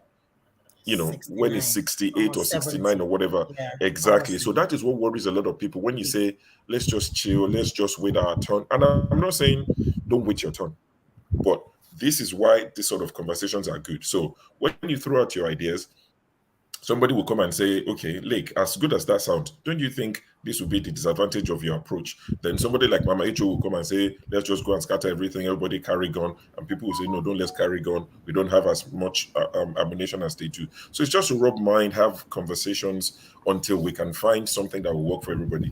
And I see somebody saying, Namaka Ifi, your eye don't clear now, and all of that in the comment section. Another worry is the fact that people will want to start saying, we're going with IPOB. If he's not thinking Simon Epa, the good guy is probably the good guy. Dozie said the other day that he's going to pick up forms. And this, these are the sort of fallouts that I expected. But I just hope that in our lifetime, like I keep saying, Nigeria works out for us. How we'll get there, I couldn't tell you. If I knew the answer, honestly, I'll be worth a lot more than I'm worth right now. I don't think anyone has the answer. But we'll keep rubbing minds and hopefully we'll get there. So Tim, quickly roll out your points why Nigeria is working for you, because I think that's what you wanted to say. So in about 5 minutes, please, because Jude is here and Jude needs to have like 10 minutes of uninterrupted. I'm in charge. Jude, you have 10 minutes. Go on, Tim. No problem. Why I said Nigeria is working, I wanted to ask a question. And the question is Nigeria working for Dangote? Is Nigeria working for APs? Is Nigeria working Please for industry? Don't interrupt him, please.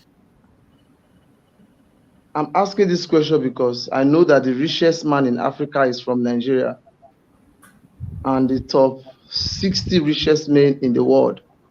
I can assure you that a Nigerian man is there. So, I always say this, that whatsoever you don't believe can never work for the person.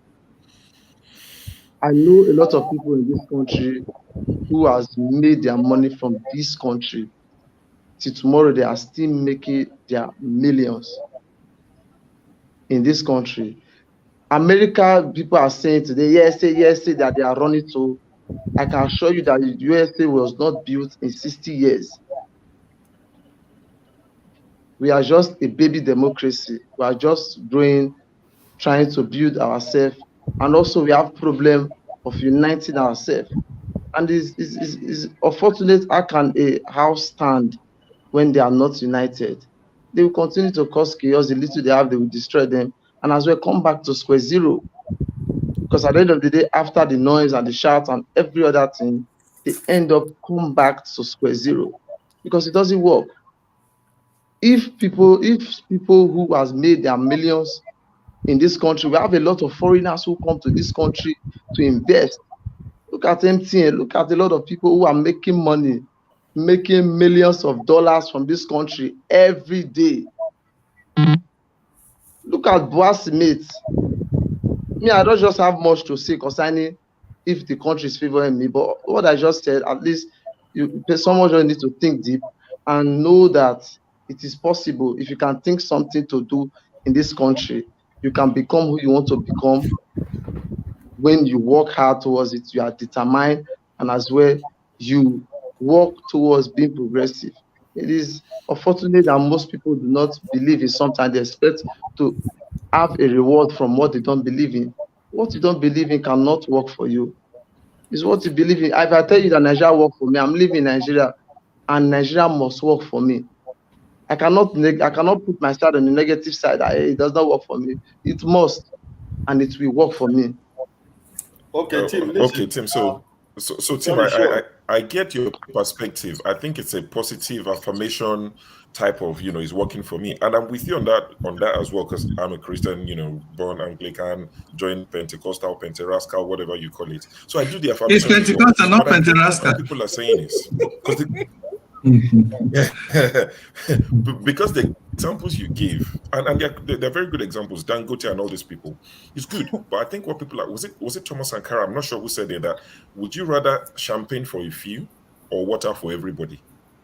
You understand? So what people are saying is, if you look across the spectrum, more people are in abject poverty. Some of the things, see, so for someone like Ify now, she lives in the US, and electricity is not an issue anymore. She doesn't have to pray about it. No. Water, she turns on a tap, 100 out of 100 times, water will come out. Yep.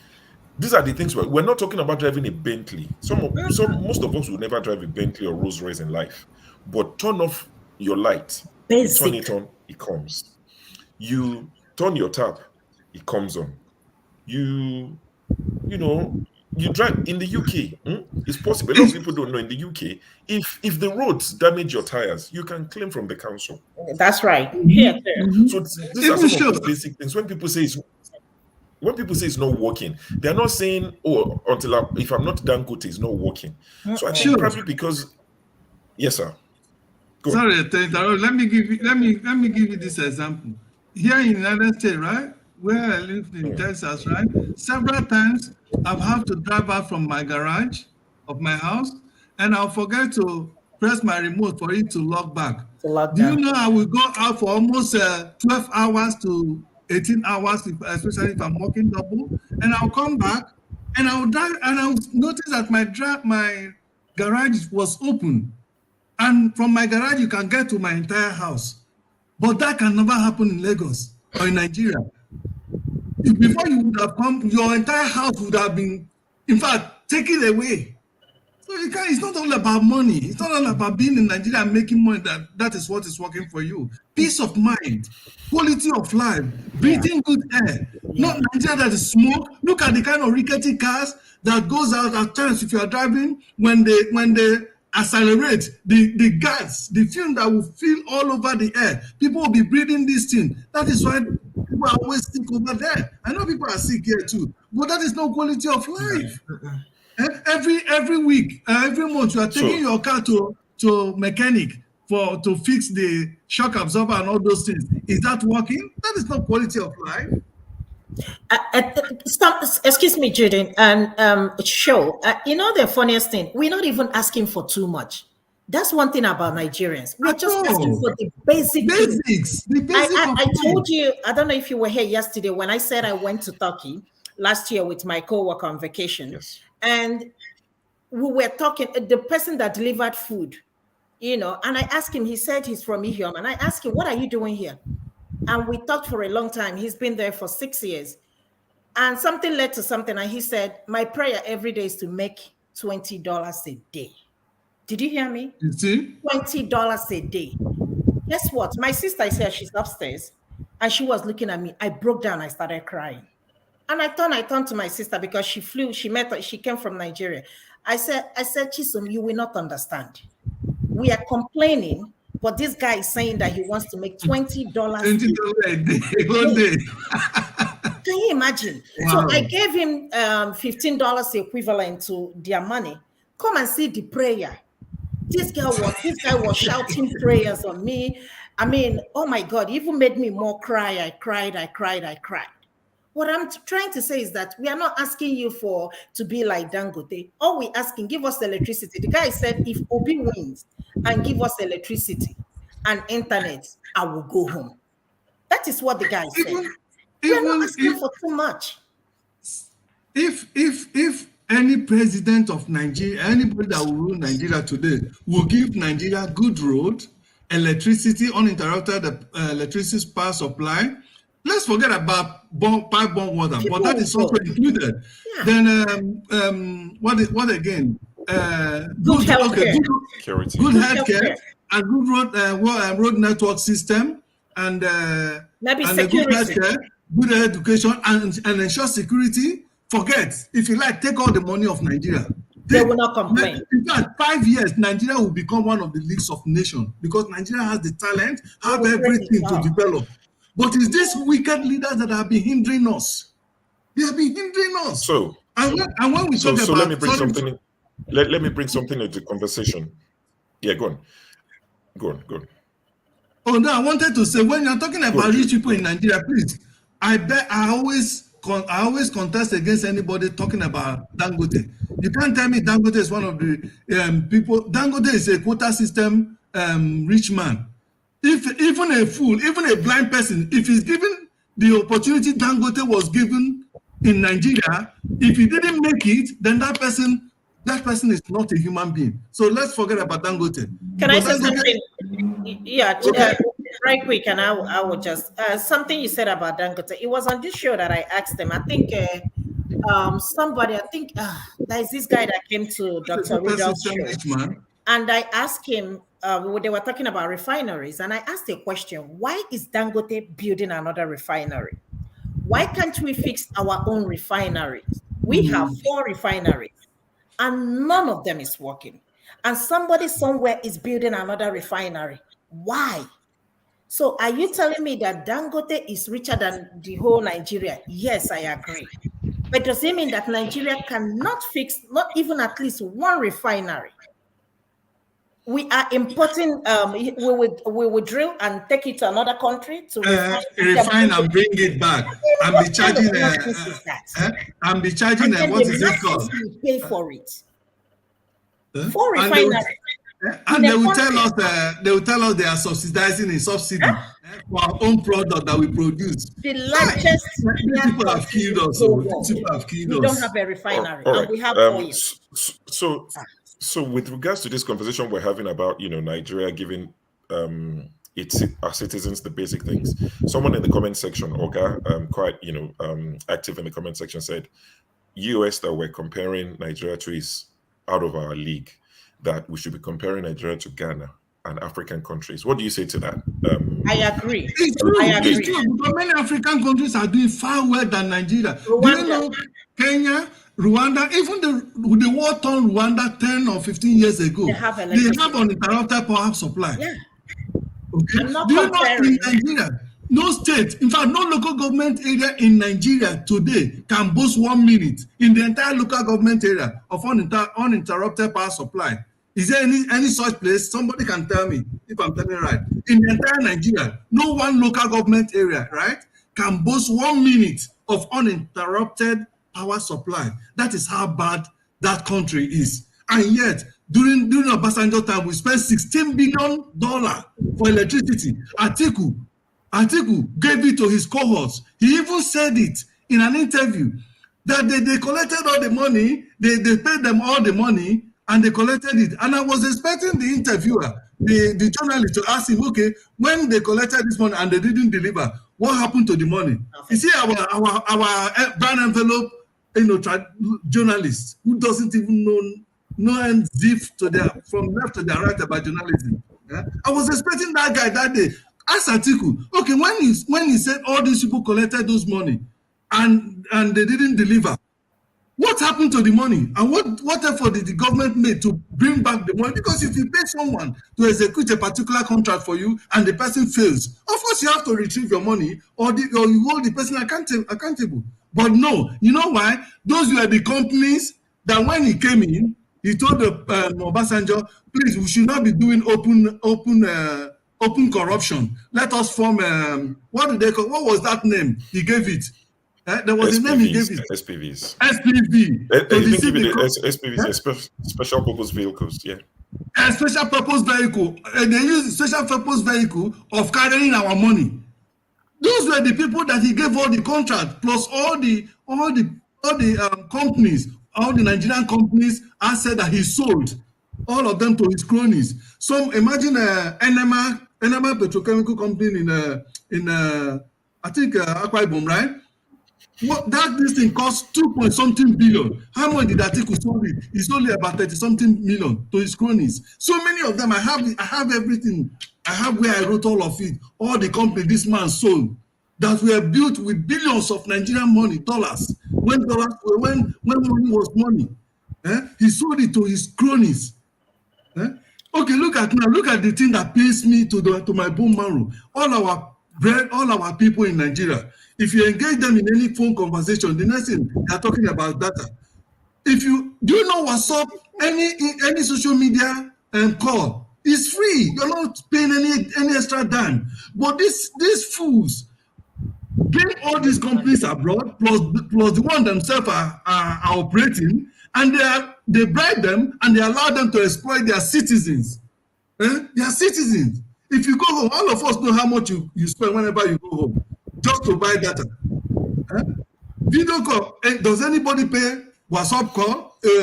Either WhatsApp, video call or Facebook video call or any internet video call? Does anybody pay that lives abroad? No, it's free. As long as you pay your phone bill, you don't pay any time.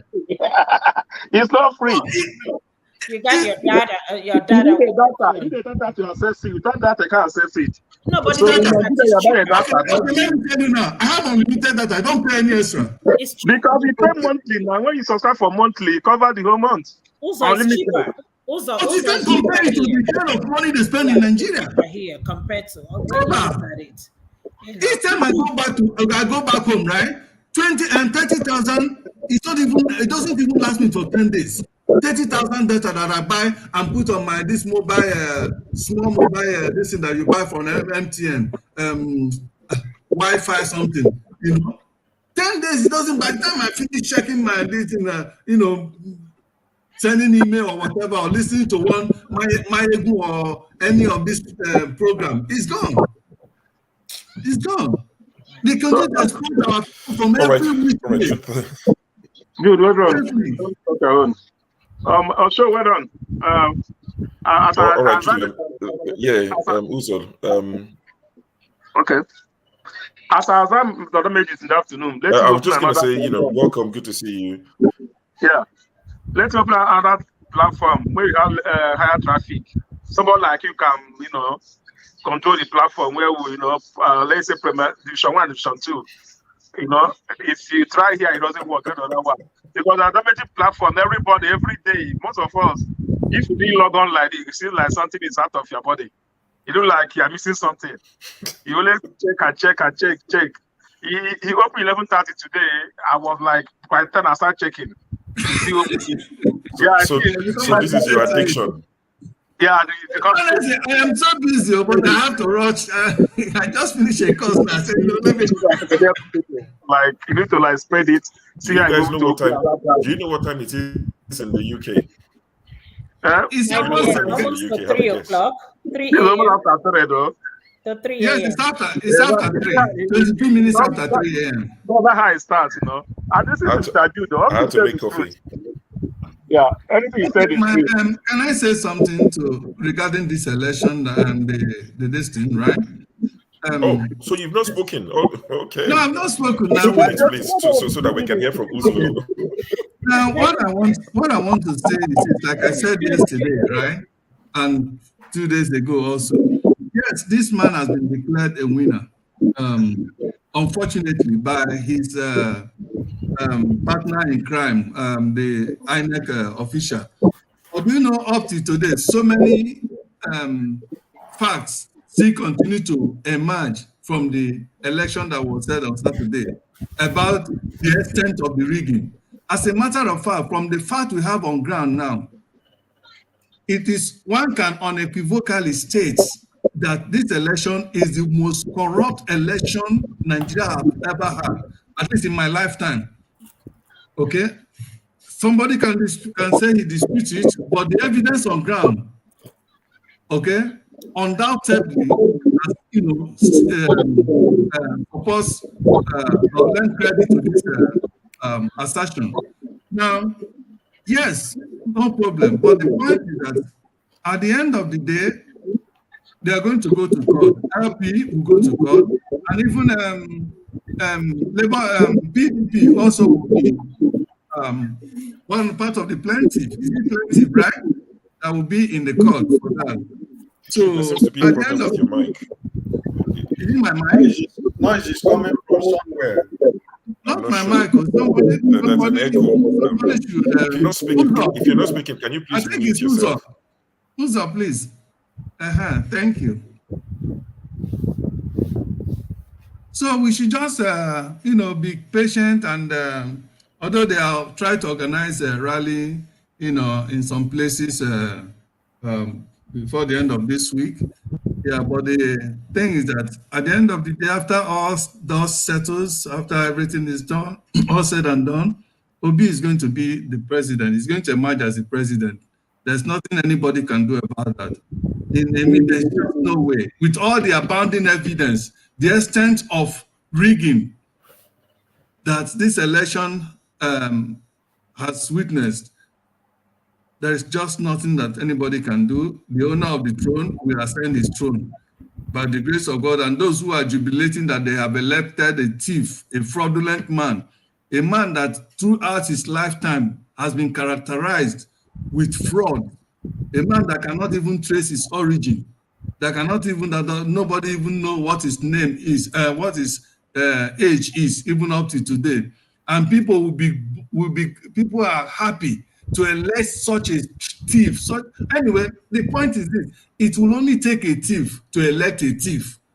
That is the point. That is point blank. Anybody that is okaying the election of this man himself, if he have the opportunity, he will also steal. Like this man has been stealing from the people of Nigeria, particularly from the people of Lagos, whom he has hijacked the entire resources of Lagos to himself and to his family. So let's keep up. God is going to help us, and new Nigeria will be born. Jude, he has senior advocate of Nigeria speaking for him. You have Keyamo, you have another lawyer, Femi Fanika. Keyamo is a thief now. Are you kidding me? Keyamo is a thief.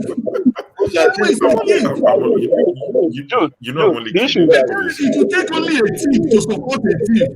I've never stolen in my life. And I hate corruption. Noise is coming from somewhere, please. Yes, go ahead, man. Where is this thing coming from? This noise coming from? It's Uzo. Uzo, no, you just stop it now. Uzo, I think it's from you, the noise. Uzo, do you have this open on 2 channels? Yeah, it's 2 channels. Can you close the other one? The one that you entered this. Yeah, maybe you can close. If you're open on YouTube, you can close that. Yeah, go back to the one that led you to enter here. And then you can shut up just the volume. Can I say something about this election? I will go. Sure. What I want to say here is we will be speaking well, but I still stand on my word. Obi should go to court. Whether something want to come out of the court or not. One thing I wanted, if I'm him, in fact, I'm facing right now, I will do this momentum that he has now. Let him dislodge Lagos, and Port Harcourt. If he will dislodge Lagos and Port Harcourt. Lagos, Port Harcourt, Benue. No, Lagos and Port Harcourt. If he will dislodge those 2 states, take out APC in Lagos State, with a LP governor Syria, take out Port Harcourt. I tell you, APC will be on the news. Then Papa take Kanu and some other states. Then let them start taking out states like Imo State, Abia State, all these states. Let them put in a LP candidate in there as a governorship candidate. Then I tell you, by next election, nobody will ring anything. The number will be up there. So that's what if I have to go to court, I will tell you the truth. It's only in Nigeria I will tell someone who will tell you go to court.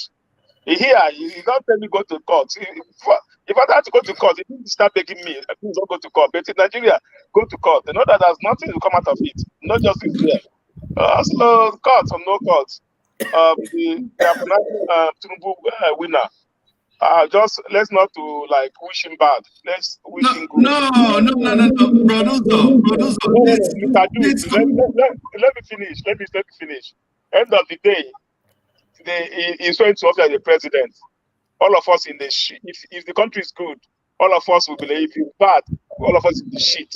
So what our will do, we should go to court and try to claim his mandate. But end of the day, he didn't claim it. We will only pray.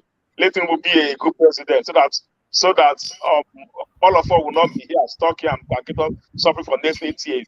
So there's nothing we can do. We cannot go and remove him again. We don't have to like support. Still are able to make Nigeria a better place. So we don't have to like. I know I was in Lagos when he ruled Lagos. I know how it is. Yeah, if Tinubu was younger, I tell you, he's the best man for this job. All right, but his age just talks a lot about him. That everyone was like, he's old. He's even more older than Buhari that we are managing. But the one thing I will assure people that I'm not the Tinubu fans. I will assure people is this: Tinubu has dislodged the Kapa in Nigeria. Someone like Obasanjo, Bangida, or Abu Salam. Is all those people? They're all gone. All of them are going to retirement because we're going to retire all of them because he's the main Kapa.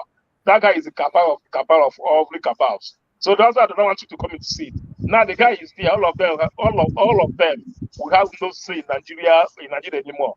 But on the youth, Tinubu is a comedian. He's a real comedian. When I say he's a comedian, if that's what's going to happen, how it's going to work. At the end of the day, we thank God. So let me just leave you for here. I'll talk later. Yeah, let me say something quickly. Thank you. You see, if Tinubu, because I don't know anybody that had in mind to be a president of Nigeria and his party is the ruling party, that would not want to do everything to support the party to succeed. So that, because he knows that the more the party succeeds, the easier it will be for him to get elected when it is his turn, right? Okay, so if Tinubu did not have the magic to give to his party, led by Buhari, to succeed, such that his party had given Nigeria the worst administration ever, has put Nigeria in the worst, in the most catastrophic way place ever been. What magic does any human being that has his senses on his head think that this man will now come and perform now that is his form? So was he keeping all those good things he would have recommended for his party so that his party will succeed? Was he keeping it for himself so that when it will come to him, he will now perform the magic? The answer is absolute lie. He doesn't have anything to offer Nigeria other than the status quo and continuing with the status quo and continuing with the suffering, putting Nigeria into the suffering that they have already been. That is number one. Number two, how can everybody, I still continue to say this, how can anybody in his senses be happy to see this man? For instance, during UN, and this man will gather in the committee of presidents of nations to see such a man representing. Come on now, how can that say that man is my president? What is he going to talk? Okay, does it mean when he's going to man the podium, all those people that gathers around him, that pushes him so that he doesn't fall, we go there and hold him as he's delivering a speech, and he go there and begin to blab and begin to say blah blah blah blah blah, because this is the reality of his health situation. There's nothing anybody can do about it. They say it's always good to bow out when the sound was loudest, but he doesn't want to bow out, and he's going to bow out in shame, because the time will come when they will handcuff him and throw him out of White House. Then the rightful owner and duly elected president of Nigeria, Peter Obi, will mount his throne. I believe God allowed this to disgrace him forever. You've been in America for a very long time. Our president will live in the White House. He lives in Nassau. Can I say something?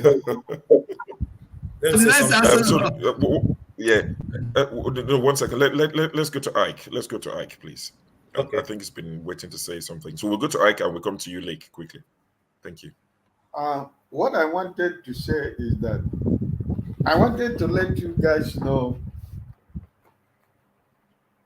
when I decided to invest everything in my life with this election that took place. And my joy today, the joy and the pain that I have today, the joy part of it is that those people in the eastern Nigeria that feel that they are the political demagogue in the east, that worked against Mr. Peter Obi, that tried to reduce him to look like he's nobody. He has destroyed their political career forever. They have no more, none of them will ever have a say in eastern Nigeria till tomorrow. Their political career is gone forever. You see, the governor of Anambra State, this why I don't know how many years that is remaining for him in that place. His political career has gone for good. Dead and buried, my brother Kapus. You understand what I'm telling you? Kapus, one time governor.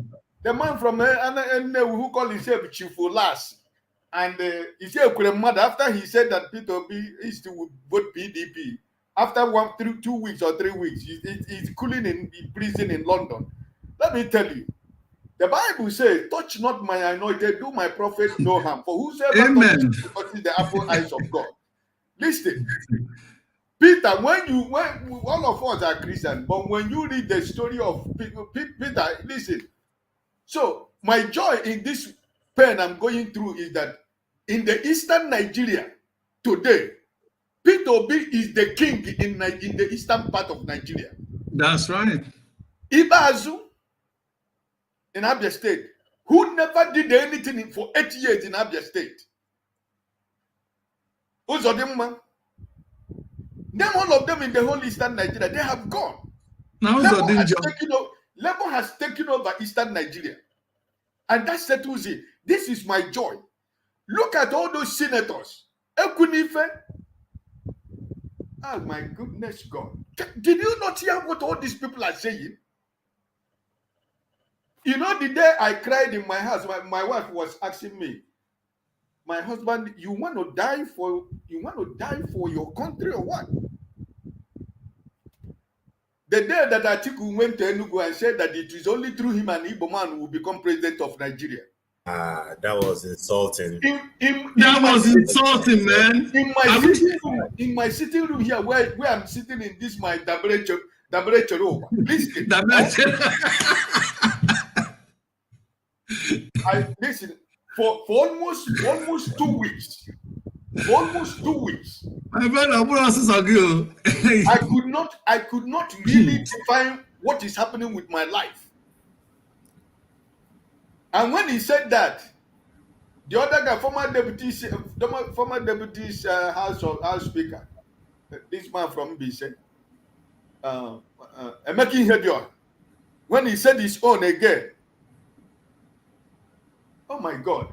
I said, okay, listen, I'm not in Nigeria, but I am going to follow this election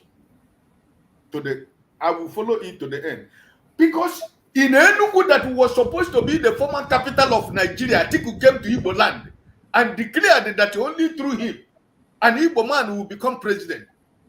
And the Igbo politicians and the elite were following him at his back. They even clapped. You hear them at the background, they were clapping. I said, Jesus Christ. Oh my goodness. In my mind, I said, come on, instead of him to bring it, let it not even come at all. In fact, that was even a slap on their faces. This man came from Okan and slapped, in fact, an insult. This was the type that Achebe said, if a man come to my house and defecates in my, should I leave him? I will take a stick and break his head, for that is what a man does. And this man did that and went away. This is the thing that inspired me. And when I see the result of the whole eastern part of Nigeria, even though as much as they try to rig that election, their political career has gone forever. They will never ever have the privilege to speak in Igbo land anymore. Look at in Enugu State, an Okada rider, one House of Representatives on the level. I think it's Kaduna. Is it Kaduna? Kaduna or Abuja? or Abuja, to one of those places. No. Yeah. Under It's Labour Kaduna. Party. It's Kaduna. Under Labour It's Party. Kaduna. under Labour Party. Kaduna. It's Kaduna. Jesus Christ. You understand what I'm telling you? So, Are you kidding me? my joy today is that in Wow. this Nigeria today, if Peter Obi speaks, everybody will shut up. Yeah. Because all those senators from Anambra State, the only person who escaped was Ifeanyi Oba, and I didn't know how he escaped. No, let me tell you what Ifeanyi Oba did though. You know, Okay, Ifeanyi Oba is from my same senatorial district. Where are you from, Lake? I'm from Nnewi South. What part? Osumeyi. Okay. Oh, you're Yeah. from Osumeyi? Yeah. I want to So, If you're from Nnewi. sorry? Oh, okay. Yeah. You know, if Ifeanyi Oba, you know, he's a grassroots person, forget about, you know, he Was it the one? Like, there was one guy in Nnewi that was contesting, right? He told the people that they should please his own people that are contesting, campaigning for him, right? And the people you're expecting to vote, that they should vote for Obi for president. That when it comes to the senator, let them try and vote for him. That is going to campaign for Obi. I don't know. There was somebody. Almost all of them. Almost all of them. It is the wife of Obiano, the former governor. Yeah, of wife of Obiano. He went to Onitsha. He knelt down in the market. He put. She was kneeling down. Wow. People here on the channel listen. Because how to really afford. All of them were saying it. Even if Ifeanyi Oba. We know they are not. They wanted to, they fought. Did she win anything? Win what? I would have been said, God forbid. Abba, no, thank God. They are all in the same senatorial district. After his husband has messed up everything that Obi, the same senatorial district with who again? I think there are like 4 of them, you know, but the Labour guy wasn't so strong. Oh man. You know, so they all of them were talking about Obi's votes. Nobody's touching it. It's their senatorial vote that they started fighting, shooting. I think one of them they shot. I think his car was bulletproof. They sprayed bullets in his car. It was bloody. So the one they shot, the one Ambarewe, that was way before election. Now, my cousin. So 2 of them from Nnewi Pota. I think he was previously up on a House of Rep, then left, joined Chris Africa. Chris Azubog. Now, my cousin. So he now wants to contest for the senatorial seat against Ifeanyi Oba. There is no way, okay, so we know that there is no way that would have happened. My brother is well known and new, you know, he's very popular. Ifeanyi Oba grassroots, you know, Ifeanyi Oba's very popular. Ifeanyi Oba's way is, you know, he will do small things, especially people in the streets, you know, he knows how to give them, if it's drinks and everything, you know, he knows how to do grassroots work. Okay. That was why he won. You see why everybody, one of the reasons why everybody should continue to pray, especially I'm talking this to everywhere, meaning Nigeria, that want that country to progress, that it will be eventually and Obidati. Because these 2 pair of candidates, now I don't know any time in history Nigeria will ever have these 2 pair of candidates again. But I know. You see, one of the reasons is this, and the thing that makes me, apart from the killing, that makes my heart bleed. Look at somebody like Innocent. If not Innocent were to be in an ideal society, Nigeria would have been exporting, in fact, would have been servicing all African countries cars. And imagine how much employment it would have brought to all. In fact, by now, I'm sure Innocent plant would have been in every state capital in Nigeria, producing high quality jobs that will increase quality of life for our people. And the government will in turn be the beneficiary of it because more taxes will be paid. But instead of encouraging this man and every other people like him all over Nigeria, they continue to kill them.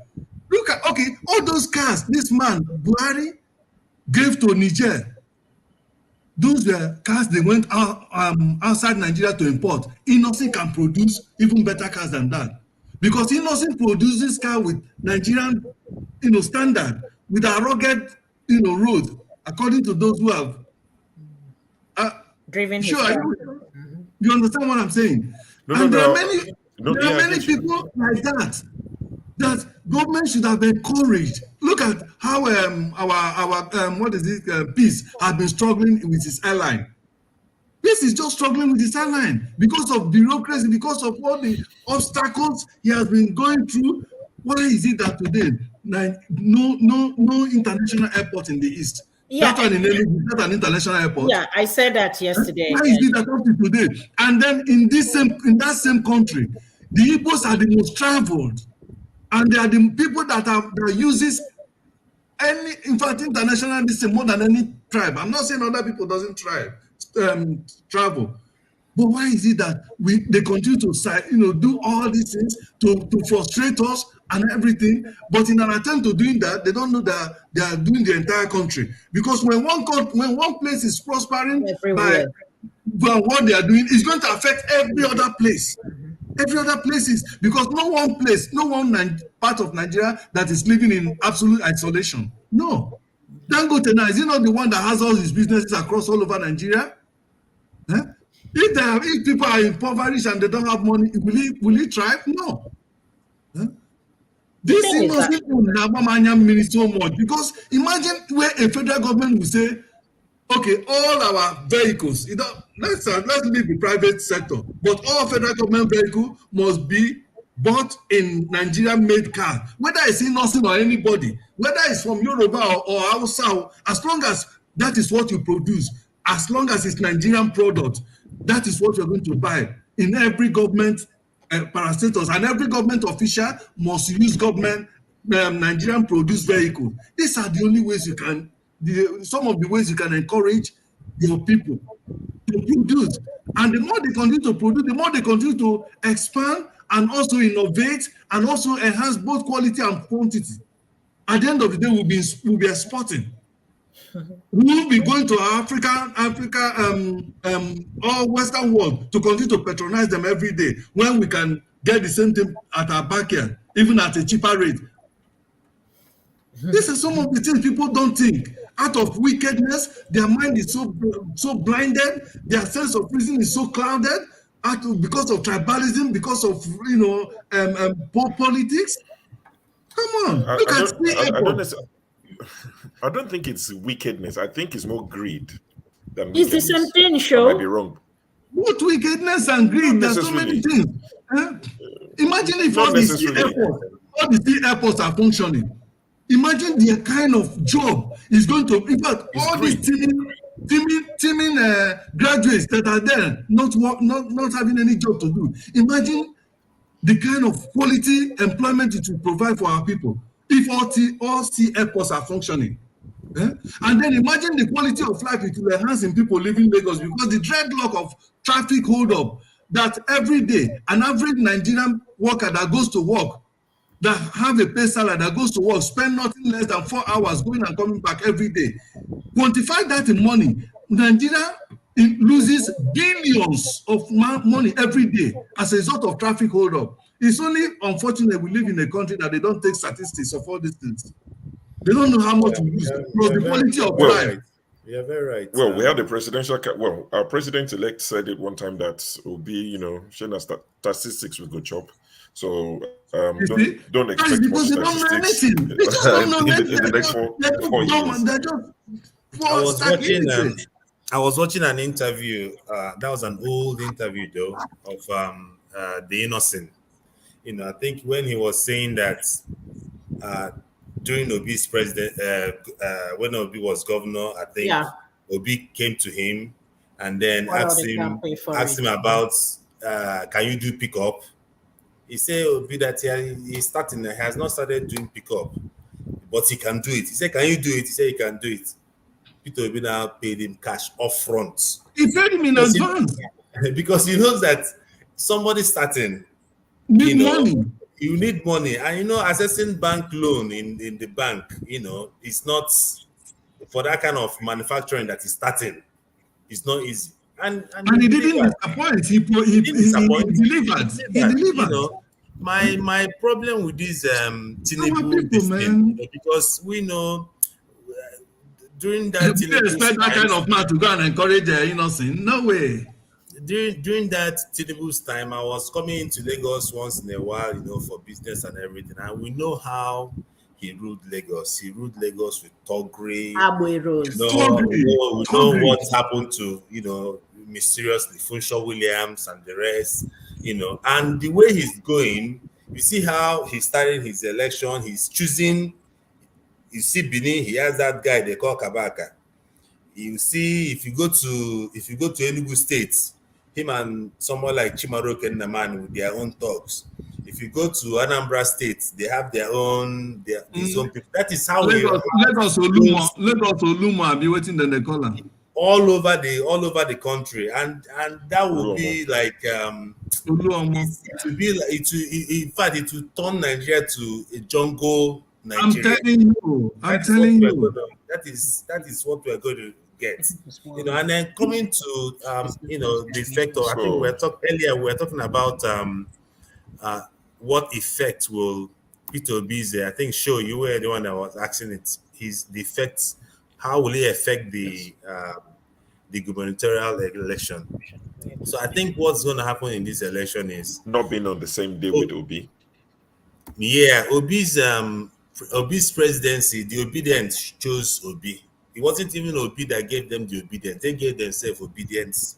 And those obedience, they have the mind of their own. They just they are voting personality. Take, for instance, case in point, if you go to Enugu now, Enugu Labour Party candidates, I think he's from the same senatorial district with the outgoing governor. So there is another sentiment there, someone from this senatorial district coming in again for the governor. So what's his name? This former minister, Frank Nweke, is in Abga, running for governor. And I think I was looking at Aisha Yusuf's page, they were promoting Frank Nweke. So you see that the movements will just choose on their own who they want to support. Who they want to support, not necessarily LP. Because it's LP.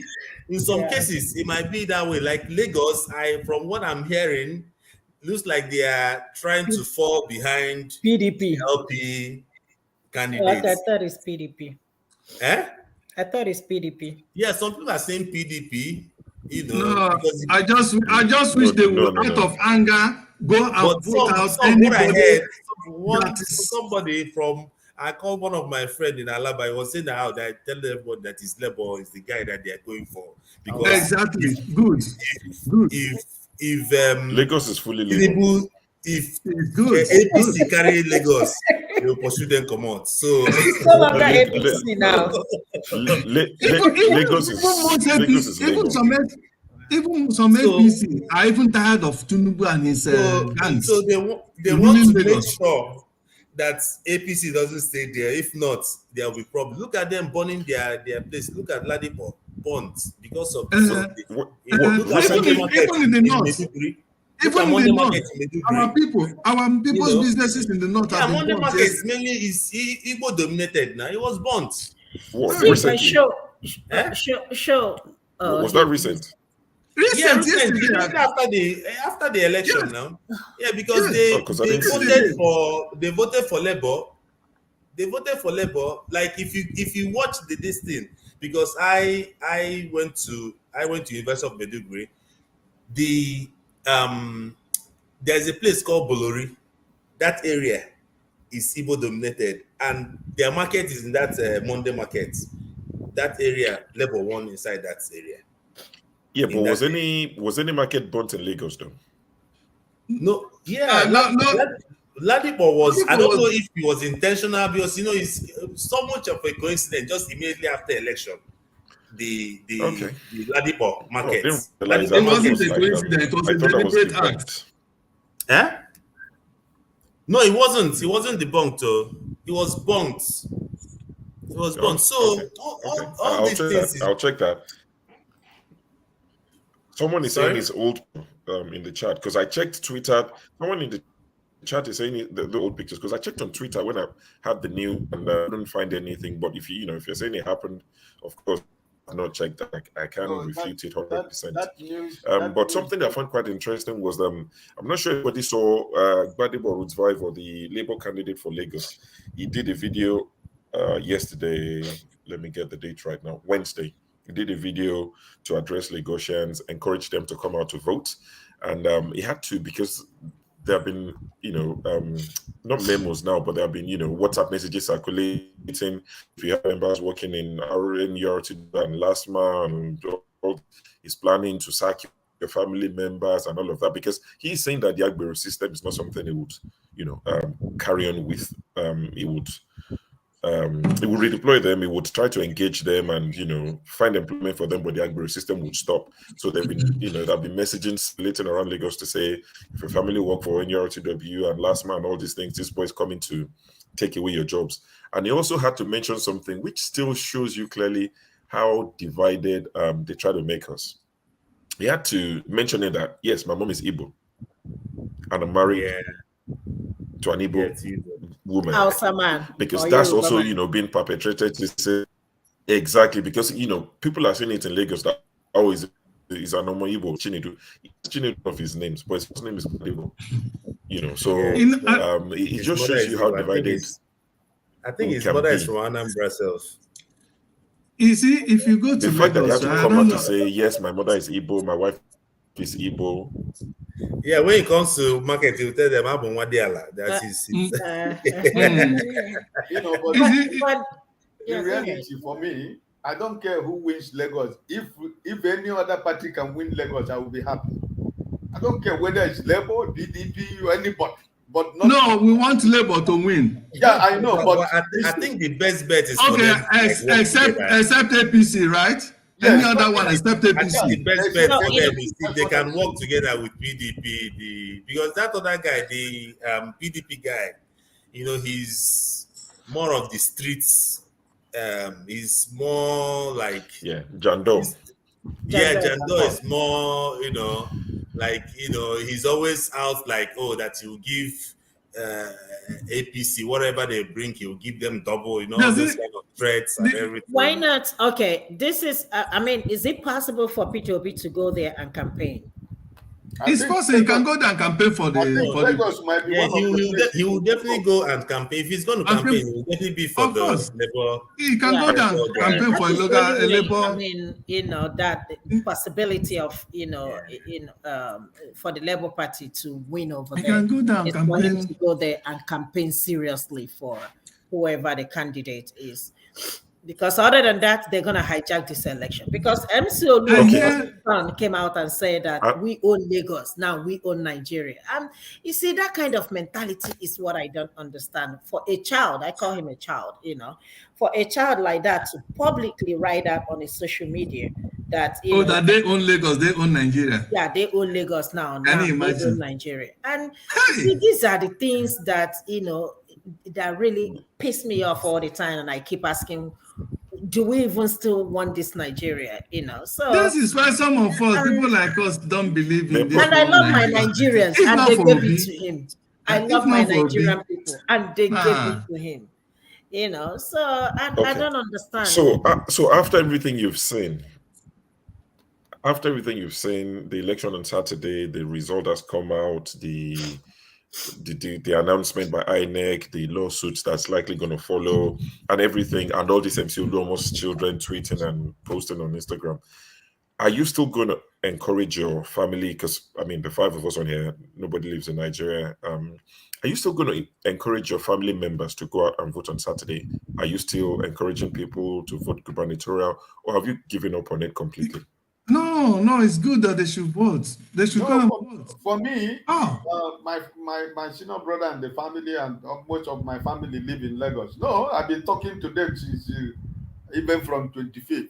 You understand? That's what I'm telling you.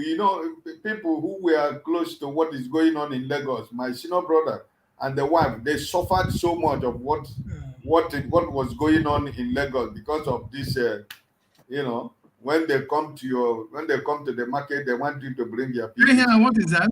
I know what they went through in Lagos, you know. Sorry? Keep your heads up. We'll reclaim our stolen mandate. Atiku tells supporters. Yeah. So that means it's going to us. And then Daddy Freeze asked a question. Please, whose mandate was stolen? Atiku's or Leave that. Who owns the stolen mandate? It's a loafer. Leave that. So we started that Dubai guy. For Saturday, people are going to go at what I did throughout this 8 months. After Saturday, I started telling them, listen, the fight is not over until it is over. Now we have members in the House of Representatives. Now we have senators. We want to have governors. Yes, we want to establish the institution. By the time the local government election begin to go from state to state, we want to get local government chairmen. We want to get councillors. This is what we are talking about. So nobody's going to stop because we know that the election is still on. So we cannot say because of we don't want to say no. I'm just waiting for what P2B will tell the world tomorrow, and looking at if he's going to visit some state. I do hope so. Because Plateau State, the way they read Plateau State, that the governorship candidate, Dr. Patrick Daku, he need to win Plateau State. And Nasarawa, and Akwa Ibom and Cross River State, he need to visit those states, because I need labor in the South. We need labor in the South. So I think we are encouraging people. We have not stopped. I'm not stopping because I've started it. I'm going to finish it. I can't stop. I'm not going to stop by the wayside because something happened. No, we got to. Okay, that's good. I think Jude is itching to say something. Jude, go ahead. Yeah, what I want to say is this: why is good that labor people should not, the obedient should not despair, but to go out even much more than they have voted. Because I still realize a lot of people couldn't vote in this presidential election. So if all of them could turn out in all the states and go and vote and put a labor candidate there. Obi has always talked about stopping this, what is it called? Structure of criminality. You see, when politicians talk about structure, we have seen what the structure is about. It's about what happened on Saturday. That is what their structure is about. So by the time Labour Party gets in all of those places, at least we are going to be guaranteed that come the next election, we will have a very smooth, clear election that people will not be going out to vote and they will have their heart in their mouth thinking of what is going to befall them. People will peacefully go and cast their vote electronically, not even this beaver of transmission of 18. Everything will be programmed in the beaver if we have not even brought a newer technology there, because what they are using now, this beaver is even 18th century something that US left behind only God knows how many years ago. Okay, because that is again the way our leaders have always seen us. Okay, to be worthless people who doesn't deserve anything good. So whenever they want to buy anything for Nigeria, they will go to countries and buy what they have left, what they have abandoned many years ago. They are looking for who will take it out of their warehouse. They will go there and buy it at a cheap price, and they will come and told us they bought it in several billions of naira because nobody audits them. Okay, so it is necessary that people go and vote so that this issue of criminality and vote buying and all this vote corruption, election corruption will cease. Because if we have senators that are LP, of course they will know what LP stands for. They can't go there and mess up. Otherwise they will throw them away. Okay? They will have senators, then nobody will rig election. Because we have a president that believes in sanity. And then it will cut across every state. So that is why it's important that Labour Party claim as much as they can claim now. Okay, I was going to go to Lake to answer the same question, that is he still encouraging people? But before you answer that, Lake, I'm just going to add something else now, because Jude touched on it. Do you have, speaking to all four of you now, do you have any worries that some of these senators honorables, House of Rep members, do you have any worries that some of them might defect?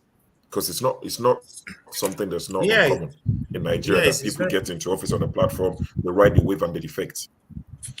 Yeah, it's very possible. It's very possible. Like I was speaking to who was I talking to today?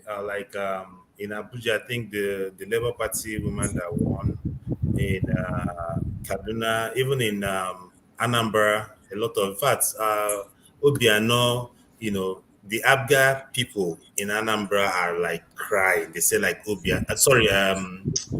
his name? The governor. Governor wife? No. The present governor, Soludo. Soludo killed them. Soludo nonsense. Yeah, Soludo killed. They are complaining that Soludo really, messed them up. So it's very possible. Politicians, no matter who they are, they always want to stay in the place that they are more comfortable. It's very possible that I just hope that P2B will definitely prevail. And that might not happen. If P2B prevails, He's going to prevail. When he prevails, you understand. You see that a lot of all those other people will defect. They will defect. But if he doesn't, a lot of them might still, go back. But the good thing there is that with Labour Party has already shown them, Labour Party has given them a bloody nose. They've shown them that the will of the people will always prevail. Yeah. So let me tell you.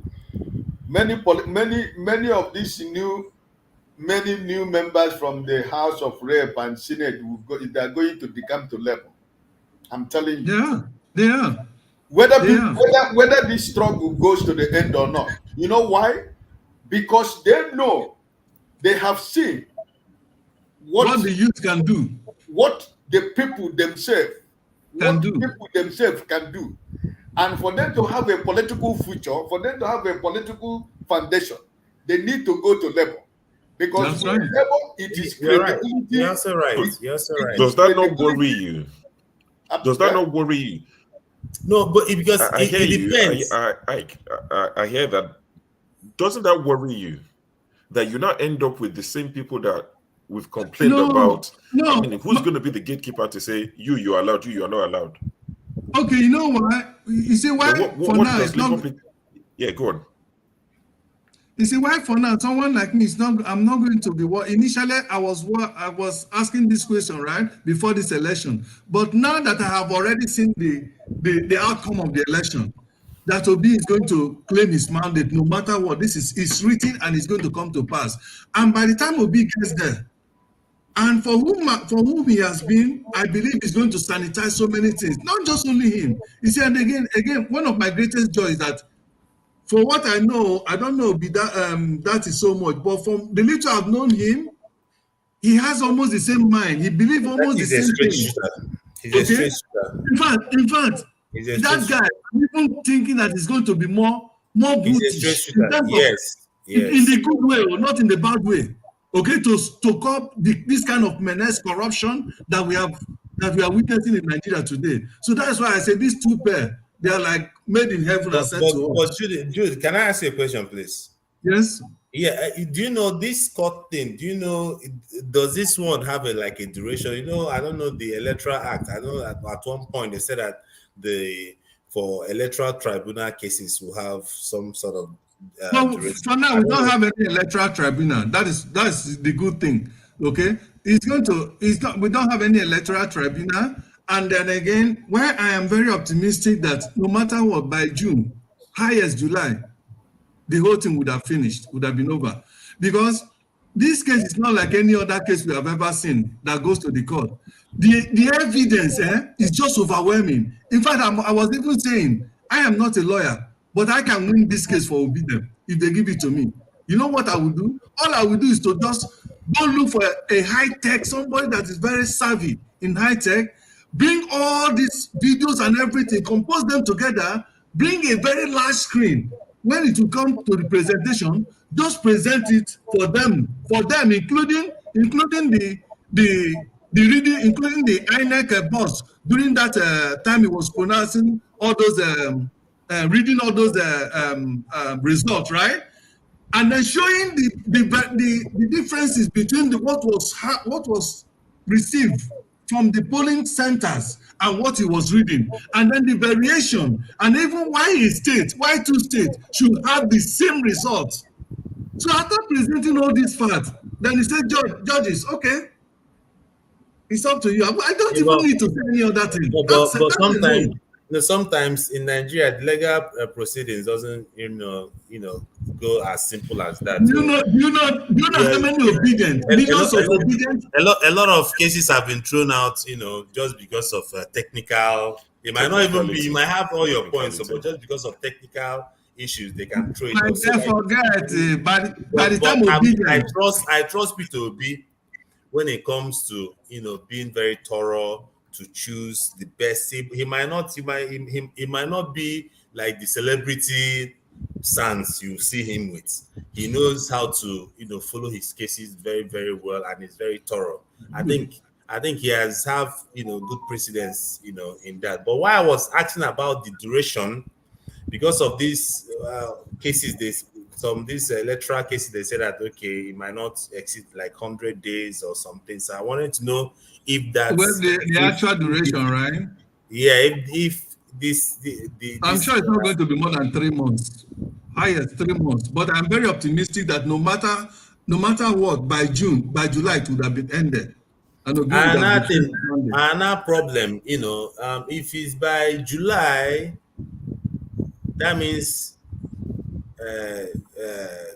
Tinubu will be on the seat that place. And my fear also, the only thing I have full confidence in Peter Obi, but my fear also is that Tinubu is a tiger when he doesn't have power.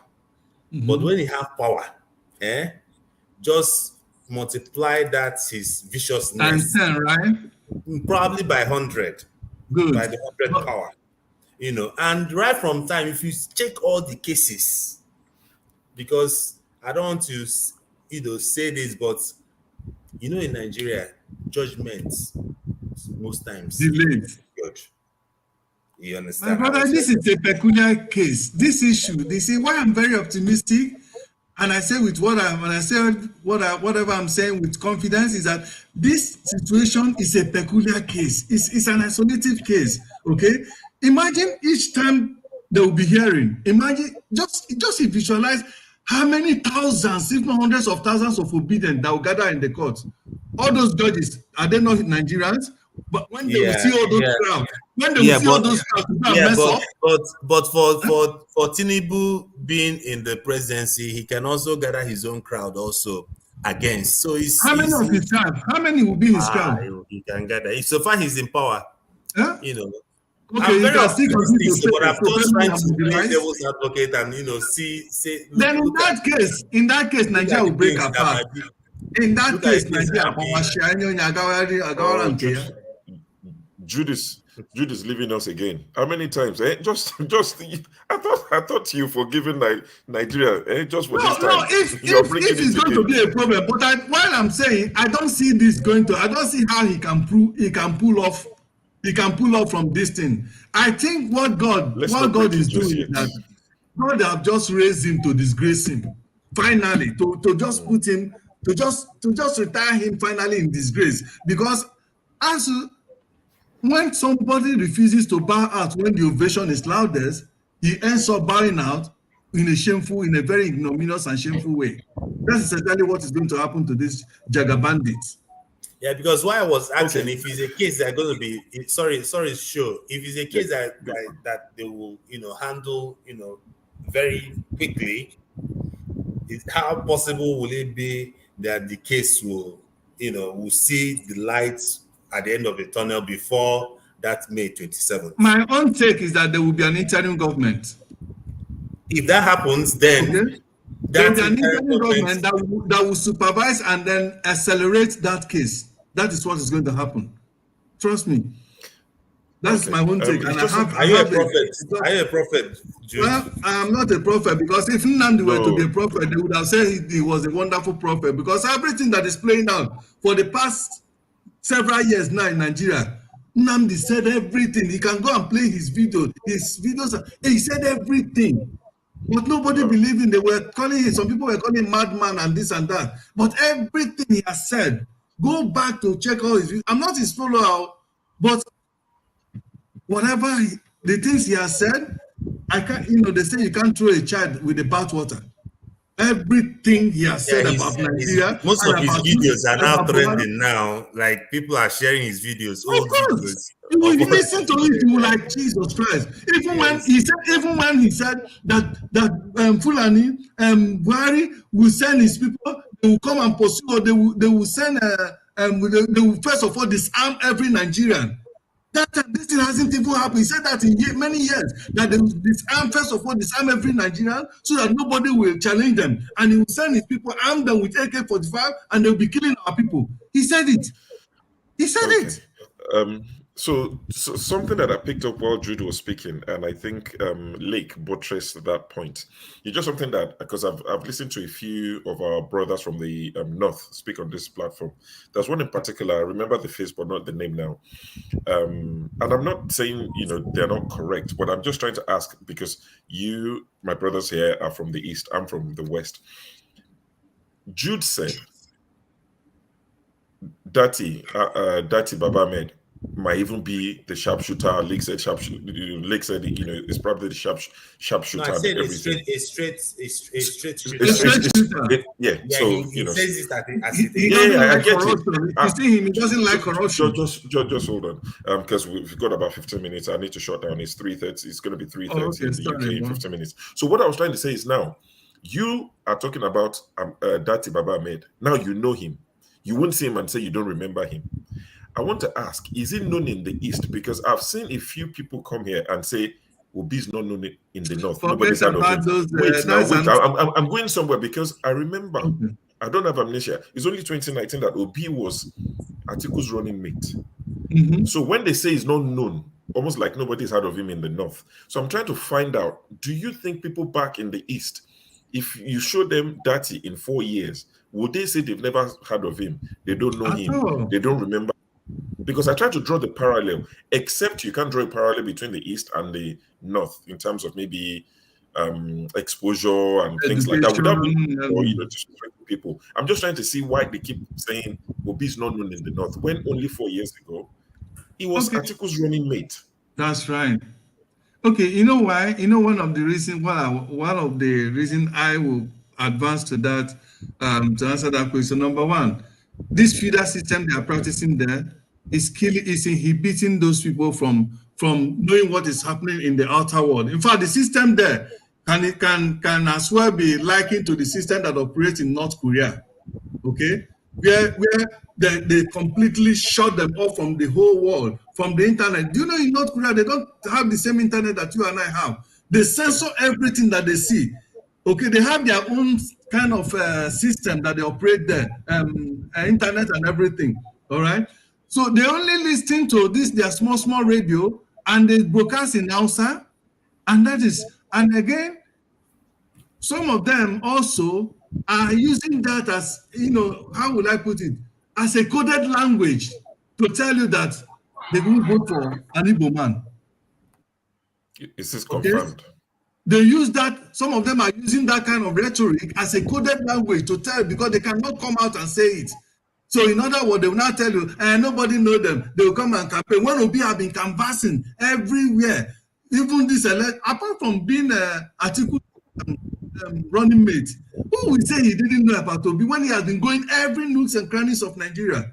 Vote everything. Does it mean they don't watch TV? Does it mean they don't go to YouTube? Does it mean they don't go to social media and see everything? It's just one of those coded language. Yeah. Okay. Thank you for that. Welcome, Chief Okoro. Let's give you about 7 minutes because we're running off. I just thought I'll let you in so you can share your thoughts with us before we shut down. I'll unmute you. I think I muted you. You need to unmute yourself.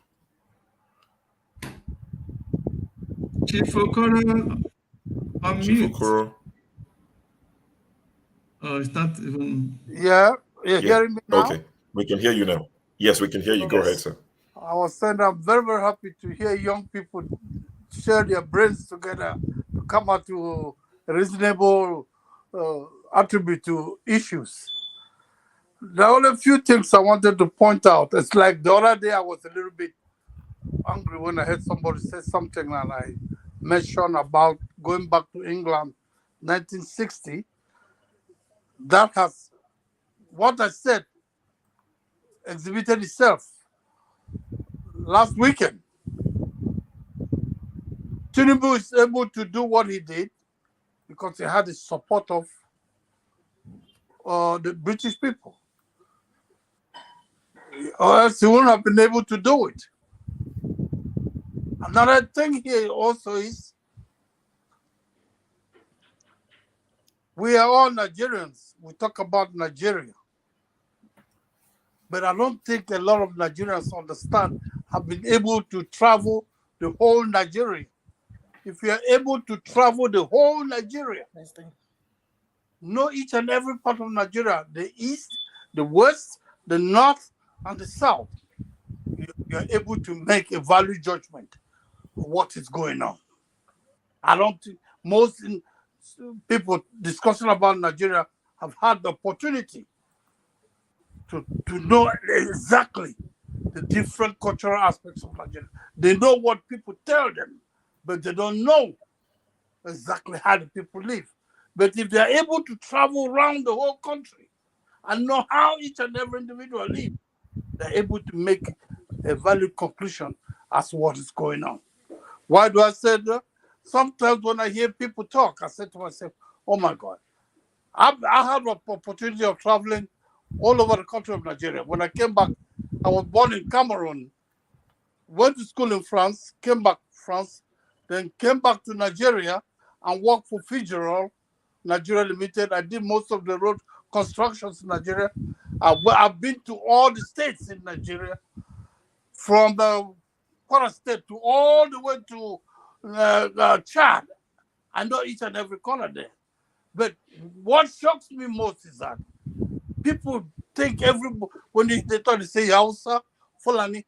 Most Nigerians cannot differentiate a Fulani man from Hausa man. If they're able to differentiate, then they will understand what is going on. The Hausas have been marginalized. They don't have a say in Nigeria. The Fulanis have a say. I was in Nigeria recently. You go to Nigeria, there is no border from Sokoto all the way to the deep end of Chad. There's no border. They go in and out without anybody questioning them. But from that area to Lagos, you have 60 checkpoints. From Lagos to Lokoja, you have 200 checkpoints. Why? Because that's how you marginalize people. You put them in the place, you control them.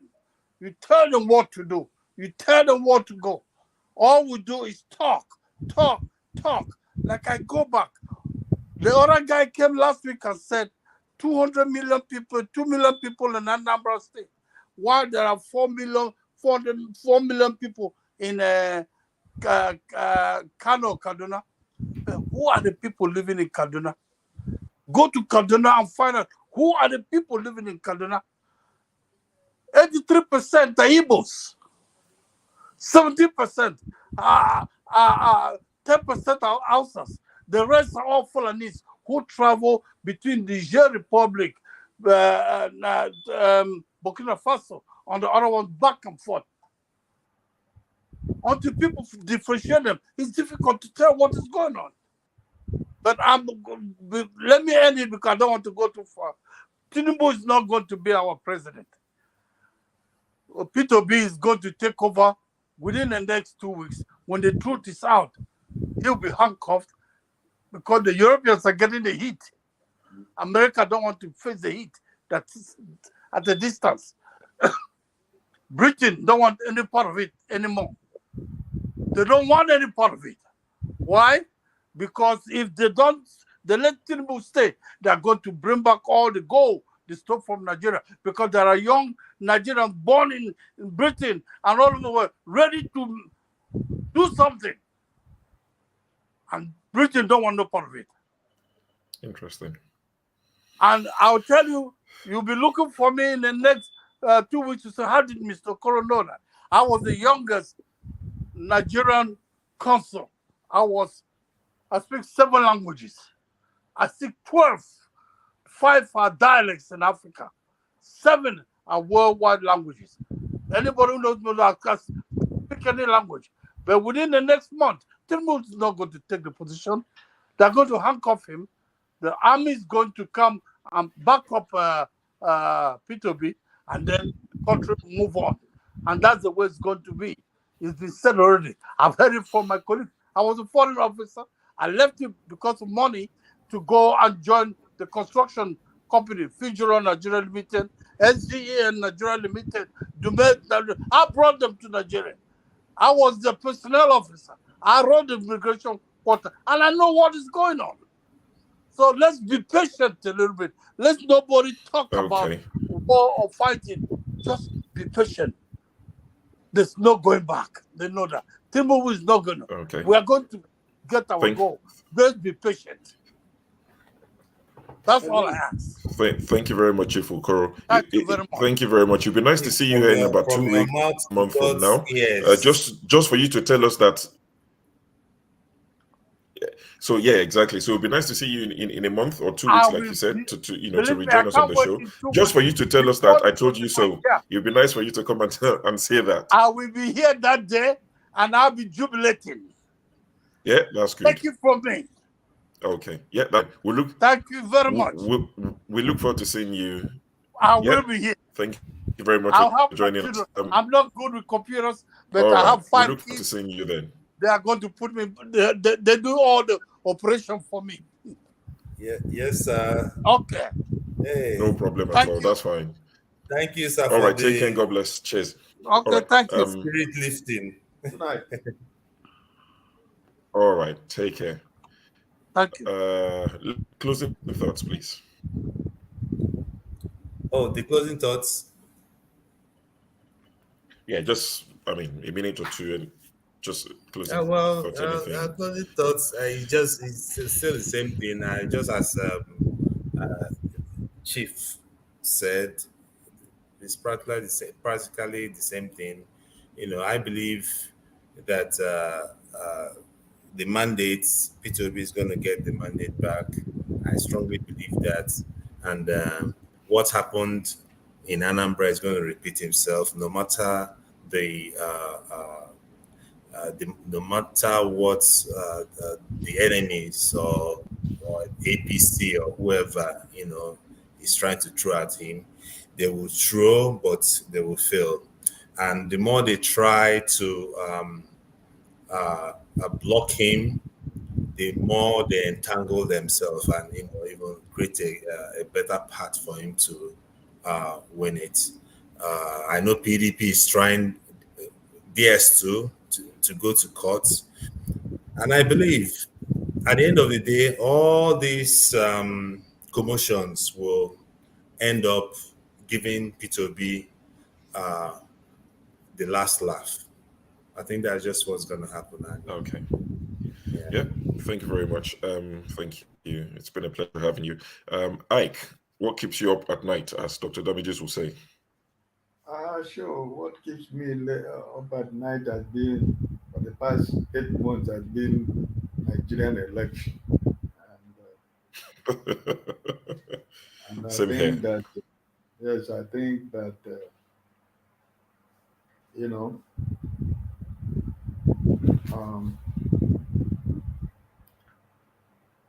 when I remember some of us, some of my classmates in CMS Grammar School, Lagos, some of them are Major General today in Nigerian Army.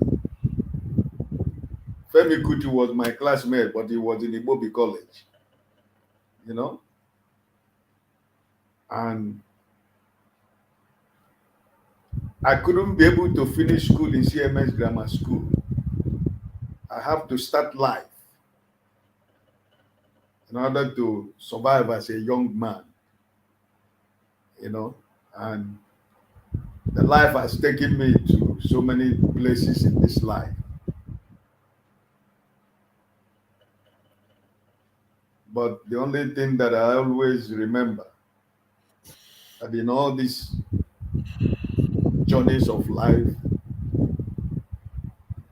I have never ever soiled my hand in anything. And I think that's why I'm still alive today. Yeah. Okay. So that's what's keeping you alive, but what's keeping you awake at night? Just in like 30 seconds regarding Nigeria. What keeps me late in Nigeria is when every Nigerian like you and me can just decide one morning, you take your small traveling bag and you say you want to go to Nigeria and spend some 1 or 2 weeks. A kind of a country that I want to see. You know, that's what keeps me late at night. What can I do? Okay. What can we do to see that any of us who want to go to Nigeria, you just buy your ticket, you fly, you move around. In the morning when you were speaking, I was listening to you. When you say your mom will say, "Hey, 7 o'clock, where are you? Hey, the gate, they lock the gate. Where are you? This is not life. This is not life. You don't have freedom anymore, even with some of your schoolmates that they are still in Nigeria. You know, for you to go out and enjoy the good old days. It's no more there because everybody is afraid of everybody. You know, you don't know who you have to trust. So, and that's difficult, my brother. So, my prayer for the future of Nigeria is that I want my brothers and sisters and my friends that are in Nigeria to have a better life. God has blessed me already where I am. I am not looking forward tomorrow to go to Nigeria and build a state. No, this is my hope. This is my life. I'm not struggling for anything, but I just want to a country that I can take somebody from the beautiful island where I live. I say, let's go to Nigeria, my country. You know, let's go and spend 2 weeks or 1 month. You know, take them around Nigeria because they feel Africa. They want to they hear Nigerian football. They hear a lot about Nigeria, Nigerian movie. This excites them, but the security you cannot. You are not sure of your own security. How do you ensure the security of a foreigner you want to go back to Nigeria with? So, my brother, this is it. I think I think that's true for most of us living in diaspora. You know, the same way a lot of people, you live in Ireland, I live in the UK. I live in the UK, yeah. So you hear a lot of people say they're going on holiday to Marrakesh. Everybody's going to Morocco, and you think that's Africa. You know, I want to be able to do the same, to take them to the northern part of Nigeria, which is quite similar to Morocco and all of that. And hopefully we'll get there. We'll get it right someday. Jude, if you can do it in 2 minutes, as my girl would say, what keeps you up at night? You think Jude is still there? I think he has gone. Is that in 2 minutes so we can end this? Well, I wouldn't really say there are so many things about Nigeria that I think, and then I feel pain about it. And one of which I'll quickly say is, and if for be by the grace of God, by the time he comes in, this is one of the things I would love him do. I would love him to put sanity among the Nigerian police and the military. A situation where you'll be walking on the street of Lagos, you see military or police manhandling the citizens. It drives me crazy. It drives me crazy. It makes us, okay, for instance, look at, I don't know if any of us see the video that was flying about of those individuals they caught during on Saturday, how the military were flogging those people. My brother, no matter what those people have done, don't we say we have a law system? They should be arrested, handcuffed, and put to jail and be tried. But beating them like that, already, white people regard Africa, regard blacks as animals, as uncultured people, as people who cannot rule themselves. We all know this. We all been stereotyped everywhere we are in all over the world, even in America here. You need to do much more extra to prove yourself as worthy of somebody that's going to be in their midst or that will want to work in that establishment. But when they see this kind of picture coming out from the same Africa, they see that they already think that they are animals. They can't rule themselves. My brother, what do you think that is going to go into their mind? They will say, look at, you see, I said it, look at how they are behaving. Even those military that were flogging those people with stick, they're even worse than, they're even more animalistic than the people they are flogging. I mean, these are eyesore.